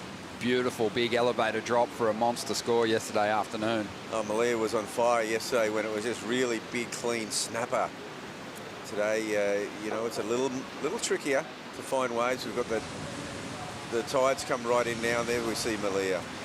You got to be on point with your strategy out there. Also make your opportunities count, and Malia's connecting with a nice wall here. Already a couple of decent turns. Howls from the crowd as she hammers down the line here. And up into the lip again. Love the way she's just leaning into her rail turns and mixing it up there. Goes to the layback jam. Still powering, looking to make the connection through to the inside. The lip line float to finish. That's going to feel good. Yeah, she had a little punch of triumph there after that one, and she must be so glad she doesn't have to do the run around right now. Yeah, sometimes you know, you see surfers, they pump the fist. Don't get confused about, you know, what they're actually expressing. Sometimes it's just expressing the excitement of connecting with a semi-decent wave out here. That's certainly the case today. Well, that's what she's doing on this one. This one is a full connector. She hadn't really broken out of those 5-point ranges, so, you know, I'm very confident this one has such a well-surfed and well-connected wave, and the end of it is it's just classic. She shows a bit of emotion here, I feel. She brings it around for one more. She's still got a little bit more in the legs, and great finish there, and then boom. It's a pretty. Yesterday she was blowing kisses on Mother's Day in America, in Hawaii, and today a little bit of blowing the tail out. Yeah. There you are. You're looking at a competitor that has really been around for a long time, has always sort of been touted as having the potential to get into the title conversation, but finds herself now on the Challenger Series looking for those big results. But I think the surfing, you know, has really started to evolve again, and, you know, she's hit that back end of her career, or after being on tour for a long time, and has decided that she's going to dig in again. She looks a lot stronger when she's out on the open face at the moment. She had a final at Sunset earlier this season in the Championship Tour event, and she's had some of the best rides of the women's contest here at the Boost Mobile Gold Coast Pro. Caity Simmers up, and this is in heat number 4. Caitlin's up against Macy Callahan. That's the first ride. It's going to be a throwaway score, but expecting something pretty healthy for Malia. Yeah, this is a great, very interesting heat for Macy as well, up against you know, rising superstar from the US, and Macy's trying to get herself back into the big league, into the big show. That's right. Macy just got a small one here. She's looked good too. Macy from the central coast of New South Wales originally, North Shelley, but has been living up here for a while now at Kingscliff, spending a lot of time in the lineup here at Snapper Rocks, and you can see why she's just looking so sharp. Really has a lot of faith in the wave down the line. Where other people get rushed, she just seems to pace herself and waits for these kind of opportunities. Yeah, like that's a small wave, and it's a small, very well surfed wave, and now Macy's heading in. She's heading in. I don't know what this means. I did see Sheldon down there with the spare board earlier, but she might decide to do a little run around and jump off the rock. I'm not sure what this is about. Yeah, the skis are out there. Yeah. She's elected not to use the ski.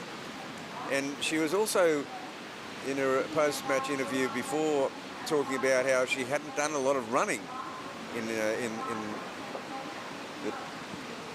yeah, that's a bit of a head scratcher. Equipment change might be on the cards. That's the only thing I really think of, because why would you choose to run? She said that really she was really gassed after the run earlier today. Yeah, well, with jet skis on offer, you'd never catch me doing the run around. Well, no, I don't think anyone else has today. This is just unbelievable. If we hark back to the earlier women's round, they were doing the run around, because they were 4-man heats, you know. There was 4 in those heats. But this is completely by choice. Yeah, well, Macy's looking to bank a decent number. She'll win the open exchange here against Caity Simmers. Just a couple of throwaway scores for Simmers, and Mace's number hasn't fallen through just yet, but have a look at the work that she got done here on the inside. There wasn't much to her. It was waist high, but still a lot of commitment to each of those turns. And she was way down where the free surfers were, so she was on the very edge of the contest side. And the only thing I can even think of would be to jump off behind the rock and get ahead of, because you can see even when some of the other girls have paddled into off the jet ski into the lineup, the Rip's taken them straight down to the middle of Snapper. The only way to get right behind there is if you actually jumped off the rock. I'm not sure what she's doing here, but this is a different approach for sure. We'll see. It might pay off for her. As we see Nikki Van Dyke now on the lookout for a 6.74. Malia Manuel dropped a 7.33 on that nice ride earlier on. Connected beautifully through to the inside. Nikki looking to match that now. This wave has a funky little right in front of it too, which is going to zap some of the energy in the wall. Yeah, they sure do, and that's it right there. So it's sort of going to connect. Well, they completely fizzle out as they approach that wave in front. You end up sort of surfing onto the back of that front swell line, don't you? And it's a bit too deep. Oh, totally, and it's really gutless. It loses all its energy. So, and there is a few of them. There's plenty of them there today. It's because you've got, you know, that wave in front is actually a little southeast wind swell, and it's a forerunner, and there's a real wave behind it. But then they mess each other up. So time ticking by here. Just on 9.5 minutes to go. Nikki Van Dyke in pursuit of Malia Manuel, who's taken the early lead here, has the single highest score. It doesn't feel like Nikki's last ride's going to factor in at all. She netted a 6.74, and it's going to fall well short. So the requirement's going to be the same for Nikki. Meanwhile, in heat number 4, Macy Callahan dropped to 3.47, opted to run around. Caity Simmers on the outside, holding on to priority at the moment, and you can see how hard the surfers are fighting. Oh, that's ferocious. Ferocious, Ronnie. Like they're down past Little Marley. They're going backwards. We'll see where Macy ends up in the lineup here, but you know, she connects with a good wave on that outside section. She could get her work done and kick out before she even gets down toward Caity Simmers. And the other thing is, I mean, Caity's just gone sort of backwards. And this is a situation, Snapper, you get these little half rides and you flick off them and you're already halfway down towards the rocks. You nearly got to start thinking about just going down there and get a taxi ride back to the beginning. Well, that's huge. You see that Akira light. If you miss a wave in this jet ski, you go, okay, you know what? I'm pulling out here, I'm going down, they're going to start this whole rotation again. And that looks like the decision that Malia has made. She's moved through to the inside. She's had enough of fighting that current. She's going to go for the restart at the top of the point. Now, the restart now with Macy, when she paddles out, what she really would like is to get one straight away. As she hits that bank, as she hits the impact zone, hopefully there's a wave there and she nails it. If she doesn't, she's going to be gassed. Exactly. Because she did go the run around just now. And so, yeah, this is Malia climbing onto the ski. Nikki Van Dyke's going to be out there. She'll get priority now and get a shot at a 6.74. But let's quickly hear from Sally Fitzgibbons, who won through in that last heat. Sal, 8.67, charging into the quarterfinals. How are you feeling? I think it was all the energy from these Groms. Look at them all. They're legends. There's a lot going on out there, and just with the overlapping heats, I really wanted to get the rhythm right. Earlier this season at Sunset, I kind of muddled it up a little bit, so it was a good little redemption round just for own little self-goal. Yeah. Great redemption, and even more good news for you. You got the WSL wild card for the 2023 season. That means we're going to see Sally Fitzgibbons for the first 5 events. You're back on tour in 2023. Given that news, how does that affect your plans for the rest of this year? I'm just blown away. You don't get many second chances, and everyone, you know, that just missed that cut totally deserves it as well. But I guess all those years of service and just trying my heart out. It's cool to, I guess, have my body of work seen, and just everyone that supported me, from these Groms to everyone out there. It's been a big tear to my eyes. It's been an emotional week, but to be back where, you know, I really want to put myself in the best way as possible to improve my surfing. So it definitely lines up with my goal. Great news, kids. We're going to see Sally on finals day, and we're going to see Sally on tour next year, 2023. Oh, we got one more thing. It's my old man's birthday, so Marty, I love you to bits. Thanks for being on the journey with me. Yeah, you mean the world to me, so happy birthday. Happy birthday, Martin. Hey, great present. Now we can give it up for Sally Fitzgibbons. Let's do it.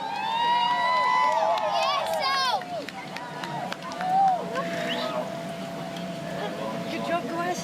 Say hi, Tilda. Hi, Tilda. We miss you, Tilda. High five. Yeah, Sally Fitzgibbons buzzing there, and for good reason. Getting confirmation of that wildcard spot to kick off the 2023 season. Happy birthday, Martin Fitzgibbons. He's a champion. He's been travelling around with Sal for a number of years, and wishing him all the best for a big birthday.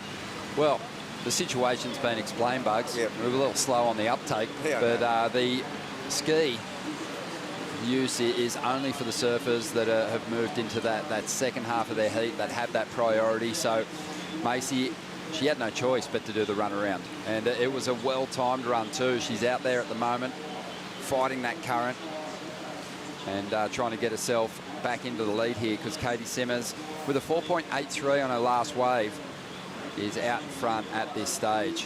Yeah, and that was a pretty lucky and handy wave for Caitlin, because she was well down the point. She got a wave, she surfed it well. And 4.83, I don't know exactly where she is now. She might be doing the run around, or is that one of her, she right there, or is that Nikki and Malia? Oh, that's Caity. She's paddling back out. Caitlin Simmers here. Gosh, that's a big paddle. The 16-year-old from Oceanside. She's got a long sleeve wetsuit on too. Had a victory on the Challenger Series last year. Didn't take up the opportunity to compete on the CT. Wanted to work on her surfing, and she's done just that. Her free surfing clips that she's been dropping have just been off the charts. Yeah, this will be an interesting thing. I mean, for a young surfer, I'd like to see her take on this when she comes in, because I tell you what, surfing snapper with that massive rip, you'd be blowing up inside a wetsuit. I got to tell you, a long sleeve wetsuit, you know, the water's warm. And it's a little cool, the wind, and I mean, she obviously feels comfortable, and she surfs in a wetty all the time, but wow. Even today, the temperature is on dry land is not that chilly. Yesterday was a different story. Here's the Harvey Norman heat recap for the surfers out there in heat 3. Malia Manuel, a 5.17 to open things up, and she dropped a 7.33 as well with big calves like that. Yeah, Malia's just looking so strong.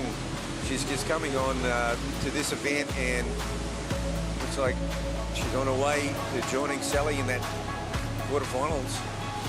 Well, she's in a good position. It's not out of reach just yet, but she's certainly putting together some decent rides. Nikki Van Dyke still out there with her opportunity. She's got to chase down a 6.74, but you got to love the variation from the Hawaiian veteran, who's looking to really get herself back onto the CT in the new year with a strong run of results. Nikki Van Dyke there finishing one off. We'll get a look at the start of that ride in just a moment. Yeah, she seemed pretty happy with it. She stood resolutely. And Nikki's had some big finishes on the CT, a long time.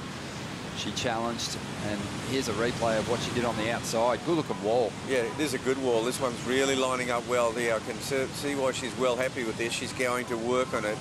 Wow. Yeah. She was standing tall after that one. Well, Nikki Van Dyke and Malia Manuel match up nicely. Malia just a year older than Nikki Van Dyke, 27 years of age, the surfer from Phillip Island, 2012 World Junior Champion, who had a CT victory in Portugal back in 2017 and went on to finish 7th on the championship tour that year. But always has kind of hovered right around the cut line for the Women's Championship Tour, right around that 10th place, and usually when she's hovering around that line, she's competing on the QS as well and has saved her place on the CT a couple of times using those qualifying series results, but didn't contend the QS last year and really focused on the CT. Well, Malia might need a score here because Nikki's got a number on the way, and Malia's surfing like she is chasing something at this point in time. Just a minute and 40 seconds to go. She makes her way in. Macy on the outside. So just to clear up the confusion from earlier on, the ski is reserved for those surfers with priority over the lineup, and at the moment that's the competitors in Heat 3, Malia Manuel and Nikki Van Dyke. Caitlin Simmers, Macy Callahan, they're forced to do the run around in that first half of the heat. Love the style of Simmers here as she dips into that first couple of hits and really finds a nice end section to deal with. 4.83 on her last wave. You know, with a minute remaining, like, you'd nearly be worth just hanging down there by the jet ski. I see what you're saying. After those rides, you know, why gash yourself? Get to the top of the point. Could definitely be worth just floating around down there for a minute, get your breath back. And jump aboard. Jump on board and get back out there. 40 seconds to go. And we're still waiting on the numbers for Nikki's last ride to come in. I have a feeling this third heat is going to be extremely tight in the final stages here. Yeah, it was a well written, it was a sort of a compact wave. The big question is, did Malia Manuel improve on the 5.17? Nikki Van Dijk up again here. Finds something on the inside to work with, cuts back into the bowl. The wave standing up now, again, just goes to the rail, transitioning at this point in time. Not a lot of steep face to deal with at the moment. And as a result, she's just really air-spending her way back into shore. I don't think she's going to improve her situation here, but this is going to be interesting. Now we're moving into that second half of the heat for Caity Simmers. Well, Macy Callahan, they're going to assume priority, but we still don't have a result for heat 3. And Malia actually got a ride out with less than a minute left. She got a ride back out with the jet ski. So she might have known that she still was maybe in need of a wave. Well, when you look at the 5.17 for Malia and Nikki's last or previous scoring ride, the 5.77, Nikki gets a little edge there. Malia's got the 7.33, but I feel like Nikki Van Dijk's score is right there too. It's going to be so interesting to see where the judges go with this one. She's after a 6.74. The first score is starting to drop in now, and there it is, 7.47 for Van Dijk. She's about to learn that result. I think Malia might still have another wave on the way as well. Yeah, she does. So Malia's been pushed back in a second. She needs a 5.92 out of her last ride, but it was one of those ones with a little trailing wave in front of it. It had a good start to it, Ronnie, but the end of it was a little funky. Well, it's inevitable at this stage of the competition. You're going to see surfers who've had great performances in the early rounds meeting. But Nikki Van Dijk is starting to elevate her assault on the long walls here at Snapper Rocks. Numbers coming through for Malia after a 5.92. And we're seeing a look at it now. Nice hit there, but this is the section of the wave bugs that kind of went a little flat. Yeah, and she's going to fall short. Yeah, it's the end of the wave here that doesn't really do it right now. Yeah. So it was a 4.93, unfortunately for Malia, but she did give us some fantastic moments through the event. Yeah, I mean, Malia is in incredible form. Like, she'll be having some big challenges and she'll get some big results. Into the quarterfinals, Nikki Van Dijk, and she looks pretty happy with herself. Why wouldn't she be? Stay with us. We're going to have a quick bonsai brew break, and Tyler Wright and Kobe Enright will hit the lineup next.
The Boost Mobile Gold Coast Pro presented by Rip Curl is brought to you by Boost Mobile. Stay connected with Boost Mobile on the full Telstra 4G mobile network. By Rip Curl, the ultimate surfing company. But is it Bonsai, the official golden halo of health? By Dometic Outdoor, official camping gear partner of the World Surf League Australia. Welcome back. We've got the round of 16 unfolding. We're on the lookout for quarterfinalists. Tyler Wright will now take on Kobe Enright in heat number 5. And heat number 4 moves into that priority situation. Macy Callahan, Caity Simmers locking horns at the moment. And the highest number at this stage belongs to Caity Simmers, 4.83. And Macy's in second spot. Trying to get after just a 2.14, but I'm expecting bigger numbers from these two competitors as they settle into the back half of their heat. But Tyler Wright, the two-time world champ, getting an event victory down there at Bells Beach, and it was iconic images as Tyler celebrated that win on her way back to the stairs. It was an amazing win, and gee, Tyler surfed so well in that final. She surfed well from the very first heat at Bells she went out in. You went, hang on, Tyler Wright is here with real purpose. And even her post-heat interviews, short and sharp, she went, I'm here to win. Yeah, she was really after that event, but just to dominate a final with Carissa Moore is a very difficult thing to do and doesn't happen too often. And she went pretty mad, Tyler, and a well-deserved win. But it was a crash back to reality over there at Margaret River. She lost out to Molly Picklum there, who put up a great fight in trying to save herself and get above the cut line. Her run ended, and now Molly's back here on the Challenger Series. But Tyler's just, you know, a real threat, I feel like, at the moment, whenever she pulls the jersey on, and she'll be hard to stop here in this heat too. Kobe Enright, we've watched her progression through the ranks. Macy Callahan up at the moment, though. Now, Macy's got a bit of work to do. Just trying to get a decent score on the board, because Caity Simmers did drop a solid number on her last ride. I'm sure we'll see a replay of it shortly, but Macy hammering down the line, just trying to find some open face. Got that big forehand wrap that she can call on. It's really a trademark turn. Hasn't had the opportunity to lay it over just yet. And she throws the finish away.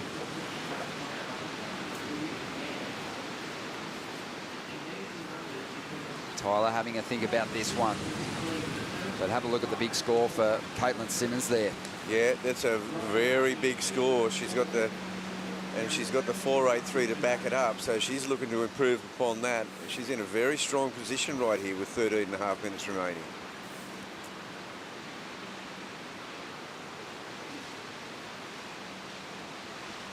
Yeah, Caity Simmers just appealing for an update here. She wants to know the situation.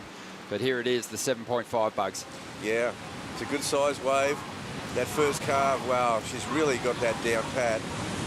And she brings it down, and it's just this section here, bang, and it's that maneuver. Like, so she got big points for 3 quick maneuvers.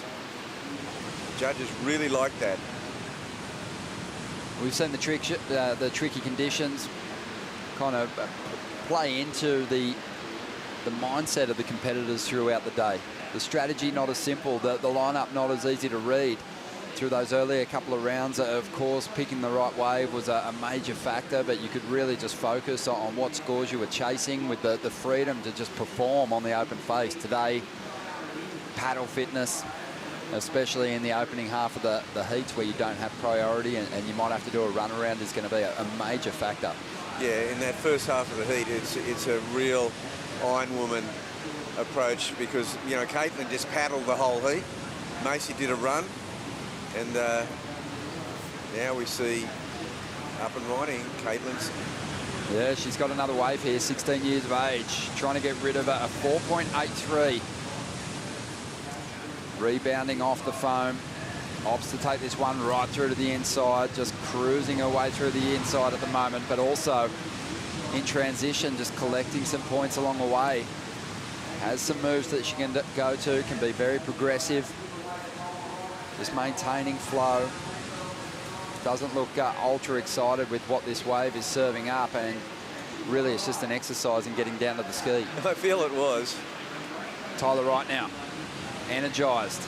This wave steepening, and Tyler's going to draw off the bottom. One section to work with, and she clouts it. And you can see she's going to head for the beach, because in the first half of that heat, the only way to get back to the lineup is on your own steam.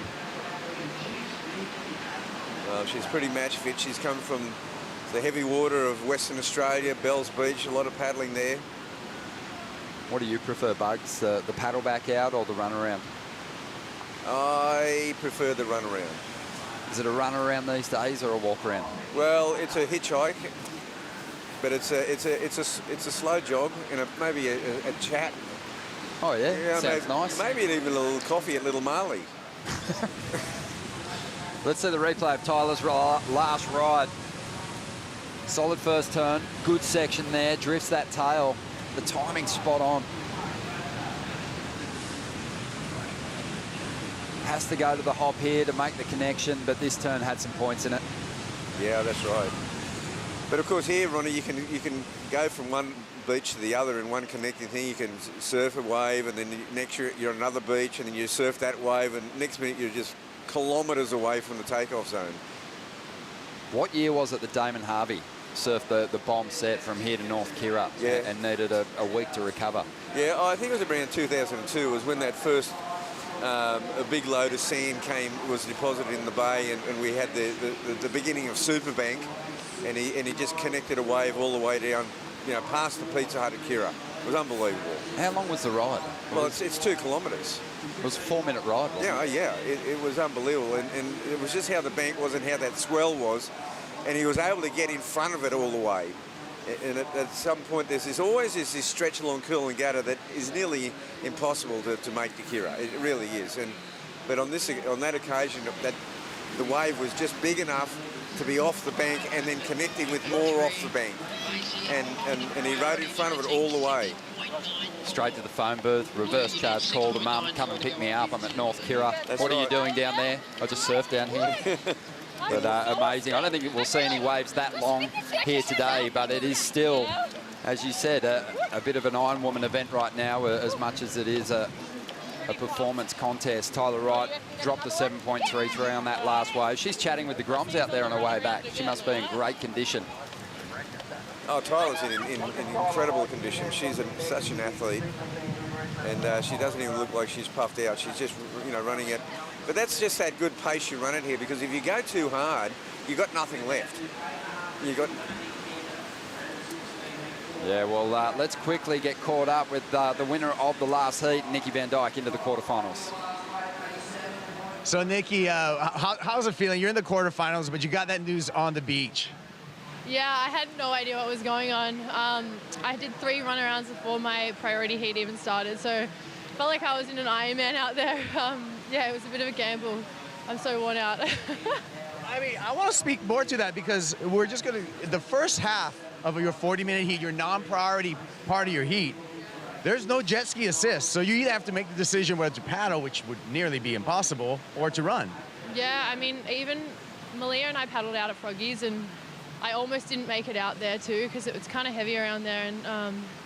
And then, yeah, I just wore myself out in the first half of that heat, and because there's kind of like those inside ones, it's actually kind of hard to get into them. But luckily I pulled it together on that last couple. But yeah, wow, what a whirlwind. We'll see you finals day. Huge heat win, overcoming Malia Manuel there. Yeah, and I've got to tell you, Ronnie, I mean, you know, what Nikki said then is you know, the idea of paddling out of Froggies is a really good one. You really do get behind the brake, but if you don't get out, and she said I nearly didn't get out, there is a no man's land in that last sort of like 40 or 50 yards or, you know, along that Froggies beach, where there is no escape. It's quite a dangerous place. I know people who have just had to come up the rocks. It kind of holds you there. Yeah. You're stuck between the backwash and the impacting water of the set waves coming in, and there's kind of nowhere to go. You just get pounded. And eventually you come to that corner that we see on the aerial shots, the corner as the sand comes around Snapper, that is just rock. I mean, you know, honestly, you can get really seriously caught there on a big day. Really, probably not today, but still, Nikki said she nearly didn't get out, and it's not fun. Not fun. What is fun is watching people connect with a solid wave out here like that last one Tyler Wright had, 7.33, and really not much else has happened. Kobe Enright hasn't tapped into a good one just yet. Macy Callahan's still waiting for an opportunity. She's back in second spot in Heat 4, looking for a 6.94. Caity Simmers kind of setting the pace in Heat 4. And, you know, what happened with Macy's last wave, that 5.4, it didn't really help her cause because she had a 5.4. So she really, when you're talking about trying to, you know, make up that deficit, you know, her opponent's got a 7.5. She needed probably a 6.4. Well, this is savvy from Tyler, just quickly getting a wave, and unfortunately it didn't pan out for her, but I kind of like the theory of not just sitting out the back and battling the current the whole time. Oh, it's a beauty. I mean, Snapper's a beauty when you paddle out, either off rock or through the keyhole. You get out there, and just as you arrive in the lineup, there's a perfect wave, you're in the spot, you just go. Yeah, it might be your only chance. And they're often the best ones because they're really hitting the bank properly. You've got to be a bit lucky on a day like that to find one of them. We've got a high tide happening. Let's dive into the Harvey Norman heat recap for Heat 4. Caity Simmers up against Macy Callahan, and this is the highest scoring ride, 7.5. And it's the end section that she really hits beautifully.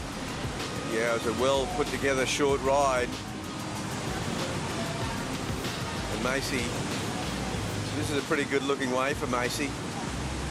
And she gets this connection here, just not quite as dynamic as Caitlin on that one. And then Oh, that was Caitlin there, live action, just really drifting that tail. Yeah, we don't know what she did before that.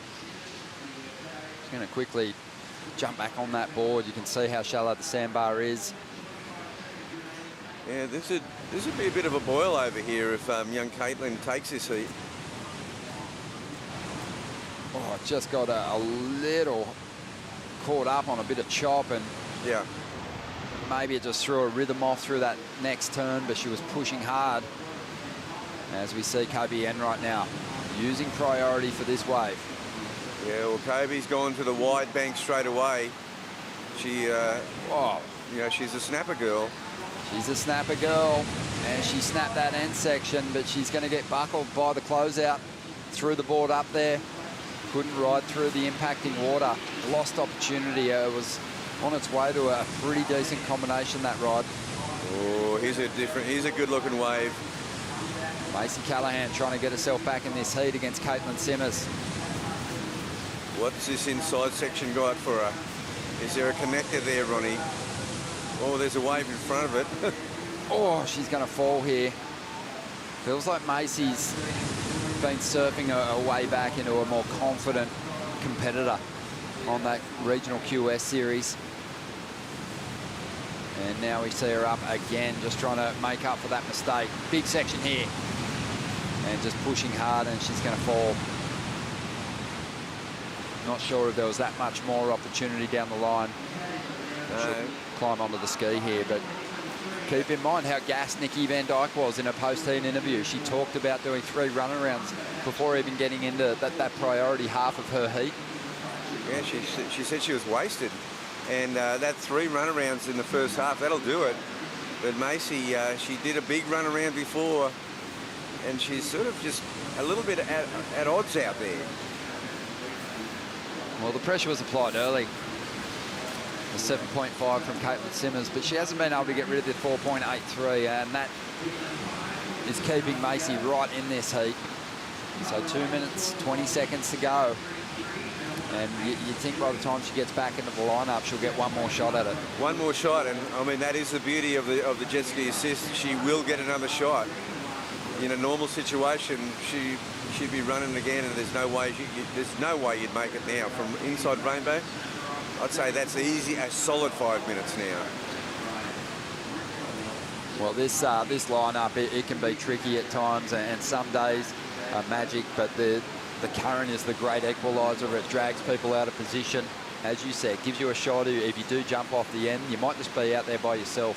And on days like this, you can even get a bomb set off the local crew that really dominate the outside section. Oh, totally. You know, the luck of the draw, you jump in and you time it, and you know, they're all sitting out there, and one of those little ones come just to the side, a little sidewinder, I call them, just to the side of the rock there, and you get it, and they can't get it, and you're away.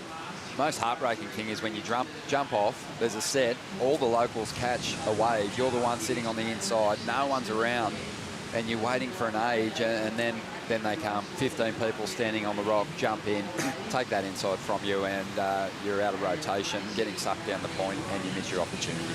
It happens. Well, Ronnie, you'll be happy to know you're very rarely alone out here. You're very rarely on your own, mate. Thanks, mate. 50 seconds remaining here. And Caity Simmers holding on to the lead, but Macy Callahan just entering the lineup. Have a look at the barrel spitting on the outside here behind the rock. Wow. Macy about maybe 20 seconds short of just getting herself in an absolute jam. Caitlin Simmers taking one on the inside. She's just going to try and push the requirement higher here. Wants to get rid of that 4.83. Drives up into the lip, drifts that tail. And this wave's not really doing too much for Caitlin. We'll go to Kobe Enright on the ride behind. Kobe fell on what could have been a decent score earlier on. Now she's trying to make up for it. Couple of big turns. Rolling through to the inside. The heat comes to a close for heat 4. Macy's up though. We're not sure what kind of work she got done, but here she is with a big section to lay into. Just transitions out onto the open face and bogs down. Loses her footing. Yeah, she had a lot of slip-ups in that heat. Don't know what she did on the outside, but certainly has got to, you know, hinder her scoring potential with that slide off. Well, she had her opportunities, Macy. There'll be some frustration there in falling on that last ride, but still, we've got to see what kind of work she did on the outside. But Caitlin Simmers, 7.5 and a 4.83. She was desperately trying to up the requirement, but wasn't able to do it. So she's hoping that that was enough. Yeah, because I mean the 7.5 really put her in a good position, and it also saved her in many ways, because she seemed like she had a bit of trouble with the current, a bit of trouble with the rip. This is a replay of what Macy got done on the outside. First turn was strong. Nice hook off the top again. So she was on her way to a good score. Nice little tail slide. And at this point, we kind of picked up the ride, and we were thinking, whoa, if she got some work done on the outside and she could finish this one off, she might have a chance. The wave was great. It sure was. And I think if she just made it past that section, it would have kept going right through Rainbow. She would have had a good shot. So we're just waiting to see what the judges thought of the work on the outside from Macy, because you've got to just make the comparison to the 7.5 for Caitlin Simmers. All that score was collected on 3 turns in a short amount of space. That's right. So this isn't out of the question. No, because those first 2 turns, there was some big rooster tails flying off the back of that wave. That was really good. And she looked faster and just a lot slicker on that wave. But will there be a penalty box? She left points on that wave, it has to be said, but it just all depends on what kind of credit she gets for the big 3 turns on the outside. It might have even been 4, but the judges, I think, would be having a close look at some video footage now of the 7.5 and making some comparisons. Yeah, you're right. She doesn't even need that 7.5, only after a 6.94. Yeah, because she had the higher, because Caitlin never improved on that 4.83, as you said before. She had a 4.33, she had another 4.4, but couldn't quite get another real good connector. Macy would be super nervous right now as she signs a few autographs down there on the beach. But it is going to be really close either way. I'm not sure which way it's going to go. But Caitlin, you know, for a few turns, and they were quality turns. It was a nice carve, good transition turn into that big jam on the foam. She got the 7.5, but, you know, Macy's after a 6.94. Yeah, well, Caitlin's first turn and finishing turn were just world class. They were CT level.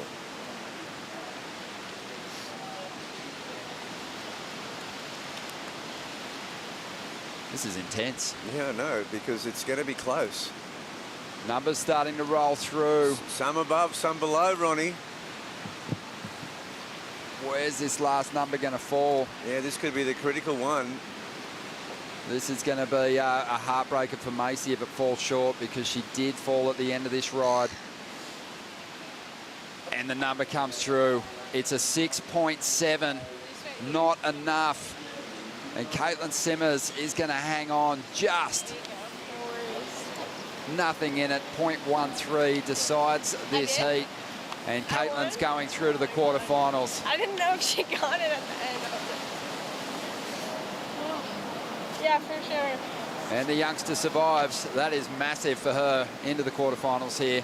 Stay with us. You're watching the Boost Mobile Gold Coast Pro. Molly Picklum and Coco Ho hitting the lineup.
Welcome back to the show.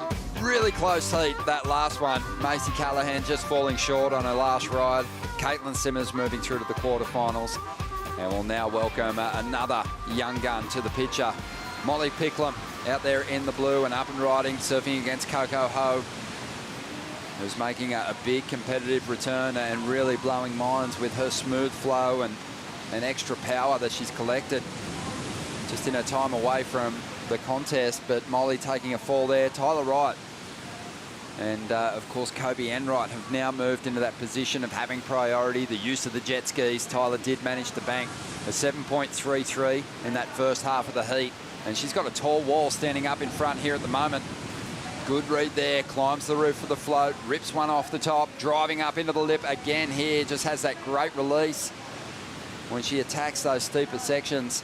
And this wave's going to keep giving on the inside, and Tyler, she'll come to the party as well. Throws that tail around, finds that release, mixing things up as always.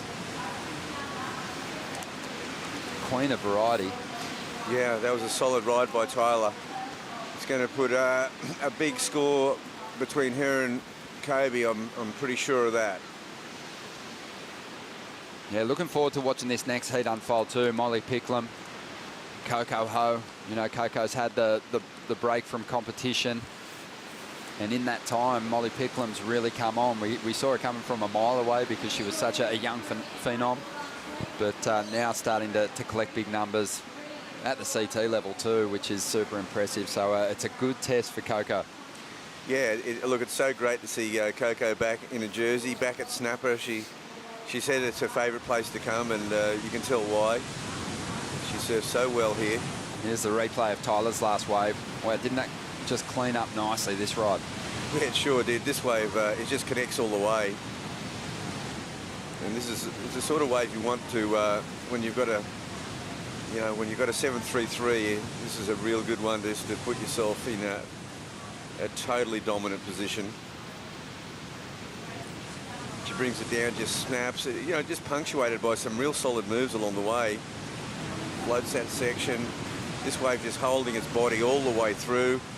Nearly a bit of a grower down through Rainbow. Now she's sort of really winding into her turns, and there's still a bit left on this one. I think she's feeling it in the legs too. I haven't even ridden a wave this week, Bugs, and I'm feeling it for the competitors. They've just been laying down so many turns, and you've got to think, even though they're only after 2 scoring rides, they do so much work and have so many attempts at getting those 2 excellent numbers as Kobe Enright tries to stay on pace with the 2-time world champion. Yeah, it's been kind of civilised. You know, they've had pretty much just one surf a day, but today is the day where it's multiple surfs, and it is very challenging with a big rip current, with a change of swell direction. The high tide has sort of mellowed it out, but not out at the behind the rock. It's still raging around there. There we see Coco paddling out. Yeah, I've loved just the return of Coco's classic style. It's so unique to her. Really drops that back knee down. It's also just sort of like a coiled spring that just gives her such great extension. Good punch on her hits. You know, she's and you know she's surf fit. She's just coming off a winter season in her home on the North Shore, and you know, there's been plenty of surf. They're into spring over there now, and they're still pumping surf. So she's most definitely surf fit. Really surf fit. Also getting into quite a bit of snowboarding lately, and that'll get your legs ready for a couple of long rides at Snapper. So Tyler just banked a 5.73. Kobe Enright waiting on the number to come through. Just on 10 minutes remaining for them in heat 5. Heat number 6, just under 30 minutes to go.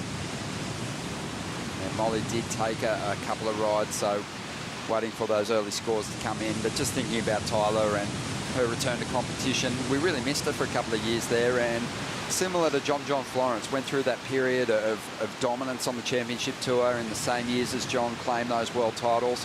And just like Florence, had a couple of years where injuries played a a huge role in just taking her out of contention. But the 2016 World title, it's one of the most dominant title runs that we've ever seen, Bugs. Comparable to, say, Martin Potter in his run back in the day. Yeah, there's a lot of victories in against a very strong field, but it was just a year from put together big time, and Coco just slides off the rail on that one. She's a fair way down now, but she's not in that position to call for the Uber. She's going to have to either paddle out or do the runner. Here we go, Tyler Wright on the outside. Well, lays into it, and I think the reason why you saw her do that is that wave was tapering off in a big way, so she went the Hail Mary gaff in the face and didn't quite stick it. Well, and in the next heat, neither Molly or Coco have really got anything of substance, so it's still evenly matched. No one has posted anything like a keeper. Tyler Wright will head back out. Kobe's got the it looks like priorities neutral at the moment as the panel wait for them to really enter that predominant takeoff zone. They're fighting to get there at this stage. But yeah, Tyler, influenza A, she contracted that in 2018, beginning of the year over there in Africa, and it wiped her out big time. She suffered from post-viral syndrome. It's been a long road back. It's all spoken about and captured Tyler's story and Road to Recovery in Make or Break, the first season, which is streaming now on Apple TV+. But she is a character and a very confident individual. Yeah, it was, I mean, it wasn't diagnosed as chronic fatigue syndrome, but it was a viral syndrome that it was a post-influenza A deal, and it was debilitating. Oh, completely. Yeah, I caught up with her a couple of times during her recovery, and she wasn't surfing. She was completely wiped out, and yeah, it's taken a lot to get back. When she did make her competitive return, that was at the end of 2019. She was quite frail. She still had the amazing read, and it took her all the way to the final at Maui. Yeah. And she had a second place finish, but she was nowhere near her best. And I think only just now, this year, we're really seeing her back to true form, and she's been open about that as she takes off again and just rips into those first two turns. Yeah, she's very energised, and she was in full power flight at Bells, and she's looking pretty slick out here at Snapper. She doesn't need this. I think she's just loving having more heats, just getting heats, and that keeps her getting more tuned in for her World Championship, her Final Five aspirations. I remember when Snapper Rocks was kind of being mentioned as potentially being the first stop on the Challenger Series a while back, before we had the shortened Challenger Series year last season. Tyler Wright said, an event at Snapper, can I surf in it? And here she is, putting together great scores, expecting that last ride's going to improve on the 5.73. Not a huge wave, but just full-blown classic Tyler Wright attack mode. Well, the Wright family, I mean, they come from down Kalbarra originally, and then they went to Lennox, and then they lived here. They lived right at Rainbow Bay. The whole family. It's like a CT final out there every afternoon. Tyler's had a couple of victories here. Here's the replay of that last ride. It does look like it's going to go into the top two, and you can see why. Yeah, it's one of those just really compact, short rides, but just quality. Every maneuver was really quality, and it had a nice pocket. It wasn't that, trying to link those sections down the line. Yeah, 6.5, so the requirement's getting pretty big for Kobe Enright, who's up now with a nice extended wall. Yeah, it did look promising, this one, Ronnie. Has some amazing leverage in her turns, Kobe. Been campaigning on the QS for a number of years now after a really solid junior career. And isn't afraid to step onto a slightly longer craft to really find that long rail line. Stalling for the barrel at the moment, tucks in, gets the cover, but that one was reeling off pretty quickly. Yeah, she knew she had to do something special, and that one just really took off on her. Bit hard on this higher tide too. They're not really opening up too much like they do on the lower tide. What are you going to do though? The wave starts standing up, yeah. The opportunity's there. Yeah, you got to tuck in. It's a Snapper Club round. It ended up being the wrong decision, but it's a hard one to fight as a surfer. So Tyler Wright in a really strong position now. Kobe Enright's not going to get the number that she needed. Tyler a 6.5 on the last wave. The requirement's a big one now, 7.96. Meanwhile, in heat number 6, not a lot happening. Still very close between Molly Picklum and Coco Ho as we dive into the Harvey Norman recap. Tyler Wright, explosive out of the lip and spot on timing. Oh, Tyler is in a ferocious form. She just looks like she's even holding back and still got so much more to give. But she's really connecting these waves. Just getting that release. And again there, just keeping it so tight to the pocket. Not racing down the line too quickly, really choosing wisely when to accelerate and tap into the scoring potential down the line. Yeah, this was just a succinct, short, sharp, powerful ride. Yeah, it's a tricky read today because Bugs, everyone wants to stay to that, close to that most critical part of the ride, but at some point in this disjointed lineup, you've got to make a decision to get away from that pocket, leave that section behind, and make the jump onto the Lil Marley section, which typically is almost like a second ride. There's almost a rip moving through it, and you've got to climb over that speed hump to find the next speed run. Yeah, I know exactly right. You know, to connect it, you've got to have that one eye down the line at all times. And you know, I tell you what, it is tough going when you're in that first heat of the without the jet ski assist and the rip, and you get a wave and it's a dud, and you're 3/4 of the way down there. There's no escape. You know, you either got to paddle back or run back, and the surfers in the next heat, both Molly and Coco, I think they're really struggling right now. Yeah, I think too what might be happening, and I know Glenn Hall's just so savvy. You know, he always had to find ways to win over more fancied rivals, but he's also, he would be aware too that just watching this unfold, he was kind of sitting in the camp. He used to coach Tyler Wright, not working with her this year, but always sort of happy to lend some advice. But if there's not an opportunity to bank a big number, really catching those medium-sized waves when you don't have that priority in the lineup, it's going to take a lot of gas out of the tank. Yeah, it sure does. And look, the other thing is also when you get past, there's a certain point when you get past and that current actually still, it's taking you off the bank and out into deep water.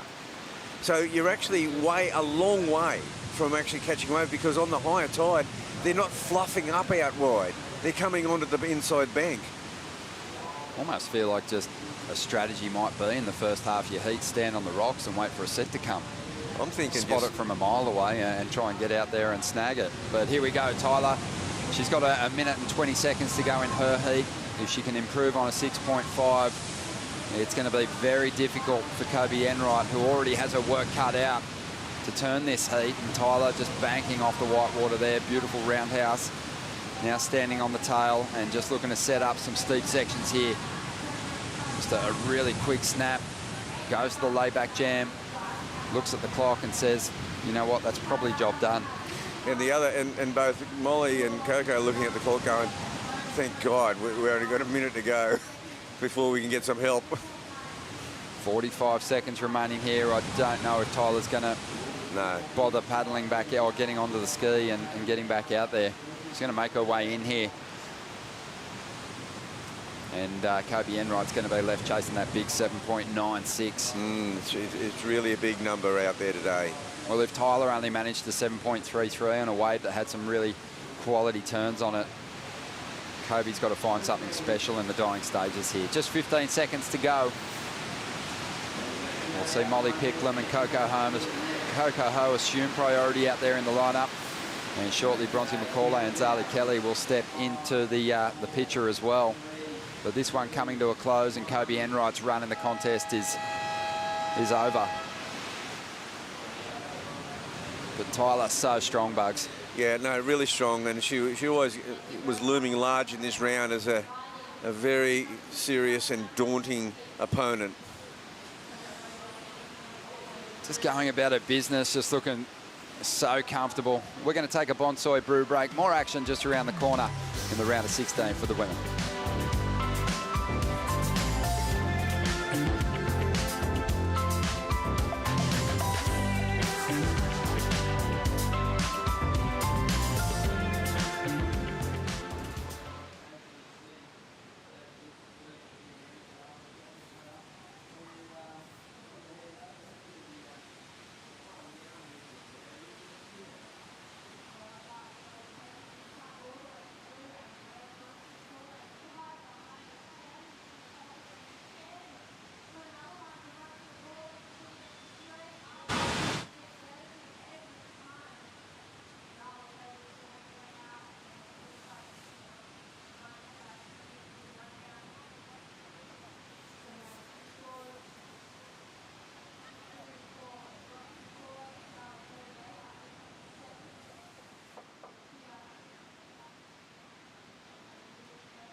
My job is professional surfer.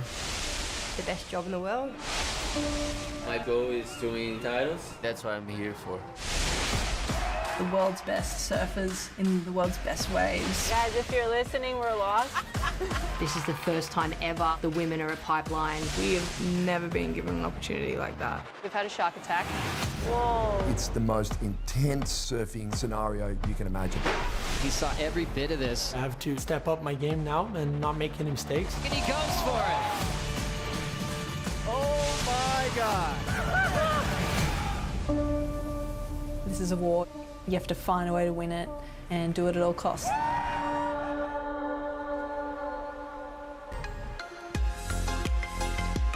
In that war of the last heat, we saw Tyler Wright take out Kobe Enright and straight into the autographs with the kids on the beach.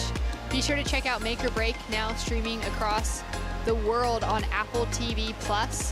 Be able to check out episodes including the story of Tyler Wright and the comeback that she made from illness into that first event at Pipeline last year and all the things that followed throughout her season. It was a really exciting take as Box to Box trailed the 2021 Championship Tour, Jess. Yeah, I'll tell you what, it's a war in the water. But as soon as they get to the sand, it is just kings and queens of the kids right on the sand line there. It's great to feel the vibe. There's so many kids running around trying to hunt down some signatures from their favourite pro surfers. Here's a replay of first of Bronte Macaulay. So much action in the lineup. Yeah, there's just been, it's hard to keep up with. There's just so many waves going on, and she's been a real standout as well on her backhand here. She's just come back firing.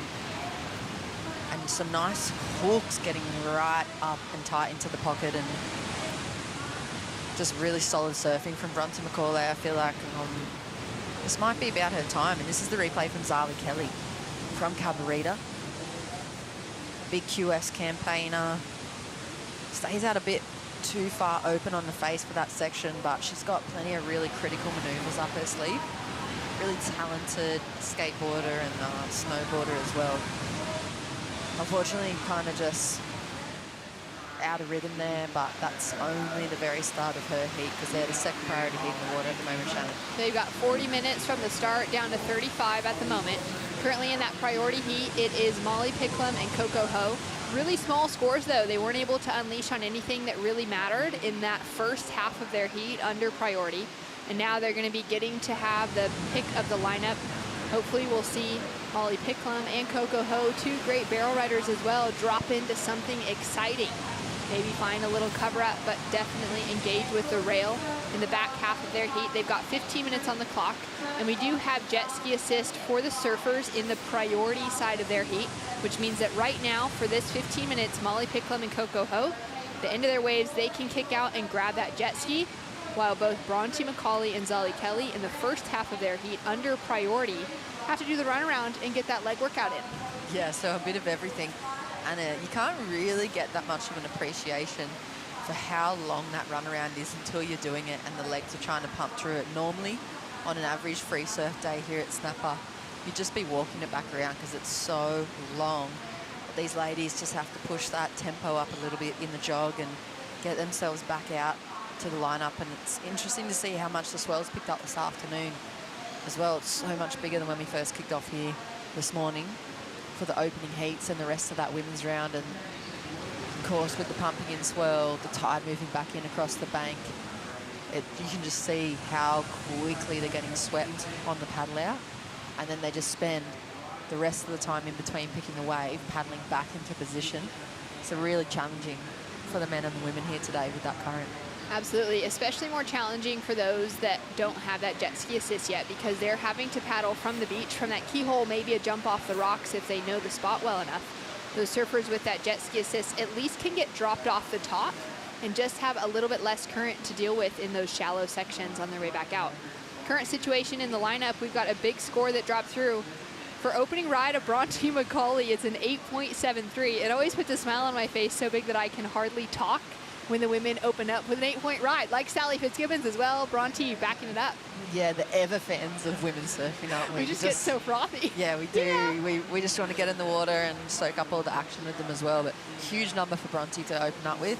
An 8.73. I saw her prepping for this heat, getting herself in the zone, and she just looks so razor-sharp focused, running up to collect her jersey.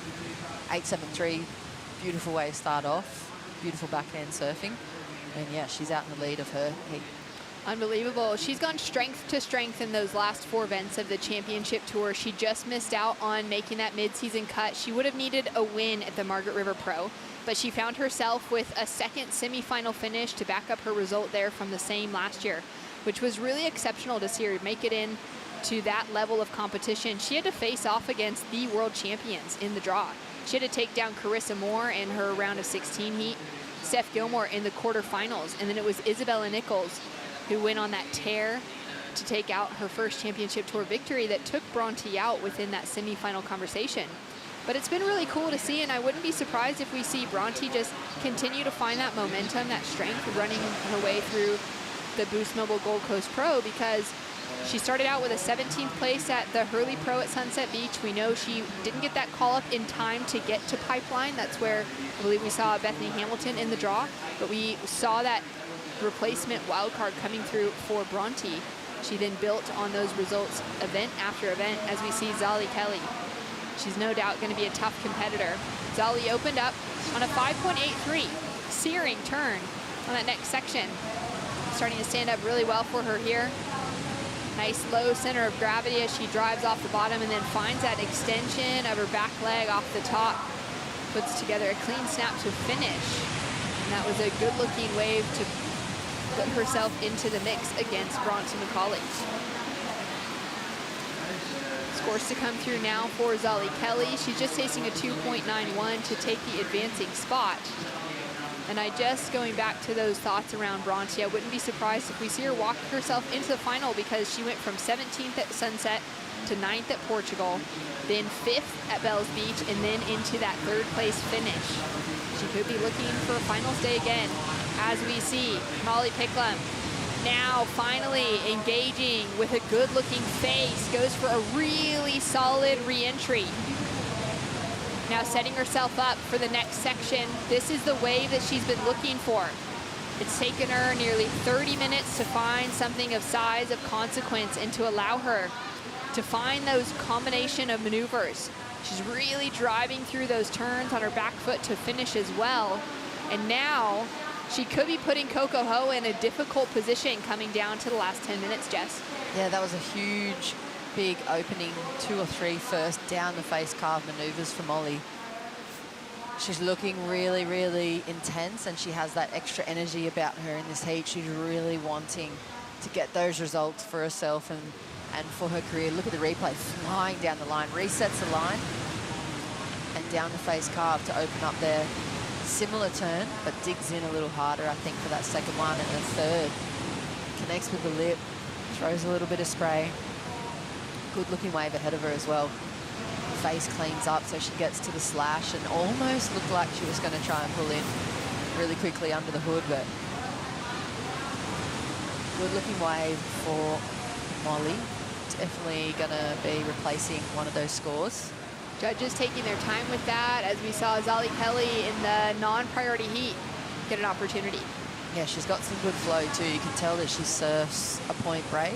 I like that she's riding a board with a little bit more length in front of her. I think we've often seen her on some kind of grovel models, but with this swell here and the little sections that are on offer, that board looks really nice and well suited under her feet.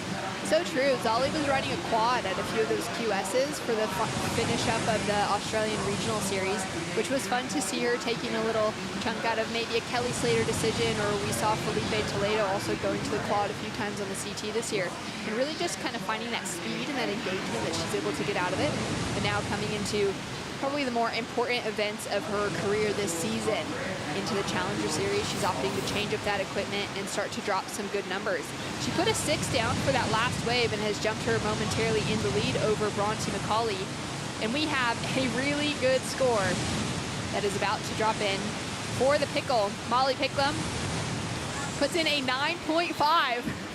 Whoa, I didn't see that coming from Molly then. I guess probably watching what she can do normally.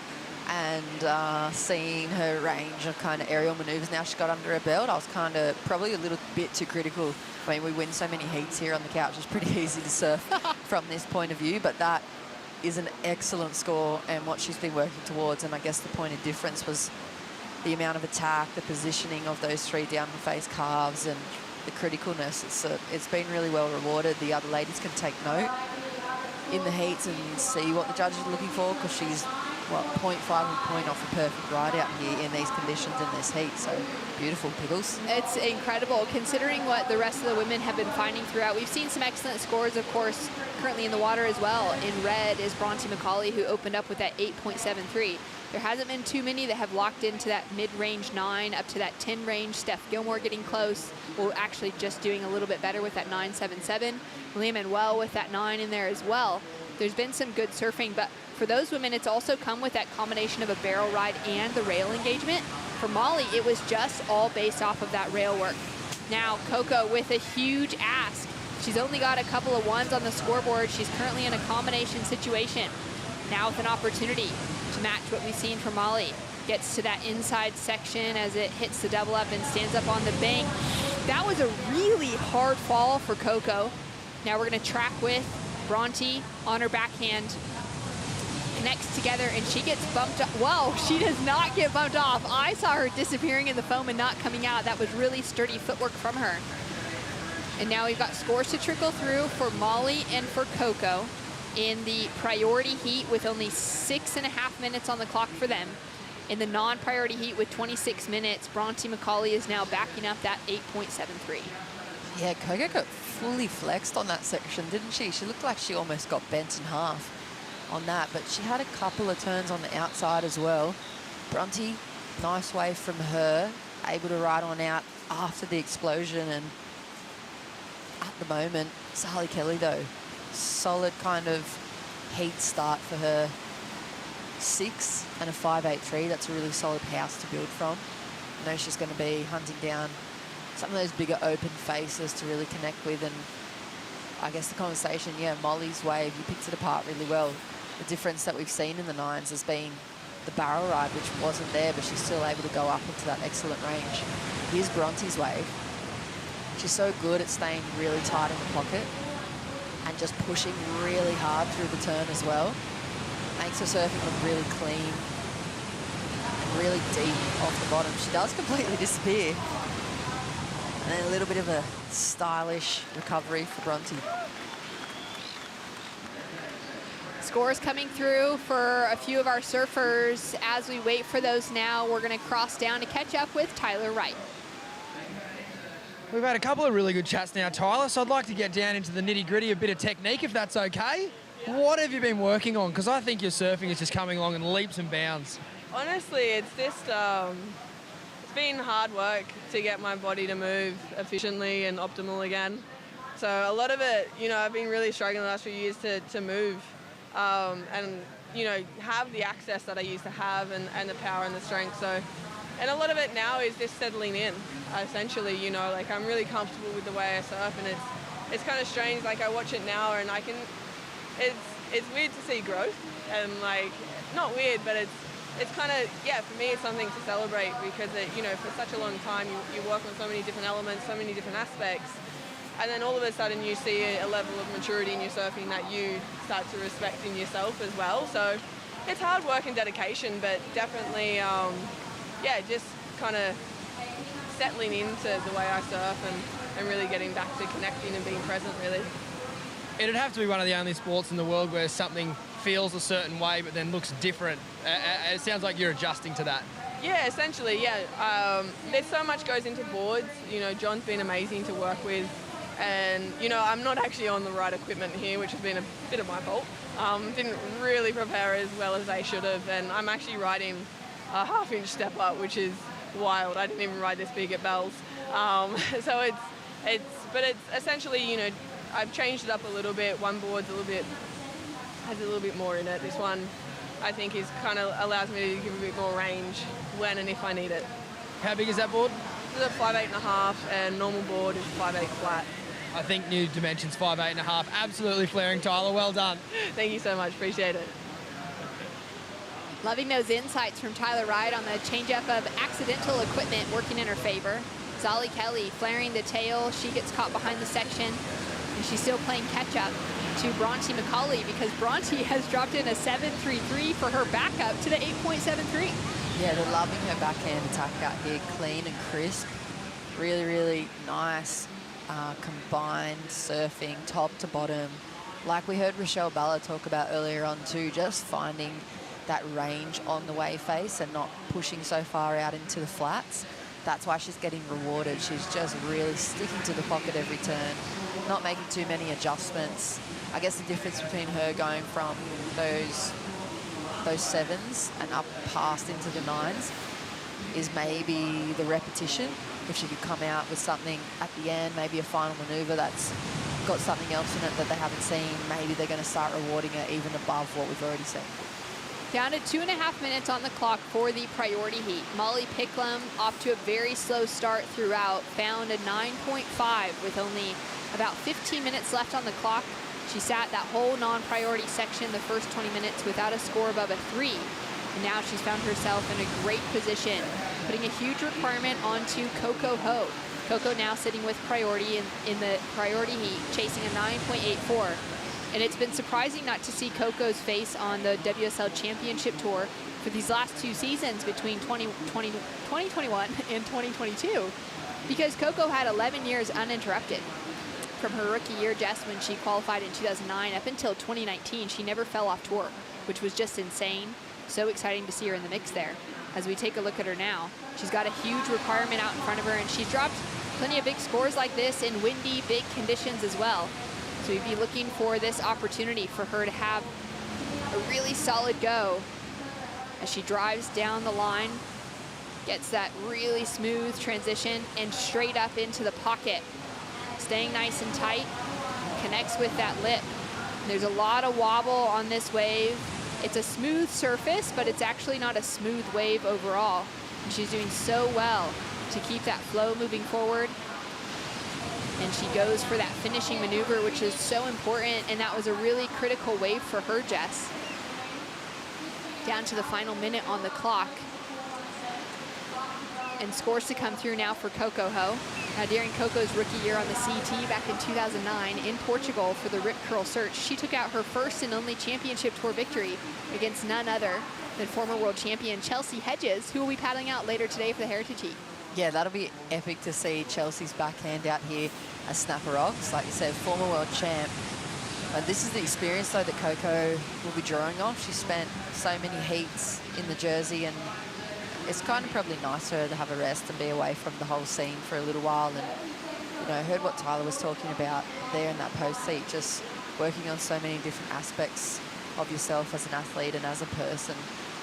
It's nice when different parts of them are kind of validated and recognised. I think she hasn't made a public announcement, Coco hasn't, and I'm not saying that I've heard anything, but it would be great to see her really push to come back on tour. She's really good on the QS. I've seen her take wins in really junky, massive conditions over in Europe and different places, so it'd be great to see. Yeah, she's had an insane number of wins, 10 on the qualifying series level, a bunch of them that were just really high-packed heats. But she goes down here. She dropped in a 7.17, so she got that start to fight back, but was still chasing then another backup score as the time ran out. Molly Picklum, the Grom, taking it out with a 9.5, locking herself into the quarterfinals. An incredible heat paced through for Molly as she comes in through the rocks. When we take a look at this, it took her a long time to find it for the Harvey Norman recap, and she linked into 9.5. Yeah, look at this. Wow, this is the big score that she chased down and just attacked. 3 beautiful turns, rewarded really well. Get some more work done, bit of variety, and yeah, big score for her. I feel like towards the end of that heat, you could just see her with her hands on her quads at the end of the waves. Like, this is a seriously demanding day for the women. You can tell the fatigue is an issue, and if she's able to manage that coming out of this round and going into that finals day kind of conversation, she might be looking to take a good win here. She certainly could be. She's hungry for it. That 9.5 is going to be tough to beat for the wave of the day. We'll see if anyone can outdo it. In the remainder of Heat 7 and the remainder of Heat 8. An impressive heat from Molly Picklum once again. We're going to go to a quick break, and we'll be back with more action right after this.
The Boost Mobile Gold Coast Pro presented by Rip Curl is brought to you by Major Events Gold Coast, strategic partner of the Boost Mobile Gold Coast Pro presented by Rip Curl.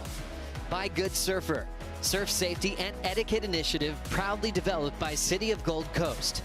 By Oakberry, fuel yourself with the official acai of the World Surf League Australia. By GWM, official automotive partner of the World Surf League Australia. And by Bailey Ladders, official ladder partner of the Boost Mobile Gold Coast Pro presented by Rip Curl.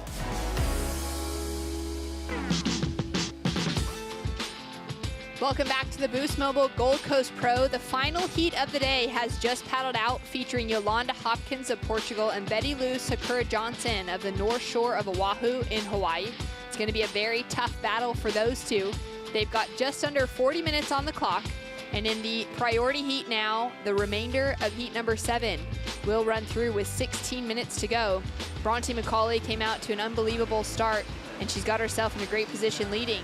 Now Lou Sakura Johnson, fresh off of her maiden year on the championship tour. She's fallen short of that midseason cut alongside 3 out of the 5 rookies in the class. And now she's got an opportunity to build back here on the Challenger Series, whipping through a couple of great turns, finding some power and connection as she comes through to the inside section, and similar looking turns, but just really smooth, really graceful to watch, and a different style to finish off with, Jess. Yeah, I love when the second heat comes out into the water and they just get that really quick start. They're just not wasting any time. It'd be easy to think, oh, I've got 40 minutes. I could just wait for a really good one, but getting that momentum going for Lou, it's pretty rad to see. And her surfing, she has that ability to drive and create a lot of speed without moving seemingly too much, or you know, adjusting where we can't really see it. She just looks really fast in between those turns. It's just really smooth, and it kind of, yeah, I like that analysis that she's not having to put too much effort into it. It just seems to come really naturally for her, which is why she's found that success at yet such a young age, advancing onto the championship tour at the start of this season. Sally Kelly now with an opportunity to build on her score line. Goes for a big turn, nearly kind of drops out of the air off of the lip. Now connects through and puts a lot of power. Great dynamic, just connecting those last 2 turns together. And puts on that finish, pushes that tail a little bit as well. Could really feel that excitement coming through on the finishing section. Yeah, she's just experienced so much already in such a young career. I feel like she's doing really well to readjust and kind of reset while she comes into this bigger level of performance, because she's already had so much success on the QS, and this is where that Challenger Series conversation and the leveling up of these surfers is really going to help her bridge the gap. That was a nice turn. Kind of gets a little bit flat through the rotation through the lip, but she's picked herself a really nice wave. She's had so much flow. There's a way more critical maneuver there. And yeah, she just had a lot of flow, I think. When she relaxes a bit more, she's able to do things like that and open up the hips and really kind of show what she's got in the back pocket. Lou got a piece of this one. Yeah, you can see how relaxed she looks down the line. A bit more experience with the pressure at this level, and just able to really eye off those sections that she wants to hit and rotate and move all the way through her turns, rather than looking like she's kind of getting stuck a little bit. So pretty good wave choice too from both the ladies. I mean, Betty under priority, Zali under priority as well. So nice wave choice from both of them. Scores starting to come through now. We've got a score to drop in for Zali Kelly, but for Yolanda Hopkins and Betty Lou Sakura Johnson, they've got opening scores on the board. Betty Lou with the better out of the two in the second heat. Betty Lou opening up with a 6.00. Yolanda with a 4.5, now backed it up with a 2.33. And there's Betty doing the runaround to get back out into the lineup. Still waiting for last of Zali to drop through. She's got a 6 and a 5.83. So if she can find something above that 5.83, it's going to increase that heat total. And she does just that. She drops in a 6.33. She's now just narrowly decreased that requirement on herself to a 9.73, but it's going to be a really significant wave for her to get into that near perfect score to overtake Bronte Macaulay.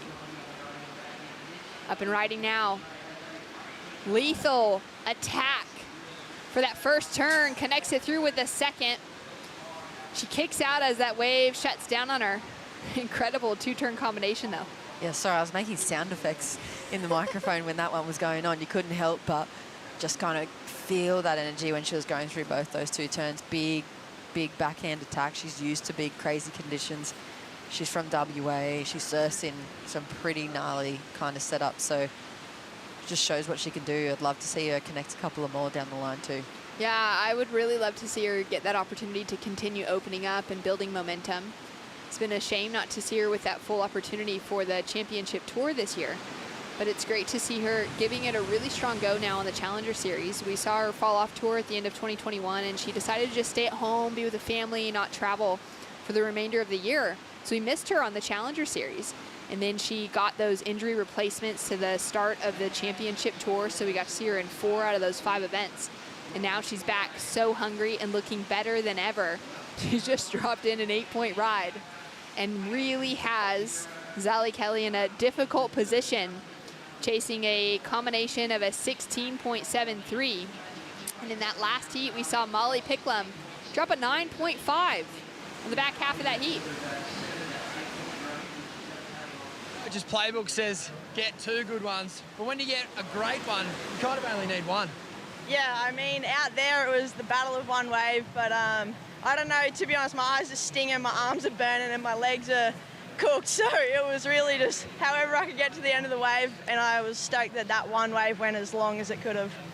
It's obviously offshore once the wave comes around the corner, but there's a bit of a fire hose out around the back, right? Oh yeah, there's a fire hose, all right. It's so hectic though, literally trying to battle against that rip. I was at mercy to the ocean, so well done Mother Nature, you won that one, but I'll take that second win. 50% I'm calling. What's the recovery look like this evening? Got an ice bath planned? Yeah, I was hitting up HPC to try and get these legs all fresh for tomorrow, but an ice bath and some of those compression boots hopefully will help me, so let's see how I turn up tomorrow. Matt Poole, where are you? Thanks, Molly. Great to hear from Molly and feeling the leg burn, Jess. You called it on that one. Yeah, you could see it. She was really giving out that emotion. She was just grabbing the bottom of the quad every time she finished. But I like that. Eyes stinging, arms burning, legs are cooked. That's a very good sign. You just surf snapper for the last week. With so many good waves, the water's warm, the air's been a little bit colder the last couple of days, but you still don't need to pull out your 3-2 at all. Just those spring suits, and it's just so enjoyable when there's so many waves on offer. You can't get the crew out of the lineup.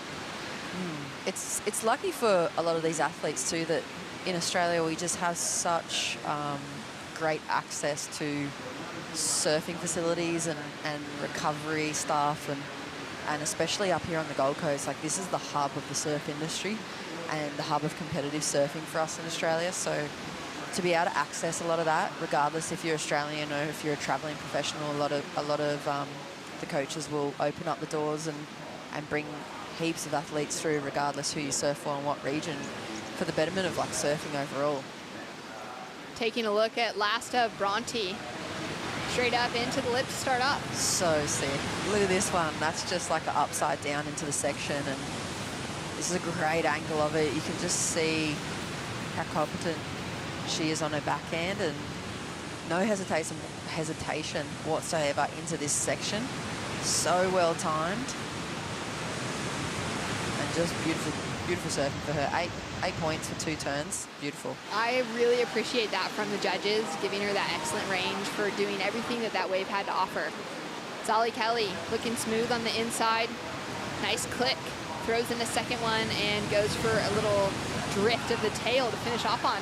Yeah, there's the Zali that you know. She's just loosening up a little bit more. She's still got plenty of time on the board, and she's got some good scores. Like, there are no scores to kind of you know, just look at and go, a 6.33 and a 6 in a Challenger Series, they're hard to get. So to have them, if she can go to the air or find a bit of a bigger section, a bigger looking wave, she can battle Bronte for this heat right now. She's just got to have that belief in herself and the ability to pick the right one, which has been the hardest thing. We've seen the best of the best not being able to find anything out here today.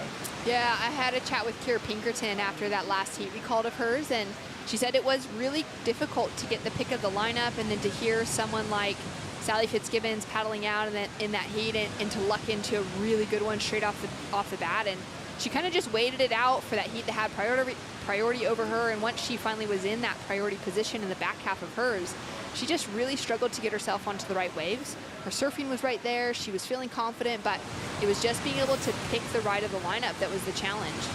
And Zali Kelly, she just dropped in a 6.9 for this. Yeah, this is the best wave of her heat so far. You can see how much more comfortable she looks and how she's moving through her turns. Really connecting in the pocket as well. Even though smaller wave, gets a little bit of lift out of that final maneuver. She just looks more comfortable to me, more relaxed, and she's got herself out of a combination situation. Chasing now a 9.83, Zali Kelly could take the advancing position away from Bronte Macaulay, and Bronte now just picking the eyes out of the sets here at Snapper today. A huge blast out the back on that second maneuver. Drifts the tail. Is she going to be able to recover? She just misses the timing. Jess, what went wrong there? I don't know. There was a lot that went right at the start of that thing. I know, it was sick. She just lobster dived over the toes there at the end. And yeah, you can just see she just has no hesitation. This is kind of chunkier conditions here for the Gold Coast, but for her, this would be an average day training at Gracetown or over in WA somewhere. It's always chunky, it's always windy, and it's always rugged. Look at this first turn, so sick, really tight. This one here, it's just textbook backhand surfing, drifts the tail out just a little too hard and loses connection and momentum, and it runs off under her down the line. I think this angle is so good for her on a backhand. You can see her body completely disappears. She's so deep in that bottom turn, just pushes a little too much and gets too much release, through the top of it, I think. And it kind of just runs off under her. She's straight back at it, a little bit farther down the line. Connects a few turns together. She'll now be looking for that jet ski with 5 minutes on the clock. It does leave Zali Kelly out the back with priority, chasing that 9.83. In the non-priority heat, Yolanda Hopkins is currently in the lead with a 4.5 and a 2.33. Betty Lou Sakura Johnson got off to a great start, though, with that 6.0 and has set the standard for their heat so far. They're coming down to nearly that halfway mark as we've got 24.5 minutes on the clock. Yolanda does have priority over Betty Lou should a good-looking wave come through that Zali Kelly doesn't want a piece of. And for Yolanda Hopkins, she came through as a wild card, as a replacement into the Challenger Series last year as well as this year. And last year she did so good with those opportunities handed to her. She just narrowly missed out on that qualification through the European Regional QS that she nearly qualified for the CT. As we see a sucky wave just closing out. Yolanda walked through at a 19th place finish after Haleiwa.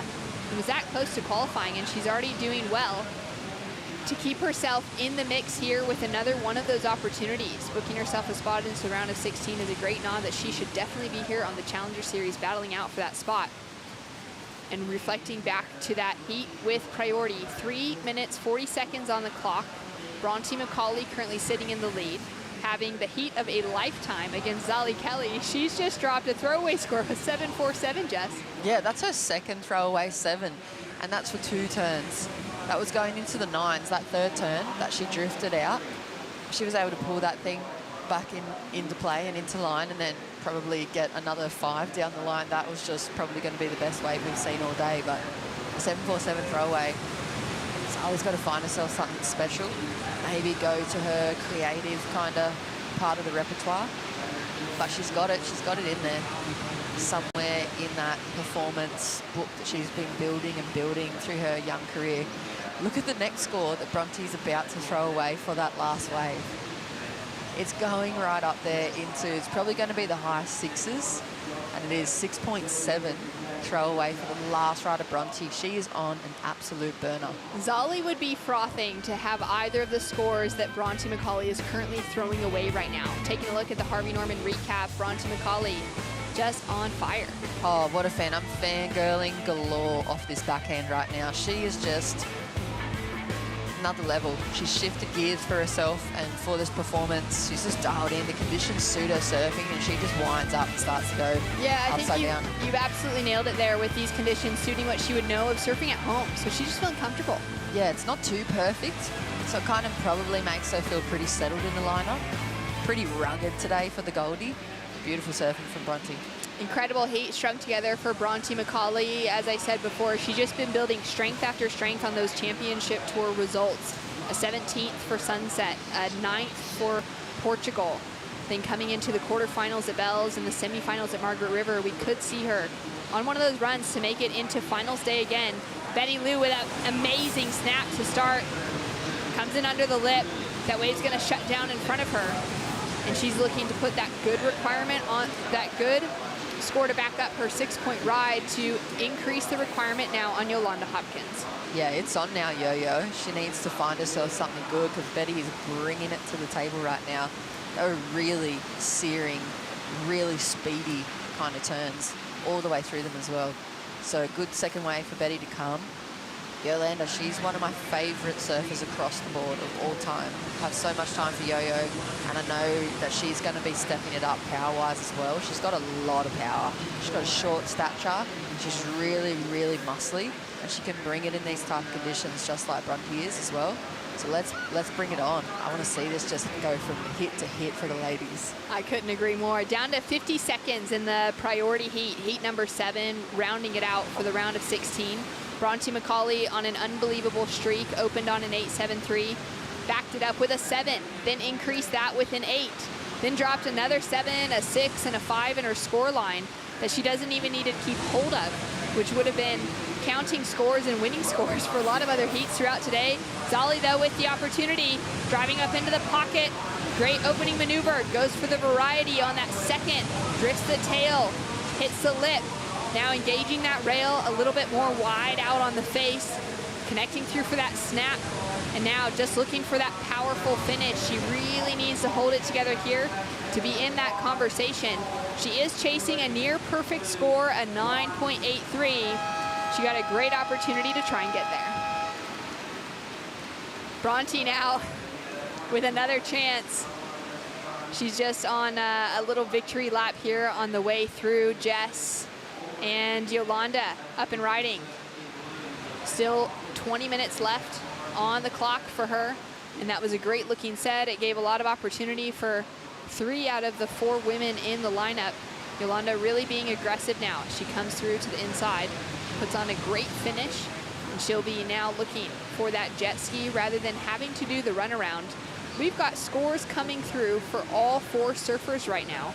The one I really want you to pay attention to and pick apart was that last of Zali Kelly, Jess. Oh, I was applauding that for her individual performance alone, to hold that kind of composure and to be able to perform like that and loosen up and really, really crack those turns under pressure in that situation. It just shows how far she's come from the Grom to this woman now bursting onto the Challenger Series. I think no matter where that score drops into the scale, she should be proud of that performance, because that was the Zali that's going to be pushing the level of women's surfing. Let's have a look at the replay. Flies down through the first bit of the takeoff, and then this is it. This is where she just lets go. Really critical maneuver. A bit more style and throws a bit more variety into it. Just really impressed that she was able to keep that headspace and then show this, just a lot of flow. And look, she's happy with that too. I think it's a good way to finish off a heat. She finishes off with a 7.17, a great score in for Zali Kelly, but Bronte Macaulay with a couple of 8s. Books it through into the quarterfinals. We're gonna take a Bonsoy brew break and we'll be back with more action right after this.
We're here at the Boost Mobile Gold Coast Pro taking a look at the Gold Coast flight cam.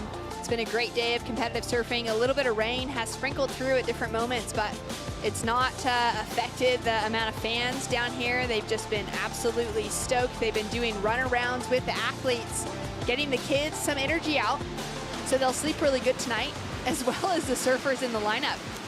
Currently sitting with 16 minutes on the clock, Lou Sakura Johnson is sitting in the lead for the finish up of heat number 8. These two women, her and Yolanda Hopkins, now have that opportunity to take the jet ski rather than doing those runarounds. And they've got some bumpy conditions to battle with.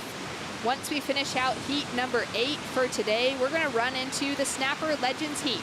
It's an exciting opportunity this afternoon to see some of the best of all time from surfing from this local area hit the lineup. We're gonna have Aki, Kelly Slater, Dean Morrison, B. Durbridge, Josh Kerr, Chelsea Hedges, and Kate Wilcombs hitting the lineup, Jess. That's a lot. That's a lot to process. That's a lot to take in. Just threw you a lot to think about. Yeah, I was just thinking about all the different styles and approaches to this lineup here, and maybe what we're going to see. Yeah, that's going to be. You wouldn't want to miss it. I feel like that's why the beaches just keeps getting more and more crowded towards the sunset. It's pretty packed, and there's still some chunky ones that we're going to see getting locked into in that Legends heat. It's going to be an exciting afternoon to wrap up a great day of competitive surfing. Yolanda has a look at that one, decides not to go. She is sitting with priority, and now I'm wondering where Betty Lou is. If Yolanda looks like she'll keep that because Betty Lou hasn't actually locked into that second priority position at the moment. And with this heat underhand, it's a big one. Betty Lou Sakura Johnson, hot off of her freshman year, her rookie year on the World Championship Tour. She fell off tour. She didn't make it past that mid-season cut, so she's now looking for another opportunity to qualify at such a young age. She got that qualification at just 16 years old. It's a lot of pressure. It's a lot to soak in. It's a lot to absorb and learn from. And now her surfing taking her to the top again, making it through some great rounds here on the Gold Coast so far. Up against Yolanda Hopkins, an older competitor, a woman with a lot of stature, with some great results to her name in the past, an Olympian. She's represented her country on the biggest stage, the biggest sporting stage in the world. She is now here, hungry as ever again, to try to reach that qualification finally that she's been chasing for so many years, Jess. Yeah, she has a bit of the underdog story about her and her whole career. She kind of lays pretty low. She's a very humble competitor, and she really just tries to let her surfing do the talking. So she's going to have to really bring it here, though, because Betty Lou's been in such fine form. And you can see she's just looking relaxed. Like, the ladies have just had the week or the last 2 weeks to really dial in this lineup and coming into the last heat of the afternoon. Look at that chunky one just going on through there. So solid. So solid, drops straight into the barrel. Betty Lou Sakura Johnson, is she going to come out with priority? Yolanda Hopkins takes the drop, and that is a crazy situation to see unfold. It looks like there was no collision, no touching there. Betty Lou would have gotten stuck behind that section. I don't think she was tracking with it well enough, though we couldn't really tell in the moment. Yolanda Hopkins decided to take that opportunity, partly to block Betty Lou from maybe a great score, but also seeing some potential down the line, but just fell on a steep takeoff, Jess. My eyeballs are falling out of my head at the moment. That is, it's so intense with that priority. It's well within the rights of the priority rule, absolutely, by the rule book from the WSL and the judging. But it is so intense that you could potentially be so deep. She literally drops into this thing and she gets completely behind the section. She's just behind the foam ball there as Yolanda just fully ditches any type of regard for her safety just to keep her from coming out. Yo wouldn't have known if she had completely disappeared or not. She just would have done that as a priority move. And we've seen it across the whole event, and it is such a good strategical maneuver. I think it's hard as a purist of barrel riding or as a fan of barrel riding and just a purist in surfing to watch, but that's the level of competition we're at. This is their livelihood, and Yo had to do it. She had to go, and now she's having to go again. Under priority now, links into that first section. Carve back into the power pocket. She's going to look to just make it through that flat area. Keeps that speed and control moving forward. Gets a good cut back in. Now that wave might taper off. She might be able to find that little corner to connect with, and she just whips it up real quick into the lip. And I think that sentiment of it being a little bit hard for purists is certainly what we felt with Rochelle Ballard breaking down those sort of situations. Yeah, it's just like, this is one of the things we love about surfing and about competition surfing particularly.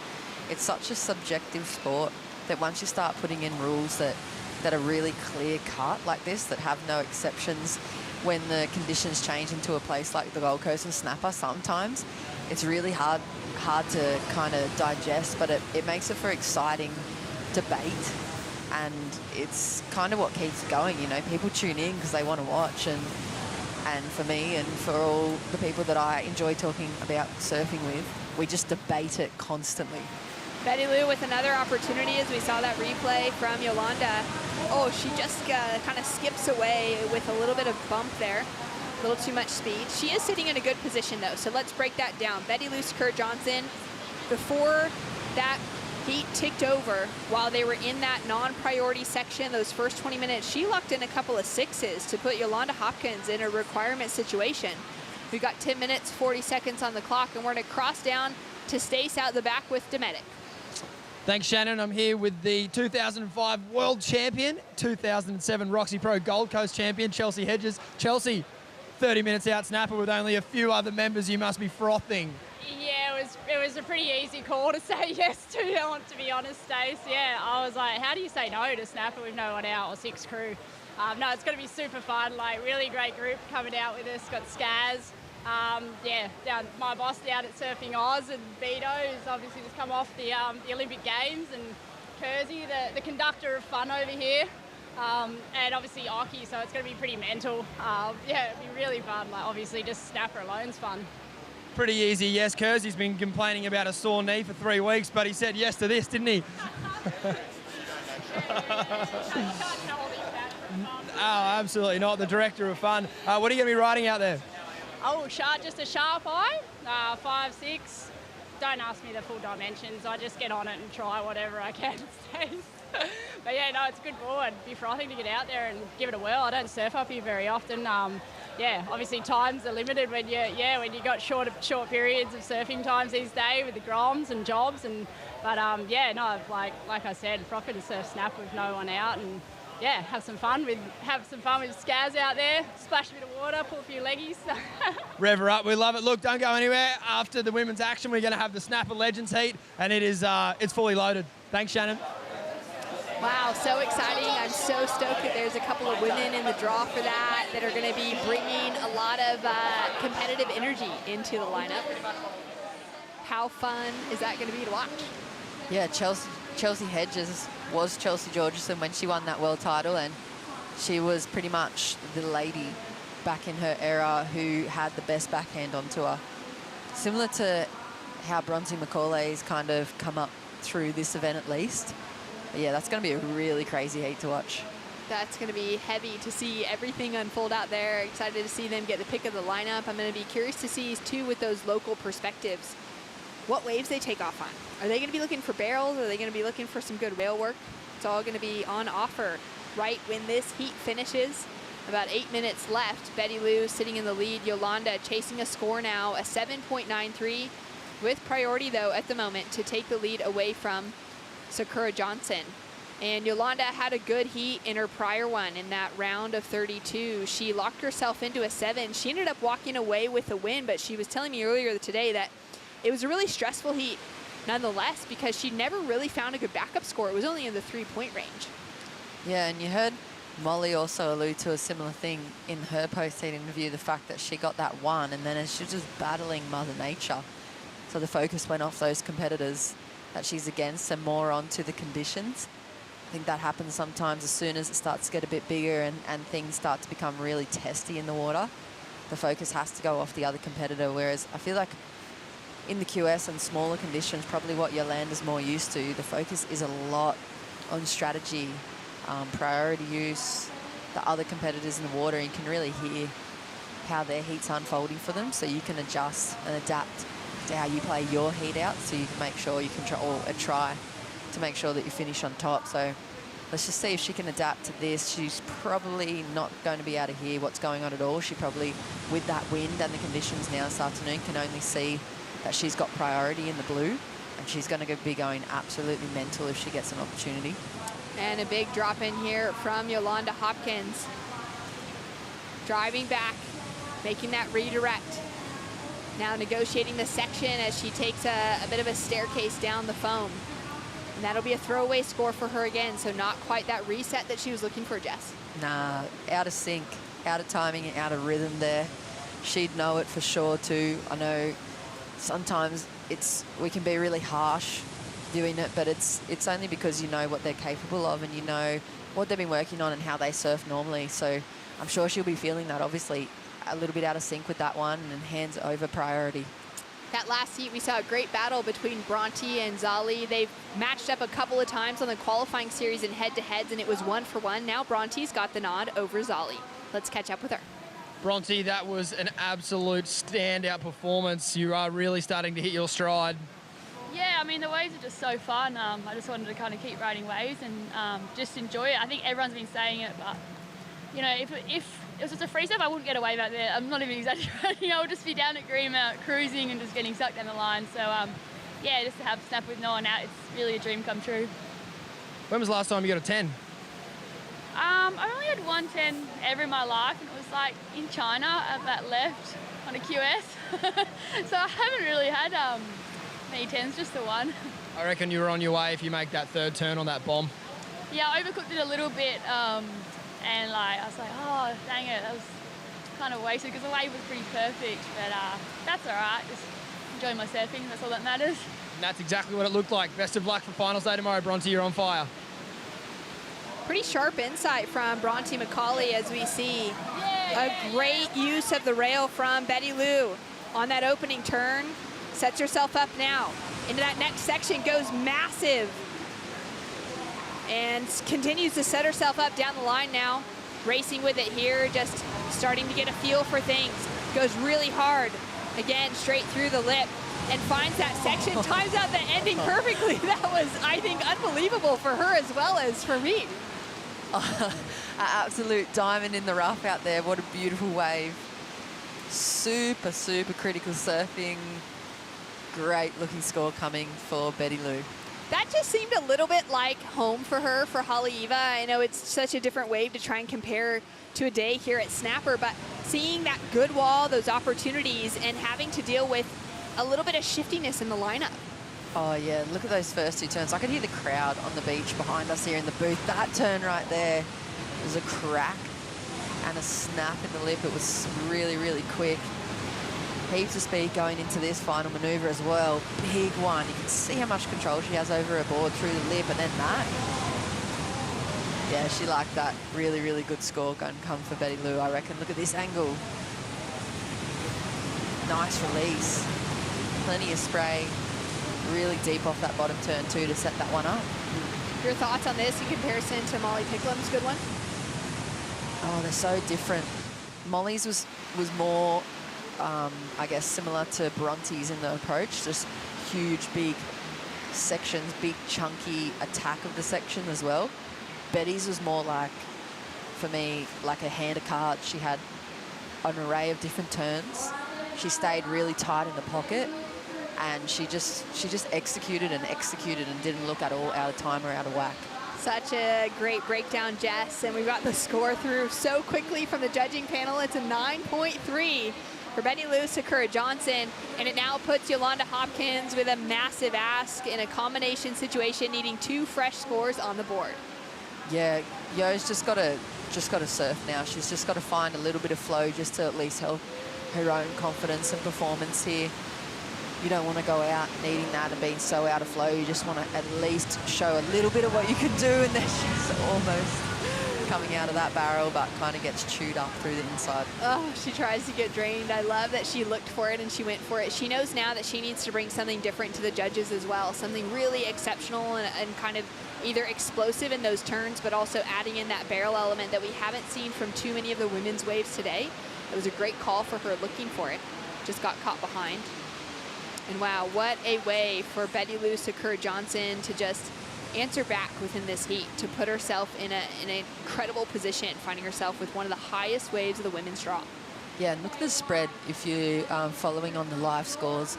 The spread on the scoreline of that wave too just shows how spot on her surfing was and how it fits so perfectly into that scale. So it's only, what, a 0.3 of a spread or a 0.5 of a spread from that 9.0 to the 9.5. Sometimes you see, it's like we were saying before, super subjective. Sometimes you see a really big spread or the max spread that judges can have, and it's debatable with that turn, and those turns were just easy to put a number next to.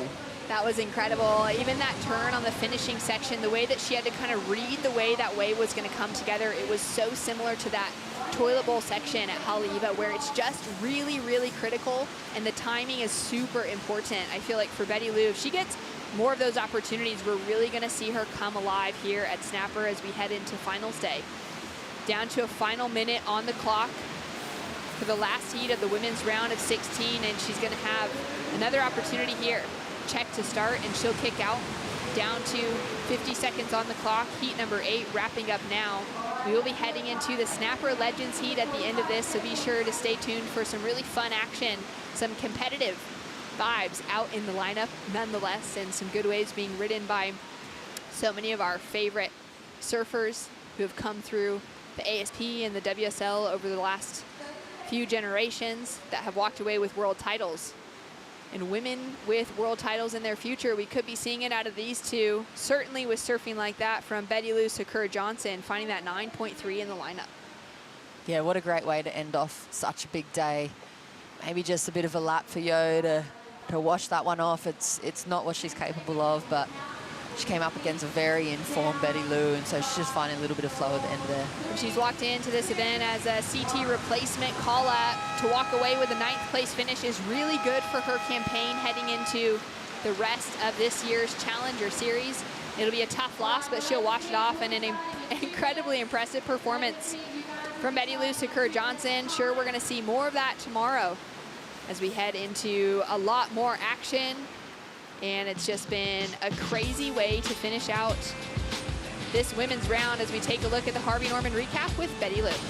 Yeah, timing's on, choice of maneuver was on, and flow was on for her in this heat, Shannon. She had that 6.43. She increased on the 6 to start, and then she linked into this. Yeah, she pretty much just showed up with the full flush here on this wave. All the cards, laid them all out, timed every turn pretty well, and deserving of that high score, unfortunately for Yolanda, but congratulations to the Hawaiian. Strong surfing from her. Such strong surfing, finding her way through this inside and just placing it so perfectly on the end section with the stare back. an impressive performance from some of our CT rookies this year. Stay tuned. Rabbit, Bartholomew, and Ronnie Blakey will be coming into the booth to call the action for the Snapper Legends Heat right after this.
The Boost Mobile Gold Coast Pro presented by Rip Curl is brought to you by Boost Mobile. Stay connected with Boost Mobile on the full Telstra 4G mobile network. By Rip Curl, the ultimate surfing company. By Harvey Norman, official lifestyle destination of the World Surf League Australia. By Oakley, official eyewear of the World Surf League Australia. And by Cooper's Brewery, official beer of the World Surf League Australia. We're in for a special treat here at the Boost Mobile Gold Coast Pro presented by Rip Curl, a Snapper Legends Heat. Only one problem. The biggest legend at Snapper is sitting here in the booth. Wayne Rabbit Bartholomew, good to see you, Bugs. Yeah, good to see you, Ronnie. It's been a while. Mate, thanks for having us. Kaibo, great to have you too. This is going to be a lot of fun. Unbelievable lineup. We had Oki in for the call earlier today. He was rubbing his hands together. He said he's got a good board, and he's also got the opportunity to get Dino Morrison back for that finals loss way back in 2003. But Kelly Slater also will be entering the lineup. The absolutely frothing crowd out there, just jonesing to see him out there. And there's the equipment he's going to go with. He's going with the 20. Oh, I love it. Look out. Hang on. Hang on, the heat started. Oh, he's asking Stace on where the jump rock is. But Pete Durbidge is going to be in the lineup as well. It's an amazing lineup. We got the opportunity to have a chat with Chelsea Hedges before she went out. World champ who's been living down the coast at Kingscliff, but really does hit this lineup whenever the waves are on. But Kate Wilkins as well. We're going to be talking about all of these legends throughout. But Bugs, you're sensing some energy here as we see Durbo, a former finalist here, taking off. Yeah, oh, Bede's still in great form, very good form. Of course, had that horrific injury at Pipe all those years ago, but has since recovered and still just looking so fit. And of course, Bede took the Australian team to Tokyo. Took them everywhere. Yeah, he's working as one of the high performance coaches down there at the Surfing Australia. High performance coach gearing up. There's the lineup out there in the water. Josh Kerr, who obviously made his name known around the world as an aerialist. Kelly and then hit the CT. But Kelly had to pull back. I mentioned earlier today, remember on the higher tide with more water, very tricky. There's no jump, there's no big jump off now. It is straight out. It's all about your timing though. Look how sharp as you get older, your feet are a bit softer underneath. And look at Kelly, he's actually hobbling out there. Keep your eye on the surf.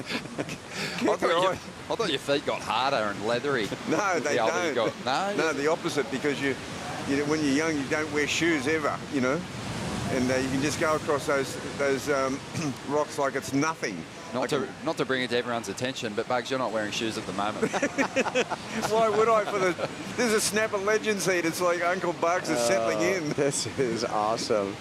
Oh, here we go, Cops. This is Chelsea Hedges. Always had one of the smoothest styles on the Women's Championship Tour. Oh, and continues with that smooth style, just getting started off. And let's take a look at a replay. Wow. Recovery time. Look at this. Is that Kersey? Yeah, it was. Josh has been experimenting with some different equipment of late. Really laying down some great surfing on the twin fins. B. Durbridge has just gone straight back to heat mode here. Yeah, no, he has too. He's in a heat. You get judged down for that, you know. Even though you know how good he's surfing, you get judged down for that. It's all about creativity. Hang on. Oh, here's my favorite. Oh, here he is, the 99 world champ, Mark Occhilupo. And he's been surfing a lot. Have a look at the flare, just timeless style. It never gets old, huh? It honestly, I can. Hang on, the raging boy. He's calling for the ski already. Has he got his phone with him? I thought he was on his phone. Okay, he's getting ignored. Is there jet ski assist? I hope so, because there should be. I mean, that's what they'll be blowing up about. The jet skis have come in and gone home. Awesome to have your company for this Snapper Legends heat, and already some great waves being ridden. You can see that everyone's really just looking to enjoy themselves, express themselves out here.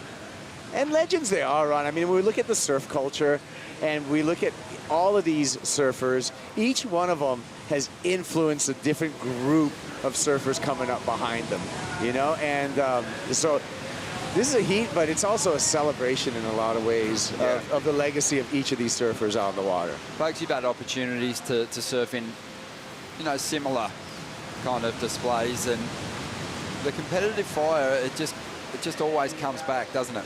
Well, what about the time when they brought the founders of the sport? There's Dino. They took the founders of pro surfing to Kelly's race tour, right? The Founders Cup. Yeah, the founder. And then what happened? They said it was all going to be, you know, you think it'd be high fives out there. Well, that was until Ian Cairns took out his sup into the pool and dropped in on Sean Thompson, and Sean ate it in the barrel, and then I think Ian came in and Sean blew up and said, hang on, that's for all those times that off the wall. Wow. So, you know, for us, it was more about vendettas. Paybacks. Oh, we saw Dean Morrison briefly there, Bugs. Obviously, you've had a lot to do with him over the years and really took him under your wing. Yeah, well, I raised Dean, you know, and from when he was 11 and at Kira, and of course, just up the hill. I mean, Joel Parkinson moved down from Caloundra, and Mick Fanning had moved up from Ballina, and they were all like within seriously a couple of 100 metres, and we had to work out how we're going to get these kids to school. So that was the beginning of the Sports Excellence program at PBC. Oh, it worked out pretty well for him, but you could tell he learned a lot from your, Bugs. Stace Galbraith was down there on the rocks as Kelly made a late entry. What do you reckon, Stace? Mind games from the 11-time world champ? Doesn't matter if it's a casual surf or a world title heat. I guess it's the same as always for Kelly. I'm out the back with Dometic, and the wind is absolutely hooking, but the vibes are pretty high down here. And look, I think anyone that's in the final day tomorrow could be watching this heat. I know it's all fun and games, but paying really close attention to the positioning of, say, a surfer like Josh Kerr. His first wave was incredible, and unfortunately just getting pinched on the exit. But this behind the rock at this tide, it's all about in and out, and I think these guys and women are going to absolutely nail it. And what did Slater say to you on the way out?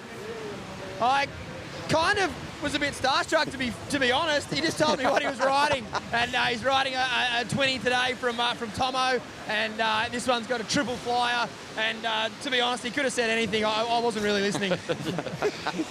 But he came back to see you.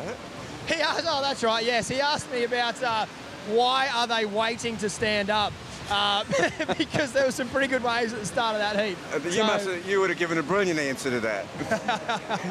Here we go, Occy up again, busting through the pocket, drives up into the lip again. Love that power.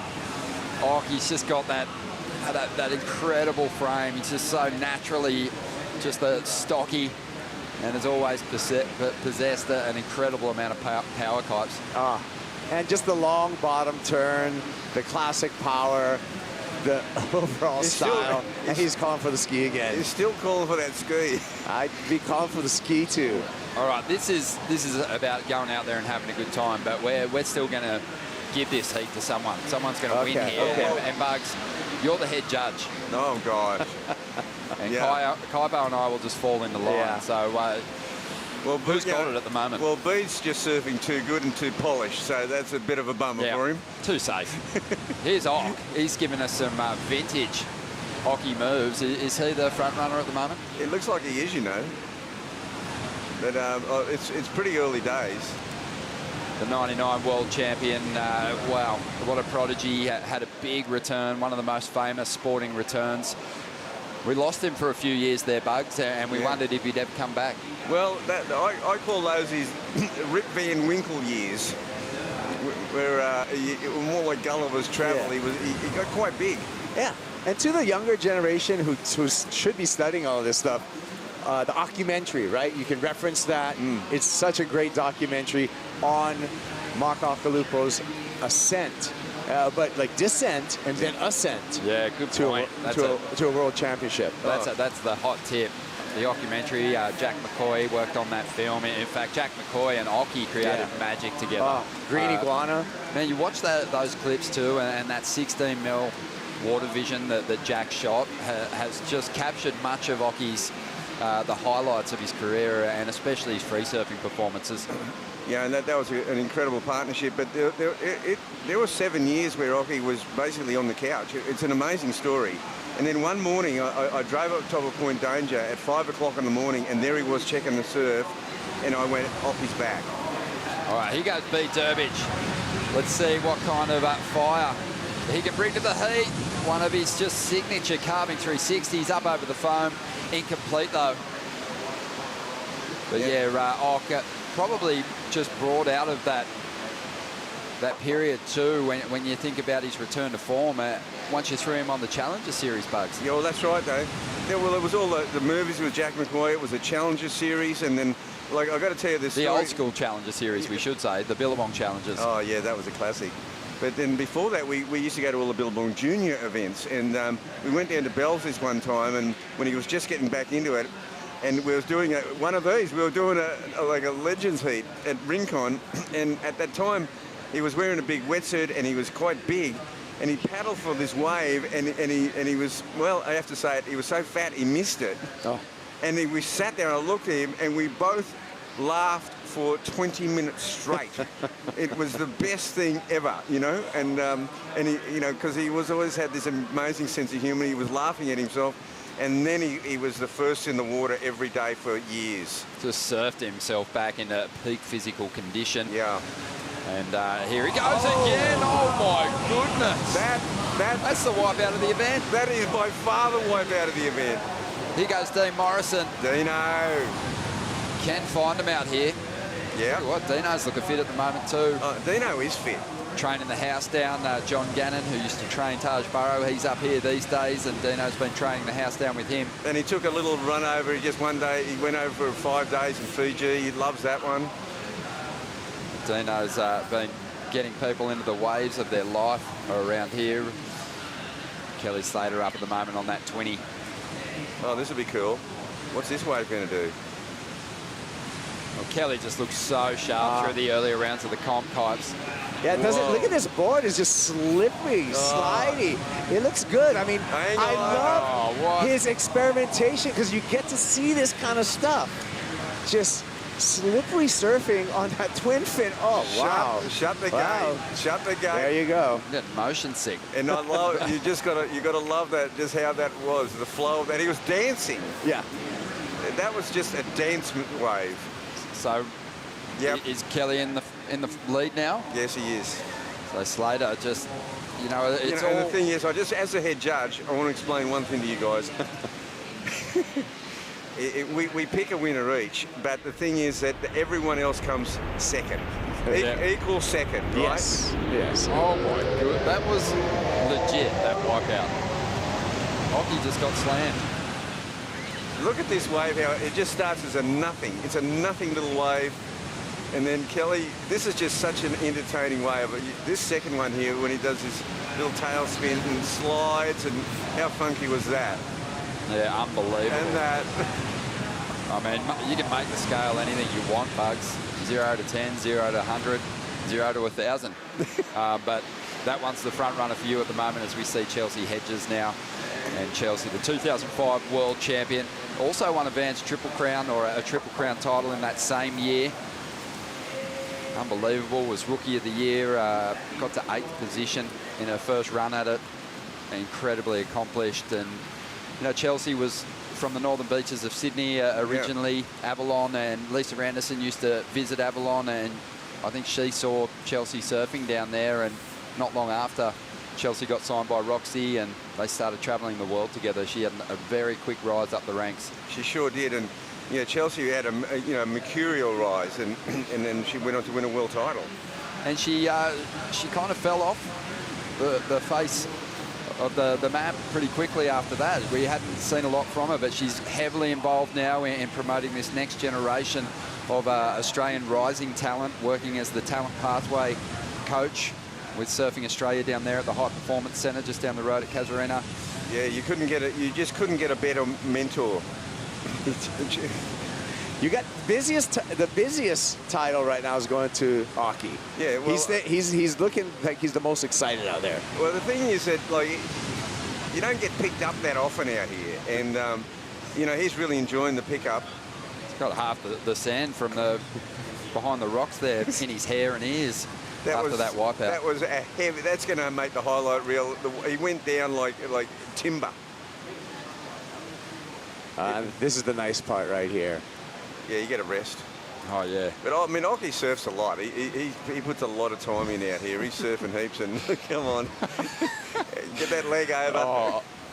Secure that board. Off we go. He's working for it at the moment, Bugs. I'll tell you what. He's definitely going to be reviewing the footage to see what Kelly got done. But as Kelly just surfed his way into this Snapper Legends heat with all the victories that he's had here on the Gold Coast, how did he end up in the draw here? Yeah, well, I mean, I don't know, but it was a special. I mean, I just think after the last 2 days, the surf was so good that he just went, give us another go at Snapper. Chelsea Hedges, as I mentioned, originally from the Northern Beaches, but has been up this end of the East Coast now for more time than she ever spent in Avalon, and she loves it up here. Do you see her out in the surf often? Not really. No, I don't recognise anybody. Yeah. Well, it's hard to see people or recognise them when they're behind you on the wave. When you got that crook neck. 15 minutes to go here. Chelsea heads back out into the lineup.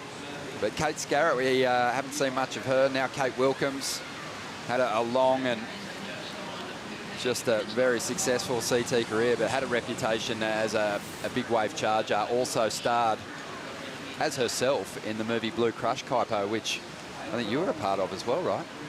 No. Come on. Yeah, you were. I wasn't. You must have had some extras work there. Come on. It would be a falsehood for me to claim that. No, I was not in that movie. You've been in some of those feature films that have unfolded on the North Shore. But Kate Wilkins, former CT surfer, and she actually was in the role of talent pathway coach down there at the High Performance Centre before Chelsea moved into the role, now working as the National High Performance Director at Surfing Australia, living down the coast with her husband Mick and their 2 sons, and just loving life here. Loving life. I mean, it's awesome.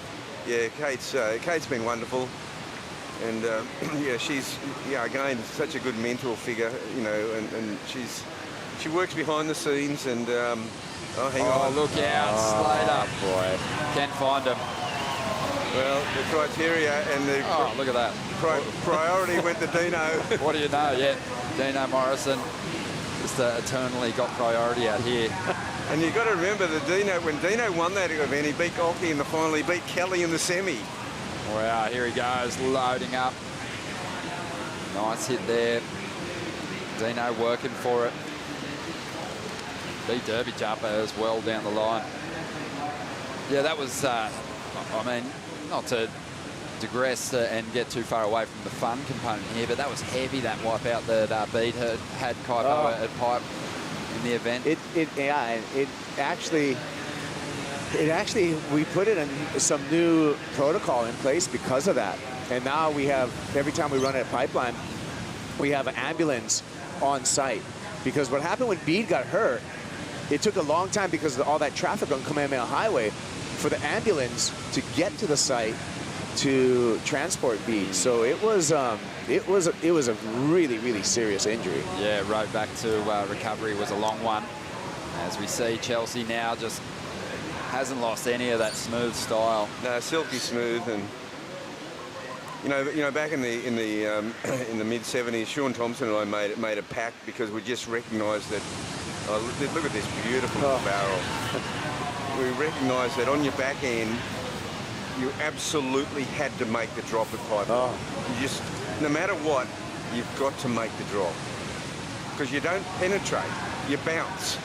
And don't you have that wipeout in free ride right on the takeoff? That's a crazy roll in at pipe. Well, there's always the exception to the rule. Yeah, but that one, I mean, I watched that when we ran surf films in cinemas. Yeah.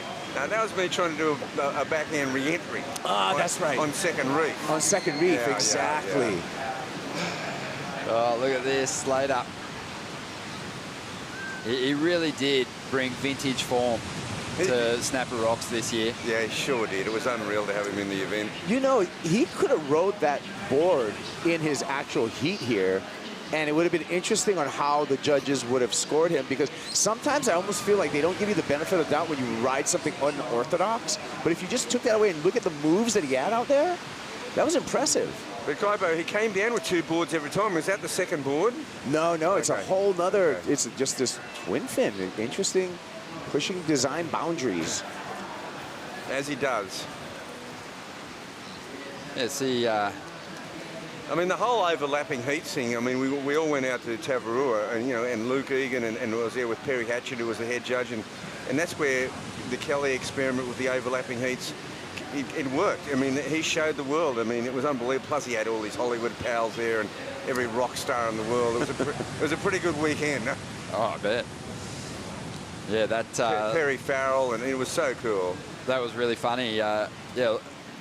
Most people know, but a lot don't. That dual heat format, the overlapping heats, was masterminded by Kelly, and it was funny watching Sunset unfold this year when he got an interference and bundled out of the event. In his format. In his format. True. I mean, and a lot of that had to do with our permits at Pipeline, that we couldn't have just man-on-man heats because of our city and county permits there. So we had to have 4 guys in the water, and so we kind of figured out how to do one-on-one competition, but with 4 people in the water. Yeah, wow, that's wild, isn't it? But here you go, sharing's caring. Look at this ride back out. Kelly got the seat this time, and Oki's got the sidecar. Hang on, this is getting gnarly. Yeah, well, you picked up on it, that swell filling in a little bit this evening. I told you, it's getting stronger now. The swell is getting stronger. Dean Morrison hits the section. He goes brought his own fan club down here. Yeah. I mean, he's a popular surfer in these parts, but there they are. Yeah, the Mad Hueys are here. But Bugs, we've got to go to the scorecard, which there isn't one. But I thought you were going to say, okay, there's 3 of us on the panel. You're the head judge. We'll throw out Kaipo's score. We'll throw out Ronnie's score, and we'll average out yours. We can do whatever we want. Whatever we want, because guess what? Nobody cares what we think. But has Kelly still got it, in your opinion, with the barrel? And yes, he has. Okay. Because it's the combo now. I mean, that ride is so amazing what he did before. Oki's definitely going to get something for the best wipeout. Oh my gosh, yeah. But who was that other one? Was that Bede who took the next wipeout? Yep, that was Bede, and here he is again. Couple of nice classic swoops off the top. Yeah, he's such a great surfer. Won a number of CTs, got a Triple Crown and a Pipe Masters. But just never backed down to the big names, did he? No. Really always turned up. He was the ultimate underdog, really. Great performer. Did his best surfing with the jersey on too. And I feel that was really an era, right, where there were certain characters where you watched their surfing progress in a jersey, not in the free surfs, pushed in a jersey. You got to look at the years that Bede had his best finishes and who was on the championship tour at that time. It was being so dominated by Kelly and Andy. Then there was Mick, Taj, Parko. I mean, it was such a tough era to get a CT win. And only really a handful of surfers managed to break through. Bede did it a number of times. Here's Kate. All right, Kate Wilkins. Let's see what she can do. She's hoping this thing lines up through the inside. Because I was thinking before, as from the head judge point of view, that if they don't give Kate a good wave, then she wins. I'm telling you. She can hustle with the best of them, don't worry, Bugs. Yeah. Well, she's got the inside on Chelsea. Yeah. That's right, she's the same run at me. Well, let's get a ride for the ladies right now. They're the ones paddling against the current. Yeah, see, more points for them right there. Right. Yeah, maybe trying to pick off one of these insiders and get the big flyaway. Maybe the one big move for the huge score to seal the deal, Bugs. Well, that's right. It's sealable. Have they bought Kelly and Ockie in yet? Well, where's that jet ski going? Let's put it at Amber Alert out. Well, this is awesome. A Tuesday afternoon, a massive crowd on offer to watch this. The Snapper Legends heat unfolding here. And it's an unbelievable lineup. And out the back, we've got Dino, right where he's spent most of his adult life and his grommet hood inside the barrel. I used to say to people, Dino has got when he sleeps, Dino had the closest heartbeat to Kira. Because I lived right on the beach there, and he had the closest heartbeat to Kira. He was so in tune with that wave. He used to drive me mad because on a perfect afternoon, it'd come time for dinner. It'd be like if the sun's gone down, it's dark, and he was this little guy, and I'd start going up the beach going, have you seen that little guy? And they go, yeah, we think he's up there. And yeah, he was inside the barrel. No, for about 2 hours I'd be searching for him, and the alarm would be going off, and then I'd finally get home, and he'd go, where are you been? What's for dinner, Dad? He's like, Bugs, what's for dinner? Oh, I love it. Bede Durbidge. He never called me Dad. I mean, Bobby's his dad, but Bugsy, Yeah. Bede Durbidge there, just kicking out of another one. He's just gone for the high percentage play here, but Kelly's kind of been really expressing himself on the 20. Ox had a couple of great rides. I mean, Ockie's really working for it. He just hasn't had one of them classic big ones that he gets in free surfing. In free surfing, he gets the best waves. He's in equal second position at the moment. Equal second, and that's all it's all reachable. It just, like you said, Kaipo, it just never gets old. It's just, you can watch him just cruise across a wave, and just the way he holds his hands, the way that back leg drops, it's just unbelievable. Now, hang on. Now, Kate. Okay. Oh, yeah. Oh, hang on. Some points have been deducted here. Oh, no, here's Kate's ride. There's a flurry of jet skis. Yeah. Oh, that's too good. Oh, they're back out there. Just on 4.5 minutes to go. Don't forget, we got the WSL post show coming up too. We're going to be breaking down everything that unfolded here today. And there was plenty of tough heats, plenty of big names falling out of the mix, and some amazing quarterfinals established for the women. A tough day at Snapper. Oh, it really was. And the round of 16 for the men still to go down with some matchups we can really look forward to. We're going to dive into those in the WSL post show, but right now 4 minutes to go, and having a look at one out here, it looks like it might be Josh Kerr. No, it's Kelly. Kelly taps into this one, just a little too deep on this wave. He'll get out of there.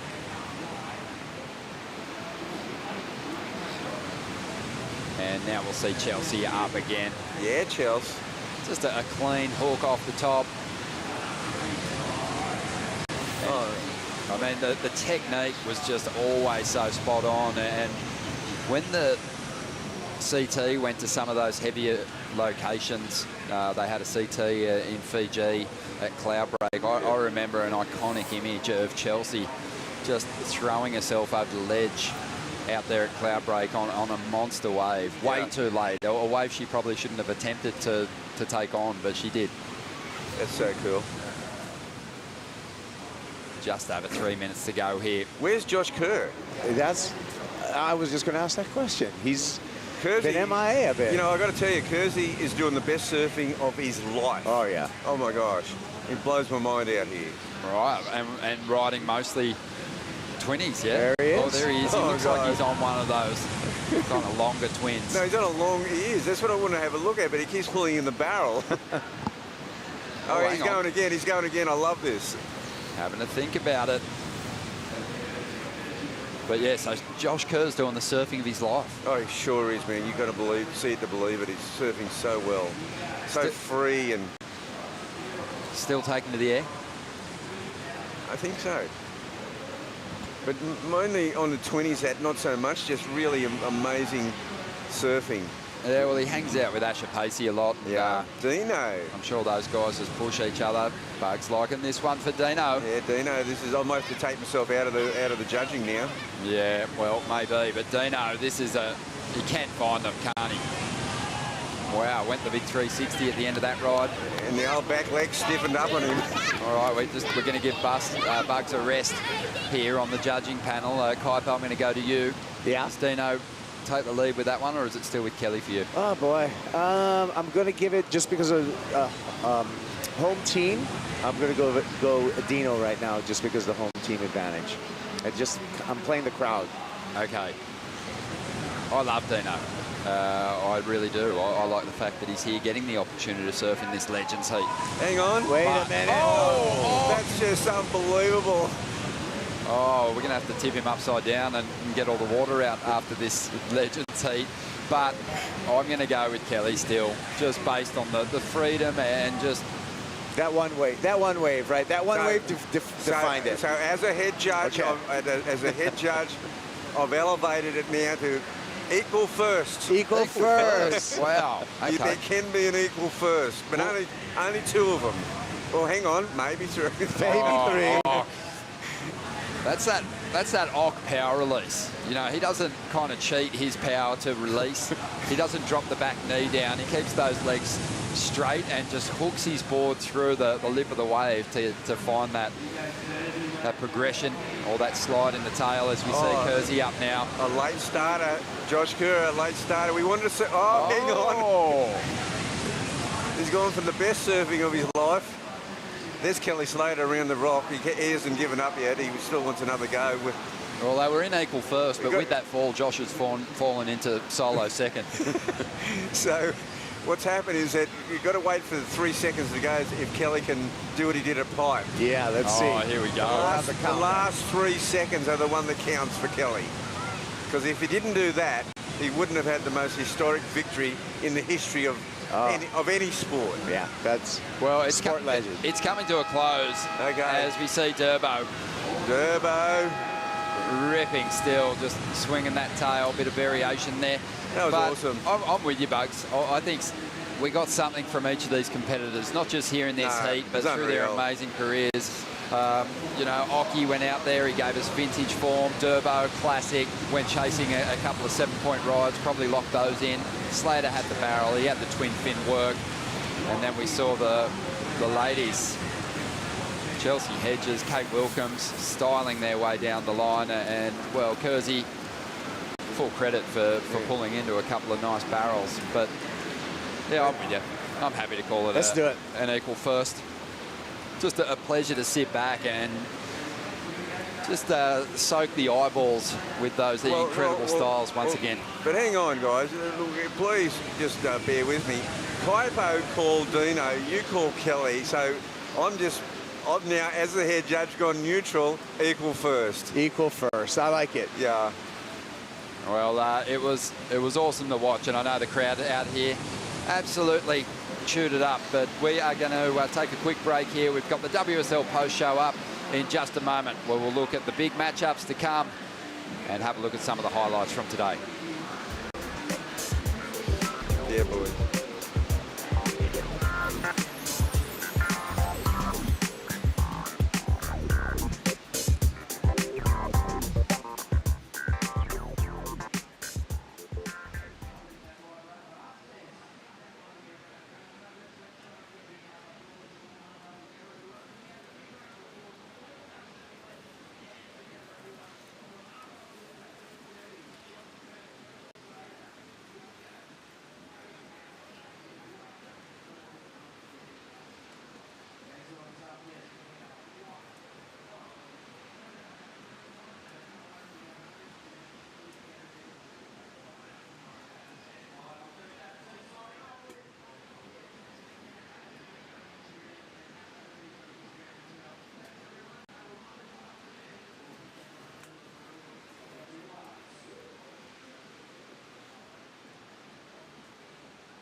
nothing left to lose now. Everything to prove now. Long as I'm alive, I'ma fight back. My fire never cools down. I'm about to catch fire. Yeah, I'm about to catch fire. Get ready for the new me. Get ready for the new me. Try to hold me down and I go higher. Try to put me out and I go wilder. I'm a fighter, a survivor. Stand back while I catch fire.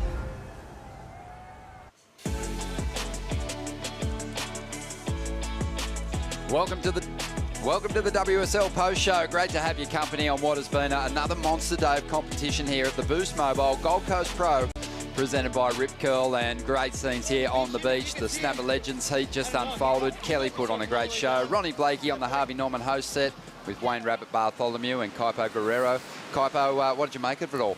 That was, I said at the beginning of it, it was entertaining, but also it was a celebration of these great surfers and their contributions to surfing, and it was a fun show, Bugs. Oh, it was a super fun show, and I mean, it was just purely entertaining, and they had a good time out there, and it was just so cool. I mean, you've known all the individuals out there since they were Groms, and mate, I can see that it means a lot to you to watch them out here at your home break. Oh no, it was so good. I mean, I see them surfing all the time, but to go there all together and in that good spirit, it was awesome.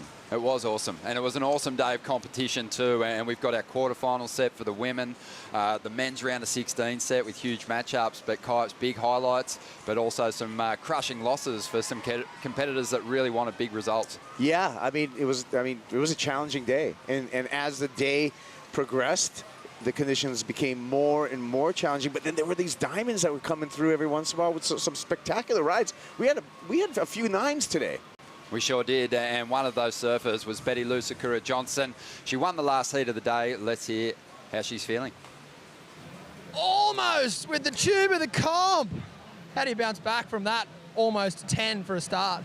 Oh, it was just really lovely to be out there with only one person, and yeah, just trying to have a show for the people on the beach and yeah, making it exciting. Kind of a hard day to put on a show though. It's sort of 10s and 2s, right? Or 9s.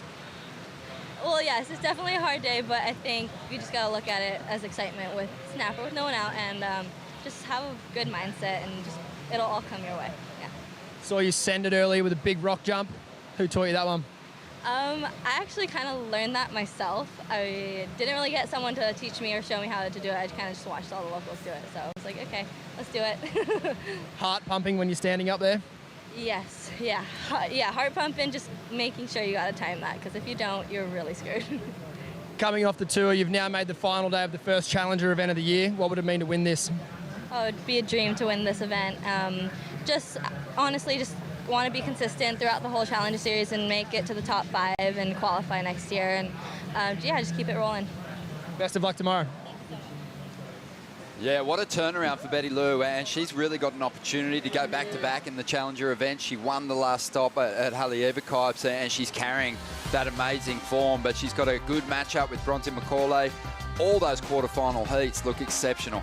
Yeah, look at that one. Tyler Wright, Molly Picklum, quarterfinal number 3. That's going to be a good one. Yeah, that's a replay of a big heat from Margaret River where Molly got the jump on the 2-time world champ, Bugs. Yeah, that's right. That's where that went down. I mean, that's an amazing how that all came together. But look at the rest of them. That last one, Bronte Macaulay and Betty Lou Sakura Johnson, that's going to be amazing. They both scored huge scores today. We saw two 2022 CT rookies fight it out for a place here in the quarters, and we're going to have a look at that matchup because Luana Silva's been surfing so well, but Gabriella Bryan's on a special run at the moment. She just cracked a final over there in WA. Yeah, she's in incredible form. I mean, all the pressure was on, and making that final just made everything happen for her. And she's just so aggressive. Like, she just charges every section. And she does this on 8-foot waves, Kaipo. I mean, it's amazing. She sure does. I mean, this is the next generation coming on the islands, but Gabriella Bryan on her own really has that special skill set in heavy water. She can perform, but she can perform on a right-hand point break as well, illustrated on this replay. Man, she just ripped through those open face turns then. just putting so much into them. Luana Silva put up a great fight as well and posted some pretty decent numbers and had some great performances on her road through to what might be a decent keeper result, Kipes. Yeah, I mean, Luana Silva, she had 5 events on the championship tour. I feel she deserves to be there, and I'd love to see her come back in 2023 through this Challenger Series. We've got a few former CT surfers in the mix trying to get themselves back on the championship tour for the start of the new year, and 2 of them met in that round of 16, Malia Manuel and Nikki Van Dyke. Malia's been one of the star performers through the earlier rounds, Bugs, but it was Nikki that got the victory. Well, she got it in the last wave as well, and Malia was putting in another great performance, surfing really, really solid, and you can just tell she's in great form. Kuiper, I think this year she's still surfing is better than ever. I think I agree with you. I concur. She's just smooth as ever, but also really, really stylish, you know, so the combination of that. But Nikki, she just had a little bit better wave. She had more opportunity, Ronnie, and she was able to perform to come through this heat. Yeah, that was just absolute luck, connecting with a wave this good through the final stages of this heat. But yeah, Malia just has that extra strength this year in her legs. Nikki Van Dyke, though, she's desperate to get herself back onto the CT, and she needs to kick off her year on the Challenger Series with a big finish. Needs to bank some of that prize money and fund the rest of this Challenger Series campaign too. Yeah, she's back on the road again, and that's good scores. Tomorrow's going to be a big day for her. Yeah, Malia, I think, is going to have an exceptional year chasing down results on the Challenger Series. Just really did a class above. But crossing over now to the men's side of the draw, Kipes, we saw some big names. We saw some surfers rising up to challenge those established surfers. And Nolan Raposa proved today that, you know, he's not just an early round star. He's going to push all the way through to final stage. Yeah, this heat was a heat, 3-man heat. That was a surf-off for second place because Leonardo Fioravanti came out firing on his first 2 waves, ran away from the crowd, but it really was Nolan Raposa towards the end of this heat who had to do that clutch surfing. But look at this stuff from Leo, just flowing through, really, really confident and on point. But Bugs, this was the clutch move for Nolan Raposa. Guys, this guy is so impressive. He just absolutely jams. He's just such a loose, free surfer, and really surfing confidently. Yeah, it was a close call. You got the news there. Yeah, it was awesome. It was a great reaction. It was so close to. Lucas Silveira put up a pretty good fight. There wasn't much separating the 2 surfers. Have a look at the numbers. Leo definitely dominated, but Nolan Raposa on his way to the round of 16. And it should be hard to stop him just based on the power that he's unloading in the pocket here. Yeah. Tomorrow's going to be, I don't know, I'm going to refer to Rabbit. What do you think tomorrow's going to present to these surfers? I actually think it's going to be a bit wilder than today. I think it's going to be maybe half a metre bigger, and it's going to be a strong southeast wind with some easterly coming in after lunch. It's going to be really tough conditions. That rip is going to be just low tide tomorrow morning. You want to be on the jet ski. All right, well, we're going to bring up the Boost Mobile wave of the day, and this performer is making a habit of making herself the feature of the Boost Mobile wave of the day. Molly Picklum going into the 9s again, and here's why. She's in attack mode. She just won't let up. Here she is, Kipes. Take us through it. Pickles arcing through here, fading through it. Aggressive trips to the lip, and just the fade on the bottom turn, and then the explosion off the top, skipping through sections. Molly Picklum just took this wave apart. That 9.5 was well deserved, in my opinion. You know, this is high performance surfing, but stitching everything together. Yeah, in big heat, she's really starting to stand up. She's going to be hard to beat. She's up against Tyler Wright. She's going to have to bring performances like that because Tyler was showing great variation today once again and looking super dominant. We're going to take a quick break, but don't go anywhere. The top 5 is just around the corner.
Thanks for staying with us. We've got so much to talk about still because the round of 16 for the men is established. It's into those head-to-head matchups now, and they're looking exceptional. A lot of form coming through the draw. Big names got tossed out, and big performers got tossed out already. So we got the best of the best. It's going to be a big battle for those quarterfinal places. Yeah. What about the road for Oscar Barry right now? Continuing through the draw, and he's in the round of 16. This is a new name to me, but I'm really impressed. He won his first WSL event just a week ago. It was the Pro Junior in conjunction with this contest. So he has ridden that momentum straight into the main event. But let's have a look at some of the matchups that are coming our way. Zeke Lau versus Leonardo Fioravanti. This is going to be a monster clash. Two of the big hitters on the Challenger Series, Bugs. Yeah, and two of the most aggressive surfers on a wave. I mean, they cut loose all the way. And plus, they're really good under pressure. They get clutch waves at the end of heats. That's just going to be a street fight, that one. That's all time. Who wins, Kuiper? Come on. On this one? Well, come on, mate. Just go there. I've learned. I'm sitting on the fence. Oh, well.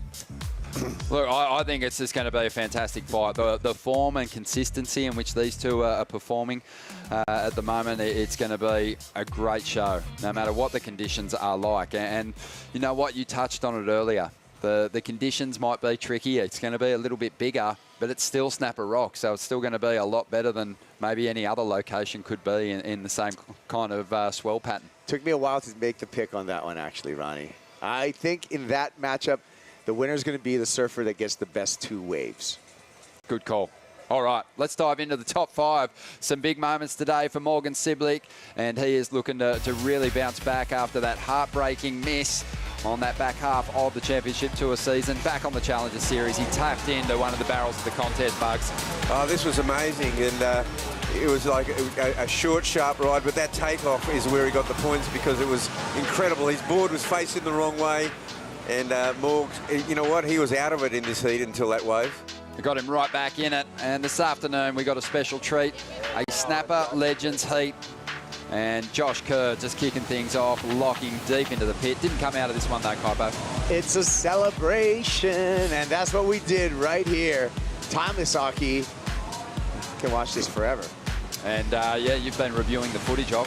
Yeah, I've been reviewing the footage, and see right there, you know, Kuiper picked Dino.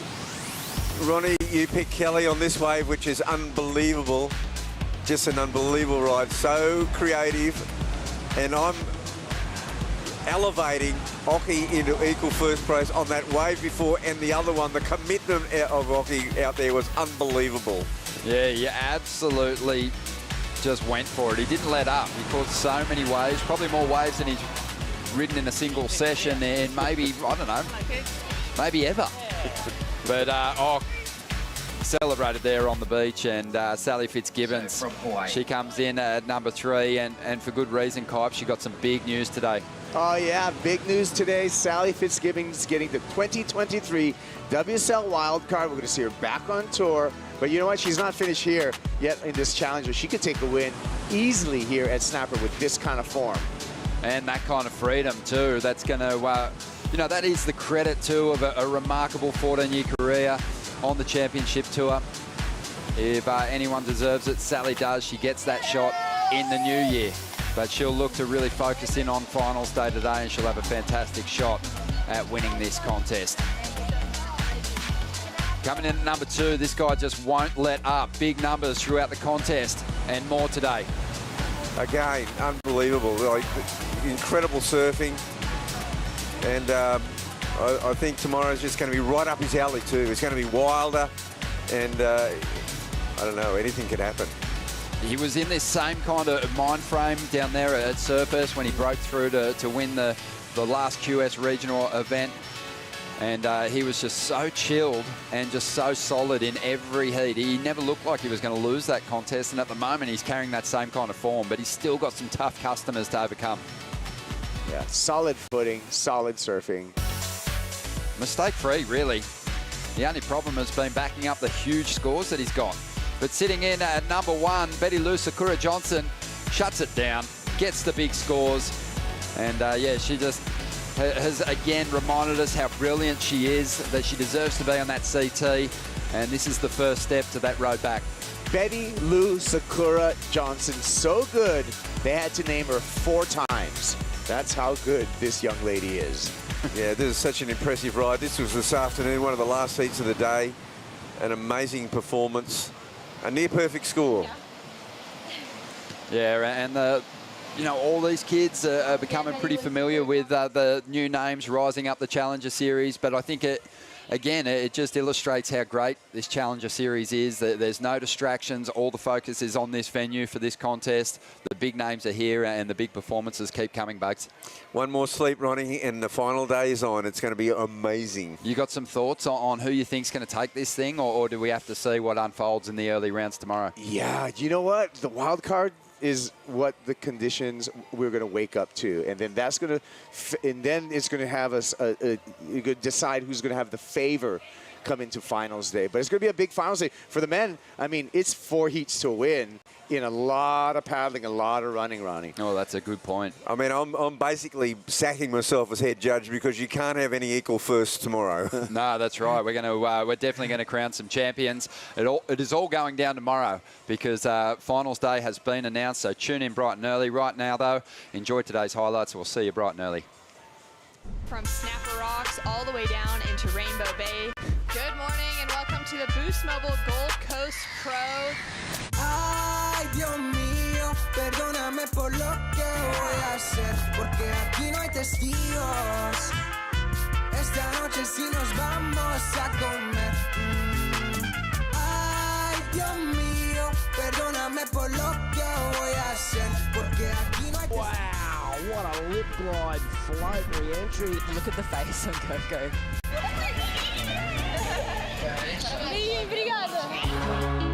Morgan Siblick on a much bigger wave. Wow, the wave spits a couple of times. Dylan Moffat just a Grom from North Narrabeen.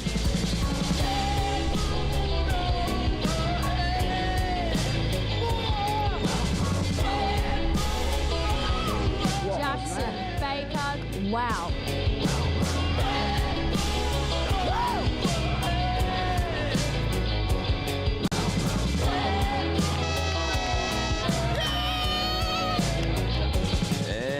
Bit of a hassle there. Tags that one again with so much power. There's nothing like kids' energy to just motivate you. Wow.